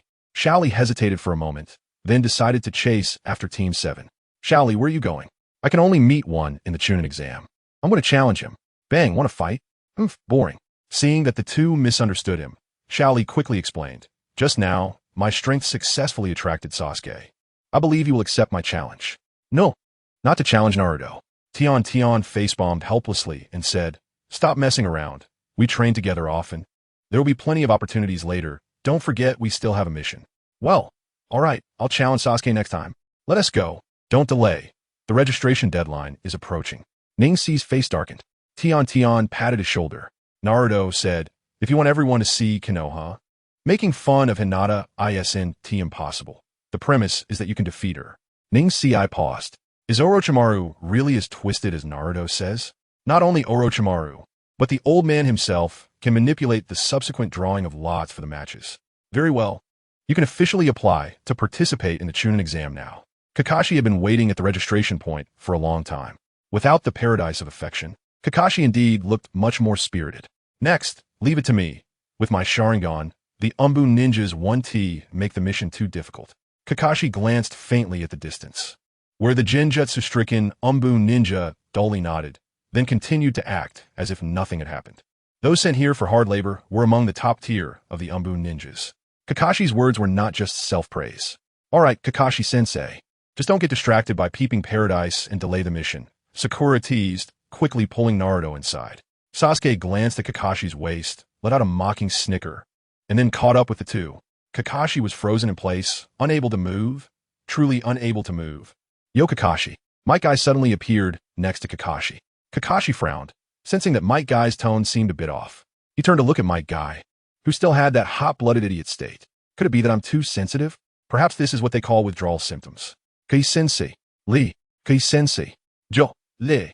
Little Lee rushed into Might Guy's arms. Is something missing? All right, you three did well. Little Lee, your acting is great. At this moment, Might Guy gave a thumbs up, revealing his bright white teeth. Tian suspiciously glanced at Might Guy. Kai-sensei, what's wrong with you? Ha ha ha. Youth is calling to me. Was it you talking just now, Tion Tion? Niji said somewhat impatiently. Let's go. If we don't head in soon, we might really be late. As soon as they entered, the three experienced what Naruto and the others had just felt. Over 100 pairs of eyes all turned to look at them, fierce and cold. This group was clearly not on the same level as the lower-ranked ninjas outside, who were unaware they had fallen under a low-level genjutsu. So many people. Little Lee also felt a bit of pressure. The shy young man stood at attention under so many gazes. Humph. Niji disdainfully snorted, looking down on everyone equally, just like Sasuke. Such annoying looks. Naruto-kun, let's go. Sakura scanned around and noticed that many female ninjas had their eyes fixed on Naruto, immediately feeling displeased. Sasuke naturally attracted a lot of fire for Naruto. Target appears. The sound three silently exchanged glances. At this moment, a figure lunged towards Naruto. Sakura sensed the chakra behind her and breathed a sigh of relief, quickly stepping aside to make room. Then, a delicate girl with golden short hair clung to Naruto. Darling, why are you so slow? I missed you so much. Ino's sweet voice rang out. Didn't we just have breakfast together? Sure, darling, let's keep it low-key. Sasuke glanced at Naruto with a hint of sympathy and relaxation. Women, such a hassle. Ugh, so troublesome. Ino, mind your image a bit. Shikamaru and CHG also walked over. Shikamaru felt a bit helpless, having to remind Ino every time. If this got back to Yamanaka and Oichi, he would get that resentful look again. Little did he know, not long ago, Ino had taken Kushina to visit the Yamanaka clan. Since then, Inoichi had been smiling more. However, the Nine-Tails gaze had become much more resentful. You guys finally made it. I was getting sleepy waiting. Wolf Kiba and Akamaru barked. Shino remained with his hands in his pockets, wearing a distant expression.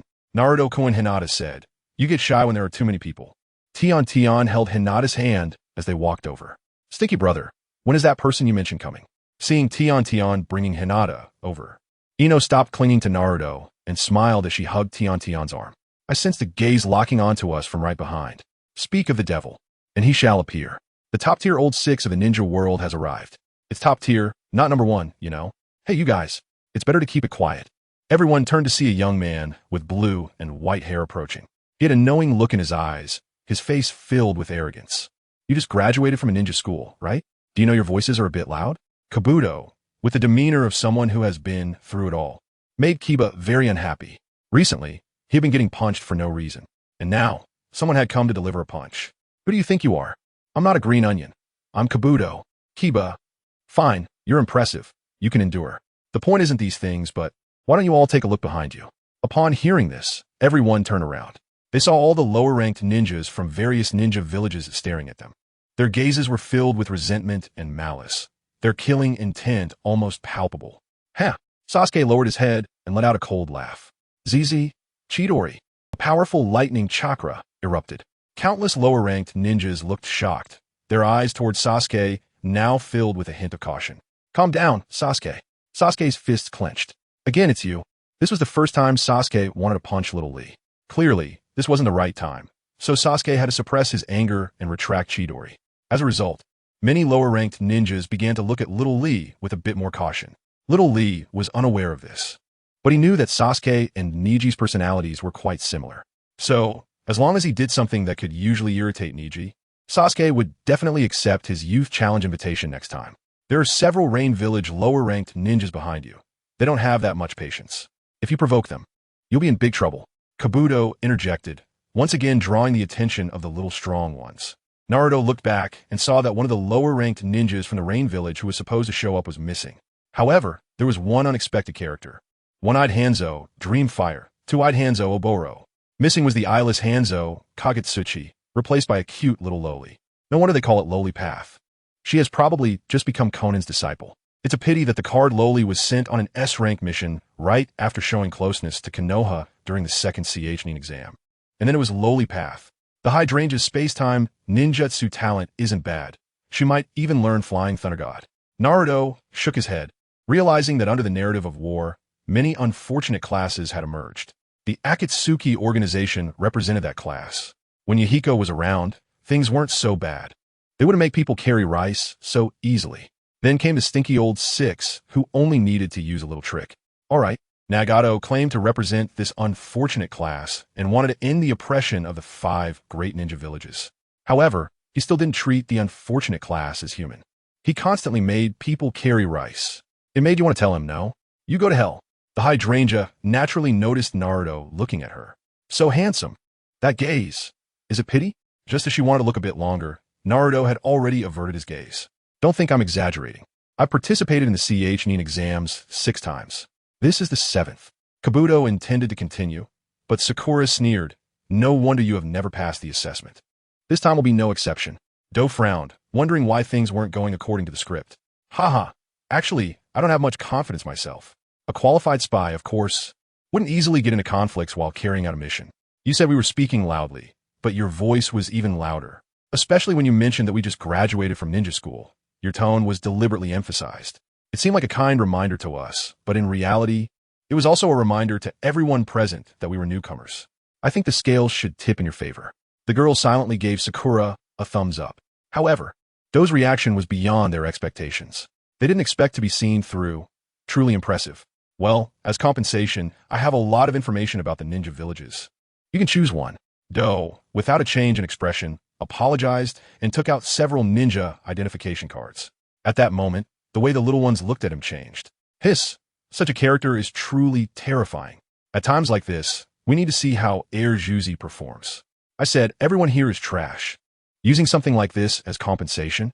If that group of trash sees this, they'll think we're afraid of them. You have already chosen the path to death. Chapter 59. Xianglin, Kushina is angry. The first exam is over. Uchiha Sasuke? Ha, the Konoha Genin really is arrogant. Kanjiro squinted slightly at the second pillar, who had just made a harsh remark. Soon, his gaze shifted to Naruto. Damn blonde, just you wait. Temari. If it weren't for Gaara being right beside her and making no move, Kanjiro would have wanted to launch a sneak attack. Amazing. As expected of a genin from a great ninja village, such big talk. Teos, how about you go play with him for a while? Of course. Uchiha Sasuke's words completely disregarded us. Then let us show him some perspective. Newcomers should act like newcomers. Shikamaru rolled his eyes. This is really troublesome. Right from the start, he became everyone's target. It's fine, Shikamaru. Choji casually said, while munching on beef jerky. The others didn't pay much attention either. This attitude completely ignored everyone present. Many were angry, but few dared to take action right now. Except for the Sound Ninja trio, who hadn't had enough yet. Let's show them some color. Sakan snorted coldly, and the 3 moved simultaneously.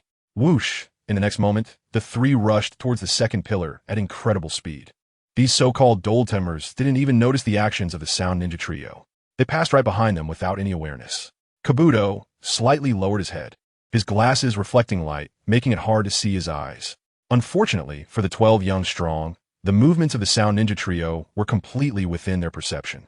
As for Kabuto's subtle actions, they were naturally noted by everyone. The second pillar let out a cold snicker. Very good. Someone came to offer their face when he was in a bad mood. However, he soon stopped moving. His gaze turned towards Kabuto, his eyes filled with a hint of astonishment. Buzz, the Sound Ninja trio appeared above Kabuto. Kabuto seemed to just realize it. Staring in shock at the Sound Ninja trio rushing towards him. Whoosh! Kin threw out several shuriken. Kabuto immediately retreated tactically. Thud! The shuriken all lodged into the spot where Kabuto had stood before. Sound Hidden Village? On the surface surprised, Kabuto secretly sighed. Idiot teammates. I hadn't even intentionally mentioned that Sound Hidden Village is a newly established small village. If they can't adapt, then the mission to infiltrate the 12 young strong will inevitably end in failure. Just as he thought, Teos had already arrived behind Kabuto. Buzz, Kabuto raised his hand to block. Bang! A punch landed, and Kabuto staggered back several steps. Then, clang! It looked like the medic ninja Kabuto had dodged the attack and stood in place. However, his glasses were shattered. Immediately after, he became unsteady, and just as he wanted to move, he half-kneeled on the ground. Blood trickled from his ears. Many people were stunned at this scene. Didn't he block it? Why is it like this? Oomph. Feeling the wary eyes of everyone present towards them, Sakan smirked with pride. How strong is the Sound Hidden Village? Kabuto lowered his head. Not sure what he was thinking. He didn't even mention the Sound Hidden Village. Weren't you just acting like an elder? Participated in the Chunin exams 6 times and ended up with this kind of strength? You might as well honestly record the information of the Sound Hidden Village on the ninja identification card and scram. TOS also mocked a few words. Kin crossed her arms, a teasing look in her eyes. The young strong exchanged glances, their lips twitching harder than AK. Kabuto stood up, somewhat speechless. Boom! Just then, a loud bang attracted everyone's attention. A large amount of white smoke suddenly appeared on the podium. Soon after, a cold, piercing reprimand echoed. You bunch of bastards, quiet down. After a moment, as the white smoke dissipated, the proctor of the Chunin exam appeared. Several proctors scanned the entire area, their imposing presence unmasked. A chilling aura surged forth. The examinees were all drenched in sweat. Are you all getting a bit impatient? My name is Marino Abiki, and I am the chief examiner for the first exam of this Chunin selection exam. A man with a black scarf and several scars on his face stepped out among the proctors. He had his hands in his pockets and walked forward slowly, his black attire matching his cold demeanor perfectly. After observing everyone's performance, Ibiki shot a cold glance at the Sound Ninja Trio. Sound Hidden Village Genin. If you don't restrain yourselves from now on, I have the authority to disqualify you from the exam. Then, Ibiki glanced at the second pillar, his warning clear. Oomph. The second pillar let out a cold laugh. Sorry, we're all first-time exam takers, not very familiar with the rules. Sakan said with a light chuckle, lacking any sincerity. Is that so? Ibiki coldly smiled. Since that's the case, then let me tell you the rules for this exam. Without the proctor's permission, examinees are prohibited from fighting privately, and even if permission is granted, lethal force is not allowed. If anyone dares to break the rules, just try it. The moment you strike, you will immediately lose your eligibility for the exam. The Sound Ninja Trio didn't waste any more breath. They turned and walked back to their seats. Let us go. Naruto glanced at Ibiki before telling the young strong to find their seats. Once everyone was seated, Ibiki finally said, place your application forms on the table. Someone will collect them. After 3 minutes, take your seats according to your seat numbers. After saying this, several proctors began to act. When one proctor approached Naruto to collect the application form, his fingers trembled slightly. Naruto looked up and saw a very unfamiliar face. But that proctor's eyes were filled with fervor as he looked at Naruto. I see. A chakra seed of the Nine Tails inside him. The Nine Tails. This guy wouldn't try to create a cult while transmitting chakra, would he? That proctor's fervent gaze earlier. Naruto believed, if asked to assassinate a ninja bear, he would rush in without blinking an eye to die. 2.5 minutes later, Naruto glanced at Hinata, sitting beside him. Relax, Hinata. Seeing her a bit nervous, he comforted her. I'll do my best. Naruto-kun. Good luck. Hinata's pretty face turned slightly red. So lucky to be able to sit next to Naruto-kun at this moment. Ibiki tapped the table. Everyone quieted down, listened closely. I'm going to talk about the points to note for this exam. Newcomers were naturally curious and nervous. The veterans were no exception, as the content of each exam was different. Ibiki then began to explain. The content was consistent with the original work. It was a point deduction system, with a full score of 10 points. Groups of 3 would be the unit for the exam, and the final determination would be based on the total score of the 3. The written test instantly raised the pressure for many examinees, especially when they heard Ibiki say that any cheating behavior during the exam would also result in point deduction. Their faces showed despair. If one person gets eliminated, the other 2 might as well not think about passing. We can't tolerate any sand in our eyes. After the transformation technique, Steel transformed into a proctor. Holding a record sheet, he scanned the room, and many examinees silently lowered their heads. Sweating profusely, hello brother? Ibiki's lips curled slightly. The effect was just as he had hoped. Listen up, poor cheating is meaningless.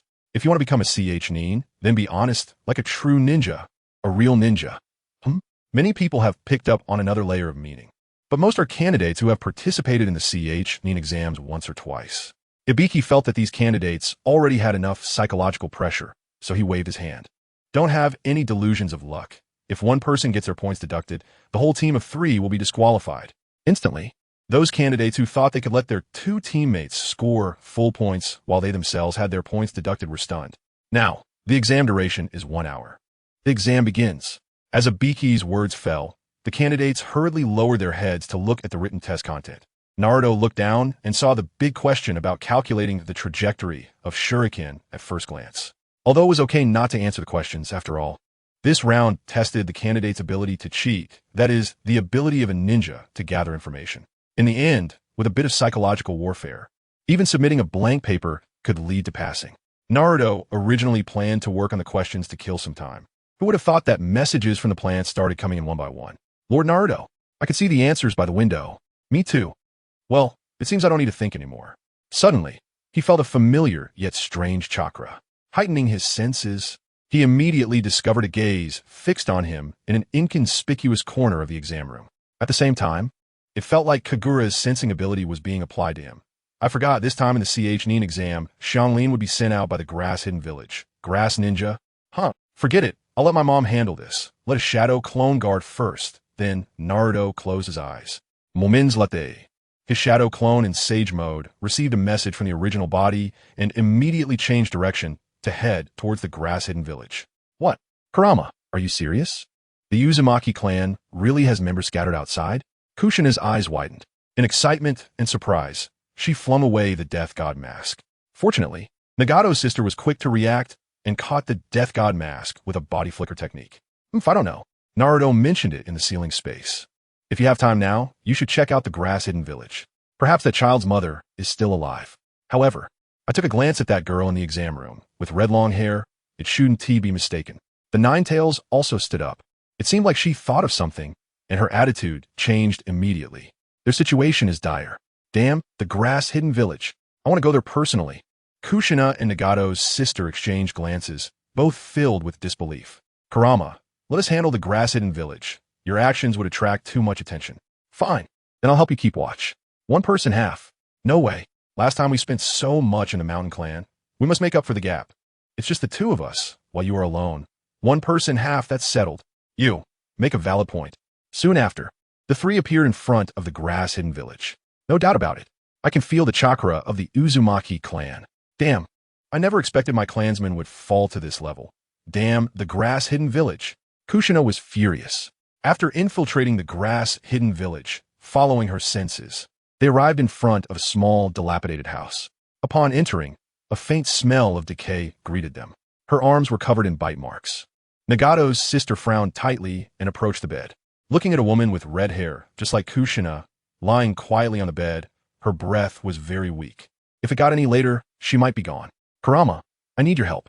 Nagato's sister stepped forward to comfort Kushina. Don't worry, her vitality is also very strong.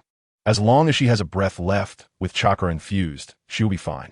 After saying that, the Ninetales stepped forward to provide chakra to the emaciated woman. Kushina's eyes became moist. She must have awakened the special ability of the Uzumaki clan. The bite marks on her arms indicated she had physical healing abilities.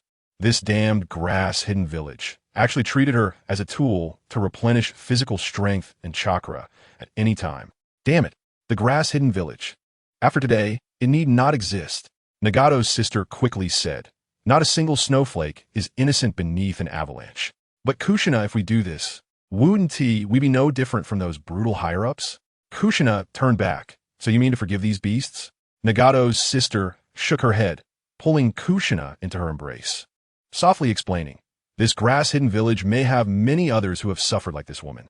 Those people have already suffered enough.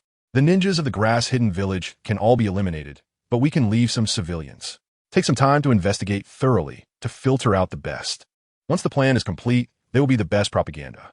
Moreover, there are still many ninjas from the Grass Hidden Village outside. If we act immediately, those ninjas outside won't have a chance to return. Hearing this, Kushina finally smiled through her tears and playfully punched her. With you around, it's really great, Kushina Ninetales. Meanwhile, in the exam room, various candidates were also demonstrating their skills. Kiba naturally relied on his Akamaru. Shino used his parasitic insects. Hinata didn't need to. She could answer all the questions.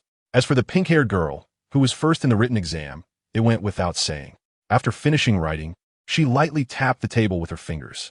Ino immediately understood, using the mind-body switch technique. Ugh, the prepared Sakura immediately fell into a deep sleep. Then, Ino's soul occupied Sakura's body. After recording the answers, she released the technique and wrote down the answers on her own test paper to deepen her memory. Then she used the mind-body switch technique again to help Tintin finish writing her answers. Sensing everything happening behind her, Naruto thought for a moment and realized that Ino seemed quite suitable for practicing the spirit separation technique. I'll teach her later. The risks of soul separation are still quite high. Sasuke used a Sharingan to copy others' movements. Naruto learned about Sasuke's situation through the plant messages. Talent. The person is already on the third question. After he copied the movements, he wrote them on the first question. In the blink of an eye, half the time had passed. A designated candidate jumped out. I have a question. How many promotion slots are there? Ibiki smiled coldly, knowing how it would go. So what if you know? Knowing that won't help you among them, right? You don't want to take the exam anymore, huh? Shit. The oppressive atmosphere grew heavier. From time to time, someone was caught cheating. Soon, the exam time was up. More than a dozen candidates had already left. All right, time's up. And now I will announce the content of question 10. Regarding question 10, I will add a few more rules. Ibiki's face grew darker. Adding rules at the last minute adds another layer of psychological pressure. Even seasoned candidates felt nervous at this moment.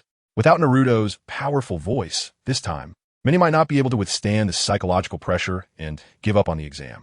People began to leave one after another.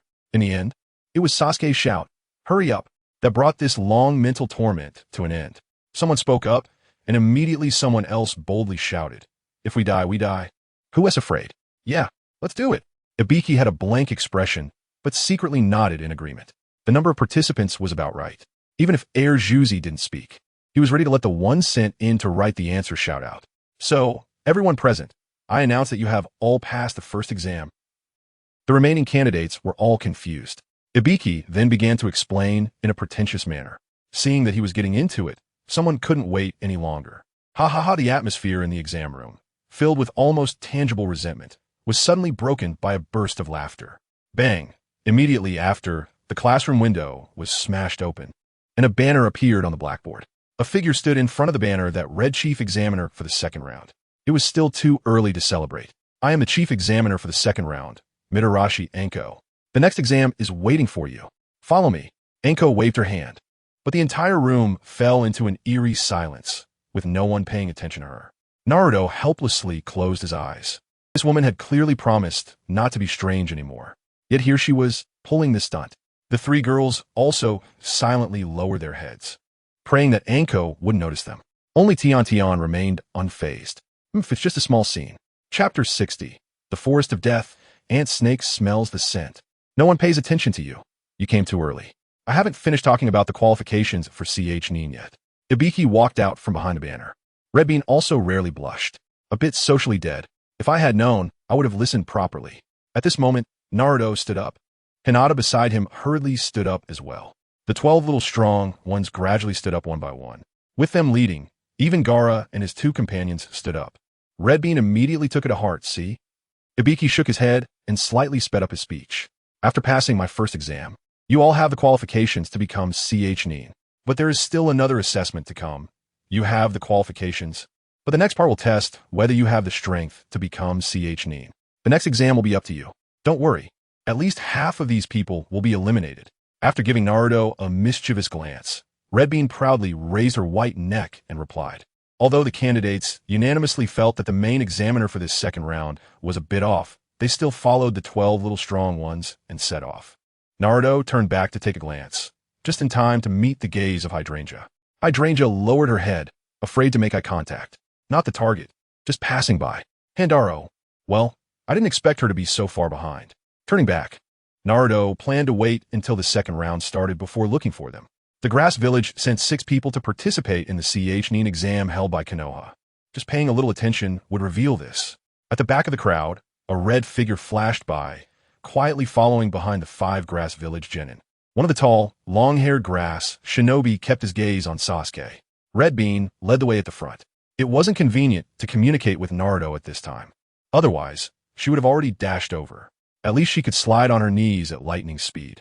Soon, everyone arrived at the training ground of the Forest of Death. Naruto noticed a gaze lingering on Sasuke not far away. Without thinking, it must be Ant Snake, who is infatuated with the Uchiha Sharingan. I wonder how Sasuke will fare against Orochimaru this time. Naruto-kun, someone has been observing us, Hinata said softly as she approached Naruto. Red Bean replied without looking back. Damn Orochimaru, he really came. Red Bean, just follow the plan and behave. Okay. Although Red Bean was unwilling, she still obediently pretended that nothing had happened. A long time ago, Naruto had asked Minato and Shikamaru to speculate on this. The news of Orochimaru's appearance reaching the ears of the shinobi bears means only one thing. Konoha's economy is tight. They urgently need this CH Nin exam to attract new employers. The status of ninjas really resembles that of mercenaries, and even lower than that. Why can I only sense a bit of familiar chakra? Orochimaru's developed technique of immortality involves occupying someone else's body to achieve an alternative form of eternal life. So, as long as he doesn't actively expose himself, his chakra won't be the same as before. At this moment, Sasuke also felt Orochimaru's cold gaze. He suppressed the urge to turn around and went to Naruto's side. Naruto, does this guy want my Sharingan? Correct. Are you interested in playing with him? Just a reminder. Shortly after Uchiha Itachi joined the Akatsuki, Orochimaru coveted his eyes and body, but was instantly killed by him. Upon hearing about the matter regarding Itachi, Sasuke's emotions became extremely unstable. His Sharingan activated automatically. Seeing Sasuke's state, Naruto shook his head. He really looked a lot like Uchiha Mikoto, just his emotions aren't as stable as hers. Izumi is also quite sensitive. Perhaps it's because of the massacre of the entire clan, which was too much of a shock for her. At this moment, Red Bean walked to the front of the crowd, ready to say some important notes and rules about the second exam. Naruto closed his eyes and entered the ceiling space. Kurama, how's it going? Upon sensing the presence of the Nine Tails, Kushina, and Nagato's sister, the natural sage mode clone from the grass village directly left. The clone came to confirm the situation of K-Rin's mother. After finding that it wasn't serious enough to require all the power of the natural sage mode clone, he handed it over to the Nine Tails. That damn grass village actually spent so much money on third-rate ninjutsu. It's infuriating. Nagato's sister was investigating the grass village, and it was fine to leave the matters to the two of them. Don't disturb me while I settle the accounts. Clearly, the wealth of the grass village did not meet the Nine Tails' expectations. The crafty fox was very angry. In front of the iron fence, Red Bean looked at everyone. Here is the testing ground for the second exam. It is known as Konoha's most dangerous and highest mortality rate training ground number 44. The Forest of Death. Red Bean stuck out her tongue and licked her lips. The already tense candidates were startled by this. Looking at the testing ground, they immediately felt a chilling aura rush toward them.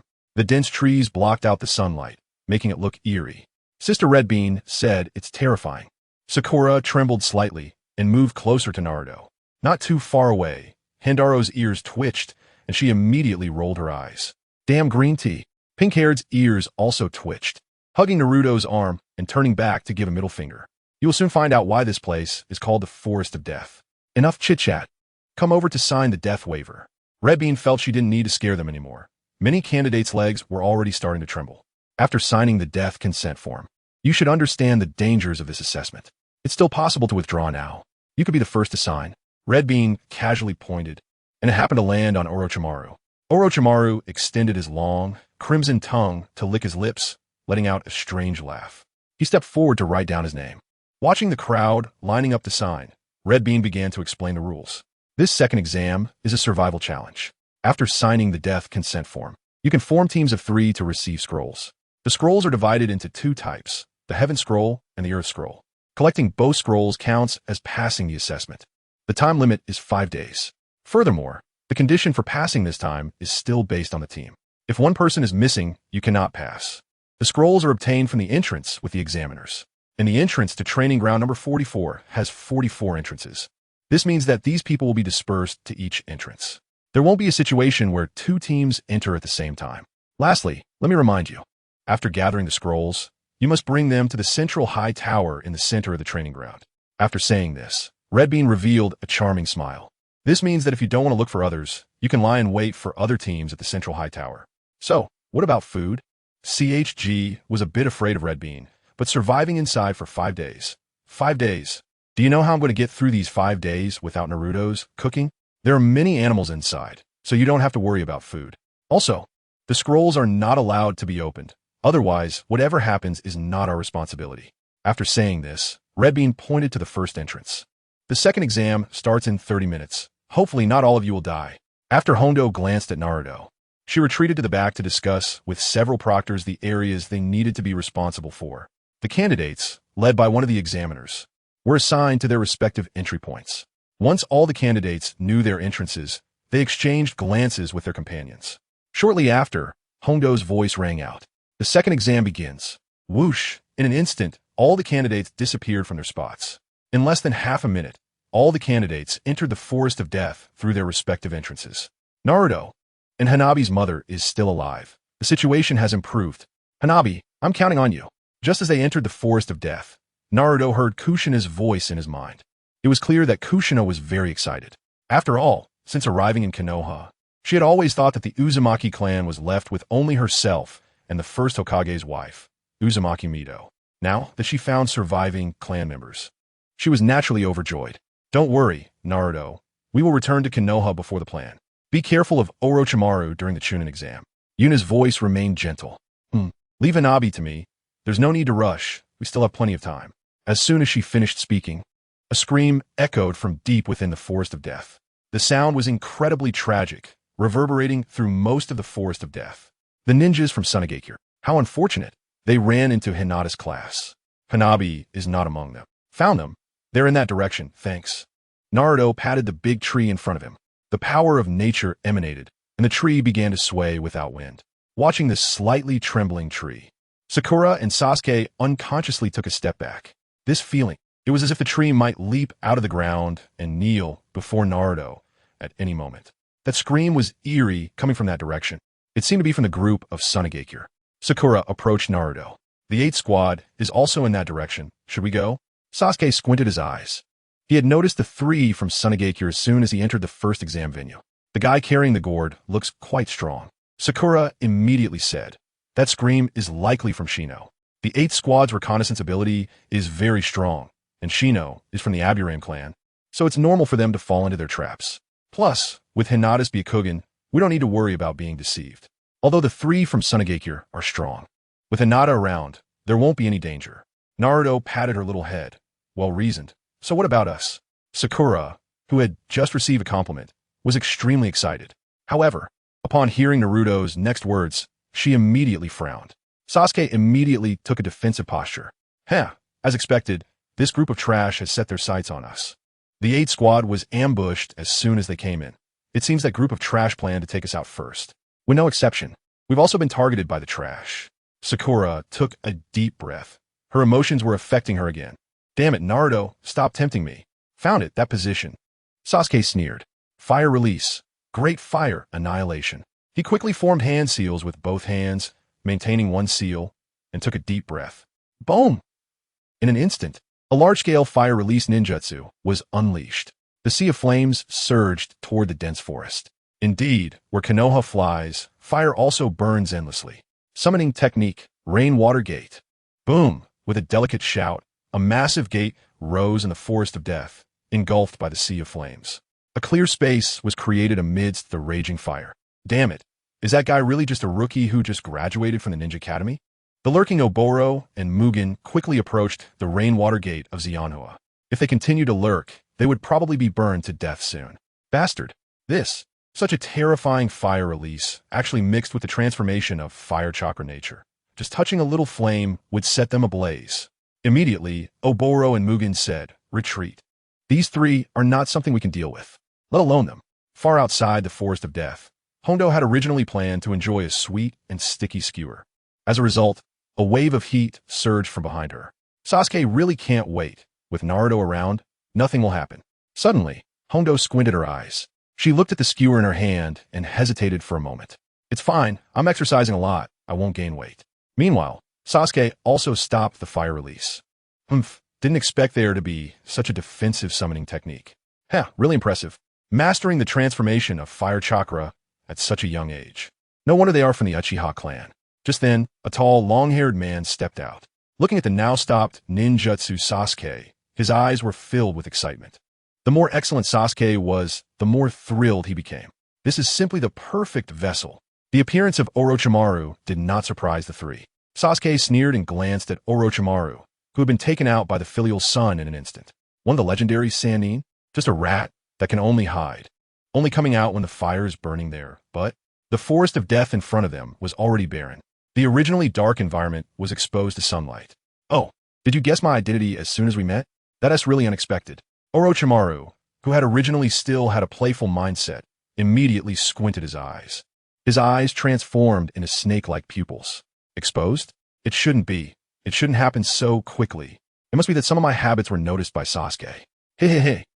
Orochimaru chuckled coldly. Even though it wasn't his body, it still made one feel a chill, like a poisonous snake. As for the 3 from Amigakure who had escaped, Orochimaru wasn't interested.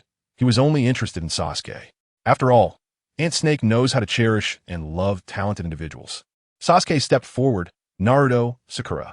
You guys don't interfere. I want to see how much of a gap there is between me and that man. Something that was taken out with just one glance. In front of my Sharingan, it won't gain any advantage. Stab in the sore spot. Orochimaru naturally retorted. Itachi was only 13 back then. You're not far behind, right? As expected, Sasuke's originally dark pupils instantly turned scarlet.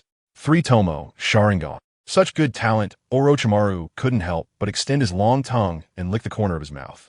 Hey! Sakura quickly pulled Naruto back. How disgusting. Orochimaru. However, he quickly shifted his attention back to Sasuke, his gaze becoming increasingly unsettling. This body is truly wonderful, come on, Sasuke. Saying this, Orochimaru took out the Earth Scroll from his ninja tool pouch. If you defeat me, you can pass. However, as soon as Orochimaru finished speaking, he opened his mouth and, in front of the 3, swallowed the Earth Scroll. Sakura looked utterly disgusted. Sasuke, you must get that Earth Scroll. Nonsense. I'll defeat him. You come get the scroll. Clearly, Sasuke was also quite disgusted. No need to argue. The Earth Scroll was not swallowed by him. The 3 simultaneously looked at Naruto. They saw that Naruto had somehow obtained an Earth Scroll. Jinjutsu. Orochimaru finally noticed that he had fallen under an illusion. For a moment, his gaze towards Naruto changed. Among the ninjas he had encountered, only the likes of Itachi could make him feel so helpless. I didn't expect this kid to have such a strong talent for Jinjutsu. As expected, he was a waste. Although Sasuke was also affected by Naruto's illusion, once he snapped back to reality, he immediately mocked Orochimaru. It seems I've been underestimated again, so I must give it my all. With that, a terrifying cold aura emanated from Orochimaru. Buzz, Sasuke's pupils suddenly constricted. The pressure surged. It felt just like a few months ago when he faced the clash of killing intent from Zabuza and Kakashi. With a cold snort, Sasuke's Sharingan spun wildly. And then his slightly bent body slowly straightened. So you want my body? Come on, I'm right here. Chapter 61. Naruto versus Orochimaru. Lowly Hydrangea, did you notice? So quickly? That's amazing. Even my killing intent has adapted so fast. Sasuke-kun, I'm so happy you make me feel excited even with a strange face. It still exudes Orochimaru's unique aura. While Naruto felt disgusted, he was also momentarily stunned. Sasuke-kun? It's been a long time since anyone called me that. No. Naruto felt a tightness in his chest, this guy. Don't look at me with those eyes. As he felt a chill run down his spine. His anger surged. If you want to fight, then fight. Don't play meaningless psychological games. However, when he noticed the burning intensity in Orochimaru's eyes had not diminished, but instead intensified, he really began to regret not letting Naruto and Sakura intervene. Orochimaru laughed ominously and raised his hand. He bit down on his thumb. As you wish. Swish, swish. After forming several hand seals, a sudden gust of wind swept through. Orochimaru slammed his palm onto the ground, and a massive amount of chakra surged forth. Summoning technique. Boom! With a loud bang. A large cloud of white smoke rose up. Orochimaru silently retreated a distance. Clearly, he did not intend to strike immediately. He wanted to observe Naruto as a vessel closely. He wanted to understand every inch of his body. After all, this was the Uchiha he had coveted for so long. As the smoke dissipated, a large snake came into view. The snake's eyes were fixed on Naruto, its cold aura and pungent smell closing in. Naruto frowned. The snake's eyes were as big as his head. Moreover, the recent great fire destruction had cleared a space in the forest of death. The terrain advantage was gone. However, Naruto soon sneered. If this is the extent of your pet, then it's better not to embarrass yourself by releasing it. Orochimaru did not respond but tilted his head slightly. Then we shall wait and see. The snake flicked its crimson tongue, its aura becoming wild. In the next moment, it lunged at Naruto like a cannonball, opening its massive mouth, intending to swallow the human who called itself its pet whole. Yet, Naruto closed his eyes dramatically. Naruto-kun. Sasuke is starting again. Sakura couldn't help but comment. Sakura jumped out. While Sasuke-kun is so cool, the pink-haired girl was completely stunned. Meanwhile, Naruto was about to be swallowed by the large snake. He casually tossed a shuriken into the air. Orochimaru frowned. Sasuke-kun, what are you doing? Don't let me down. Which bone? Just as Orochimaru's words fell, Naruto disappeared from his spot, and the snake's gaping mouth filled with dirt. When he reappeared, Naruto was above the snake. So that's it. Body replacement technique? Timing was quite good. Orochimaru was somewhat surprised. He didn't expect Naruto to take the initiative in this way. Clang. Naruto drew a ninja knife from the sealing scroll. Z. Chidori stream.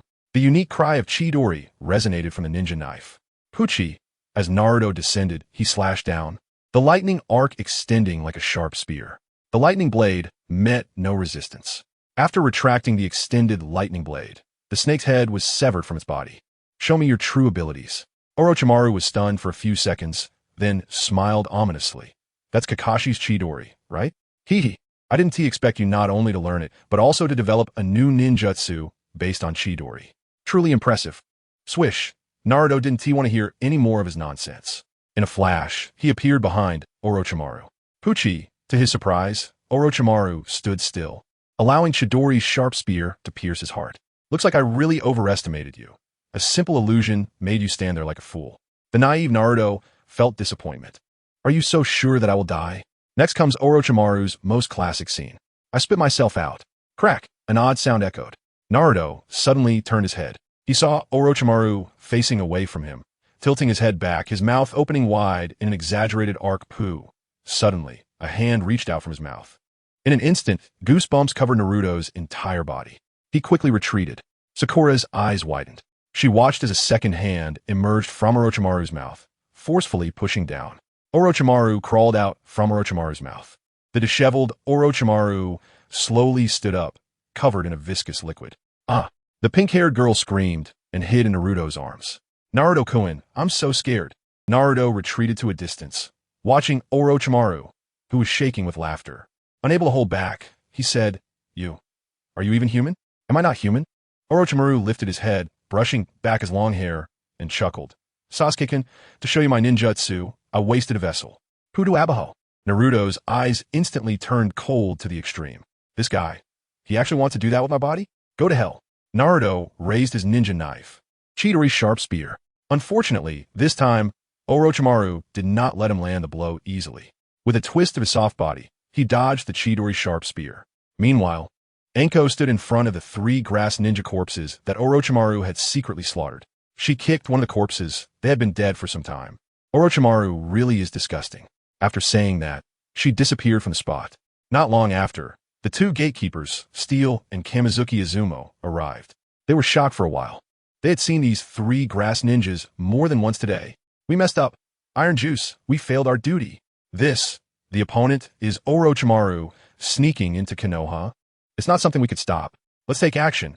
Anko said she would personally go and inform the 3rd Hokage. We'll move the bodies to Ibiki. Idiot. The people are already dead. Oh. I forgot. Anko was then stopped by Kakashi. According to the plan, when we see the old man, explain the situation and request 2 teams of Anbu ninjas. Just report the truth. The old man definitely let the news leak. And the Anbu ninjas sent will surely be core members of Anbu. I'm counting on you. Anko nodded slightly, then continued to dash toward the Hokage building. Kakashi, what happened? What plan? Guy, just trust me. You don't need to ask anything. Just do what I tell you to do later. All right. Huh? Guy, what is wrong with you today? Haha, Kakashi, this is a new way of youthful training. You don't need to ask anymore. My guy gave a thumbs up, showing his teeth. But to Kakashi, it felt extremely strange. Meanwhile, Naruto was already panting heavily. Damn it. Chidori stream. Naruto directly unleashed his ultimate move. Z. In an instant, countless bolts of lightning appeared in a small area centered around him. However, Orochimaru disappeared with a bang, leaving behind a regular shuriken. Body replacement technique? Naruto's eyes widened. What does this mean? Are you saying that dealing with me is just like how I dealt with that big snake? Sasuke's Sharingan spun wildly, quickly locating Orochimaru's position. He swiftly threw several kunai wrapped with wire. Orochimaru tilted his head to dodge. Uffed, the kunai embedded itself into the tree trunk behind Orochimaru. Hee, such an attack can't hurt me. Crack. Sasuke formed hand seals with one hand, gritted his teeth, and leaped onto the wire. Fire style, dragon fire technique. Boom. A fire serpent shot forward at high speed, engulfing Orochimaru in flames in an instant. However, when the fire dissipated, Orochimaru was merely left with a singed corner of his clothing. The transformation of fire chakra. Unfortunately, still too naive. Then, in a flash, he appeared behind Sasuke. You're still too weak now. Orochimaru extended his hand, ready to grip Sasuke's neck. However, the next moment, his hand passed through Sasuke's body. Shadow clone, a bit of Shisui's flavor. Orochimaru was only slightly surprised and turned to throw a punch. Buzz, Sasuke was indeed behind him. Yet, Orochimaru's punch again passed through Sasuke's body. At the same time, the world in front of him underwent a dramatic change. Jinjutsu, release. Unfortunately, Orochimaru's movement was still a step too slow. His entire arm was severed by ninja blade. Chidori, Sasuke countered with a heartfelt declaration. What powerful ocular power. Amazing. Orochimaru, all your techniques are ineffective before my eyes. After saying that, Sasuke suddenly kicked off, shooting toward a nearby tree. The Orochimaru had just been declared a heartfelt statement crumpled down like a deflated balloon. Such big talk. Orochimaru became serious because he had heard such words before. Sasuke's Chidori was already at his front. Orochimaru expressionlessly extended his hand. Sasuke's arm was firmly grasped, and Chidori dissipated in that instant. Your eyes are great, so don't focus on Chidori. Fire style, great fireball technique. Orochimaru's pupils constricted. This kid has a really high talent for combat. He released his grip on Sasuke. Facing Sasuke's close-range fire technique, he chose to avoid the attack and instantly vanished from his original position.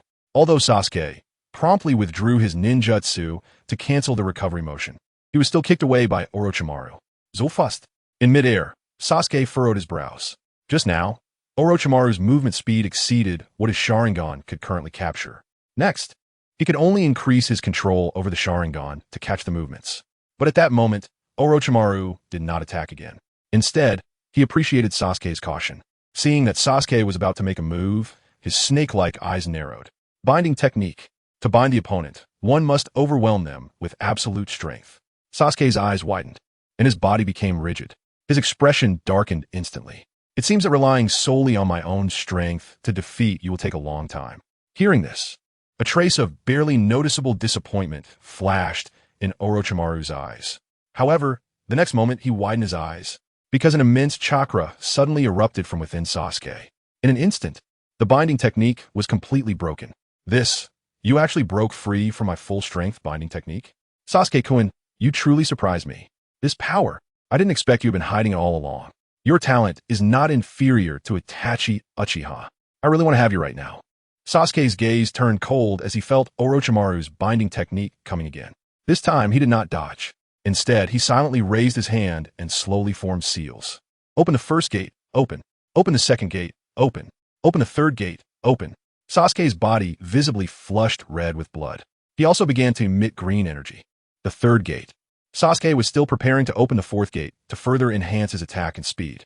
However, the injuries appearing on his body halted the opening of the fourth gate. At the same time, the Nine-Tails chakra within him began to repair his injured body. That's enough. Orochimaru narrowed his eyes. The 8 gates? Sasuke, I hope you don't use this technique again in the future. Moreover, my purpose in coming to see you this time is not to fight you to the death. If you want to have the power of revenge. Whoosh! Sasuke suddenly appeared in front of Orochimaru, hands forming the great fireball extinguishing seal. This time, let's see how you dodge.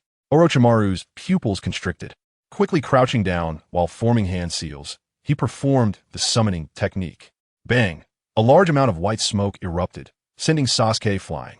Orochimaru stood atop the snake's head, beads of cold sweat forming on his forehead, but the corners of his mouth couldn't help but curl up.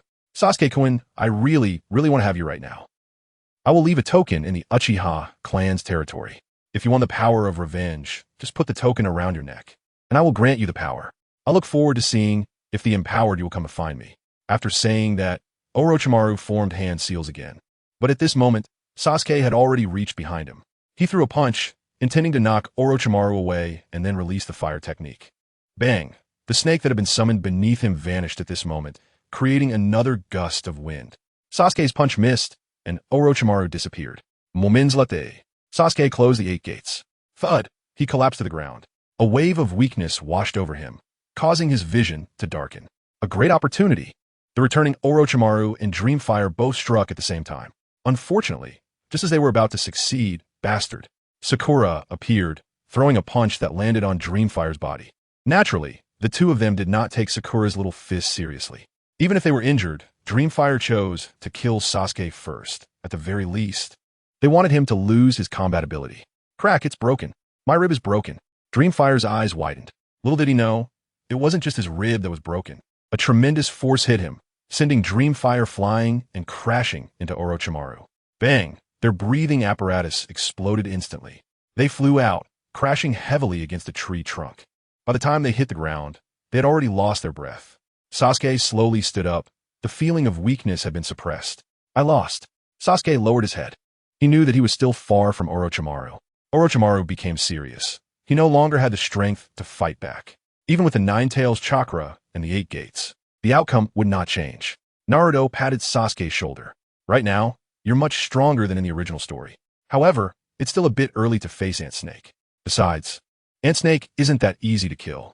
She has so many backup plans that it's hair-raising. The curse mark from Anko is also one of her means of resurrection, but it was absorbed by me long ago.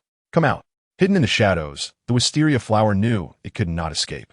It simply stepped out cautiously, holding a sealing talisman. You kill my comrades. The voice was beautiful. Even Sakura, as a fellow woman, was surprised.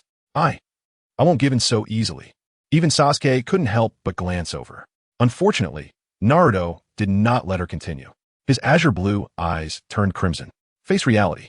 Do not dream impossible dreams. Tsukuyami. Watching the hydrangea lose consciousness in an instant and fall to the ground.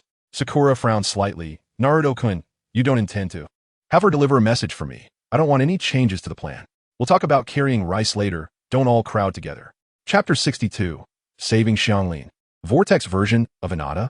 Naruto-kun, should we take her with us now? Sakura looked at the fainted hydrangea, a hint of vigilance rising in her heart. No need. Her invisibility technique is quite good. Saying this, Naruto stepped forward and picked up the sealing talisman from the hydrangea's hand. His spirit probed into it. Found it. In the next moment, after a fluctuation in the space before the sealing talisman, a brown curtain appeared. Naruto reached out and patted a large tree, which absorbed natural energy, causing its roots to churn. A humanoid pit appeared on the ground, and Naruto placed the hydrangea into it, covering it with the brown curtain and sprinkling some soil on top. Instantly, the color of the brown curtain changed, and after a quarter of an hour, the ground looked very normal. Let us go. We have the heaven and earth scrolls. We just need to head to the central tower. Naruto-kun, the Chunin exam. The death rate is so high. Sakura glanced at the bodies of H and Menghu not far away. 2 were killed shortly after entering. There are only so many candidates. What Akamaru said about at least half being eliminated is definitely not a lie. After recovering a bit, Sasuke sneered. As Naruto said, losing this many people isn't a big deal. The old man's Chunin exam has no rules. To become a Chunin, even if you get the first place, it still depends on the will of those above. What a bunch of disgusting old fools. They don't even follow the rules they set. Speaking of killing, on the other side, Gaara and his group were more ruthless. They had wiped out 2 teams as soon as they entered. The 3 were bound by Gaara's sand. The aura of death made them cry in fear. Goodbye Temari mockingly teased without a care. However, compared to the killing methods of other ninjas, Gaara's methods were considered better. One could even say that he allowed his opponents to die without feeling pain. He wouldn't feel any pain at all, because I've become strong enough not to make him suffer. Gaara said expressionlessly, holding a blood-stained umbrella. Not far away, Team 8, who had witnessed everything, was stunned for a moment. This kind of attack method has never been seen before. Damn, let us go. Akamaru is already too scared to move. Kiba was sweating profusely. Shino remained calm, hands in his pockets. Naruto-kun said we might encounter them. If we do, we just need to leave. After Shino finished speaking, Kiba suddenly said, Hinata, can you handle that guy without eyebrows? Kiba, we've already gathered the heaven and earth scrolls. We don't need to pay attention to them. Hinata shook her head, not planning to take action. However, at that moment Gaara raised his hand, and the sand quickly surged towards the 3. Although Gaara had suspicions of schizophrenia, most of the time, his killing spree was mainly directed at outsiders. While he had killed his own people before, generally speaking, if you didn't provoke him, he wouldn't kill his own. So, some people like to target their own to kill. The strong draw their blades against the stronger, and the weak against the weaker. Internal strife leads to extinction, and even extinction can involve internal strife. If you are one of his own, even if you don't provoke him, you will still die. Oh no. Kiba felt a chill down his spine as the sand from Gaara had already grabbed his feet. Shino, however, remained unfazed. He spread his arms, and countless bugs flew out from his body. Temari frowned slightly. The large iron fan behind her unfolded. Reversal. Whoosh, Hinata immediately used her Byakugan to disperse all the sand beneath her feet. She glanced at Gaara. Her Byakugan activated, and her hands formed the lion's head technique. Gaara was momentarily taken aback, then withdrew his hand, and all the sand returned to the gourd. Let us go. The coldly smiling Kankuro and Temari were both taken aback, but quickly followed Gaara's lead. Hinata also frowned tightly. Ha ha ha ha. I scared you away, didn't I? Woof. Shino ignored Kiba and looked at Hinata. Hinata, what is wrong? I sensed a dark chakra within him. As soon as that chakra surged from his body, he stopped. Can't figure it out? Then let us wait until we see Naruto-kun. At this moment, Hinata was very strong, but her personality prevented her from easily taking action. So, since Gaara wasn't fighting, she wouldn't pursue. Currently, Hinata was stronger than the Hinata in her dreams. This was the Hinata who had eaten enough. Let us go. Naruto-kun might have already reached the central tower. After that, the three headed towards the central tower. Gaara, why did you just... Shut up. Do I need to report to you on what I do? Oh no. It's not that, don't be angry. Kankuro was drenched in sweat after being glared at by Gaara. Gaara squinted slightly. Just as he was about to take action, Shikaku had appeared again. It told him to kill Hinata for a peaceful night's sleep. Hinata carried the chakra of the Nine Tails and the aura of a Jinchuriki, which is why Shikaku would communicate with him first. But how could Gaara possibly obey? That woman is very strong. What? Kankuro and Temari were both surprised. There were very few people who could make Gaara say someone was strong. Her eyes can see the monster within me. At this moment, Kankuro and Temari were even more astonished. Gaara, actually explain it to them? Naruto-kun, where are you going? Sakura asked as Naruto gently pushed her aside. Sasuke also stopped. Are there still enemies? Naruto chuckled lightly. There shouldn't be any danger on this road. I'm going to find someone. You just need to keep going along the path. I'll be back soon.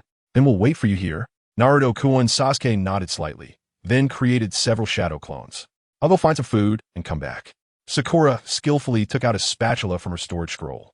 All right. After saying that, Naruto disappeared from his spot. He was naturally looking for Xianglin. As one of the survivors of the Uzumaki clan, Xianglin's talent was among the best even in the ninja world. However, like Hinata and Naruto in the original story, she had suffered from malnutrition. Her days in the grass village were even harsher than Naruto's. But even so, the three unique abilities of the Uzumaki clan were all awakened and mastered by Xianglin at the age of 16. Kagura's heart, eye, physical healing, and diamond sealing. Without these three abilities, Sasuke would have died many times over. Most importantly, as someone who also had a crush, Xianglin was much better than the pink-haired girl.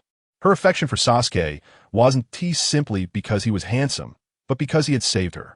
Even when Sasuke wanted to kill her with the enemy in the end, she didn't hold a grudge against him.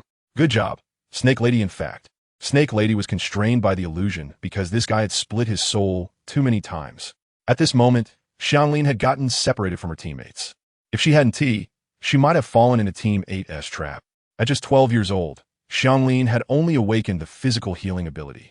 In this Chunin exam, she was still a very weak small fry. Of course, she, who has not yet been discovered as a mobile power bank, still has a lot of chakra in her body, enough to avoid being taken out in an instant. Naruto was really speechless about the wasteful behavior of the hidden grass village. No wonder it is just a small ninja village. However, it won't be long before Kushina and Nagato will wipe it out, and it won't even be a small ninja village anymore. Lord Naruto, she's right in front of you. Too weak, and has been chased by beasts for a long time. After receiving the information from the tree, Naruto quickened his pace. When he found K-Rin, she also noticed him immediately. However, this moment of distraction caused her to trip over the roots. The beast behind her also pounced at the first opportunity. Lord Naruto, I tripped her. Hurry and save the damsel in distress. Haha, finally able to do something for Lord Naruto. I'm so happy, Naruto. K-Rin screamed. The giant bear in front of her roared, instantly scaring K-Rin's face pale. As she watched the giant bear about to eat her, K-Rin's legs went weak, unable to muster any strength. He is coming. Will he save me? As this thought surged in K-Rin's mind, she also imagined the worst outcome. Mom, I'm sorry. K-Rin probably won't be able to go back. Just then, countless vines bound the giant bear. Naruto stood on the bear's head. The giant bear couldn't even let out a scream before it died. The countless nutrients extracted were all shared by Naruto with the nearby plants. Naruto looked at the stunned K-Rin and jumped down from the giant bear's head. Are you okay? A gentle voice asked. K-Rin came to her senses, feeling warmth from the boy in front of her. Whether it was his chakra or the blood flowing in his body, the sunlight poured down, filtering through the gaps in the leaves and landing on Naruto. K-Rin looked up and saw the golden-haired boy radiating golden light, smiling gently as he bent down. So handsome. Kei-Rin was mesmerized. After being helped up by Naruto, she slowly came back to her senses. What's wrong?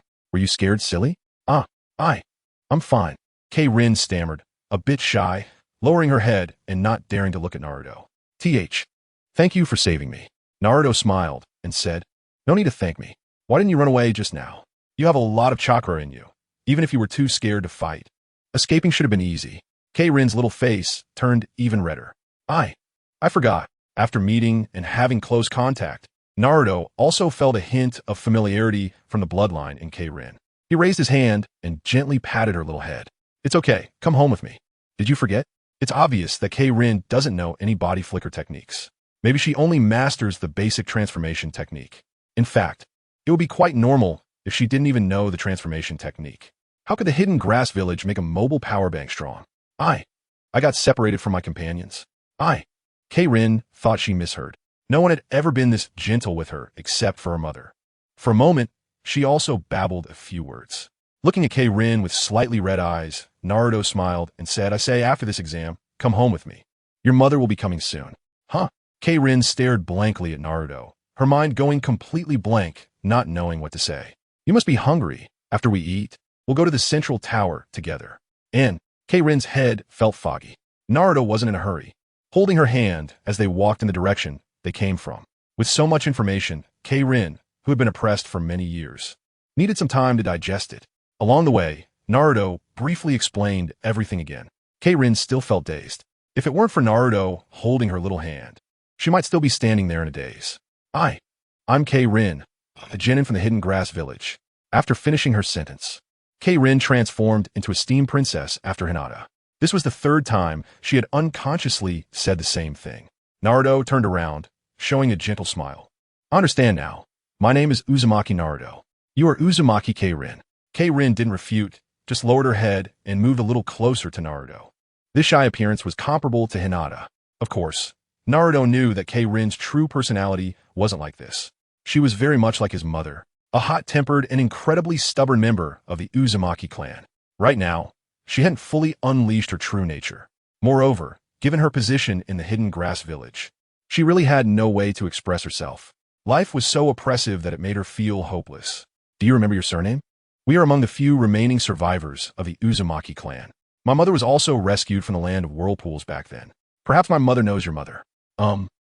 Kei-Rin nodded cutely, her obedient appearance making Naruto unable to resist teasing her a bit. Maybe you'll have to call me Big Brother in the future. Buzz, is she smoking? Naruto was startled. Grabbing Kei-Rin's little hand, he extended his mental energy. Sure enough, she was severely malnourished. He rolled up Kei-Rin's sleeve and found a bite mark on her arm. Has she been discovered? Kei-Rin lowered her head in embarrassment, not daring to look at Naruto. Naruto frowned, looking closely, only to find that the bite mark was very shallow. It was clear that the person who bit her was very gentle. She must have let her mother bite her. But the bite mark wouldn't disappear easily. So if Kei-Rin were to return to the Hidden Grass Village and find her mother dead, she would definitely be examined by those ninjas who lost their mobile power banks, ultimately discovering the shallow bite mark left by her mother. No, wait. Naruto felt he was being a bit naive. Kei-Rin had been brought to participate in the Chunin exam. She must have already been discovered. It was just that not many people knew. You did well. Without you, your mother wouldn't have lasted that long. Naruto gently patted her little head. He quite liked this poor little girl. All the way, Naruto secretly transmitted nutrients to the undernourished Kei-Rin. This made Kei-Rin's little face appear abnormal the entire time. Red as a ripe apple, her body felt warm, and her heart felt warm as well. She occasionally stole glances at Naruto walking in front of her. Her little hand was still being held. So warm. Again, she felt like she was smoking. How could she not feel the nutrients Naruto was sending? For a moment, Kei-Rin felt a bit dazed. Mom, it seems like I found the meaning of living. What? And nothing. Kei-Rin's little face was almost dripping blood. We're here. As the voice fell, Sakura and Sasuke appeared in front of them at the first opportunity. The two widened their eyes. Sasuke directly asked, Naruto, is this the person you were talking about? Sakura, being more observant, said, she has the same hair as Aunt Kushina. Naruto, could it be? That's right. Her name is Uzumaki Kei-Rin, one of the few remaining survivors of the Uzumaki clan. After this exam, I will take her home.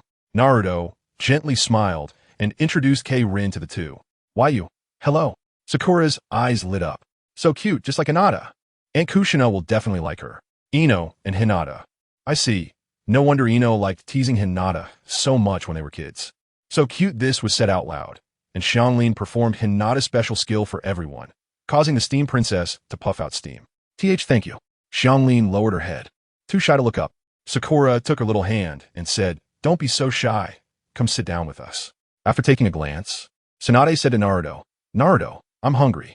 Are you really hungry? Chapter 63. Preliminaries. Xiaonan wants to meet Naruto.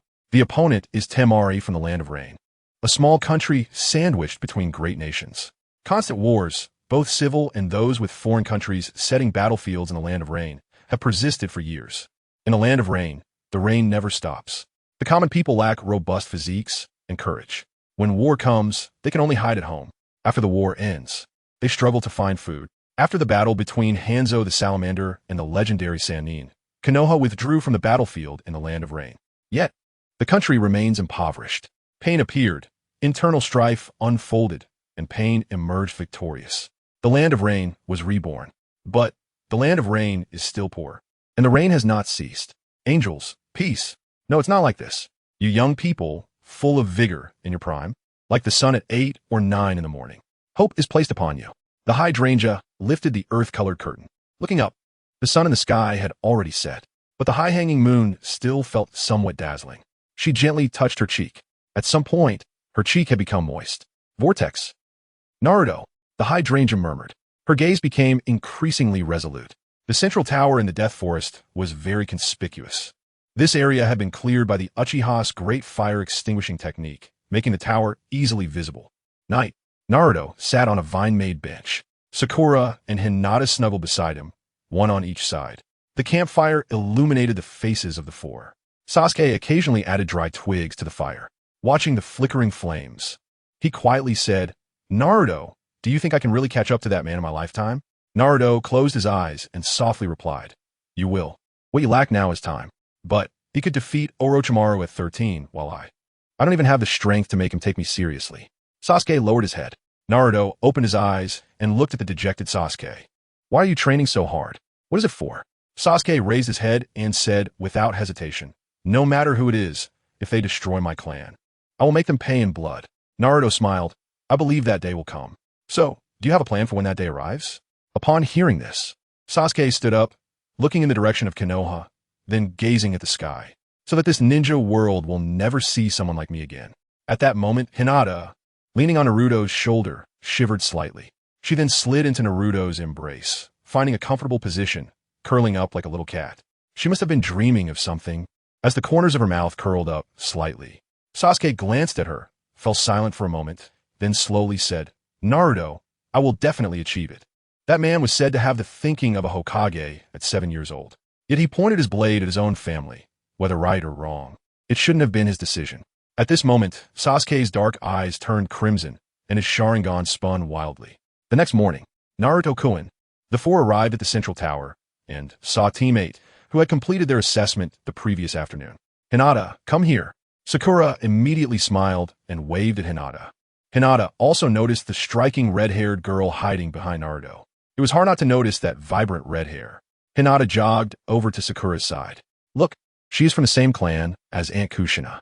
Really, such beautiful hair. After complimenting, Hinata noticed that the red-haired girl lowered her head even more, her cheeks flushed. Thank you. You are very beautiful too. So cute. Hinata's face also turned slightly red, and she lowered her head a bit. Sakura saw this scene and felt 1,000 points of damage in her heart. Sakura, on my heart, is about to melt. Ino, Tenten, why are you still not here? Oh, Naruto, we are here faster than you. Kiba and Shino also walked over. Humph, Sasuke snorted coldly. Kiba immediately leaned over with a grin. Sasuke, I won. Seeing that Sasuke ignored him, Kiba recounted what happened yesterday. By the way, those three from Sunagakure were the first to arrive. That guy with the gourd is really strong. Upon hearing about a strong opponent, Sasuke showed a bit of interest. Oh, Kiba briefly recounted yesterday's events. So is you guys. At that moment, a frivolous voice rang out. Kankuro, carrying his puppet crow, slowly approached. If I remember correctly, you and your dog on your head were scared to the point of almost peeing yourselves. Now, you tell it like it's a different version. Kankuro exposed Kiba's self-praise. Then, he looked at Sasuke. Didn't you say we were all trash? Now you still want to collect our information? Sasuke glanced at him. You're not worthy. I'm actually a bit interested in that guy with the gourd. Kenkuro's eyelid twitched, but he then feigned sympathy and said, that's really unfortunate. If you encounter Gaara, you'll definitely lose terribly. You have no idea how strong Gaara really is. After he finished speaking, two clear voices echoed from outside the door. Stinky little brother, darling. Team 10 and Team 3 also arrived. When the two saw Hinata, they gasped in surprise. Sakura couldn't wait to tell them about the earlier scene. What pity, yeah, I also want to see what she looks like. Ino and Hinata had just finished speaking when they noticed that Hinata and the red-haired girl were blushing again because of what they said. Aunt Kushina will definitely love Hinata. Tintin patted Hinata's head. At this time, more people gradually arrived outside. It's really lively. Is there a war conference going on? How about we join in? A mocking voice rang out as the Sound Ninja trio made their grand entrance. Dosu, hunched over, slowly walked toward Sasuke. Since we've all signed the death consent form, how about a one-on-one death match? Of course, if you're scared, you can let that kid carrying a bunch of wooden blocks come along. What do you say? Peaceful Konoha's Genin. Sandy Sunagekyu's Genin. Kankuro retorted without showing weakness. I was wondering who was barking. Turns out it's an unremarkable sound ninja. The thing on your arm should be sound-enhancing ninja tools, right? But it seems like it has no effect on me. The wooden blocks you mentioned aren't afraid of sound wave attacks. Dosu wasn't angry. He was just surprised that Kankuro saw through his secret at a glance. As expected of a puppet master from Sunagakure, your inside is indeed different from ordinary people.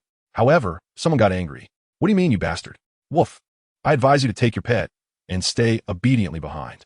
Kankuro disdainfully glanced at him. Suddenly, Hinata's voice rang out. The ninja from Sound Village has undergone body modifications. The ninja tools on his right arm are honeycomb-shaped and can emit sound wave attacks after channeling chakra.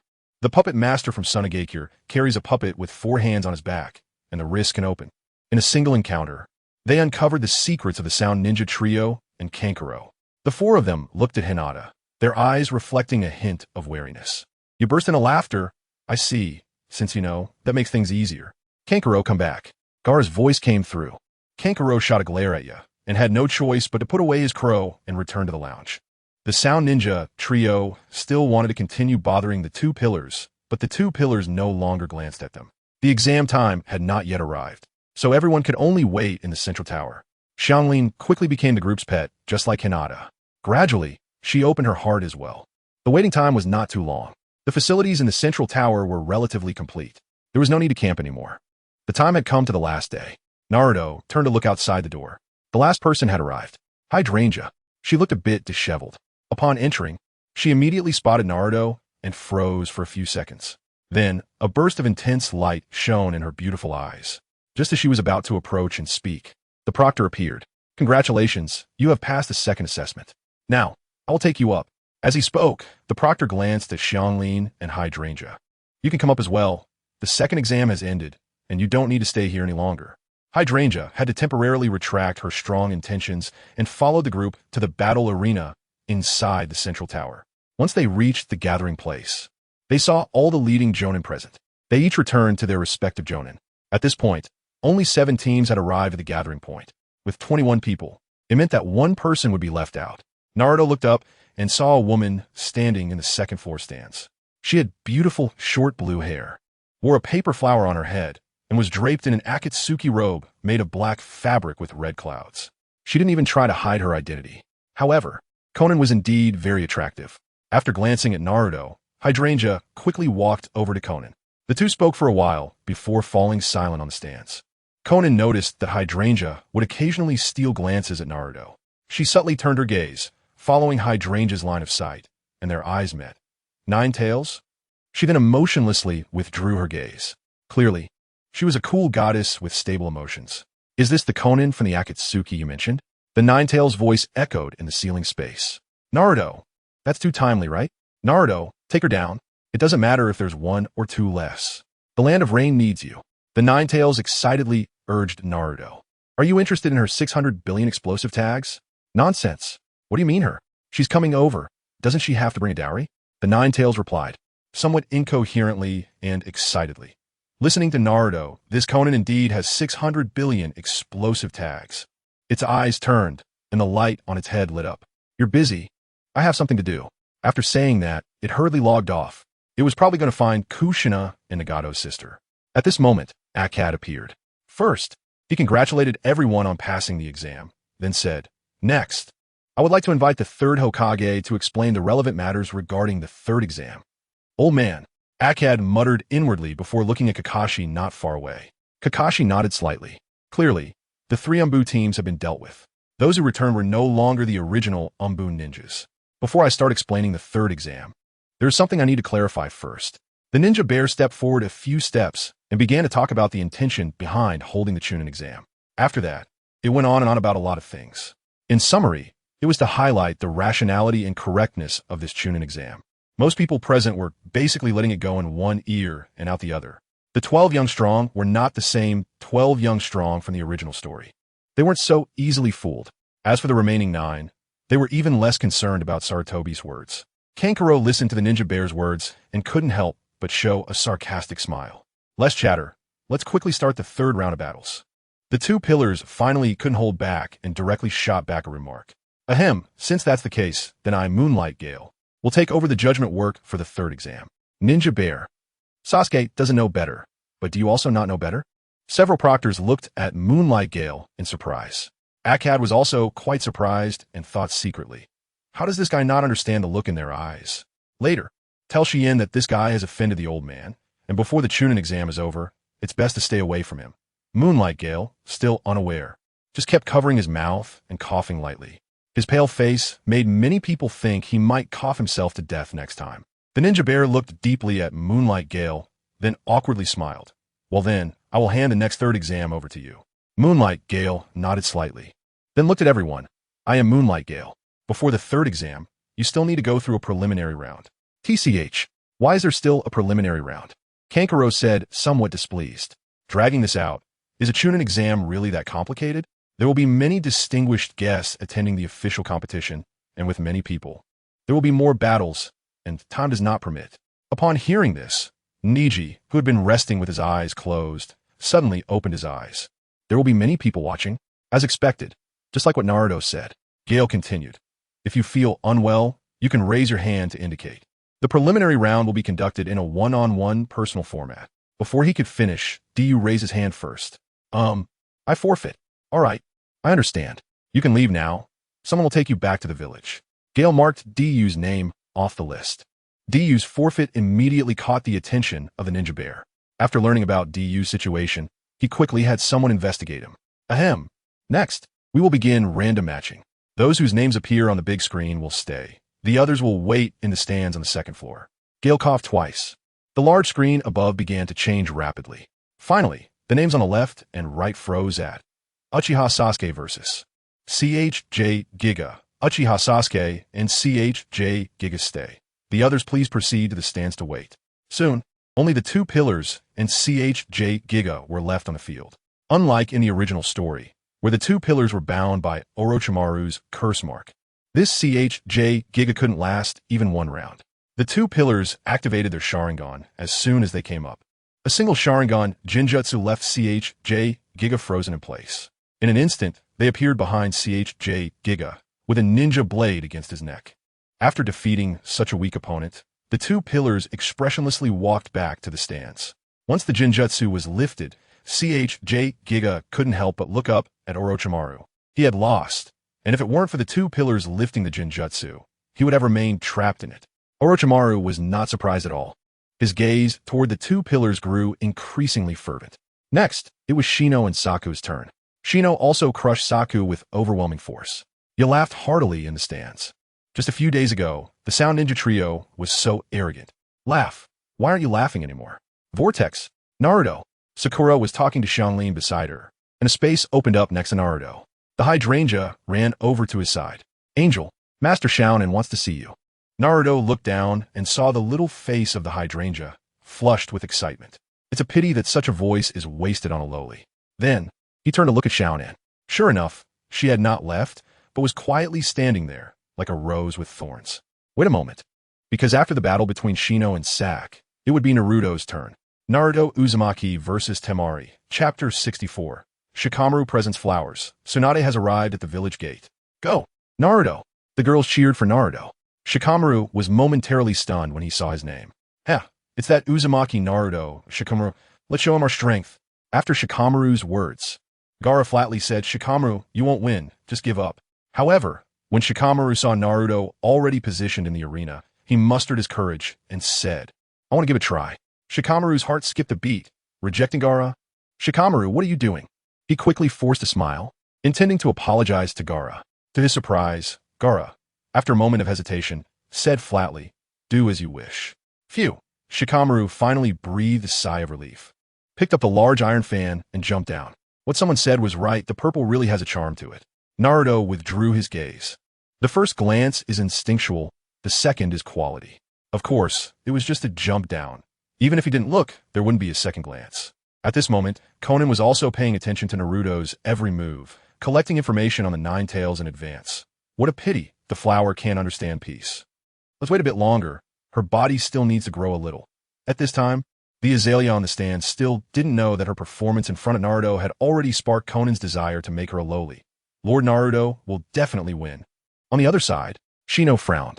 He had clearly designed Naruto's opponent to be the weaker Inuzuka Kiba among the new generation. Why did it turn into the daughter of the fourth Kazekage from Tsunagakure? Maybe I made a mistake. Shikaku's son can't afford to make mistakes. With that thought, Shino waved his hand, and an Umbu ninja appeared behind him. He whispered a few words, and the Umbu ninja responded and vanished in an instant. Orochimaru watched this scene with a sneer. His gaze then locked onto Naruto, the Nine Tails Jinchuriki. Is he Minato's son? Then, the mastermind behind it all goes without saying. Uzumaki Naruto. On the ground, Shikamaru stood in front of Naruto, immediately unfolding the large iron fan. Naruto also looked at her. Shikamaru during battle was completely different from Shikamaru outside of battle. The princess of Tsunagakure, having experienced loneliness, understands the loneliness of solitude. Because she gives love, she knows the tenderness of love. With her around, Gaara would hold back. Gaara never laid a hand on Shikamaru, but would mercilessly beat his brother Shikaku. Ahem. Just as he was about to speak, Kazekage coughed twice, then said in a deep voice, then let the match begin. Shikamaru immediately retreated a distance, holding the large iron fan in front of her. If you're not going to attack, then I'll attack first. Kazekage. Ahem, let's start. As soon as the words fell, Shikamaru charged towards Naruto first. Huh. Shikamaru raised the large iron fan and brought it down heavily towards Naruto's head. Boom! To be fair, the strength was quite impressive, creating a dent in the ground. As the dust settled, Naruto had vanished. Shikamaru frowned, and with a crack, the large iron fan unfolded into a star shape. She turned around and swung it. Whoosh! In an instant, a fierce wind surged, mixed with countless wind blades. The walls were cut with several deep gashes. Oomph! He escaped quickly. Though she said that, Shikamaru's vigilance was already at its peak. Information on Uzumaki Naruto is basically zero. He hasn't displayed any strong abilities since the exam started. Shikamaru, however, said he sensed a presence comparable to Gaara's. Moreover, that Byakugan woman from yesterday seems to regard him highly, if that's the case. Ninja technique, Kamaitachi. A fan swing sent a storm raging. Countless invisible vacuum blades rushed towards Naruto. The attack time of Kamaitachi is long enough. I don't believe you can hide any longer. To be fair, in the original story, Kiba really was completely suppressed by Shikamaru. In a true top lane matchup, he would be pressed from level 1 to level 18, unable to even sniff out experience. Shikamaru watched the Naruto ravaged by the wind blades, a smirk appearing on her lips. It seems you're not as strong as I imagined. If that's the case, I won't need to expend too much effort to take you away after the plan. I think so too. Bang! Naruto vanished in the storm. Shadow clone. Shikamaru's expression changed drastically. The voice came from behind her, about 3 meters and 20 centimeters away. Oof. Being gentle with a woman during battle isn't considered gentlemanly. At such a close distance, you can't escape. The battle was a bit strange. Since the beginning, Shikamaru had been standing still. Naruto waited for a while, finally looking at Kazekage with a somewhat helpless expression. Dude, can't you see? Kazekage wasn't unaware that Shikamaru had fallen into a Jinjutsu. Right now, she was still trapped in the illusion, having lost any ability to resist in reality. However, the situation was a bit awkward. Kazekage himself was also in a bit of a bind. He didn't know when Naruto had cast the Jinjutsu. There were no hand seals. This means that it was very likely that the Jinjutsu was cast right after he announced the start. There was also a strong possibility it had been cast before he even announced the start. This, after seeing Kazekage's awkward expression, Naruto immediately understood. He sighed helplessly. A bit of control over the illusion world. In the illusion, Shikamaru's actions synchronized with the real world. Shikamaru created some distance, intending to use wind release. In the next moment, Naruto took advantage of the lag from her releasing the ninjutsu. He appeared behind her and held a kunai to her neck. Uzumaki-Naruto wins. Kazekage's eyes lit up, nearly shouting. Naruto withdrew the kunai and turned to go upstairs. Shikamaru immediately jumped off the stage. Shikamaru, what's wrong? Gaara remained expressionless, but his gaze lingered on Naruto. Release. After going upstairs, Naruto released the Jinjutsu. Shikamaru was stunned for a moment before slowly regaining consciousness. She looked at Shikamaru beside her, who was patting her. Did I win? Shikamaru, just go up first. Seeing his expression, Shikamaru realized things might not be that simple. Was it Jinjutsu? So impressive. Shikamaru glanced at Naruto in the stands. This man? Truly remarkable. Orochimaru's eyes widened even more. After a moment of silence, he couldn't help but stick out his long tongue and lick his lips. What a terrifying talent for Jinjutsu. I'm afraid it's already comparable to Uchiha Itachi's Sharingan Jinjutsu. Konan's expression also showed a slight change. Comparable to Uchiha Itachi's Jinjutsu? For now, let's classify him as a Jinjutsu ninja. That said, with the nine tails inside him. At this level of Jinjutsu, he probably can control a part of the nine tails power. This rate of development isn't a good thing for Akatsuki. Shino frowned slightly. Since Naruto was facing away from him, he wasn't sure if Naruto had formed hand seals. However, he realized immediately when Shikamaru fell into the Jinjutsu, Orochimaru's appearance has made me a bit anxious. Naruto just smiled at me. He's clearly a well-behaved child. Lord Naruto, the Azalea's eyes sparkled. What should I do? Clearly, at this moment, Hydrangea has completely thrown aside all the peace that Konan mentioned earlier. Just do it according to the methods in the Tsukuyami world.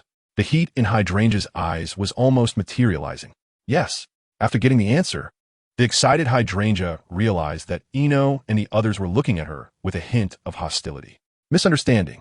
Although Lord Naruto is indeed very charming, she knew that explaining would only make things worse, so she hurried back to Konan's side. Who is she? Tenten stepped forward, grabbing Naruto's face. A newly risen little son. All right, it's your turn. Naruto pointed at the name on the big screen and said softly.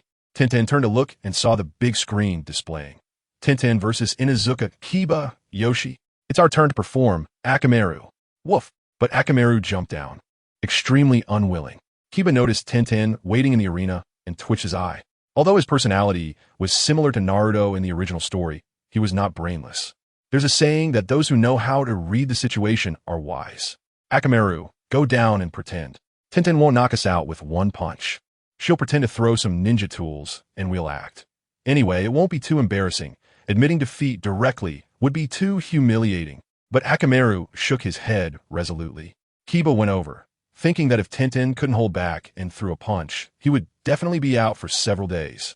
The little white dog next door still needs my protection. You bastard master. Fine. Kiba sighed. Inuzuka Kiba, it's your turn. Tsukuyami reminded him.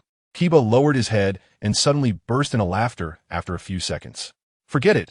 A good man doesn't fight with a woman. I'll admit defeat. Then he spread his hands, as if he was sure of victory, but since the opponent was a woman, he was unwilling to strike. Shino adjusted his sunglasses and said, You will pay the price. As expected, Tenten laughed. Winner, Tenten. Next up is Kirigakura's Mizumi versus Kanjiro. Just like in the original story, there were no surprises. Kanjiro feigned a move, and the victory that Mizumi thought was in her grasp was countered by a crow's shadow bind. Afterwards, under the third Hokage's gaze, Ino and Sakura faced off. Ino raised an eyebrow and said unhappily, That old man is really disgusting. Sakura also complained, It's exactly this result. I absolutely don't believe no one is manipulating behind the scenes. Their voices were not concealed. Everyone present heard them loud and clear. I forfeit. I forfeit. Ino and Sakura shouted simultaneously. Tsukuyami was directly caught off guard. He had never encountered such a situation. However, since the contestants had said so, he could only nod and strike their names off. Naruto glanced at the distant figure of the bear ninja sitting in the stands. He noticed that although the bear ninja had no expression on his face, his eyes had become somewhat gloomy. In the bear ninja's eyes, Sakura was just an ordinary civilian ninja. Against Ino from the Inuzuka clan, she definitely didn't have much of a chance. Even if Ino's role was that of a support ninja and not very strong in direct combat, taking down a civilian ninja was still more than enough. Meanwhile, Shikamaru was set to face the female ninja from the sound trio, Kin. Choji's opponent was Tofu. With this arrangement, at least two from Inuzuka, Nara, and Akamichi would win the matches. Choji probably wasn't counted. After all, Butterfly would completely listen to Deer. In summary, there would definitely be one winner, and then they would use the rules to make them chunin.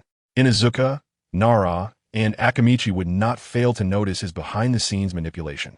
In the original story, the battle between Ino and Sakura was still quite exciting. Moreover, it became more intense later on. But now, naturally, they wouldn't actually fight. If they really did, with their brute strength, one encounter would probably render the arena unusable for the subsequent battles. After Tsukuyomi announced Ino and Sakura's forfeiture, the next battle was Shikamaru versus Kin. Shikamaru won much more easily than in the original story. The shadow mimic technique was faster in both distance and speed than in the original, catching Kin off guard and causing her to knock herself out against the wall. Nara Shikamaru wins. The next match was Gaara versus Rock Lee. This battle was incredibly intense. The outcome of this fight remained unchanged, with Gaara still emerging victorious. However, the process was different. Now Lee could use some basic ninjutsu. Body flicker technique combined with the advanced body flicker technique.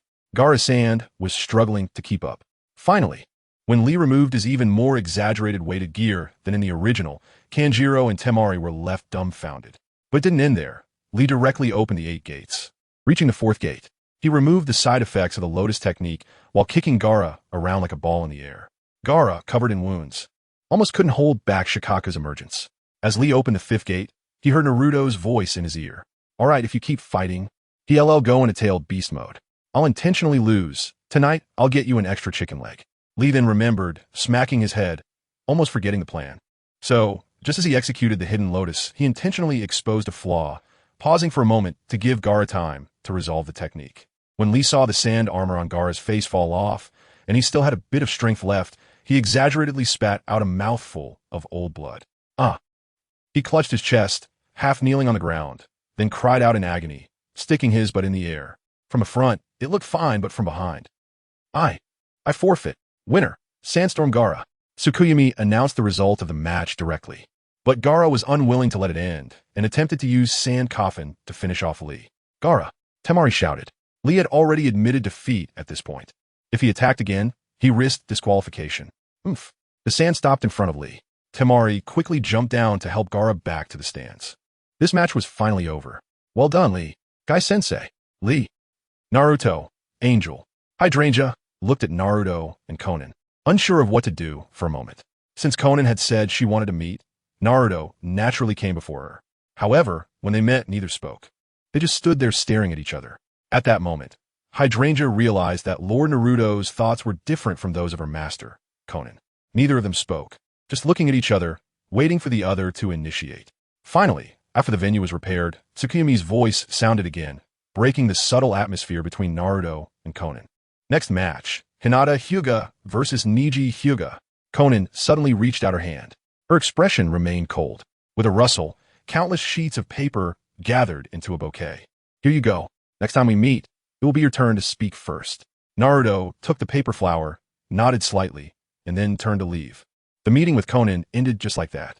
The clash of their thoughts concluded with Naruto's more resolute victory. "Hydrangea, it's time to go back."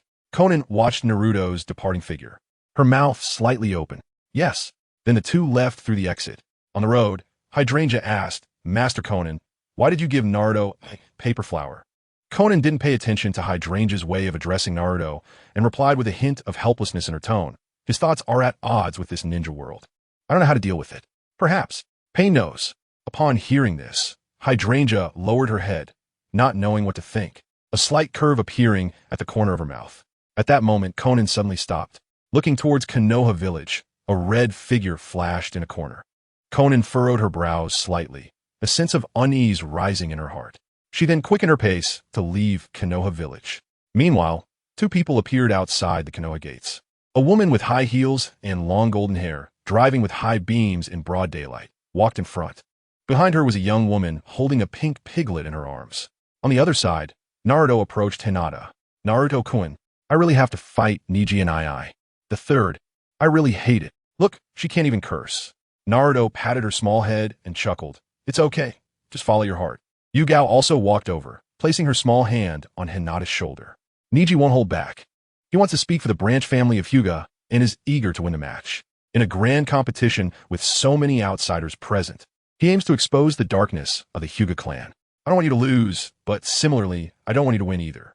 Currently, the only clan that Guy and Kushina haven't visited is the Hyuga clan. I understand. After Hinata softly replied, she stepped down from the platform. Niji had been waiting for her below for a long time. Naruto, is this too cruel for Hinata? Hinata is too kind. Her heart must be in torment. Red seemed to forget that on the day Kushina first appeared. This is a hurdle she must overcome. Otherwise, I won't allow her to continue living as a ninja in the future. It turns out Niji was right. Hinata's character is indeed not suitable to become a ninja. Below the platform, before the moonlight and wind called for the start, Niji spoke, though his tone was not as cold as in the original. You are too kind, always hoping to avoid all disputes peacefully. Lady Hinata, you are not suited to be a ninja. I must win this battle. Hinata took a deep breath, activating her Byakugan. Niji and I, no need for more words. Chapter 65, The End. Shumaru asked if there was free time tomorrow. Tsunade arrived home. The 13-year-old Niji had recognized the truth of the ninja world.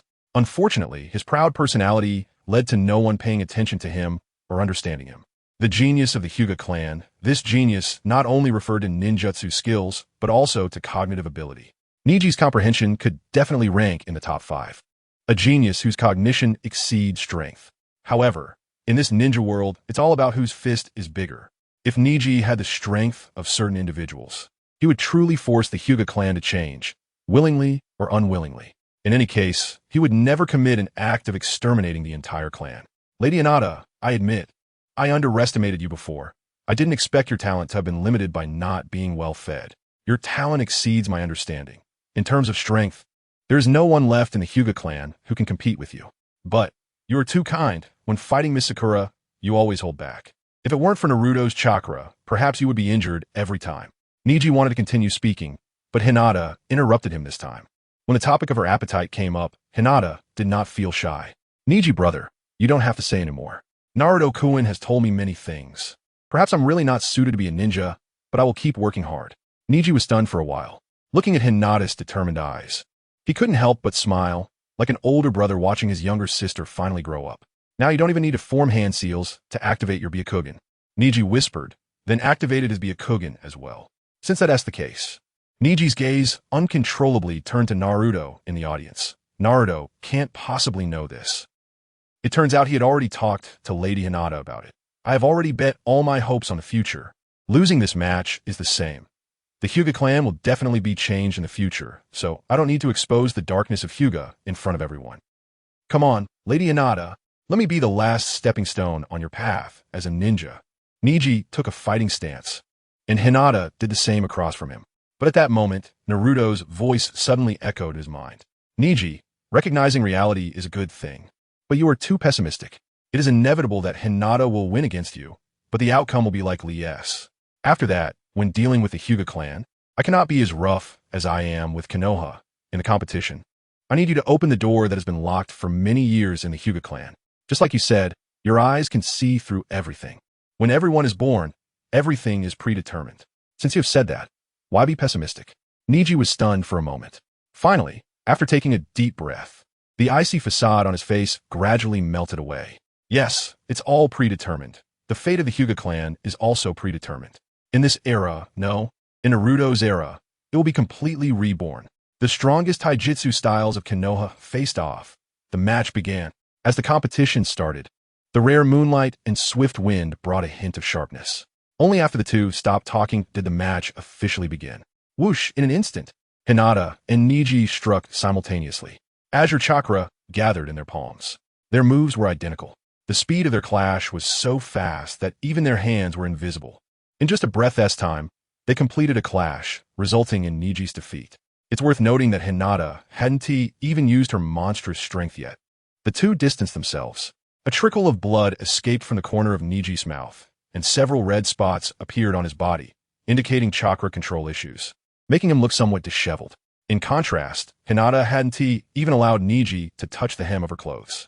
Niji looked at Hinata's Byakugan, and the faint purple hue in his eyes became more pronounced. No wonder Naruto once called you the Byakugan princess. Your Byakugan has started to evolve. Is this the pressure from the Byakugan? Even if you haven't truly used it, I still feel powerless. After just one round, Neji understood how much Hinata had grown. He smiled. You were still too kind. In the audience, even the ninja bear couldn't help but be shocked. He had always known the reputation of Hyuga Neji as a genius. This match was specifically arranged by him. Unexpectedly, the true genius of the Hyuga clan had emerged. Hinata. Ino's pretty face was filled with worry.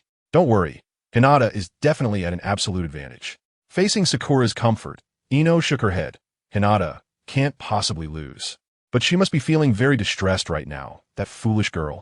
Tintin patted Ino on the shoulder, chuckling. It's all about practice. Did you see the smile on Neji's face? This brother actually cares about his sister more than he shows. At that moment, Shino said, gentle and kind Hinata knocked Neji out with just one blow. I ascend to your focus misplaced? Bang! And just as a few of them were talking, Hinata had already pointed her finger to a pressure point just below Neji's throat. Puffed. Neji couldn't control himself. A sweet taste filled his throat, and he spat out a mouthful of blood. He wanted to fight back, but Hinata quickly sealed the pressure point on his arm. In an instant, Neji's arm couldn't muster any strength and hung limply. Is this all you can do as the main family? Neji mocked, clearly already at an absolute disadvantage. He still wanted to provoke Hinata. After saying that, Neji distanced himself. The current situation was completely reversed from the original story. Unfortunately, Neji did not have a girl he liked. Otherwise, if that girl shouted a couple of times, Neji would have fought desperately to prove himself to the goddess. In the end, he would have been half-beaten to death by Hinata. So, that foolish girl is indeed rare. Not planning to continue fighting, letting the enemy have a chance to breathe. Hinata closed her eyes. She knew Neji was deliberately provoking her. The two attacked simultaneously once again.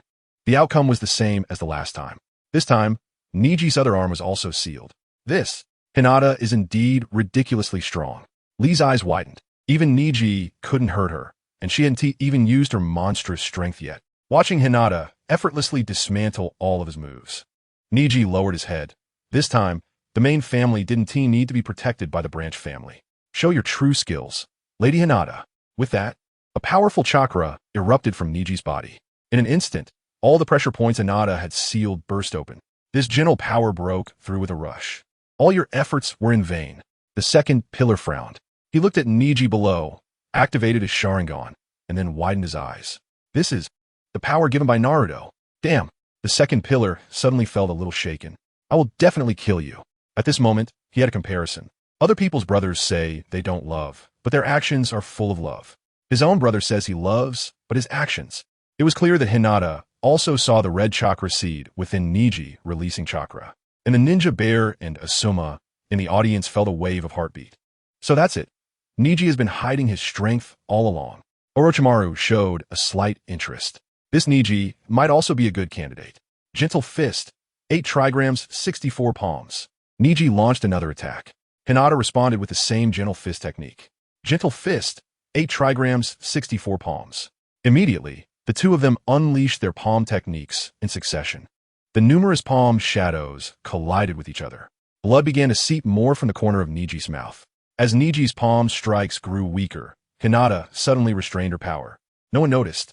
Bang! One palm struck the pressure point below his throat. Hinata was sent flying, crashing heavily to the ground. Neji stood frozen in place, still in the posture of his strike. At that moment, he suddenly understood. With a bitter smile, he muttered, "So you were waiting for me to use Naruto's power.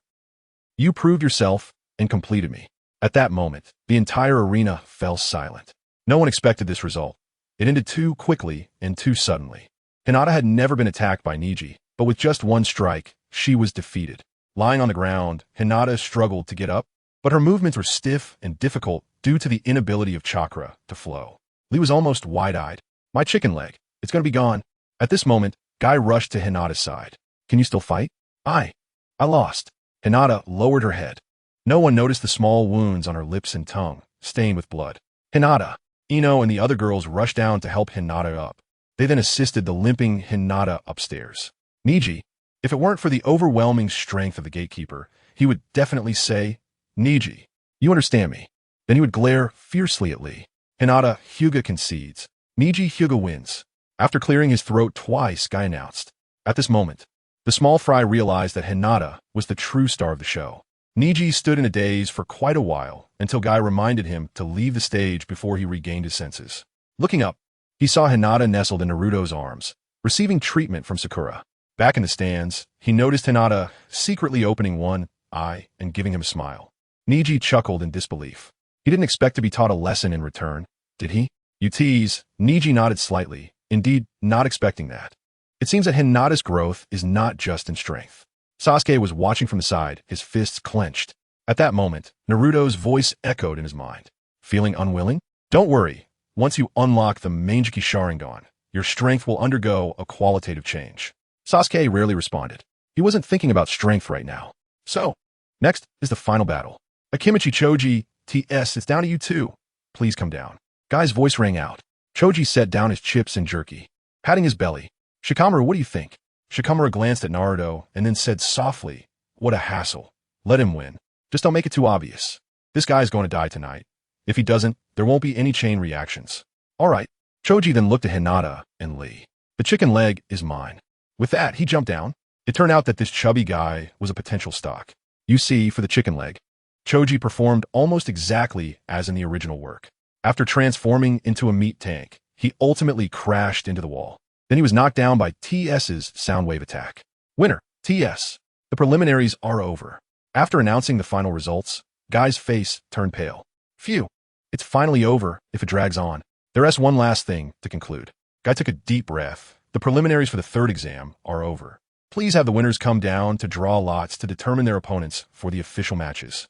There were 9 winners. Sasuke, Shino, Naruto, Kankuro, Tenten, Shiko, Gaara, Niji, and TS. The drawing was completed quickly. Guy hurriedly looked at Ibiki. Ibiki understood and stepped forward to announce the results. First match, Uzumaki.Naruto versus Hyuga Niji. Second match, Yamanaka Shino versus Nara Shikamaru. Third match, Tenten versus TS. Fourth match, Uchiha Sasuke versus Gaara. Kankuro gets a bye. Gaara squinted his eyes, glanced at Sasuke, and then focused on Naruto. Uzumaki.Naruto, my kind, you're not my opponent. What a disappointment. At this moment, compared to Guy, Ibiki was more adept at handling situations. Now, please let the Hokage give the final speech. Upon hearing that someone was lifting him up, the bear ninja immediately smiled. First of all, congratulations to everyone for successfully passing the preliminaries. After some rambling, the bear ninja finally said, so, during the month-long wait for the Daime S and the ninja leaders to arrive, I hope you can make good use of this month. Does anyone have questions? Shikamaru, do you have any questions? Seeing Shikamaru from the Nara clan raise his hand, the bear ninja's face clearly brightened. Since it's a one-on-one format, does that mean there can only be one winner in the end? So there can only be one CH Nin? Shikamaru smiled. In the eyes of the small fry, it was a mocking smile. Sure enough, the bear ninja fell into the trap. Not at all. This time the competition will be judged by me, the 4th Kazekage, and the daimyo and ninja leaders who come to observe. A bunch of meaningless chatter. Everyone only understood one thing. Even if you come in first, you won't necessarily become a CH Nin. Whether you can become a CH Nin depends entirely on your mouth. Dismissed. Finally, dragging it out until the sun was about to set, the bear ninja announced the dismissal. On the way, Kankuro suddenly laughed. Uchiha Sasuke, soon you'll know who the real trash is. Sasuke shot him a glance, and then looked away, not wanting to respond. Hee, make sure to cherish this month. You have no idea how powerful Gaara is. Tenten and the others went to pick up Kankuro, while Naruto waited outside. Uzumaki.Naruto, thank you. Naruto replied, without turning around. Thanking me for losing? In the original work, Temari had held back against Tenten. Otherwise, Tenten's fate wouldn't have been much better than Lee's. Temari's face turned slightly red. Thank you for holding back. By the way, are you free tomorrow night? I've been in Konoha for a few days, and no one has shown me the sights. As soon as Temari finished speaking, a voice filled with anger came from not far away. You, trying to sneak in while we're not around, huh? At this moment, Sakura burst out. Temari's smile froze, and she stood up. I'll be at the inn. If you're free, I'll be waiting for you downstairs tomorrow night. Then she gave Sakura a middle finger and disappeared in an instant. Naruto. One can only say, as expected of Kishimoto, based on the original work, Sasuke could really cultivate a vast plane in the ninja world if he wanted to. The following Naruto also could. At this moment, in front of Naruto's home, Sister Tsunade.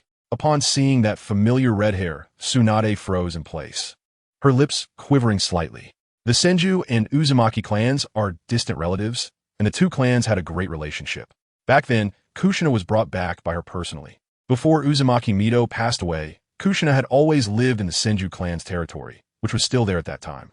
One could say that Tsunade watched Kushina grow up. And Kushina was also very excited to see Tsunade. Not only happy, but also, clearly almost 50 years old. She still looks like a young girl. Saimai, you're here too? Lady Kushina, hello. Then Saimai raised the little pig in her arms. It's Buten. Buten.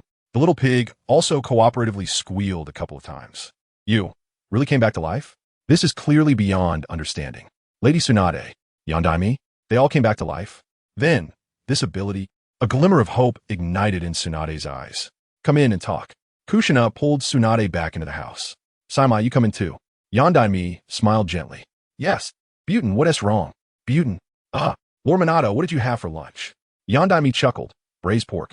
Saimai quickly raised Buten. Buten is not a reserved food. Chapter 66. Tsunade takes a disciple. Is there a problem with Suk's death? Is there a problem with Dien too? What? It's that child. Is it Naruto who awakened and revived you? Not only was Shizen stunned, but Tsunade's pupils also shrank sharply. She looked in shock at Kushina and Nagato's sister.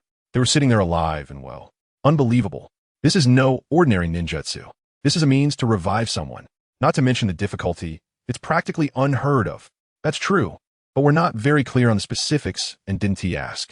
Perhaps, when Naruto returns, you can inquire directly. Nagato's sister could tell what Tsunade was thinking at a glance. But of course, he wouldn't agree to anything or make any promises without Naruto's consent. Upon hearing Nagato's sister's answer, Kushina also quickly reacted. Tsunade, meanwhile, was observing the two with a smile. Her beautiful eyes narrowed slightly, clearly noticing their differences. Naruto, huh? Speaking of which, Kushina's child, she still hasn't seen him even once. You call me back, there must be another meaning behind it, right? Tsunade glanced at her disciple. Shizun. Over the years, she had reluctantly discovered that even though she had spared no effort and personally guided her, Shizun's talent was still somewhat lacking. Now, in her 20s, her current level was only above average, benefiting from more experience than other medical ninjas. Seeing Kushina and Nagato's sister smile without speaking, Tsunade pondered for a moment and then nodded slightly. I understand. At this moment, Shizen also softly said, Lady Tsunade, Lord Minato, Lady Kushina, I'll take my leave now. Nagato's sister smiled and waved her hand. No need for that. You are Lady Tsunade's disciple. There's no need for such formality. Tsunade also nodded, indicating that she could just sit down. Also, Tsunade, I have to tell you, that child Naruto has awakened the wood release of Grandpa Hashirama. What? Tsunade stood up abruptly. The image of an elder that barely existed was long gone. What? Wood release? Tsunade stared blankly at Nagato's sister. Nagato's sister nodded gently, and suddenly, Tsunade's pupils constricted sharply. Her gaze locked onto Nagato's sister's hair. It can only be that possibility. Shizen was equally shocked. Her mouth agape. This news was too astonishing. Her hand trembled, causing Tun to fall to the ground. All these years, the Senju clan, aside from Hashirama Senju, had never had anyone awaken the wood release. Even Tsunade and her brother, Suk, who were direct descendants, had never awakened it. It should be known that their siblings not only had the Senju bloodline, but also the purest Uzumaki bloodline. To revive such power, Konoha had conducted many cruel experiments. In the end, they all failed and could only try to implant Hashirama cells. But without exception, they all perished, devoured by Hashirama-S cells. Are you saying? Is it true? Tsunade closed her eyes, took a deep breath, and the heavy breathing calmed her down a bit. Of course it's true because, all it takes is for Naruto to demonstrate it once. No wonder I felt an overwhelming vitality from you, so that is how it is. There is no need to mention Naruto becoming my disciple. I will naturally do my utmost to teach him.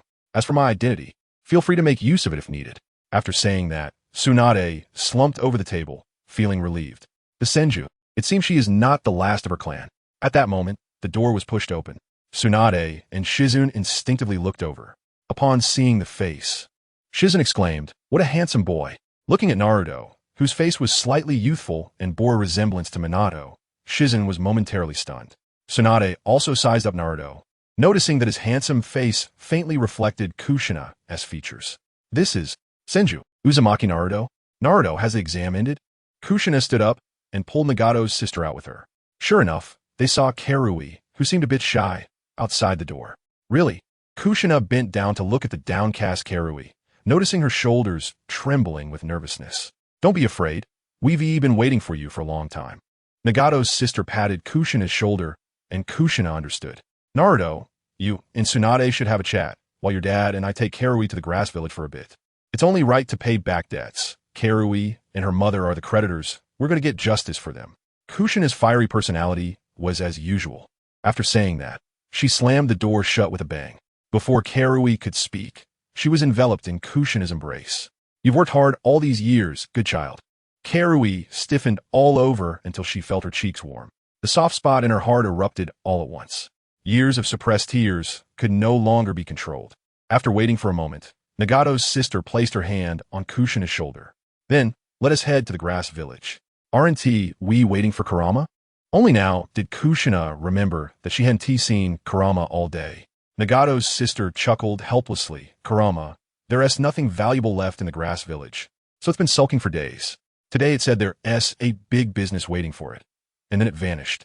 But it knows the stakes, so there's no need to worry. All right. Kushina nodded slightly, and Nagato's sister used the flying thunder god to take them away from Konoha.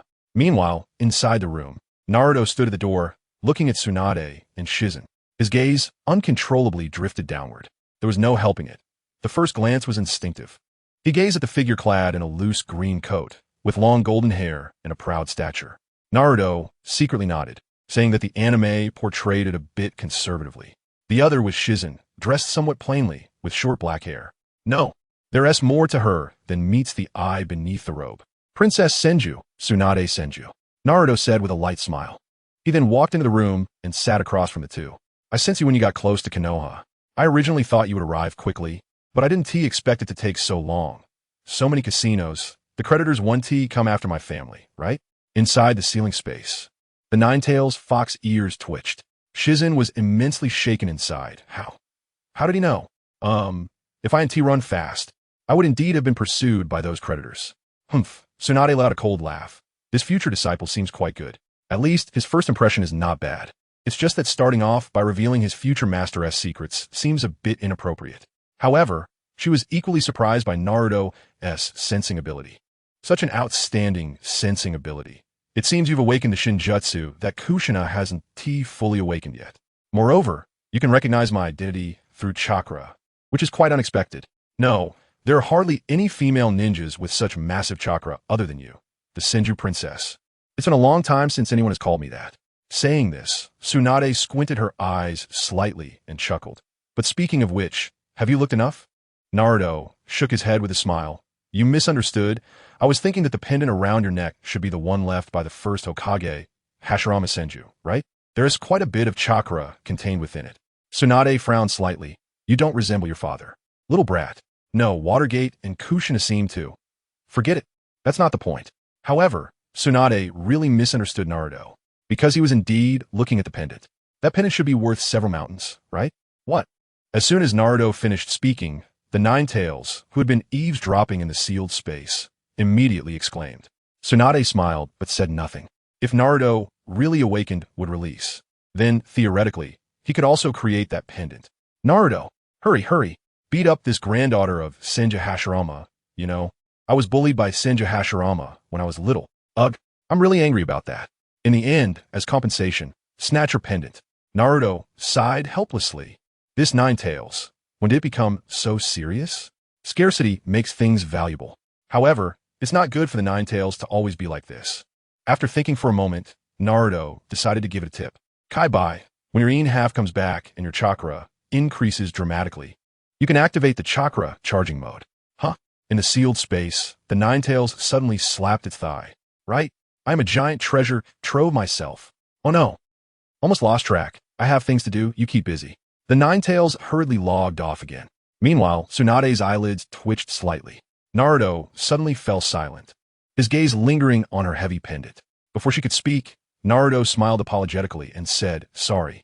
Tsunade was slightly stunned. She didn't expect Naruto to smile at her apologetically. Her fondness for this future disciple increased by another point. Then, Naruto slowly raised his hand, and his entire arm visibly transformed into a branch filled with the essence of plants. The elements of the forest fruit materialized.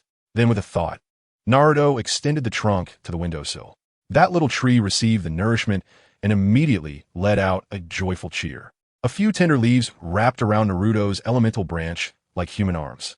This is really my great-grandfather's would release. Even though she was mentally prepared, Tsunade was still very excited when she saw it for the first time.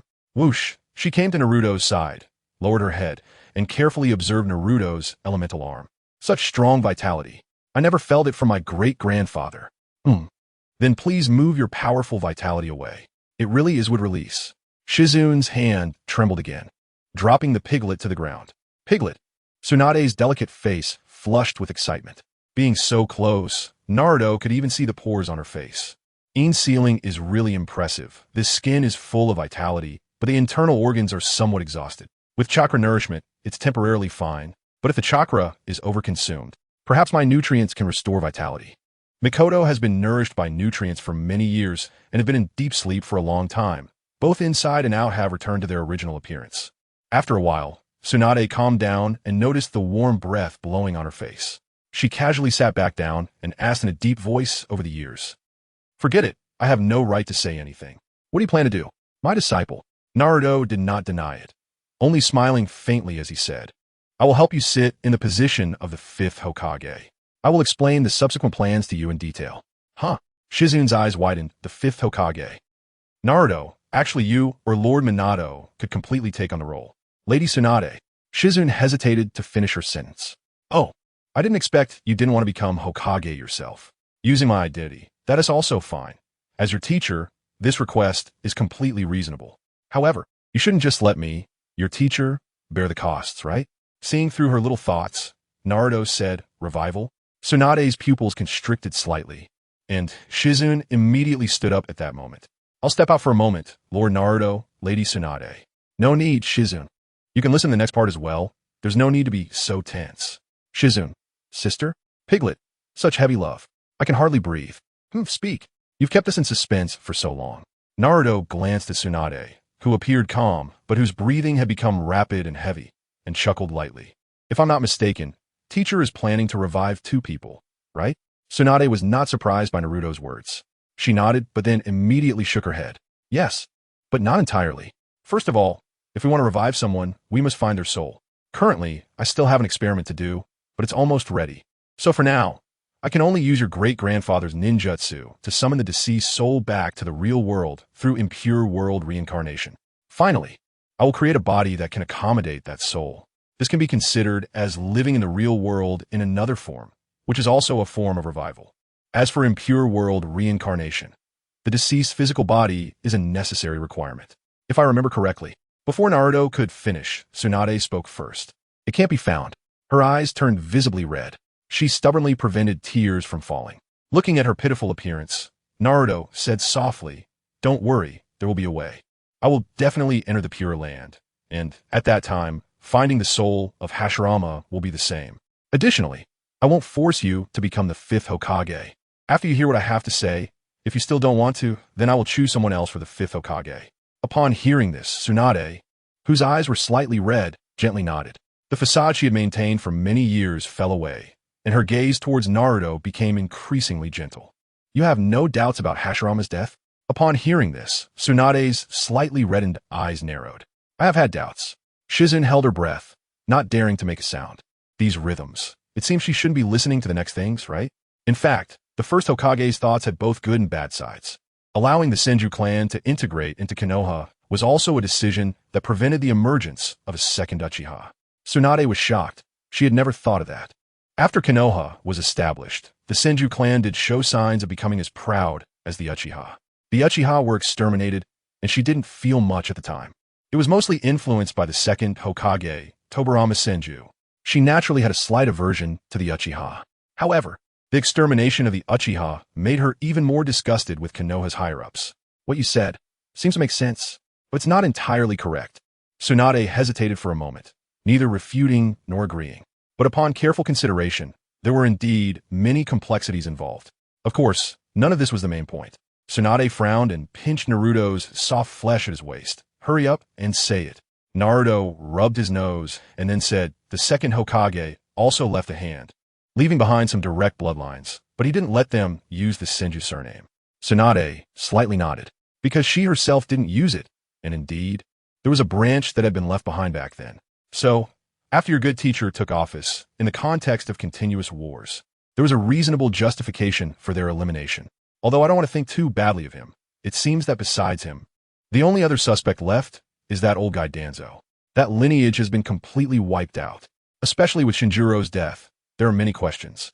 Tsunade's pupils contracted slightly, and she already had a bad premonition in her heart. She had thought about these things, but hadn't seriously sorted through or deduced them.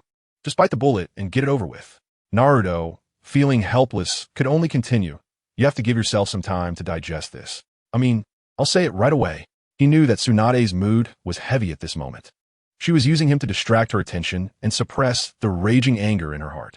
The purpose was simple, to make you, the special identity who could almost become Hokage with just one word, the Konoha princess, lose the desire to compete for Hokage.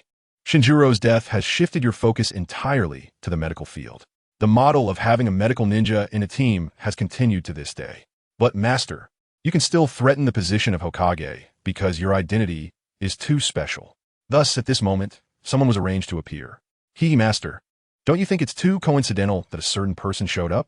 By the way, Shinjuro's death also stimulated someone. Orochimaru, killing two birds with one stone. There's the shadow of that old guy, and also the shadow of that old thing. After saying so much in one breath, Tsunade frowned tightly, clearly still digesting the information. On the other side, Ino's mindset exploded. What does this mean? Uncle Dan. Does that mean I have a problem too? No way. Lord Naruto. Lord Tsunade. I don't know anything. Woo-woo. I'm innocent. Chapter 67. The Truth of the Year. The arrangement for the Bear Ninja and the Pot Shadow. Lady Tsunade. Shizen was momentarily a loss for words. Tsunade's voice suddenly turned a bit cold, but it wasn't directed at Shizen. Shizen, do you think there's something wrong with this? Shizen fell silent. She was the niece of Dan Kato, who was her uncle. It was because of Dan Kato that Tsunade took her away in the first place. The Kato clan was a very small ninja clan. Honestly, Shizen was truly grateful to her uncle whom she had barely met. After all, without his existence, Tsunade would not have taken her as a disciple. At that time, Tsunade was the most famous female ninja in the ninja world. Countless female ninjas, even to this day, regard her as an idol. Yet, she ended up taking on a disciple whose talent was not particularly outstanding. And for many years, she had been by her side. Seeing Shizen's nervous and flustered expression, Naruto shook his head and said, "Let's talk about Shoshin first. Master, you should prepare yourself mentally, your first half of life." Before Naruto could finish, he saw Tsunade staring at him with a blank expression. Without warning, small pearls of tears began to fall. Let the storm come harder then. Some things, even if they are just speculation, still need to be said to her. Tsunade was still the most suitable candidate for the 5th Hokage, and if she became the 5th Hokage, along with her chi parents, whatever she planned to do afterward would definitely be effective. Given the situation at that time, the direct descendants of the Senju clan were sent to the battlefield. And with his capability and means, I'm afraid the only suitable person was that old man. Tsunade already had an answer in her heart about this. Once the direct descendants were gone, the second Uchiha would completely integrate into Konoha. Konoha would only have obedient Uchiha, Hyuga, and one disobedient Uchiha left. However, at that time, he might still have a semblance of a ninja bear. Shoshin's death was not entirely related to him. Or perhaps, he knew but allowed it to happen. A portion of the experimental results was given to him. Tick-tock, hearing Shoshin's name again and that tragic fate, Tsunade could no longer control her small pearls of tears. This made Naruto feel a bit awkward. The tears fell all over his clothes. He raised his hand gently to wipe the tears away from his cheap master. Shoshin's death was a bit absurd. The most likely culprit was that old man Danzo. This wasn't just empty talk. At that time, that old man was researching the first Hokage's cells. Moreover, he spent the latter half of his life plotting for the position of Hokage. Therefore, letting you, a special rival, lose your ambition for the Hokage was also one of the goals. There were many reasons. As for the evidence, Shoshin was killed by an explosive tag. His death was extremely tragic, and when he was found, his organs were completely emptied. Doesn't that seem strange? Don't forget, at that time, Shoshin's teacher was Orochimaru.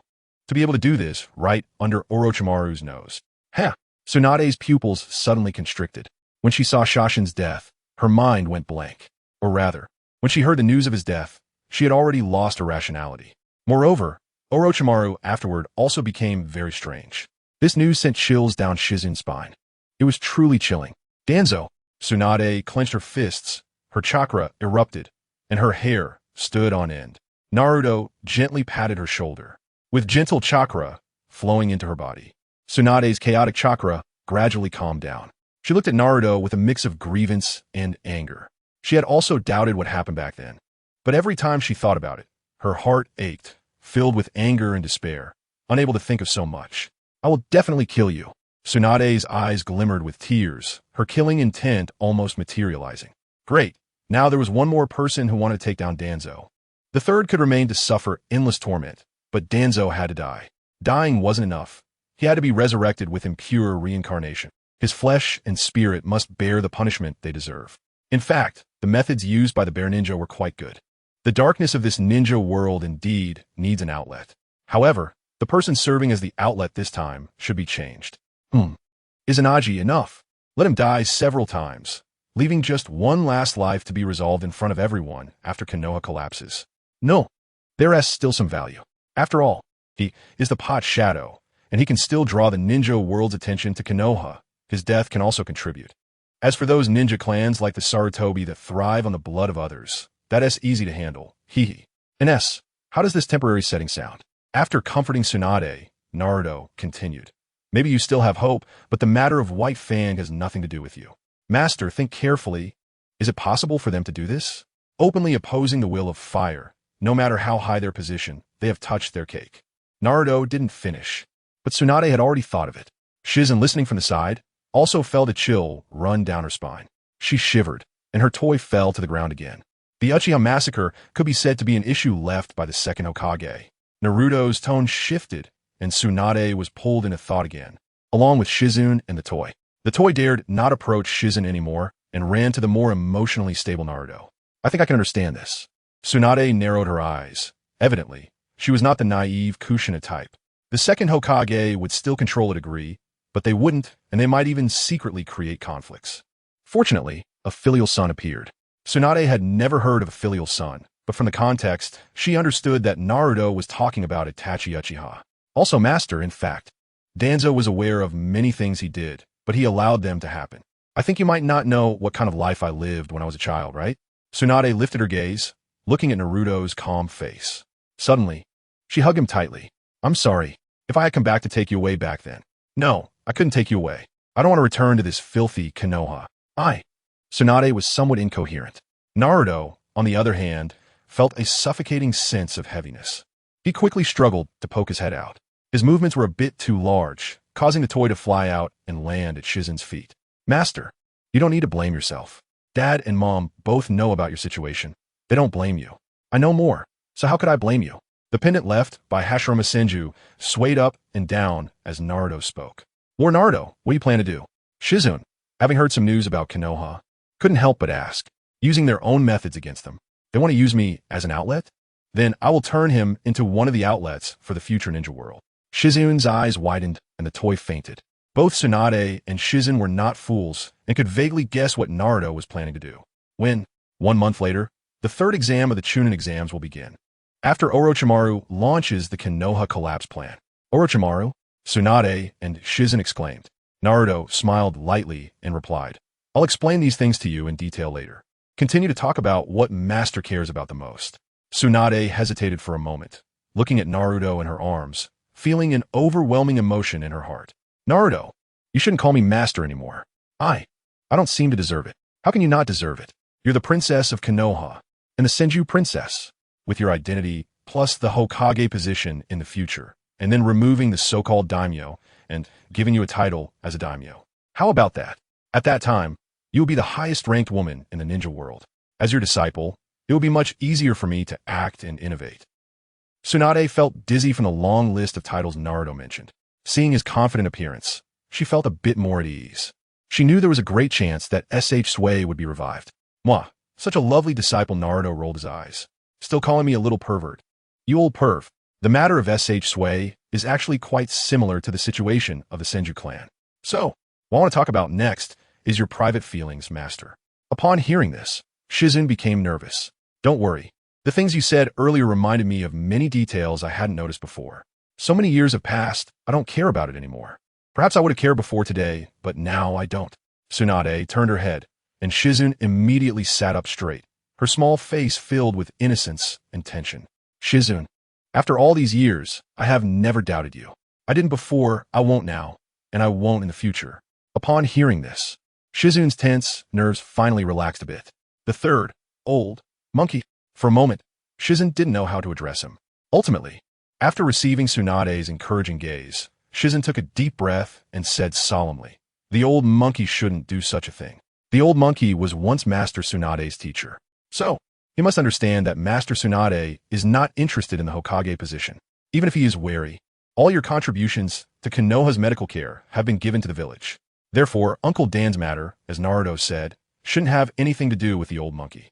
But, Master Tsunade, we can't rule out one possibility. A double agent. Buzz, Tsunade was furious again, just as Naruto was about to praise Shizune's sharp thinking. He, MMPH, huff. Naruto quickly broke free from his restraints. Tsunade pulled him back again, frowning as she recalled. At that time, I was always suggesting that the village train a systematic medical ninja force, making medical ninjas essential members of teams. But during the war, there was insufficient funding, and the old man rejected this request. After S.H. Sui died, I became even more determined to establish the medical system. Once again, the old man rejected me due to insufficient funding. Haha, I hadn't lost that much back then. I still had a lot of wealth. But the old man said there were not enough people. In short, he always had excuses. It seems now that he was afraid of my rising prestige. Naruto nodded slightly. Smart. And it was around that time that Uncle Dan appeared. Shizune was drenched in sweat. She was somewhat afraid to look at Tsunade. Master Tsunade, when Uncle Dan appeared. It must have been when you were the saddest and most helpless, right? Tsunade suddenly smiled bitterly, with a hint of displeasure. That's right, just after being rejected. He appeared, and he agreed with me, haha. But what was his purpose in doing that? Shizune furrowed her brows. Sister Shizune, the Akatsuki clan seems to have disappeared a long time ago, right? You don't even have a surname. Boom! This sentence sounded like a thunderclap in their ears. So that's how it is. No wonder there's been no news from the clan all these years. To be able to be so ruthless and decisive. Without leaking any information, just relying on that old man Danzo wouldn't work. He must have done things in secret, and there needs to be surface-level concealment as well. Master Tsunade, I'm sorry you idiot. What identity do I have?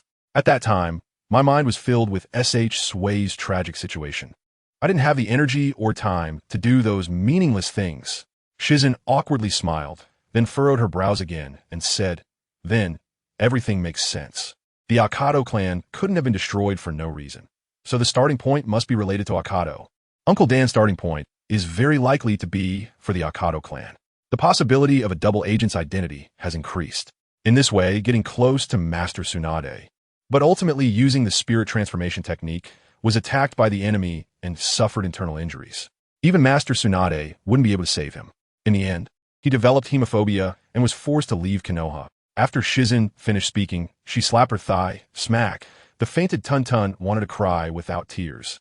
The spirit transformation technique, the soul, leaves the body. Uncle Dan has been a Jonin for so many years and during wartime. It can't be that careless. So, the only ones who could know his true location are insiders. This insider must be emphasized. Naruto looked at Shizune, who was continuously reasoning, and Tsunade, who was tightening her grip. A figure appeared in his mind. The Wind Shadow's daughter, the princess of Sunagakure, Temari. She is also a strategist type. What was the cause? Naruto reminded. Shizune's eyes lit up. Hokage. She almost shouted. Tsunade also exclaimed. Thinking about it carefully, it's terrifying. When we met, she used my nostalgia and guilt for S.H. Sui, dreaming of being Hokage. At first, it may have been fake, but later, when she got into the medical team and knew my identity and the weight of my strength. Damn, that guy really had the thought of wanting to use me to rise to power. Eternal younger sister. Am I late? Bang. The wooden table was smashed to pieces. Naruto, who was stuck in a swamp, was helpless. He could only silently urge the power of the forest to repair the table. I figured it out. Tsunade's excitement made her breathing quicken. After the excitement came anger. Shizune also lowered her head after the excitement, tears glistening in her eyes. I'm sorry, Master Tsunade. Idiot. How could I blame you? Come here. Shizune obediently moved over. She was then hugged by Tsunade. Silly girl. Back then you were just a little girl who didn't understand anything. How could you know so much? Naruto. No one is caring about me? After the two calmed down a bit, they finally noticed Naruto, who was stuck in the middle. Shizun quickly stepped back a bit, not knowing whether her face was red from crying or something else. Tsunade, however, confidently said, "Little pervert. Naruto. All right, you're right about everything." So, before he could finish, Tsunade leaned down, and a kiss landed on Naruto's forehead. "The fifth Hokage, I've decided. Naruto, I've never been this speechless before." Tsunade raised her head, looking at the face so close to hers, her cheeks still carrying a hint of blush. She chuckled, "My good disciple. Thank you, moi. The second time was your fault." Naruto quickly broke free from his restraints, this time not letting Tsunade's claws get hold of him. He took a deep breath, looking at the two, blushing like a teapot. "Since that's the case, there's one more thing that needs to be confirmed. If not, I have other ways." Naruto's lips curled up, but Tsunade and Shizun didn't notice that hidden, deep smile. "What else needs to be confirmed?" Naruto didn't respond, instead looking at the fainted Tun-Tun at Shizun's feet. Never mind, otherwise it will really become emergency food. "Sister Shizun, could you come over for a moment?" Me? Shizun didn't know what to think, and only after Naruto gently called her did she react. She shuffled over. Naruto grabbed her little hand. "Shizun." "No, Naruto-sama, we're not suitable. Lady Kushina wouldn't agree. It's not impossible for a senior sister to hold a junior brother's hand. Right, it's pure." Naruto didn't care about that, under Tsunade's disdainful and doubtful gaze. He placed Shizun's little hand in front of her. The forest fruit elementalized. Splash, his fingers turned into wooden blades. Slicing Shizun's finger, blood flowed out. "Shizun. Tsunade. Lady Tsunade." 3 seconds later, Tsunade and Shizun. Naruto, however, was not surprised at all, chuckling.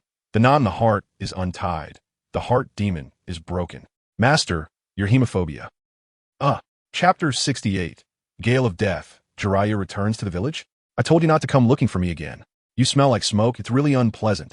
Let's go." Kurenai and Anko pulled out the summoned Yui. Naturally, Yui was called out by Anko. There was something important that needed to be discussed with her. Asuma stood frozen in place. In the end, he returned home, lost and despondent. "Hong, you feel so unfamiliar to me. You never used to say such harsh things. If you smoke again, I'm out of here." Half an hour later, "It feels itchy in the middle of my face. Half a stick doesn't even reach the lungs, at most just a scarf smell. Inhale vapor, taste its sister, even if it's a turtle person, they still have to smoke, right?" Asuma lay on the bed. A small pearl fell down. 8 cigarettes now. Slap.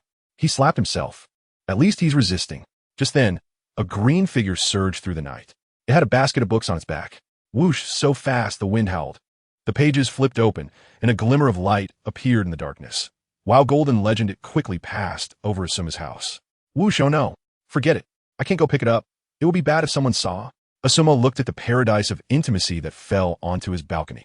On the other side, so full, Shizun and Tsunade were touching their bulging bellies. They exchanged glances and couldn't help but laugh.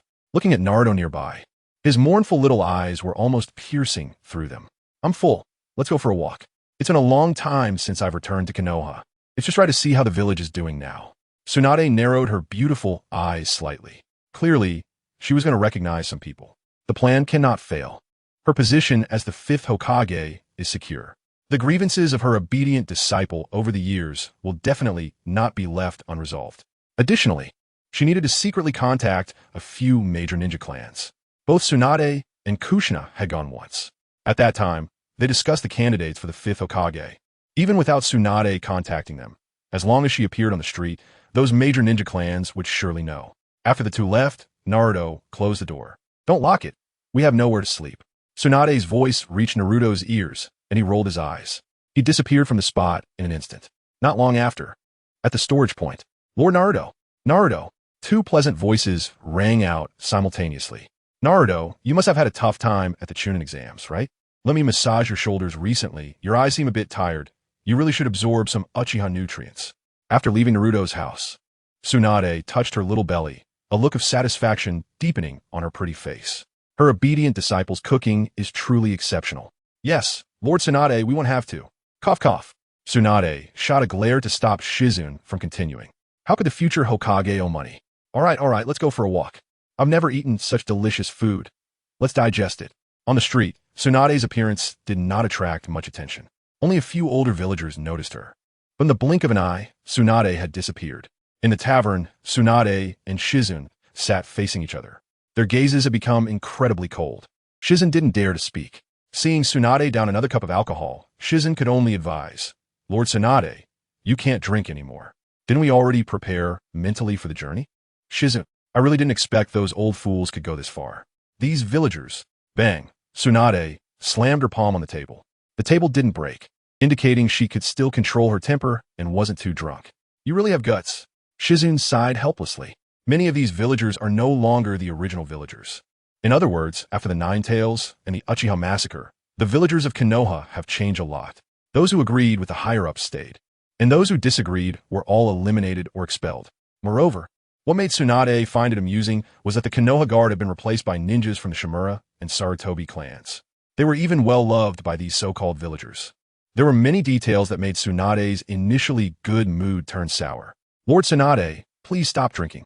Have you forgotten? You just received an exceptionally talented, handsome, and cute disciple. If you keep drinking, do you want him to see you drunk after just a day? I understand. Since Shizun said so, Tsunade finally put down the bottle, though her expression was still somewhat grim. But Tsunade was still reluctant to give up that drink. Just one more cup. Shizun, helpless, could only take the bottle away, finishing it and not refilling it. After a gulp, Tsunade fell silent for a moment. I won't drink tomorrow. The coming time needs to. Before she could finish, a voice sounded from outside. Tsunade, if you want to drink, I can accompany you for a few cups. An old man wearing a Hokage hat and a Hokage cloak entered the small tavern. It's Lord Third Hokage. The shopkeeper immediately shouted out the identity of the newcomer.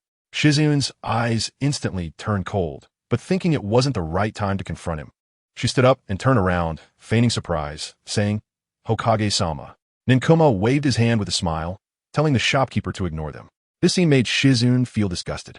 The dignified princess of Konoha came to this small tavern and wasn't recognized. That was one thing. Looking at the group of villagers following Ninkuma, most of them looked at him with eager eyes. Let me see. Isn't that Lord Third Hokage? Aren't you supposed to be worrying about the village's affairs instead of coming to a small tavern? However, Ninkuma had a thick skin. He sat down on his own, took off his Hokage hat, and chuckled. After not coming back for so long, you return without saying hello and drink alone. I really am a failure as a teacher. Tsunade looked at him coldly. After a few words from Ninkuma, he spoke softly. It's been so long since you've returned. What brings you back this time? None of your business. Tsunade slammed her palm down, shattering the table in front of her. What? You just returned, and you're immediately here to check if my return threatens your position?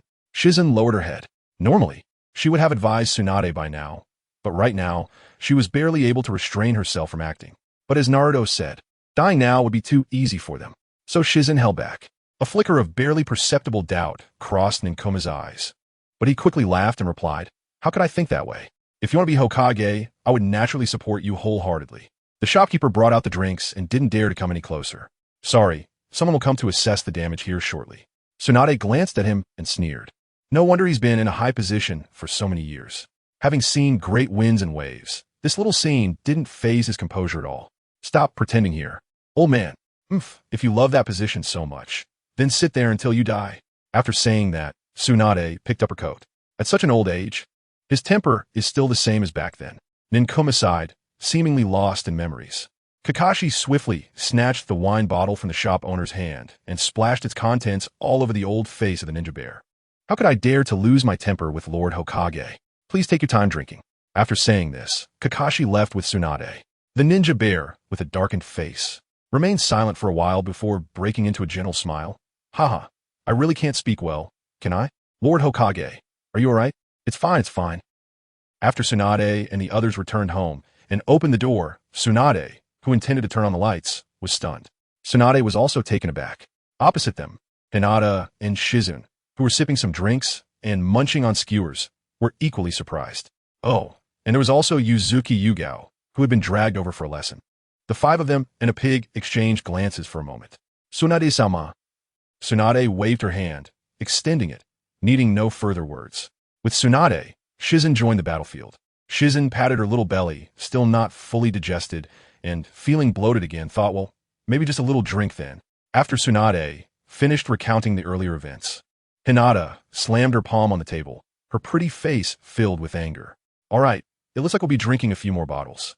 After several rounds of drinks, Shizune suddenly asked, Hinata, how come you three are here? Well, that question is a bit redundant. Yuzuki Yugao was quicker to react. Is there anyone here who isn't dissatisfied with those old geezers and utterly disgusted by them? After saying this, she silently added in her heart, at least not for now. She would soon be. Well, here it comes. The full moon in the sky emitted a soft glow. Near the Konoha Inn's tall buildings, Orochimaru was in high spirits, actually enjoying the moonlight here. Whoosh, a sound of breaking air was heard. Kabuto arrived beside Orochimaru. Is the matter taken care of?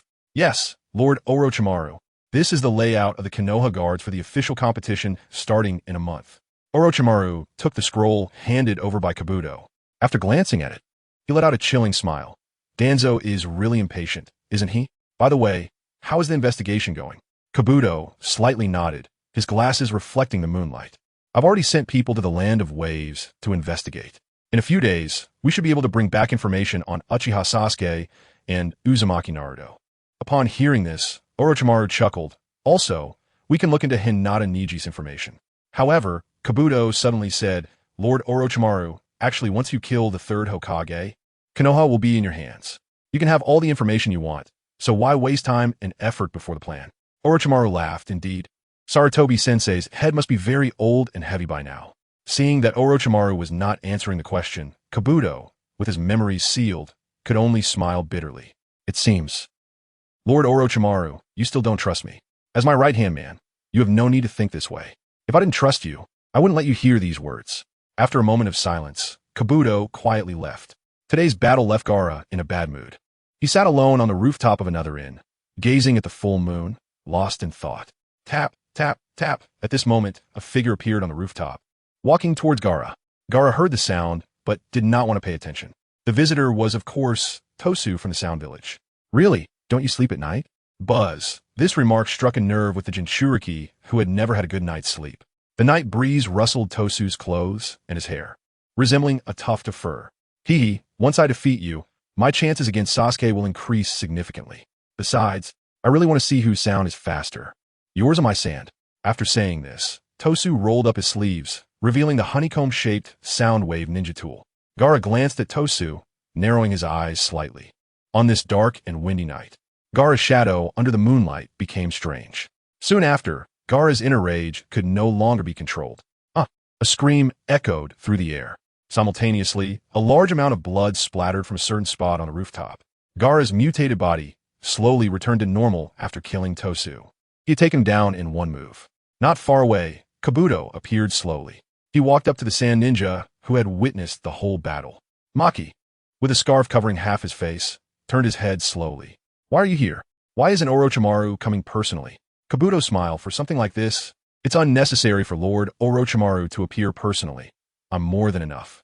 Upon hearing this, Maki's expression turned extremely ugly. In the end, he helplessly said, so, when does Orochimaru plan to initiate the Konoha collapse plan?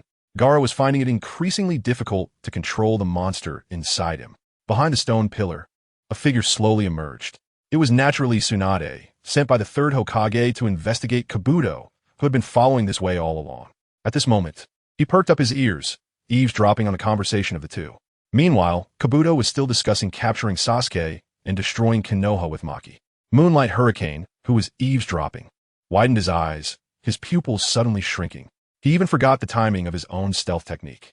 He squinted his eyes. I didn't expect that the Sand Country, as an ally, would secretly collude with the Sound Village. Orochimaru, one of the legendary Sannin, the disciple of the third Hokage, he actually intends to unite with the Sand Village to launch the Konoha collapse plan during the Chunin exams. Filled with doubt and shock, Moonlight Hurricane froze for a while. After a moment, he noticed that Kabuto and Maki's conversation had somehow stopped. There are truly many rats in Konoha. Kabuto slightly lowered his head, a hint of coldness in his voice. Indeed, Maki also squinted, looking towards the stone pillar not far away. Oh no! Moonlight Hurricane frowned and intended to retreat first to report all this information to Sarutobi Hiruzen. Unfortunately, Moonlight Hurricane did not know that when his stealth technique ended, he had already been discovered by Kabuto and Maki. Let me handle this. This stench is a bit unpleasant. Let me take care of it. Maki took the initiative to step forward. It could be considered a help to an ally. Just after running a short distance, Hurricane found Maki suddenly appearing in front of him. His heart sank. Looking at Maki's cold smile, he took a deep breath. I have to fight. Then, he formed hand seals with one hand while slowly drawing the ninja blade strapped to his back with the other. Konoha style, crescent moon dance. Whoosh, Hurricane rushed towards Maki. As he approached Maki, he suddenly jumped up, his figure splitting into three. However, Maki merely watched him expressionlessly. Crescent moon dance? Just two shadow clones. He remained motionless. Puff! Hurricane struck hard, slashing his blade across Maki's shoulder. Blood splattered on a Hurricane's face. He lifted his head, and his expression changed drastically. Maki let out a cold laugh. Not saying anything unnecessary, raised his hand, and with a single wind release, Hurricane would not survive to see the next day. In the dead of night, Naruto returned home to find it brightly lit. As soon as he entered, a strong smell of alcohol hit him. 5 women lay on the floor in disarray, completely lost in their drunken state. In an instant, he had a comparison. He shook his head helplessly. What else could be done? He could only carry them back to bed one by one. His little bed bore an unbearable weight. After doing all this, he finally began to clean up the aftermath. The long-awaited sunset, Red, quickly woke up. Pushing open the door, he saw Naruto cleaning the battlefield. With a thought, he approached quietly. However, not sleeping properly naturally meant a lesson was in order. By the time he finished showering, it was already around 3 in the morning. Lying on the sofa, Naruto squinted his eyes. Kagura's heart opened its eyes. Immediately, he sensed a powerful chakra had entered the Hidden Leaf village. Moreover, the target was heading straight for him. Calculating the time, it indeed would make an appearance at this moment. Just as the thought crossed his mind, the plants relayed a message. Lord Naruto, I saw a white-haired uncle sneaking into the Hidden Leaf. Yes, that old thing clearly isn't a good person. He even has a few books that Kakashi and Little Acorn love to read. Hey, Lord Naruto. He changed direction and is heading towards the bathhouse. Lord Naruto, grant me strength. Let me punish this scum who sullies others' purity and has written down their birth. Naruto, however, putting himself in the shoes of some victims, it seemed the plants were not wrong. So, he silently supplied the plants with some natural chakra nutrients. In the Hidden Leaf, at dawn, the chrysanthemum in the bathhouse bloomed. Chapter 69, Akatsuki Ichiraku. Kakashi angrily confronts Jiraiya. Welcome. Naruto. SHBU paused for a moment before jogging out. She stretched out her hand to compare the height difference between Naruto and herself. Have you grown so tall? At this moment, Naruto was in front of Ichiraku Ramen, a place he rarely visited compared to the original story, but he had a good relationship with Uncle Ichiraku and his daughter SHBU. Sometimes he would bring Hinata here for a special treat. When there were many people, Hinata would feel shy and control her portion, resulting in her going hungry. After becoming a ninja, he came here less often. He used to come here more as a child. Is it tonkatsu ramen? SHBU chuckled. The little kid back then is now taller than her. Should I start with 20 bowls? Just as she said that, SHBU glanced behind Naruto and asked curiously, where's your little girlfriend? She has something on today, so she won't be coming. Then I'll just serve you 1 bowl first. If it's not enough, let me know, Dad. 1 bowl of tonkatsu ramen, please. Okay, Naruto sat down at his usual spot in the familiar restaurant. There was a reason he had been kicked out today. Yes, he was kicked out. The girls were overly enthusiastic when they saw their idol Tsunade, especially since she possessed the eternal youth sealing technique and powerful medical ninjutsu. The combination of the sealing technique and medical skills is beyond your imagination. It was going well until Tsunade glanced at the living room. Akamichi, Shizun, and Yugao were all sporting dark circles under their eyes. Except for Kurenai. They hadn't slept well. Thus, Naruto got kicked out. Before leaving, he had to prepare lunch. Who exactly is the head of the household here? I'm the head of the household. Naruto initially planned to visit the storage area where Mikoto and Izumi lived. After confirming their intentions, Naruto didn't restrict their freedom any further. However, when going out, he needed to use a high-level transformation technique derived from the substitution technique. Naruto didn't require this. They could do it themselves. They didn't want to live in the past and appear before the world. As for why he came to Ichiraku Ramen, it was indeed because a certain lewd, white-haired man had returned and was missing. That cheap old man would have to be the punching bag again. Yes, Tsunade appeared, and Orochimaru appeared. If Jiraiya didn't show up, Kushina's anger would be stirred, and she could only take it out on the Eternal Sister. Moreover, Naruto needed to know Jiraiya's attitude. If he couldn't be trusted, then just obediently listen to the old frog's words. Go find your prophesied child. And if you dare come to Konoha again, let me give you a taste of the venting mouth. I believe the bear and pot shadows will be very happy to have someone share the firepower. Naruto didn't have much goodwill or malice toward Jiraiya. Well, he felt more disgust. Want to gather material? Sure, find someone willing or pay for it. Purely by coincidence? So, the willing ones don't count as purely coincidental? Peeping at virtuous women and writing it in paradise of affection. What does that mean? If you weren't a ninja, one of the 3 great ninjas, those women who had been peeped at would probably crowdfund a bounty. Trustworthy? Let's wash that off. It's not that ruined yet. Here, Naruto. This is your tonkatsu ramen. SHBU brought over a steaming bowl of ramen. Uncle Ichiraku, who had finished his work, also came out. It's been a while since you came. Didn't you bring Hinata this time? Because I've become a ninja, and the Chunin exams are coming up. I don't have much free time. Naruto smiled and casually explained. Ha ha ha. I didn't expect that little Naruto would be taking the Chunin exam so soon. You need to work hard, SHBU, waved her little fist. Ichiraku also nodded slightly, encouraging. It's next month, right? Uncle will bring SHBU over to cheer you on. If you become a Chunin, I'll treat you to ramen for a week. SHBU chuckled. Dad, would you still be this generous if Hinata were here? Uncle Ichiraku was momentarily at a loss for words. Thank you, Uncle and Sister SHBU. After the Chunin exams, I plan to hold a gathering and invite Uncle and Sister SHBU to come. Upon hearing this, Uncle Ichiraku couldn't help but take a step back. Am I going to become a ramen robot again? Just one Hinata is enough to keep both him and SHBU busy for half a day. That group of kids who are still growing. All right, it seems I can't keep hiding anymore. Seeing his daughter's suspicious gaze, Uncle Ichiraku blushed and awkwardly agreed. Okay, then I'll be troubling you, Uncle. At that moment, a figure walked into the ramen shop. It was Sasuke. What about you? Aren't you in special training with him? Naruto slurped a mouthful of noodles and asked. Sasuke had a faint smirk on his lips. I don't know where that guy Kakashi went with my guy. I'm looking for him. The development of the new ninjutsu isn't complete yet. After a few words, Sasuke had Uncle Ichiraku pack a few bowls of ramen. He chatted with Naruto about the new ninjutsu. Hiss, as expected of you. First, use fire release to create thunderclouds in the sky. Then use Chidori to direct the immense lightning power of nature. Feasible. Much more reliable than Kakashi's method of using Chidori to strike lightning.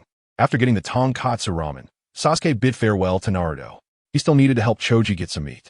Seeing the hope, and because of Naruto's presence, Sasuke was clearly not as obsessed as in the original story. Plus, with the little guys all working hard, Sasuke acknowledged them as well. His personality wasn't as reclusive, although his attitude toward people remained the same, except that he had increasingly more respect for Naruto. Occasionally, he could even crack a couple of awkward cold jokes. After Sasuke left, Naruto realized that this guy didn't even pay. Great, the little frog's already not so full stomach was completely empty. Just as he stepped out of Ichiraku ramen, he ran into Temari, who was taking Gaara out for some fresh air. Their eyes met. On the other side, Kakashi, this is mine. Mine. I bought it from Sasuke. If you want it, go find Sasuke and buy it yourself. Even if you are my eternal rival, I won't yield in the face of boiling youth. Kakashi widened his eyes in disbelief. Sasuke? Well, don't be so excited. Let me explain first. I won't listen. My guy originally planned to share it, and also complain about Kakashi watching it alone all these years without taking him along. Who would have thought that as soon as he took out the treasure, Kakashi would say a large part of it was his? How unreasonable. A long time no see. Kakashi guy, what's going on with you two? Just then, a white-haired figure appeared. The two exchanged guilty glances and, upon seeing the person, immediately breathed a sigh of relief. Jiraiya approached with a beaming smile. While Kakashi was distracted, my guy quickly packed all the treasures away and took off. With a swoosh, he left the two with an uneven green silhouette. Seeing this, Kakashi couldn't help but smile wryly. So it's you, Sasuke, after all. What's going on? Jiraiya asked curiously. Kakashi waved his hand and asked solemnly.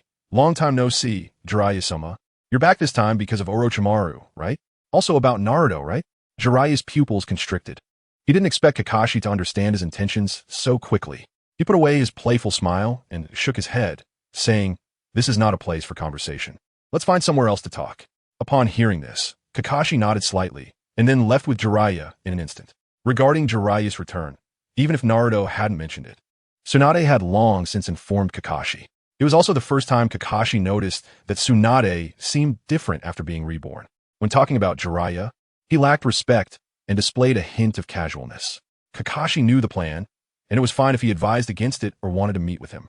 However, if he didn't express the desire to meet and instead sought out the old man, then he should be stopped first.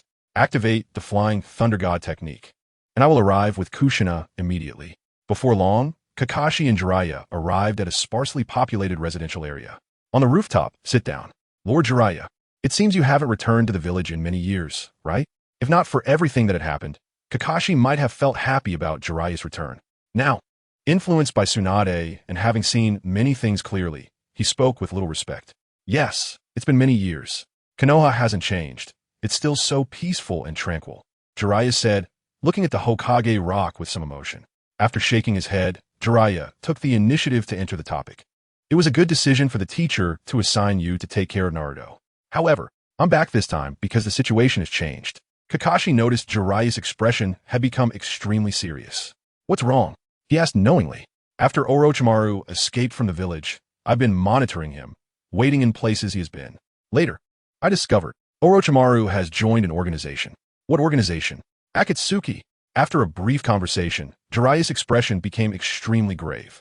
They are all wanted S-rank rogue ninjas with serious issues. Even Itachi Uchiha is among them. Hearing this, Kakashi frowned. So, are they pretending to be hired rogue ninjas while secretly collecting tailed beasts? Jiraiya shook his head. It was still uncertain whether they were collecting tailed beasts. Additionally, this is the purpose of my return. If these events occur, it will bring unimaginable disasters to Konoha. Kakashi's pupils constricted, and then he said expressionlessly, so, Lord Jiraiya, your main reason for returning this time is for Naruto, right? More precisely, it's for the Nine Tails? Jiraiya paused for a moment and then nodded, yes.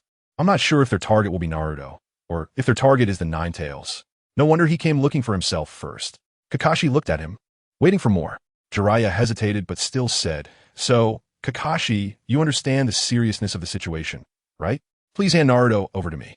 Naruto, that child will have to pay attention to his life and survive one day. It's a fate he cannot escape.